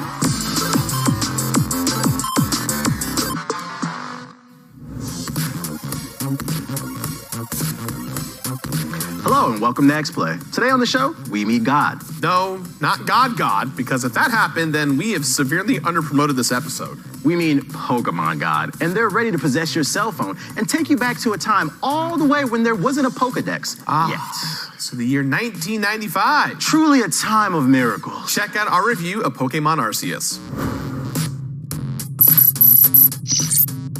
There's always been one question that has boggled the mind of Pokemon fans everywhere. And no, it's not is Mr. Mime hooking up with Ash's mom, but what were Pokemon like in the past? Before gyms, the futuristic threats of Team Rocket, and not being able to ride your bike indoors, what was the world of Pokemon like? Well, Game Freak's 35th main series title set out to answer that and more. Pokemon Legends Arceus. Arceus not only grants its players on a journey to a new era, but also in a new gameplay style as well. And does this new gameplay satisfy Pokemon fans everywhere? Well, does a Klefki threaten any attackers by fiercely jingling its keys at them? Check the Pokedex, that's a real fact. This is our review of Pokemon Legends Arceus.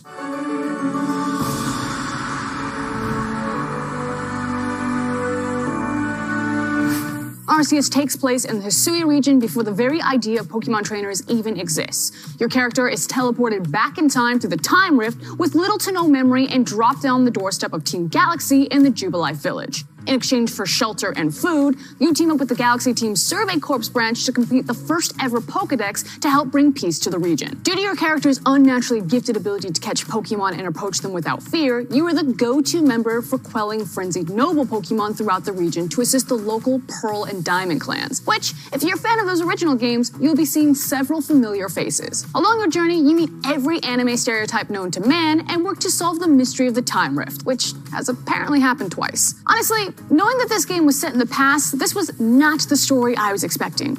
I mean, I wonder how it was even pitched to Game Freak.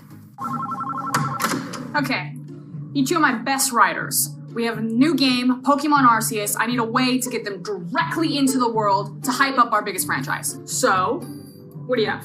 All right, so it's our first big open world game set in the past, so I'm thinking we start off with this beautiful painting, just setting up the world, showcasing the region, the Pokemon, and then we have this lovely dialogue, of course, given by our local professor of the region, as you do, and yeah, just really immersing the player into this brand new region they've never seen before in just such a grand way. Love it. Excellent work as always. Okay.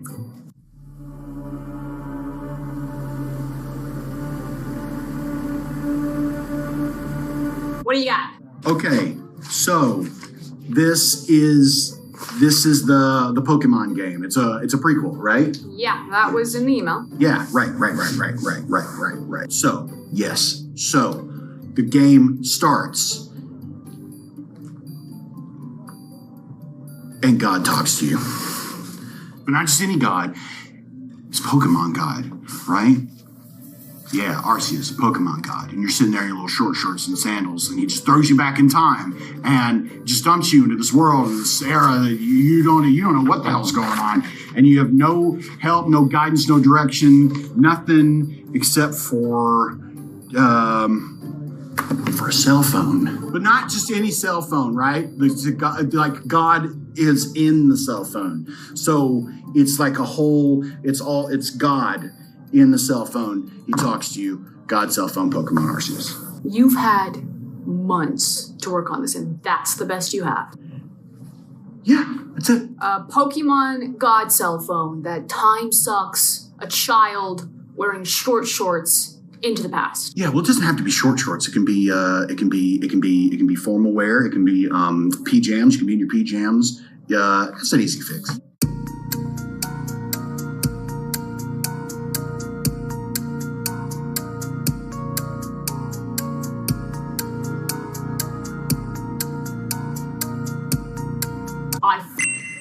That is great! You out!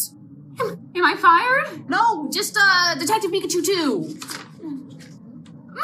Unlike previous mainline Pokemon games, Arceus drops a lot of main core staples, such as HMs, TMs, held items, rivals, bikes, random Pokemon trainers that are way too into their shorts, and gym leaders. Now, previously, these mechanisms were about difficulty balance, locking off areas from the player till certain progression thresholds were met under the guise of story. In Pokemon Legends Arceus, difficulty curves and progression are locked behind Survey Corp ranks and mainline quests assisting the Pearl and Diamond clans. And while you will traverse the world like any other Pokemon game, since there are no cities, you'll use Jubilife Village as your primary hub, with camp outposts scattered throughout the land as quick travel points to your destination. At these camps, you can craft various items, including Pokeballs and Revives, from the materials you've collected in the wild. While the occasional trainer battles still exist, Arceus has traded being a Pokemon trainer for being a Pokemon collector. You are rewarded in experience points, money, and rank by capturing Pokemon, defeating them with certain move types, watching them use certain move types, evolving them, the list goes on and on and on. But speaking of Pokemon moves, there has also been a lot of great quality of life improvements to establish gameplay, such as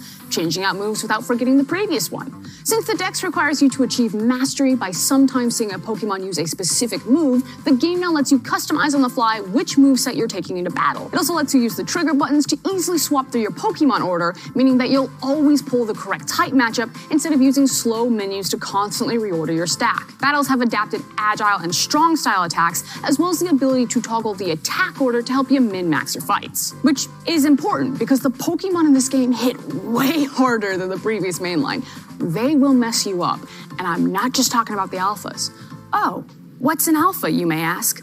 Oh, you sweet summer child. This beast is the ungodly creature that is the only thing in a Nintendo video game that kills children. Think of all the unsuspecting 6-year-olds wandering around collecting their ponitas before getting curb stomped by a giant flaming hell horse. Welcome to the real world, Dennis. But what's better at ending children's early game Pokemon careers than alphas? Noble Pokemon. Similar to the panic-induced vibe of meeting a Guardian for the first time in Breath of the Wild, your character will square up with giant golden frenzied Pokemon that require you to roll around screaming while giant shit chases you. There are 5 in total on the main quest, each with a different pattern of attack that requires timing, finesse, and throwing the controller, because what the hell is this?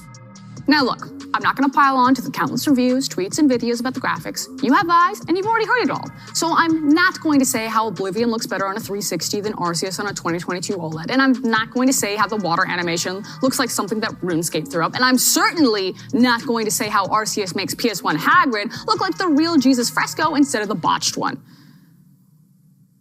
But I will talk about how in a game that completely changed up its core philosophy and exchanged a lot of staple mechanics for exploring the world and collecting Pokemon, the graphics, animations, and frame rates really hurt. This is not just about immersion or vibe that is secondary to the enjoyment of the gameplay. So much of the game is focused on looking at and interacting with Pokemon, and anytime a flying Mon comes into my screen, my first-gen Switch looks like it's playing on PowerPoint. This open world is as hollow as a discount store chocolate bunny after Easter. Vast spaces are just empty, with hardly any landmarks, flora, and, oh yeah, Pokemon! And there is little variety and animations, and if this is the route that Game Freak wants to go with their mainline Pokemon game, they need to take a page from Pokemon Snap and Planet Zoo and invest in more diversity of Pokemon interacting with the world. Despite not getting to enslave Ditto to sex work, Pokemon Legends Arceus was still a lot of fun for me, as I hadn't played since Black and White, so the jump in a lot of the quality of life improvements was incredibly refreshing. I felt the nostalgic pull of my childhood when running around the early game, but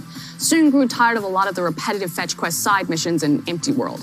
Also, the guy with the weasel. It's easily a game that starts out great but ends just good because it's just too bare bones an experience. With more polish and attention to detail, Arceus will surely be the game that walked so the next Pokemon Legends game can run. Right, Game Freak? Right? Which is why we give Pokemon Legends Arceus a 3 out of 5.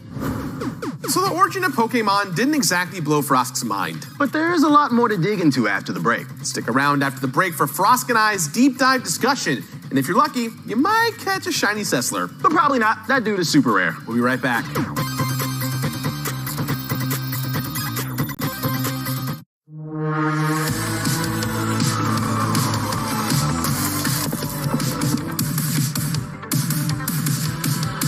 This is why they don't let pseudo-Europeans who lived in China who come from Portland try. I'm the best lawyer you could hope for, and I'll tell you why. Whoever's making you look guilty is making me look bad, and I don't like that. I'm sure the truth will come out. Master Chief recovered something. Sacred ring. Halo. Find the Halo. Win the war.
Welcome back to X-Play, where our budget is as empty as the Pokemon Arceus open world. And Gex only has one looping animation. I'm surprised no one's picked up on that yet. Oh yeah. But like that open world, once you get through all the filler parts of the show, you get to a really compelling encounter. Like a Pokemon Arceus discussion. Check it out. Over the last 26 years, we've seen Pokemon grow from a card game and a Game Boy title to amassing a popular TV show, multiple films, one starring Ryan Reynolds, and even a MOBA. So today, Gerard and I will be reveling in Pokemon's past, celebrating its present, and speculating its future. Gerard, thank you so much for joining me. So what was your first Pokemon game? I mean, it's obvious, right? I'm a Gen 1er. Yeah, but which one? Red. Okay. Pokemon Red. I loved Charizard. But my favorite starter and my favorite Pokemon of all time is Bulbasaur. He's just so damn cute. Bulbasaur is your favorite Pokemon? Yeah. Okay. Pokemon number 1, Bulbasaur. I was also a red. It was I have siblings. I've actually never asked if you have siblings. I know you do. You have a sister at least. I'm the youngest of 5. Okay. Yeah. I feel your pain. Yeah, it's a big family. Middle child of 6. Oh my gosh, yeah. Yeah. Not religious. I don't know what happened. So the thing is that I would always get one, and then my brother would always get the other one. So I had red, he got blue, I got silver, he got gold. When it was Leaf and Fire Red, I stayed with red again.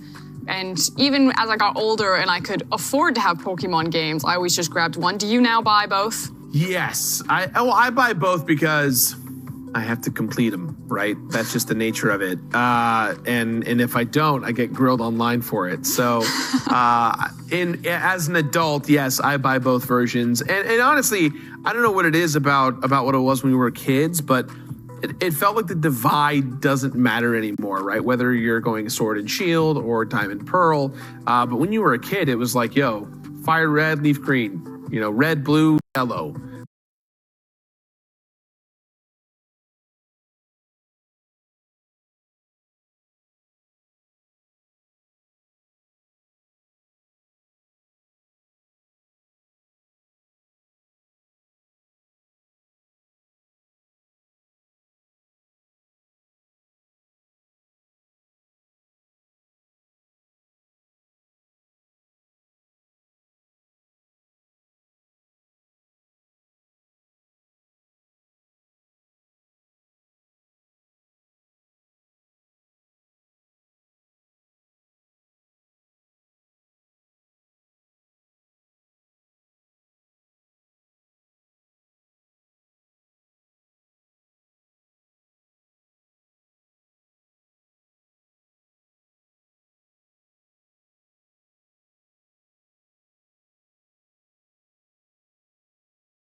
We're like, what's different about them, right? Like Gliscor, for instance, just like a weird Pokemon that is so fascinating. I was like, that's not for me, but I'm going to go on the journey with them. So to me, it was always about, no matter what game you're playing, the 6 that you take with you, the ones that you're min-maxing,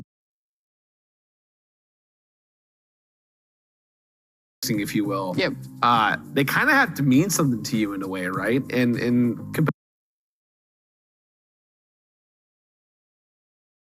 how I actually like to play the Pokemon games was not just like irrelevant, but also a detriment because it's so much about the dex completion because that's what bars you from advancing in levels or kind of advancing into new areas. So for me, I was like, oh no, I can't just sit with the same 8 Pokemon. And I felt like I was playing a brand new game of like completely different mechanics. I have sunk in about 45 hours so far. It's a shorter game. I know. I've put in 45 hours and I haven't even left the opening area. Because this game is about, for lack of a better term, it's about the microdose of earning achievements. Yep. But yeah, of course, getting your research data to level 10 is important, but that list is there. That stamp, I want that. I want to be able to go, oh, I did all the tasks. And I think it's because that's what the game asks, right? It feels good to be kind of the guy that's like, hey, you're making kind of like the world's first Pokédex for this atmosphere. And that journey is just so fascinating to do that I haven't had any problems. Creed and I were talking about it earlier. We both haven't really evolved in the story, but we have like 4 or 5 stars, like in the opening area. I don't know what atmospheres look like other than the opening area. I'm mean mugging that Alpha Rapidash from far away. Like, I'm coming for you. You should move on a little bit because you can get a quest line that will give you a shiny Pokemon in that area. Ooh. Yeah, your first shiny in the game unless you like randomly come across one. Yeah. So none yet for me, but I'm getting there. Yeah, I've got a nice shiny Ponyta. Ooh, nice. With his blue flame. Yeah.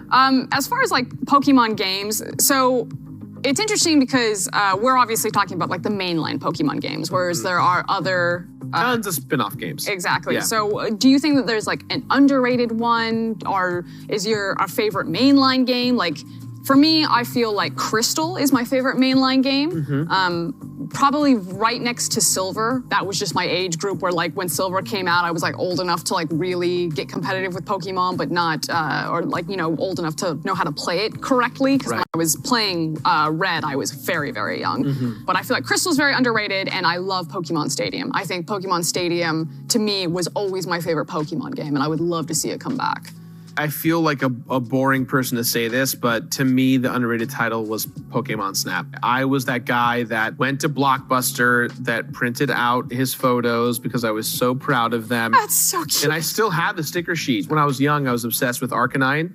And so I have, like, there was one time in that lava level in the N64 where I just... Where he jumps out of the thing? Yeah. Don't you have to knock him into the lava and then he comes out as Arcanine? Yeah. So Growlithe and Arcanine are like my favorites from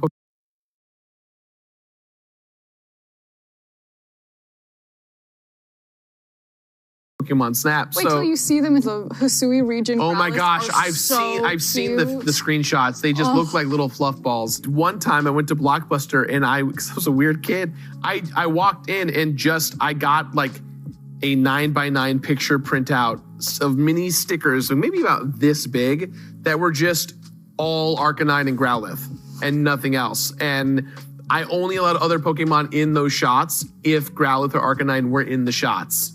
Otherwise, they were not allowed. But I think Pokemon Snap, you know, it's fascinating to me that new Pokemon Snap came out. And it is one of the best looking Pokemon games that we've gotten probably in the last decade. And it felt like no one talked about it or liked it. I loved it. I'm still completing it. It's taking forever because they're putting in new content and new stuff. If they just took that presentation, what they put into that game, and just applied it to Arceus, I would say that it'd be one of the greatest games of all time. Thank you so much for joining us, Gerard, and I hope you enjoy completing Arceus as much as I have. I've added so many things to my Pokedex today. Oh yeah? Like what? I spotted a wild Kevin Pereira, an intern wearing the skull of their dead mom on their head. Oh, and a grass-type camo. Nice. He smelled like weed.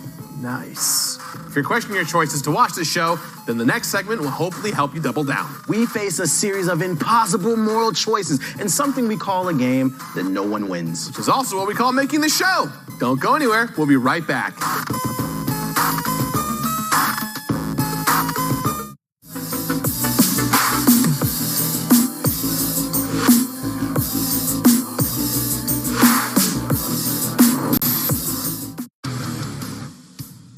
Catch the latest action of the 2022 Pendleton Whiskey Velocity Tour on Pluto TV with live coverage brought to you by Tractor Supply.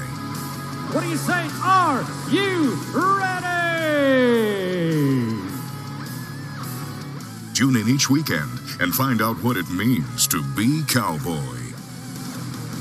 Tractor Supply, official Life Out Here partner for professional bull riders. I'm the best lawyer you could hope for, and I'll tell you why. Whoever's making you look guilty is making me look bad, and I don't like that. I'm sure the truth will come out. The infinite remember all our past lives. We have fought one another for centuries. Leap of faith time.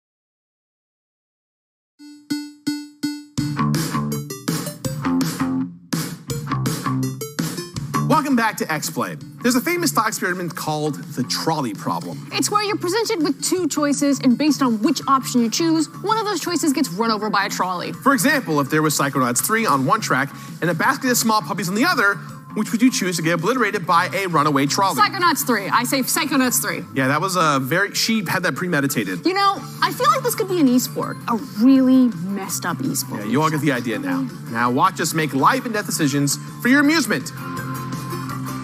You'd kill a bunch of dogs, huh? Psychonauts 3? Okay. While we here at X-Play don't place much value on human life, we do love some video games. So today we're playing a game where no matter what you choose, you're gonna lose.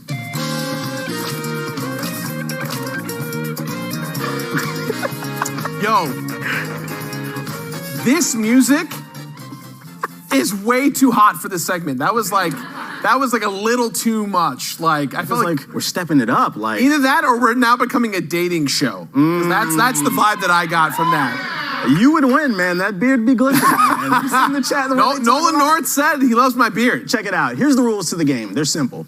I'm going to give you guys 2 tracks, and you guys have to debate which one has to go. So for our first scenario, on track A, you get a sequel to Mario Kart Double Dash. Hell yeah! A remake of WWE No Mercy. Okay. But the movie to Sonic goes back to his first design. And on track B, you get a new Def Jam game, Persona 5 on the Switch. But every video game movie is a sequel to the Max Payne 2008 film. Track B's got to go. Track B's got to go. Aside from Max Payne, that being the penultimate thing that sucks. Yeah. No disrespect to Persona 5 fans.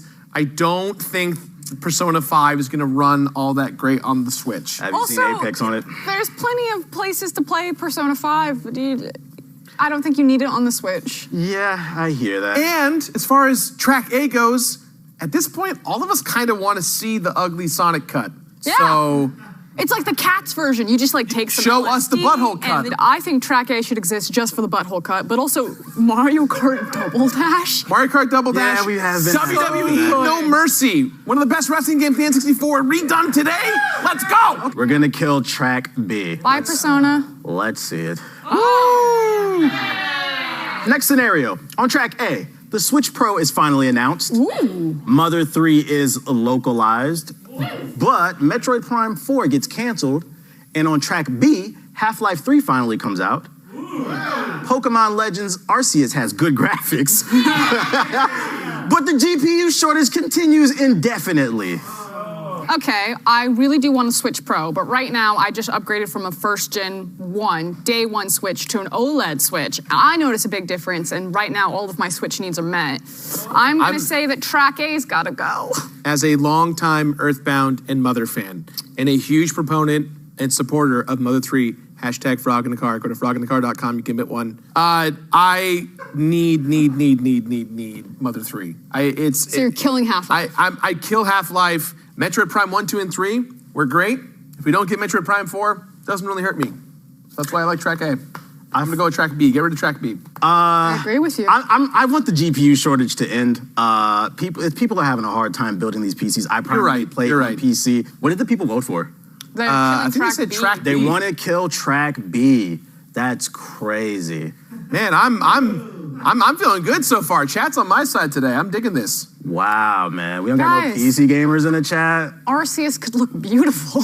It's someone's gonna mod it anyways to make it look good. So you can be patient. That's true. And then you can run it on the Dolphin emulator or whatever. But then again, the GPU shortage, so they might not be able to. So well, I guess not. For our last scenario, on track A, you can actually buy current gen consoles. NFL Blitz comes back, but Gerard gets hit by the trolley. What? Check it out, though. I got hit in both of them? You're spoiling it, Gerard. Wait, we don't know if you get hit in the second one. On track B, we have a world with no microtransactions. Bobby Kotick is unemployed, but Gerard gets hit by the trolley. You do get hit by it, bro. Yeah, that's crazy, bro. What is this? Okay, so since Gerard's dying in both of these scenarios, why don't we just kill me right now? I know.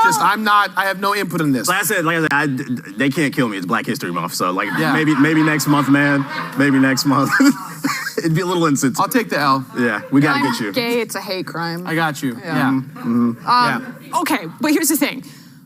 Yeah, we all hate Bobby, and yeah, we all hate microtransactions, but you don't have to partake in microtransactions, and I really don't want to invest as much time in thinking about him either, so I say you kill both those options and the Gerard, and you live in a world where we are able to get free consoles, PS5s for everyone. As far as the eye can see, you get a PS5, you get a PS5, you get a PS5. What? Hold on. Are you? But look, you got to look at it at glass half full. What she's trying to say is either way, you're a martyr for change, Gerard. Yes. So if Gerard's gonna die, we should get, was it NFL Blitz? Yeah. We should get NFL Blitz and play it on our PS5s. Think about the people. Some other people deserve to complete games too. So. And just because Bobby Kotick would also get a PS5 and get to play Blitz doesn't hurt me. It looks like Track B wins. That's crazy. Well, Gerard's gonna weird. die. We have an animation for that, don't we? Yeah. We sure do. I love that animation. Why is the blood splatter bigger for you? It looks like he himself. I love it. Well, guys, this has been my last episode of X-Play. Just want to say thank you to all the fans out there, and more importantly, thank you to Nolan North, because he loves my beard, unlike the rest of the cast here. So, I love you. Why am I getting? I love your beard. Blame them. I'm not here. I'm dead. I'm trying to come over for movie night. You guys voted. I'm dead. You never call me. You heard him. He's dead. Well, thanks for playing the no-win game with us. Sorry, Gerard, for killing you. You're not sorry. And that's our show. Be sure to check out our full X-Play live streams on Twitch and YouTube. And we've got an even longer version of the Pokemon Arceus review. Hey, that's me on our YouTube channel, along with a bunch of other game reviews and interesting videos. There's even one about football. Ugh, physical activity. Thank you for watching. See you next time. Bye-bye.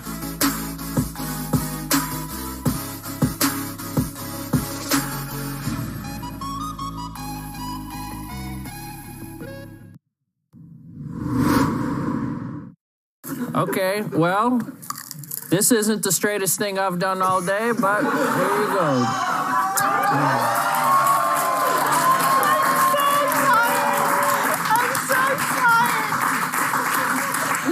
Wow. Was that good? That was a lot. Was that good for you? Now, you're such a good kisser, you know? Thank you. Yeah. Kevin, are you jealous? It's good. It's all right. No, surprisingly, I feel nothing. Oh, buddy, hang on. No, surprisingly, I don't feel anything. You too. Wait. I don't know. Wait.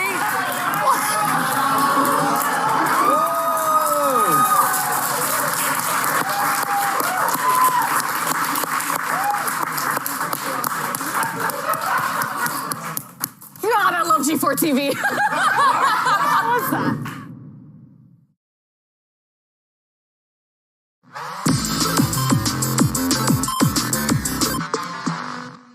Hello and welcome to X-Play, the show that feels like someone broke into an ancient NBC Universal tomb and decided to put on an old mummified pop culture property and put it on cable. Wow, how specific. But did we get to drive around in a Jeep and throw people to their deaths? Absolutely not. Then it was totally worth it. And as a bonus, we get to review games again. Hey, like Uncharted Lost Legacy, where the review includes me doing stunts for some dumb reason. What? So in this next video, you're like Indiana Jones? Debatable, something like that. Ah, would you say you're more or less cool than Harrison Ford? Probably way less cool than Harrison. It's Harrison Ford. Yeah, that's a good point. I'm heavy. I have a beard. Unlike Harrison Ford. Watch the video. You know, just actually look at a photo of Harrison Ford. It's much nicer. Indiana Jones, Nathan Drake, and Lara Croft have held a bit of a monopoly on the quippy treasure hunter genre. Well, them and Brendan Fraser in The Mummy, if he counts. I don't know, do mummies count as hidden treasure? No? Okay, well, Brendan Fraser is a treasure himself, so he counts for me. I'm including him in this list, but I digress. There are two treasure hunters who have been overlooked for far too long. And by far too long, I mean just for the last 5 years. I'm talking about Chloe and Nadine. These may just be two random names to you at home, but don't worry. I'll explain why these two women are worth knowing. With the Uncharted movie just around the corner and the new remastered Uncharted Legacy of Thieves collection coming out, we figured what better time to revisit one of the greatest games in the franchise Uncharted: The Lost Legacy. Now, to be clear, my favorite Uncharted going into this was Uncharted 3. However, now that I've replayed this game again, whew, this one's got some really good stuff in it.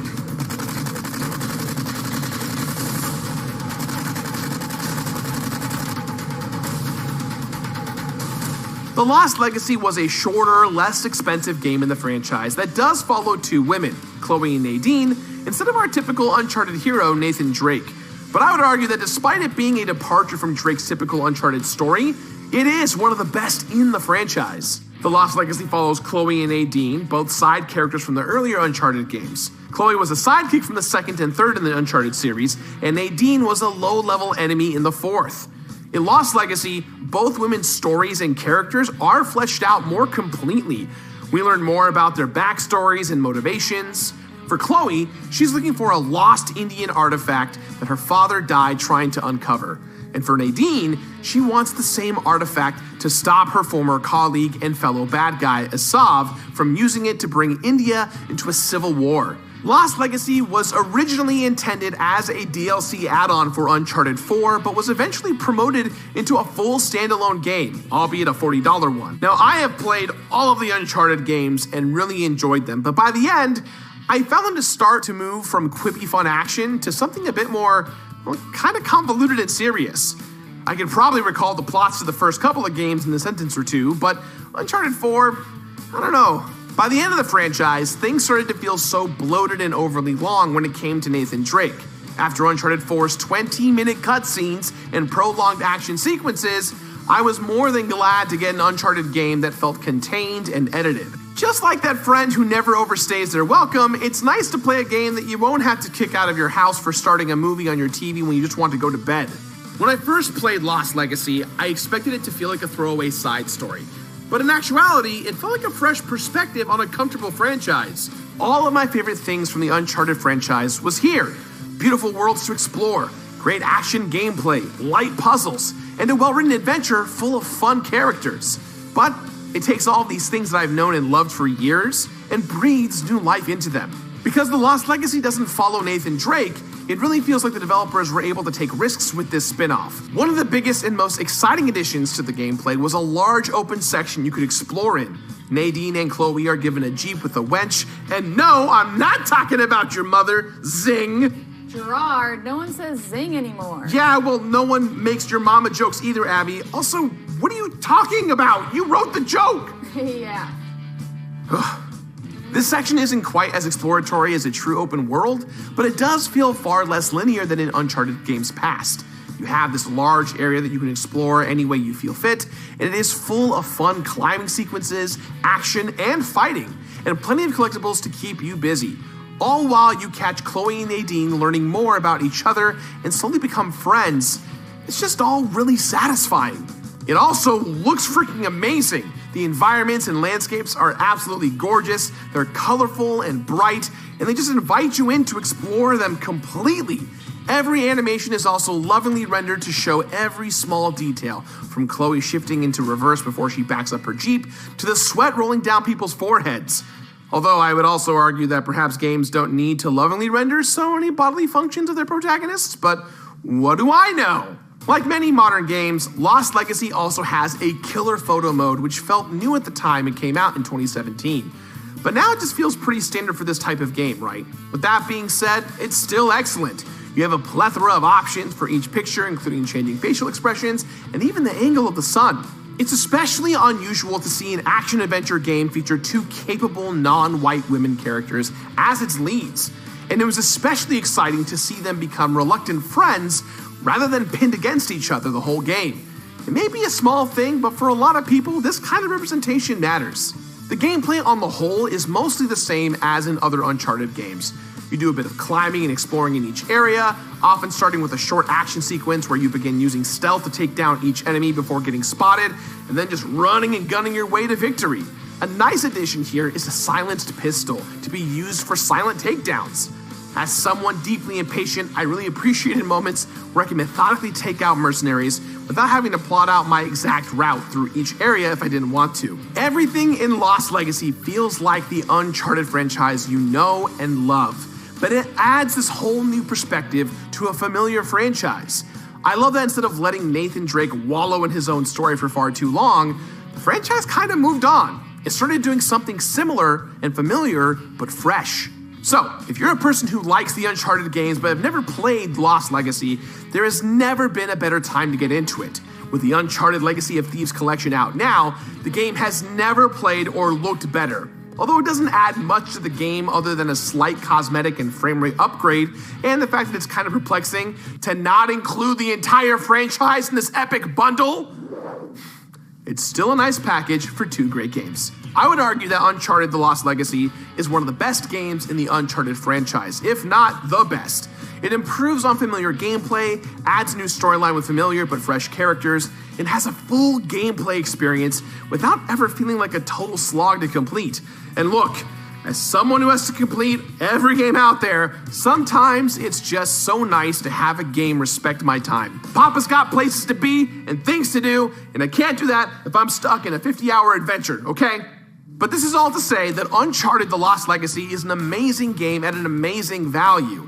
It doesn't overstay its welcome, but still has a full, satisfying story. So that's why we're giving Uncharted: The Lost Legacy a 4 out of 5. We'll see you guys. Whoa! Abby Russell, G4's X-Play creative producer, what are you doing here? Did my car get towed again? No, nothing like that. I found this behind Kevin Pereira's desk. It looks important. Oh, Abby, every time we talk about NFTs in the show, I get in a lot of trouble. I'm not smart enough for this. No, it's not an NFT. It's something with actual value. It's a treasure map, and you're the only one rugged enough to check it out. Someone called my name. Whoa. Treasure. Adventure.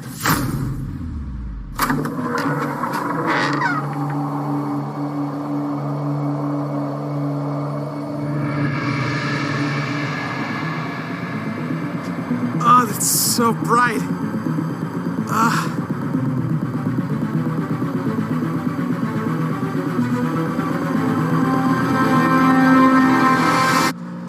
Is that it?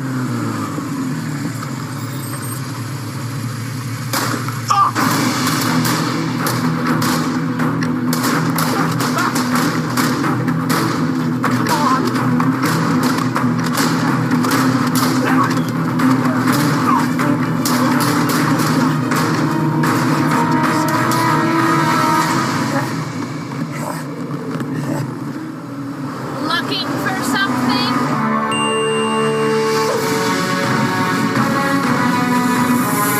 Why did it have to be snakes?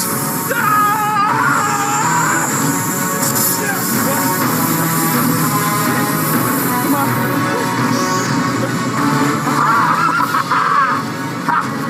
I got you, Abby.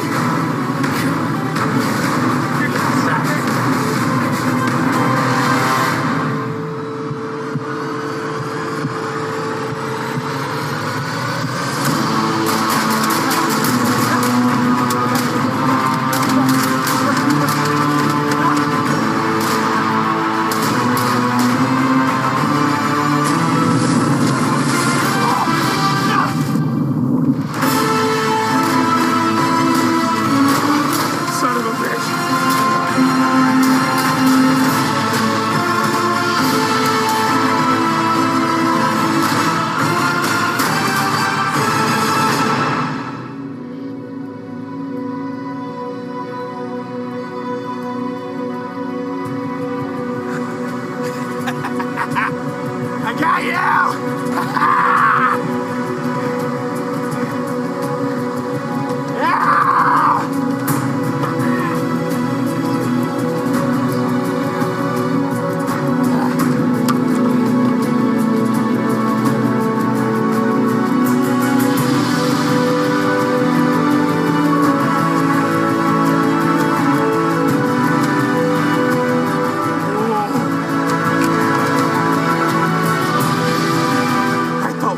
This to time.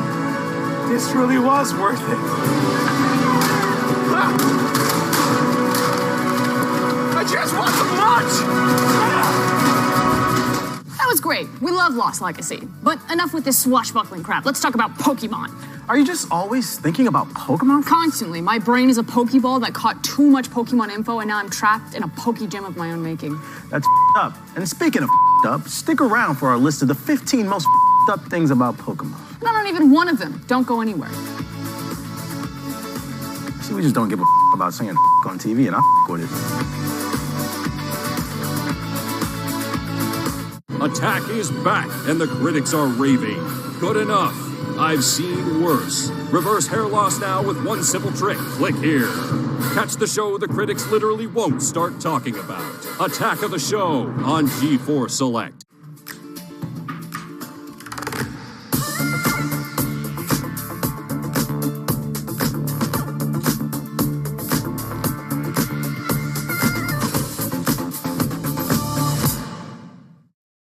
I'm the best lawyer you could hope for, and I'll tell you why. Whoever's making you look guilty is making me look bad, and I don't like that.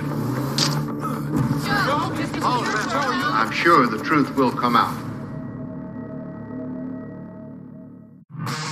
Let's do this. You good? Peachy. NCIS Hawaii. Watch anytime on demand and streaming on Paramount Plus.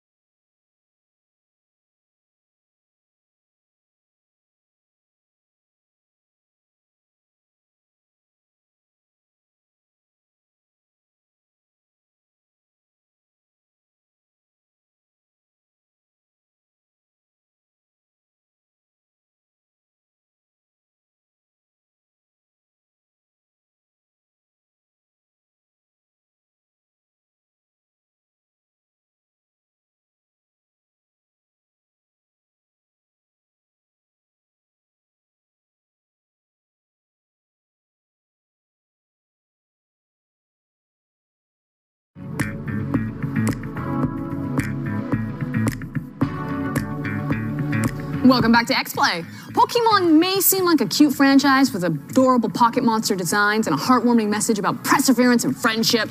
But don't be fooled. It's messed up. Sessler always says, Pokemon is just dogfighting for children. But that's like ground level up. This elevator goes all the way to the top. When you look into it, half the Pokemon are just cuter versions of Pennywise, and the other half are trying to sleep with Ash's mom. Well, now I have to watch. Check out our list of the most up things about Pokemon. I haven't been shy about my feelings about Pokemon or my confusion. I've said it before and I'll say it again. Pokemon is dogfighting for children. Think about it, you know I'm right. And if that doesn't sound messed up enough already, apparently there's a lot more disturbing in this seemingly innocent property that's meant for children. So, in honor of Pokemon Arceus's release, we're going to dive into the 15 most up things in the Pokemon universe.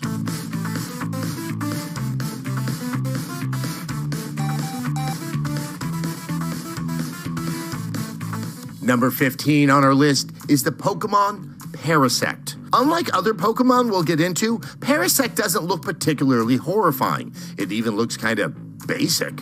Boring. It's just a regular hermit crab, right? Wrong. That thing on its back, it's not a shell. It's a massive parasitic mushroom that's overtaken its host crab and controls every move it makes. Remember the parasitic fungus zombies in The Last of Us? That's what Parasect is, except it's cuter, doesn't make the scary clicking sounds, and I would feel bad shooting it in the face. But this parasite is still pretty gnarly. It eats away at its host, gnawing until there's nothing left, forcing it to leave spores in its host's eggs in order to hatch and continue this gruesome cycle. I'll never look at a hermit crab the same again. Number 14. Lavender Town. I'm sure half of you clicked on this video just to make sure we talked about Lavender Town. So here you go. If you're new to the series, Lavender Town is, well, a quiet, solemn, lavender-hued town that doubles as a massive Pokemon burial site. And as you can probably guess, it's haunted as For some reason, all of the Pokemon are buried in one single 7-story tower that's crawling with ghosts trying to fight you and people trying to summon them. And if that's not creepy enough,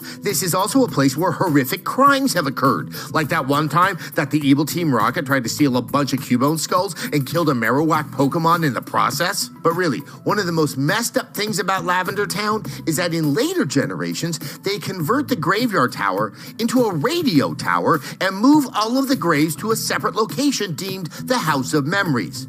If there's one thing we've learned from horror movies, it's not to mess with grave sites. I mean, come on! Give those poor dead Pokemon some respect.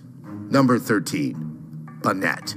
Banette is one of the weirder Pokemon. From what I know about Pokemon, they're supposed to be animals of some kind, right? Not this one. Apparently, Banettes start out as cute little plushies who, upon being discarded by their owners, become sentient beings fueled by the desire to get revenge on the children who abandoned them. I have questions about this one. Was the plushie always a little bit alive? How did it know it was abandoned? Are all my old Zoids secretly tracking me, waiting for the most opportune time to sink its long liger teeth into my neck?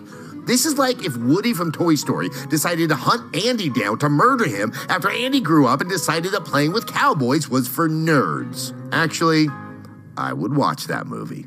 Number 12, Lampent. This Pokemon is a lamp, but that's not why it's on this list. Instead of being fueled by gas, this Pokemon is fueled by dead people's souls that it hunts for. This Pokemon is the literal angel of death. Why is this in a kid's series? Number 11, the Great Pokemon War. Not much is known about the Great Pokemon War, aside from a passing comment in Pokemon Red and Blue from Lieutenant Surge, the Vermilion City gym leader. He claims that electric Pokemon saved him during the war, but he doesn't specify what war or give any other details, and you and the other characters don't question him at all. So, in theory, everyone is aware of the war, but it maybe cuts too deep to talk about. This requires some further research, which fans have been eager to do. They've taken this one-off comment and run with it, noticing that there are suspiciously few middle-aged men and women in the Kanto region. You have your kids, teens, and elderly people as NPCs, but very few adults. Could it be lazy design? Perhaps. Or maybe a brutal, bloody war wiped out nearly an entire generation, plunging society into chaos and forcing kids to leave their homes at 10 years old to fend for themselves and keep the economy of fighting your animals against other animals going. We need answers, Pokemon. Number 10, Komala. This Pokemon isn't trying to kill anyone or eat their souls for a change, so what's up about this one, you ask? It's asleep forever. It's born asleep, it spends its life asleep, and it dies in its sleep. Think about that for a second. Komalas have never opened their eyes. They've never smelled the grass after a rain, enjoyed a conversation among friends, or known the joys of reading The Sound and Fury by William Faulkner. Their life is one long dream that they can't wake up from. That, to me, sounds like a nightmare. Do Komalas ever live at all? And what is the benefit of even having a Komala on your Pokemon roster? How do they stay alive? How do they eat? Apparently their attacks are just the results of them rolling around in their sleep? Make it make sense. Number 9, Yamask. I learned a lot more about Pokemon than I would have liked to for this video. For instance, some Pokemon used to be people, like this one. This Pokemon carries around a gold mask that resembles its own human face, so that it can remind itself that it used to be human and to be sad. I don't know how this kind of thing happens to people in the Pokemon universe, and I don't care to find out. Number 8. Where's the government? There are some big societal problems in the Pokemon universe, or so I'm told. There's pollution, and there's rampant terrorist groups like Team Rocket and Team Aqua running around, cutting off slowpoke tails and trying to bring about an eternal rain that would drown half the planet in a weird up version of Noah's Ark. And yet, there is no government response or plan of action to tackle these massive threats to society. Instead of the Pokemon CIA or FBI fighting these eco-terrorist forces, this crucial task is left up to 10-year-old kids. And sure, there are Pokemon cops, but do they actually do anything? They act more like guards, and I don't feel confident in their investigative duties. So I guess for now, society has to put its faith in basic, ordinary kids who are released from their homes with no survival skills, just one single baby Pokemon and a dream. You know, it's kind of inspiring when you phrase it like that. Number 7, Sandygast. Wait, what's so messed up about this one? It's just a sandcastle. It does what? Okay, apparently this Pokemon is formed from grudges left behind from death that happens on the sand. And it sucks the life force out of people and children who get close to it. And if you stick your hand in its mouth, it takes control of you and forces you to pile more sand on it to make it even bigger. Why anyone would want to do that, I don't know. And this is a fun detail. Apparently the shovel is a fashion statement that the sandy gas is very attached to. Now that I relate to. I'm very attached to this one blue sweater. That's right, Muppets. Pokemon is a horror, and you never knew it because it had a catchy theme song. But we're not even done yet. Come back after the break for our epic finale of the list of the most up things about Pokemon. I'm Austin Show, and this is Name Your Bride. Oh my gosh, I've had it with that. You're gonna want this gone, I'm telling you. I don't want the... How else are we gonna brand the show? Gather your family to watch these families I'll write the kiss. on Classic TV Families. Oh, boy. Watch now on Pluto TV. Spoiled in Serie A this season. Trying to catch us. What's the story? You're gonna never stop.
Welcome back to X-Play. It's time to finish our countdown of the most messed up aspects of the Pokemon universe. And the last one is the stuff of nightmares. Mr. Mime, I choose you. As my dad? Yeah, it's about to get real weird. Number 6, Frostlass. The Frostlass is a straight-up serial killer. I didn't know they had those in the Pokemon universe, but they do. And it's this thing. Frostlass is a humanoid creature who lives up in the mountains in an ice cave and is said to be the spirit of a woman who froze to death. They prey on handsome men climbing up mountains, freeze them, eat their souls, and then drag their frozen corpses back to their lair to have as a decoration. Number 5, Spoink. Spoinks may look like cute little springy pigs, but there's something deeply upsetting hiding behind every bounce. You see, Spoinks' hearts don't work like yours or mine. They don't just beat without us really having to think about it or do anything. Instead, Spoinks power their own heartbeat with every single time they bounce. Each time their little spring hits the ground, it sends an electric shock through their bodies that forces their hearts to beat. If they stop bouncing, their heart stops beating, and we all know what that means. Number 4, Drifloon. Okay, this Pokemon is really up. Drifloons pretend to be balloons so an innocent child will grab onto them and then be dragged to the underworld, never to be found again. And Drifloons are rewarded for kidnapping and murdering children by getting more air in their body. So the bigger the Drifloon, the more child murder it's committed. Jesus Christ. This is for kids? Are you sure? Number 3. Arceus is a god that you can catch. Arceus is also called the original one, the Pokemon from which all Pokemon spring from, and maybe even the whole universe. No one knows for sure, but this is essentially God in the Pokemon universe. Arceus can stop time, rebuild things that have been destroyed, and protect the Earth from meteors and other harm. So, wait a second, can Arceus stop climate change? If so, the Pokemon universe isn't looking so bad. I have more questions about Arceus. Can you catch him? So far, the only way to capture Arceus is through a cheat code in Brilliant Diamond and Shining Pearl. Whether or not you can catch him in Pokemon Arceus is yet to be seen, but if you can catch him, that means you're catching God. You would be the most powerful being in the world.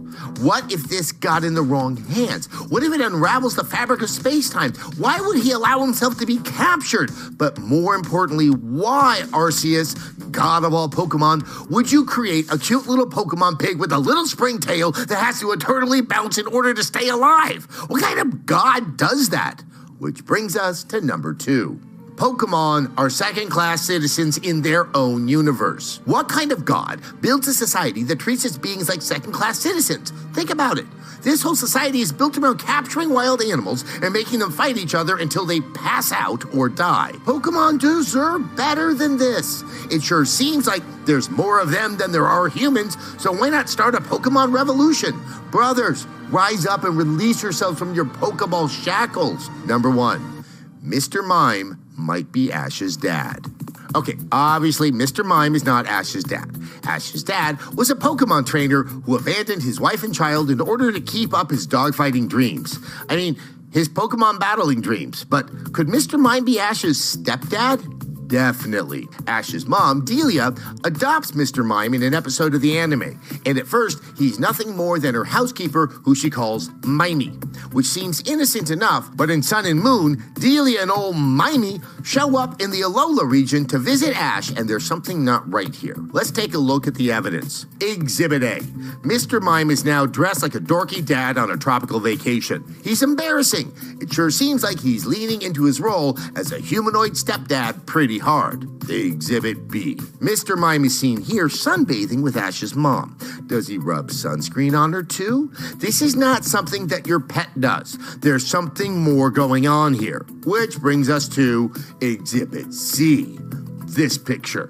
This is the most damning evidence by far. Take a look at Mr. Mime's hand placement. It's resting on Delia's thigh, high up on her thigh. That's not a friend or a pet move. That's a tender, intimate touch. That's a touch between lovers. Case closed in my book. Mr. Mime is Ash's stepdad, and you can't convince me otherwise. That's our show. I can say I will never look at Pokemon the same way again. And we didn't even talk about Ditto. I could be a Ditto right now, and you'd never know. What's the optimized drop rate of a shiny Pokemon in Arceus? It's 1 in 158. See, you're Frosk.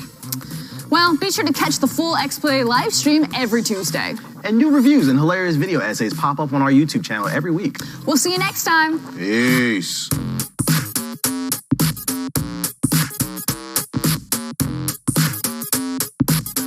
First thing I'm gonna get you to do, sort the negative attitude out. You're a strong man, okay? You're strong. Turn the frown upside down.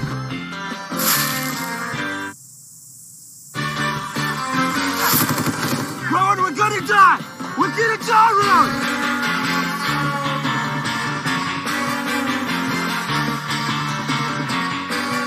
Good luck, adventurer!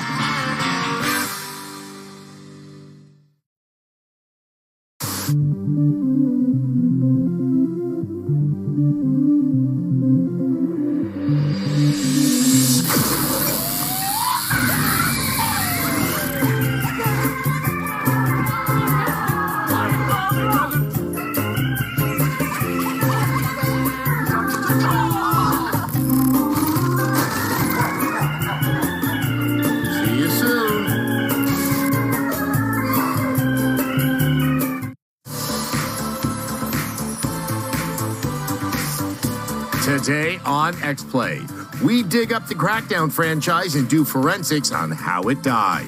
I'm assuming the orbs were packed with sugar and it slipped into a diabetic coma. And we try to figure out what the hell Google Translate is trying to tell us because we ran out of ideas and Google is free. Seriously, we're out of money. It's game time. Hello and welcome to X-Play. You know, there are plenty of dead franchises that stalled out before they reached their full potential. Like Banjo-Kazooie. Please make another one, you sadistic monsters! Or Def Jam. But we don't need Icon being our last memory of the series. Or the Bumblebee Transformers movie franchise without Mark Wahlberg. It's actually quite good. Or the Uncharted movie franchise with Mark Wahlberg. Actually, that did really well in theaters. For real? Yeah, Sony is definitely going to make a sequel, maybe even a few. Why should Mark Wahlberg run free with game franchises like Crackdown when they stay locked up in the franchise jail? Check out our deep dive to find out. It wasn't supposed to end this way. This was supposed to be the next big Xbox franchise. A true evolution of open world gameplay. You could jump. You could shoot. You could jump and shoot. So where did it all go wrong? Why did it all go wrong? And most importantly... Hey, Joe! Yeah, Joe, what's going on over here? I was trying to set up this video on Crackdown before you rudely interrupted me. Joe, how many times do I have to tell you? If you're gonna record a VOD, please make sure that your elbows aren't ashy. They're looking like a Canadian Christmas. Well, lack of lotion use aside, Jake did the true crime thing on the last one. No one responded to me on Slack about hosting the video, so I kind of got backed into a corner here. So are y'all gonna keep roasting me, or are you gonna help me host this video so I can go back doing my job? Okay. Get out the way, dude. I'm Frosk. And I'm the Black Hokage, aka the Shooter Guy. And today we're gonna take a look at a little franchise that couldn't crack down.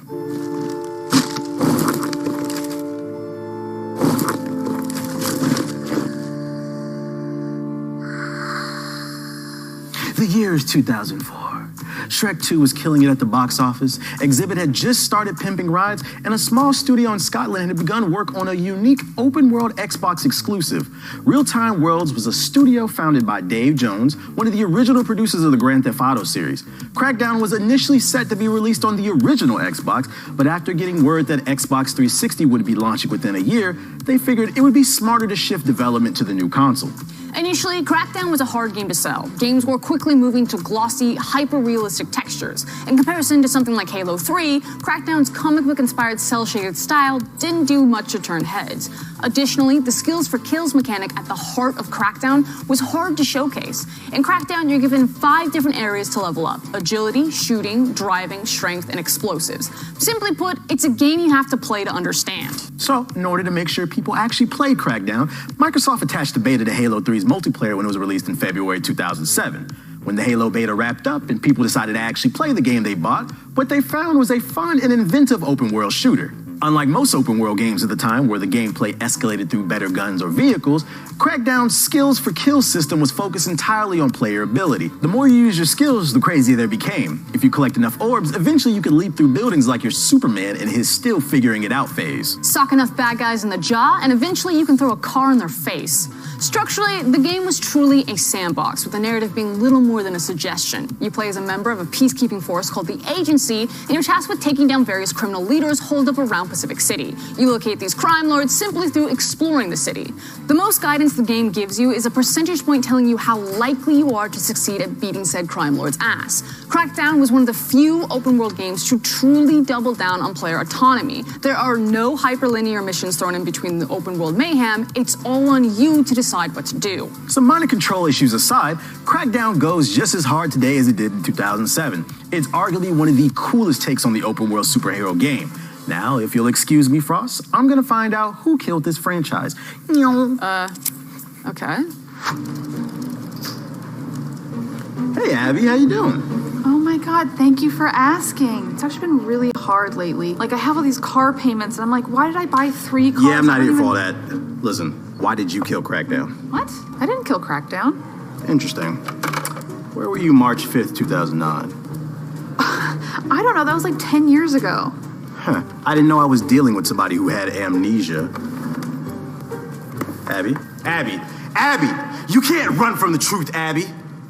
Anyways, Crackdown sold reasonably well, and players were quickly enamored with the over-the-top sandbox. You have to remember, Crackdown came out when Saints Row was still trying to be just another GTA clone, and when GTA 4 was going all in on realism. If you wanted open-world mayhem, Crackdown was where it was at. So obviously a sequel was in the works, but it wouldn't come from Real-Time Worlds. Microsoft was slow to greenlight a sequel, and the studio had already moved on to work on the now-defunct MMO APB All Points Bulletin. Ah yes, who can forget the period from 2010 to 2012 when everyone was trying to make the next great MMO? Remember the Secret World? Of course you don't. Ruffian Games, another studio based in Scotland, was given the keys to the franchise in 2009. Now, while this was the kind of high-profile project that a studio could really establish themselves with, Ruffian were only given a little over a year to develop Crackdown 2. Now, while quick development isn't an immediate sign of a bad game, Majora's Mask was developed in only 12 months, and that's easily one of the best Zelda games. But Crackdown 2 was less Majora's Mask and more Skyward Sword.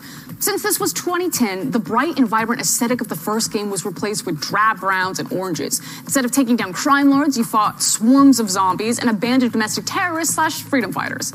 Like I said, this was 2010. The core gameplay for the first Crackdown was still intact, but most of the charm was gone. The duller color palette, post-apocalyptic vibe, and genetic engineered monstrosities wound up making the Crackdown 2's open world one that wasn't very exciting to explore. Yeah, think about it.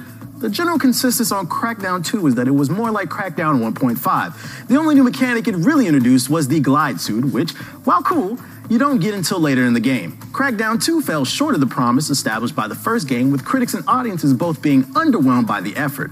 If you ask me, it feels like a setup.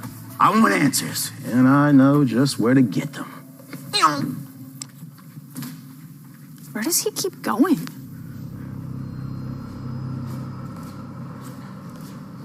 Hey, Jefferson, let me holler at you. You know what your problem is, Hokage? Oh, no. Why don't you tell me?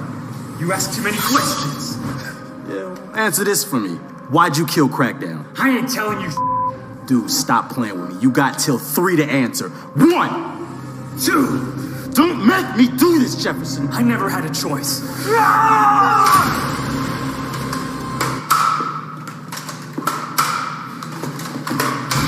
Damn it, Jefferson! All you had to do was talk! I ain't no snitch. Hey, so whenever you guys are done with this, Jefferson, can you come down to set? Actually, can you just come down now? Oh, yeah, sure. I'll be there right now. Okay, thank you. Hey, wait a minute. Megan, did you kill Crackdown? I don't know, probably. Crackdown 2's underperformance meant that the franchise looked like it was going the way of Blinks, the Time Sweeper, and Brute Force. The series was dormant for almost half a decade until E3 2014 came around and we saw this.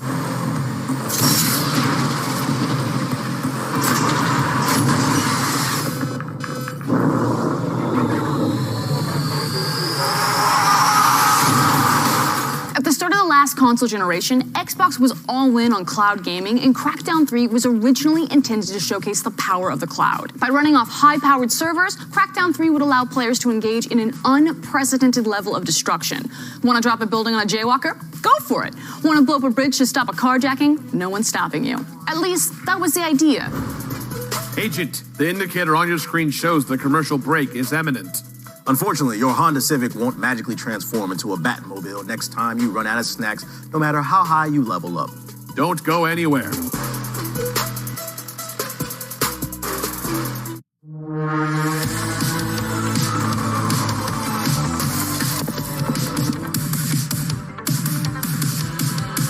This is why they don't let pseudo-Europeans who lived in China who come from Portland Hello, Patriots! She's very smart, strong, and independent woman.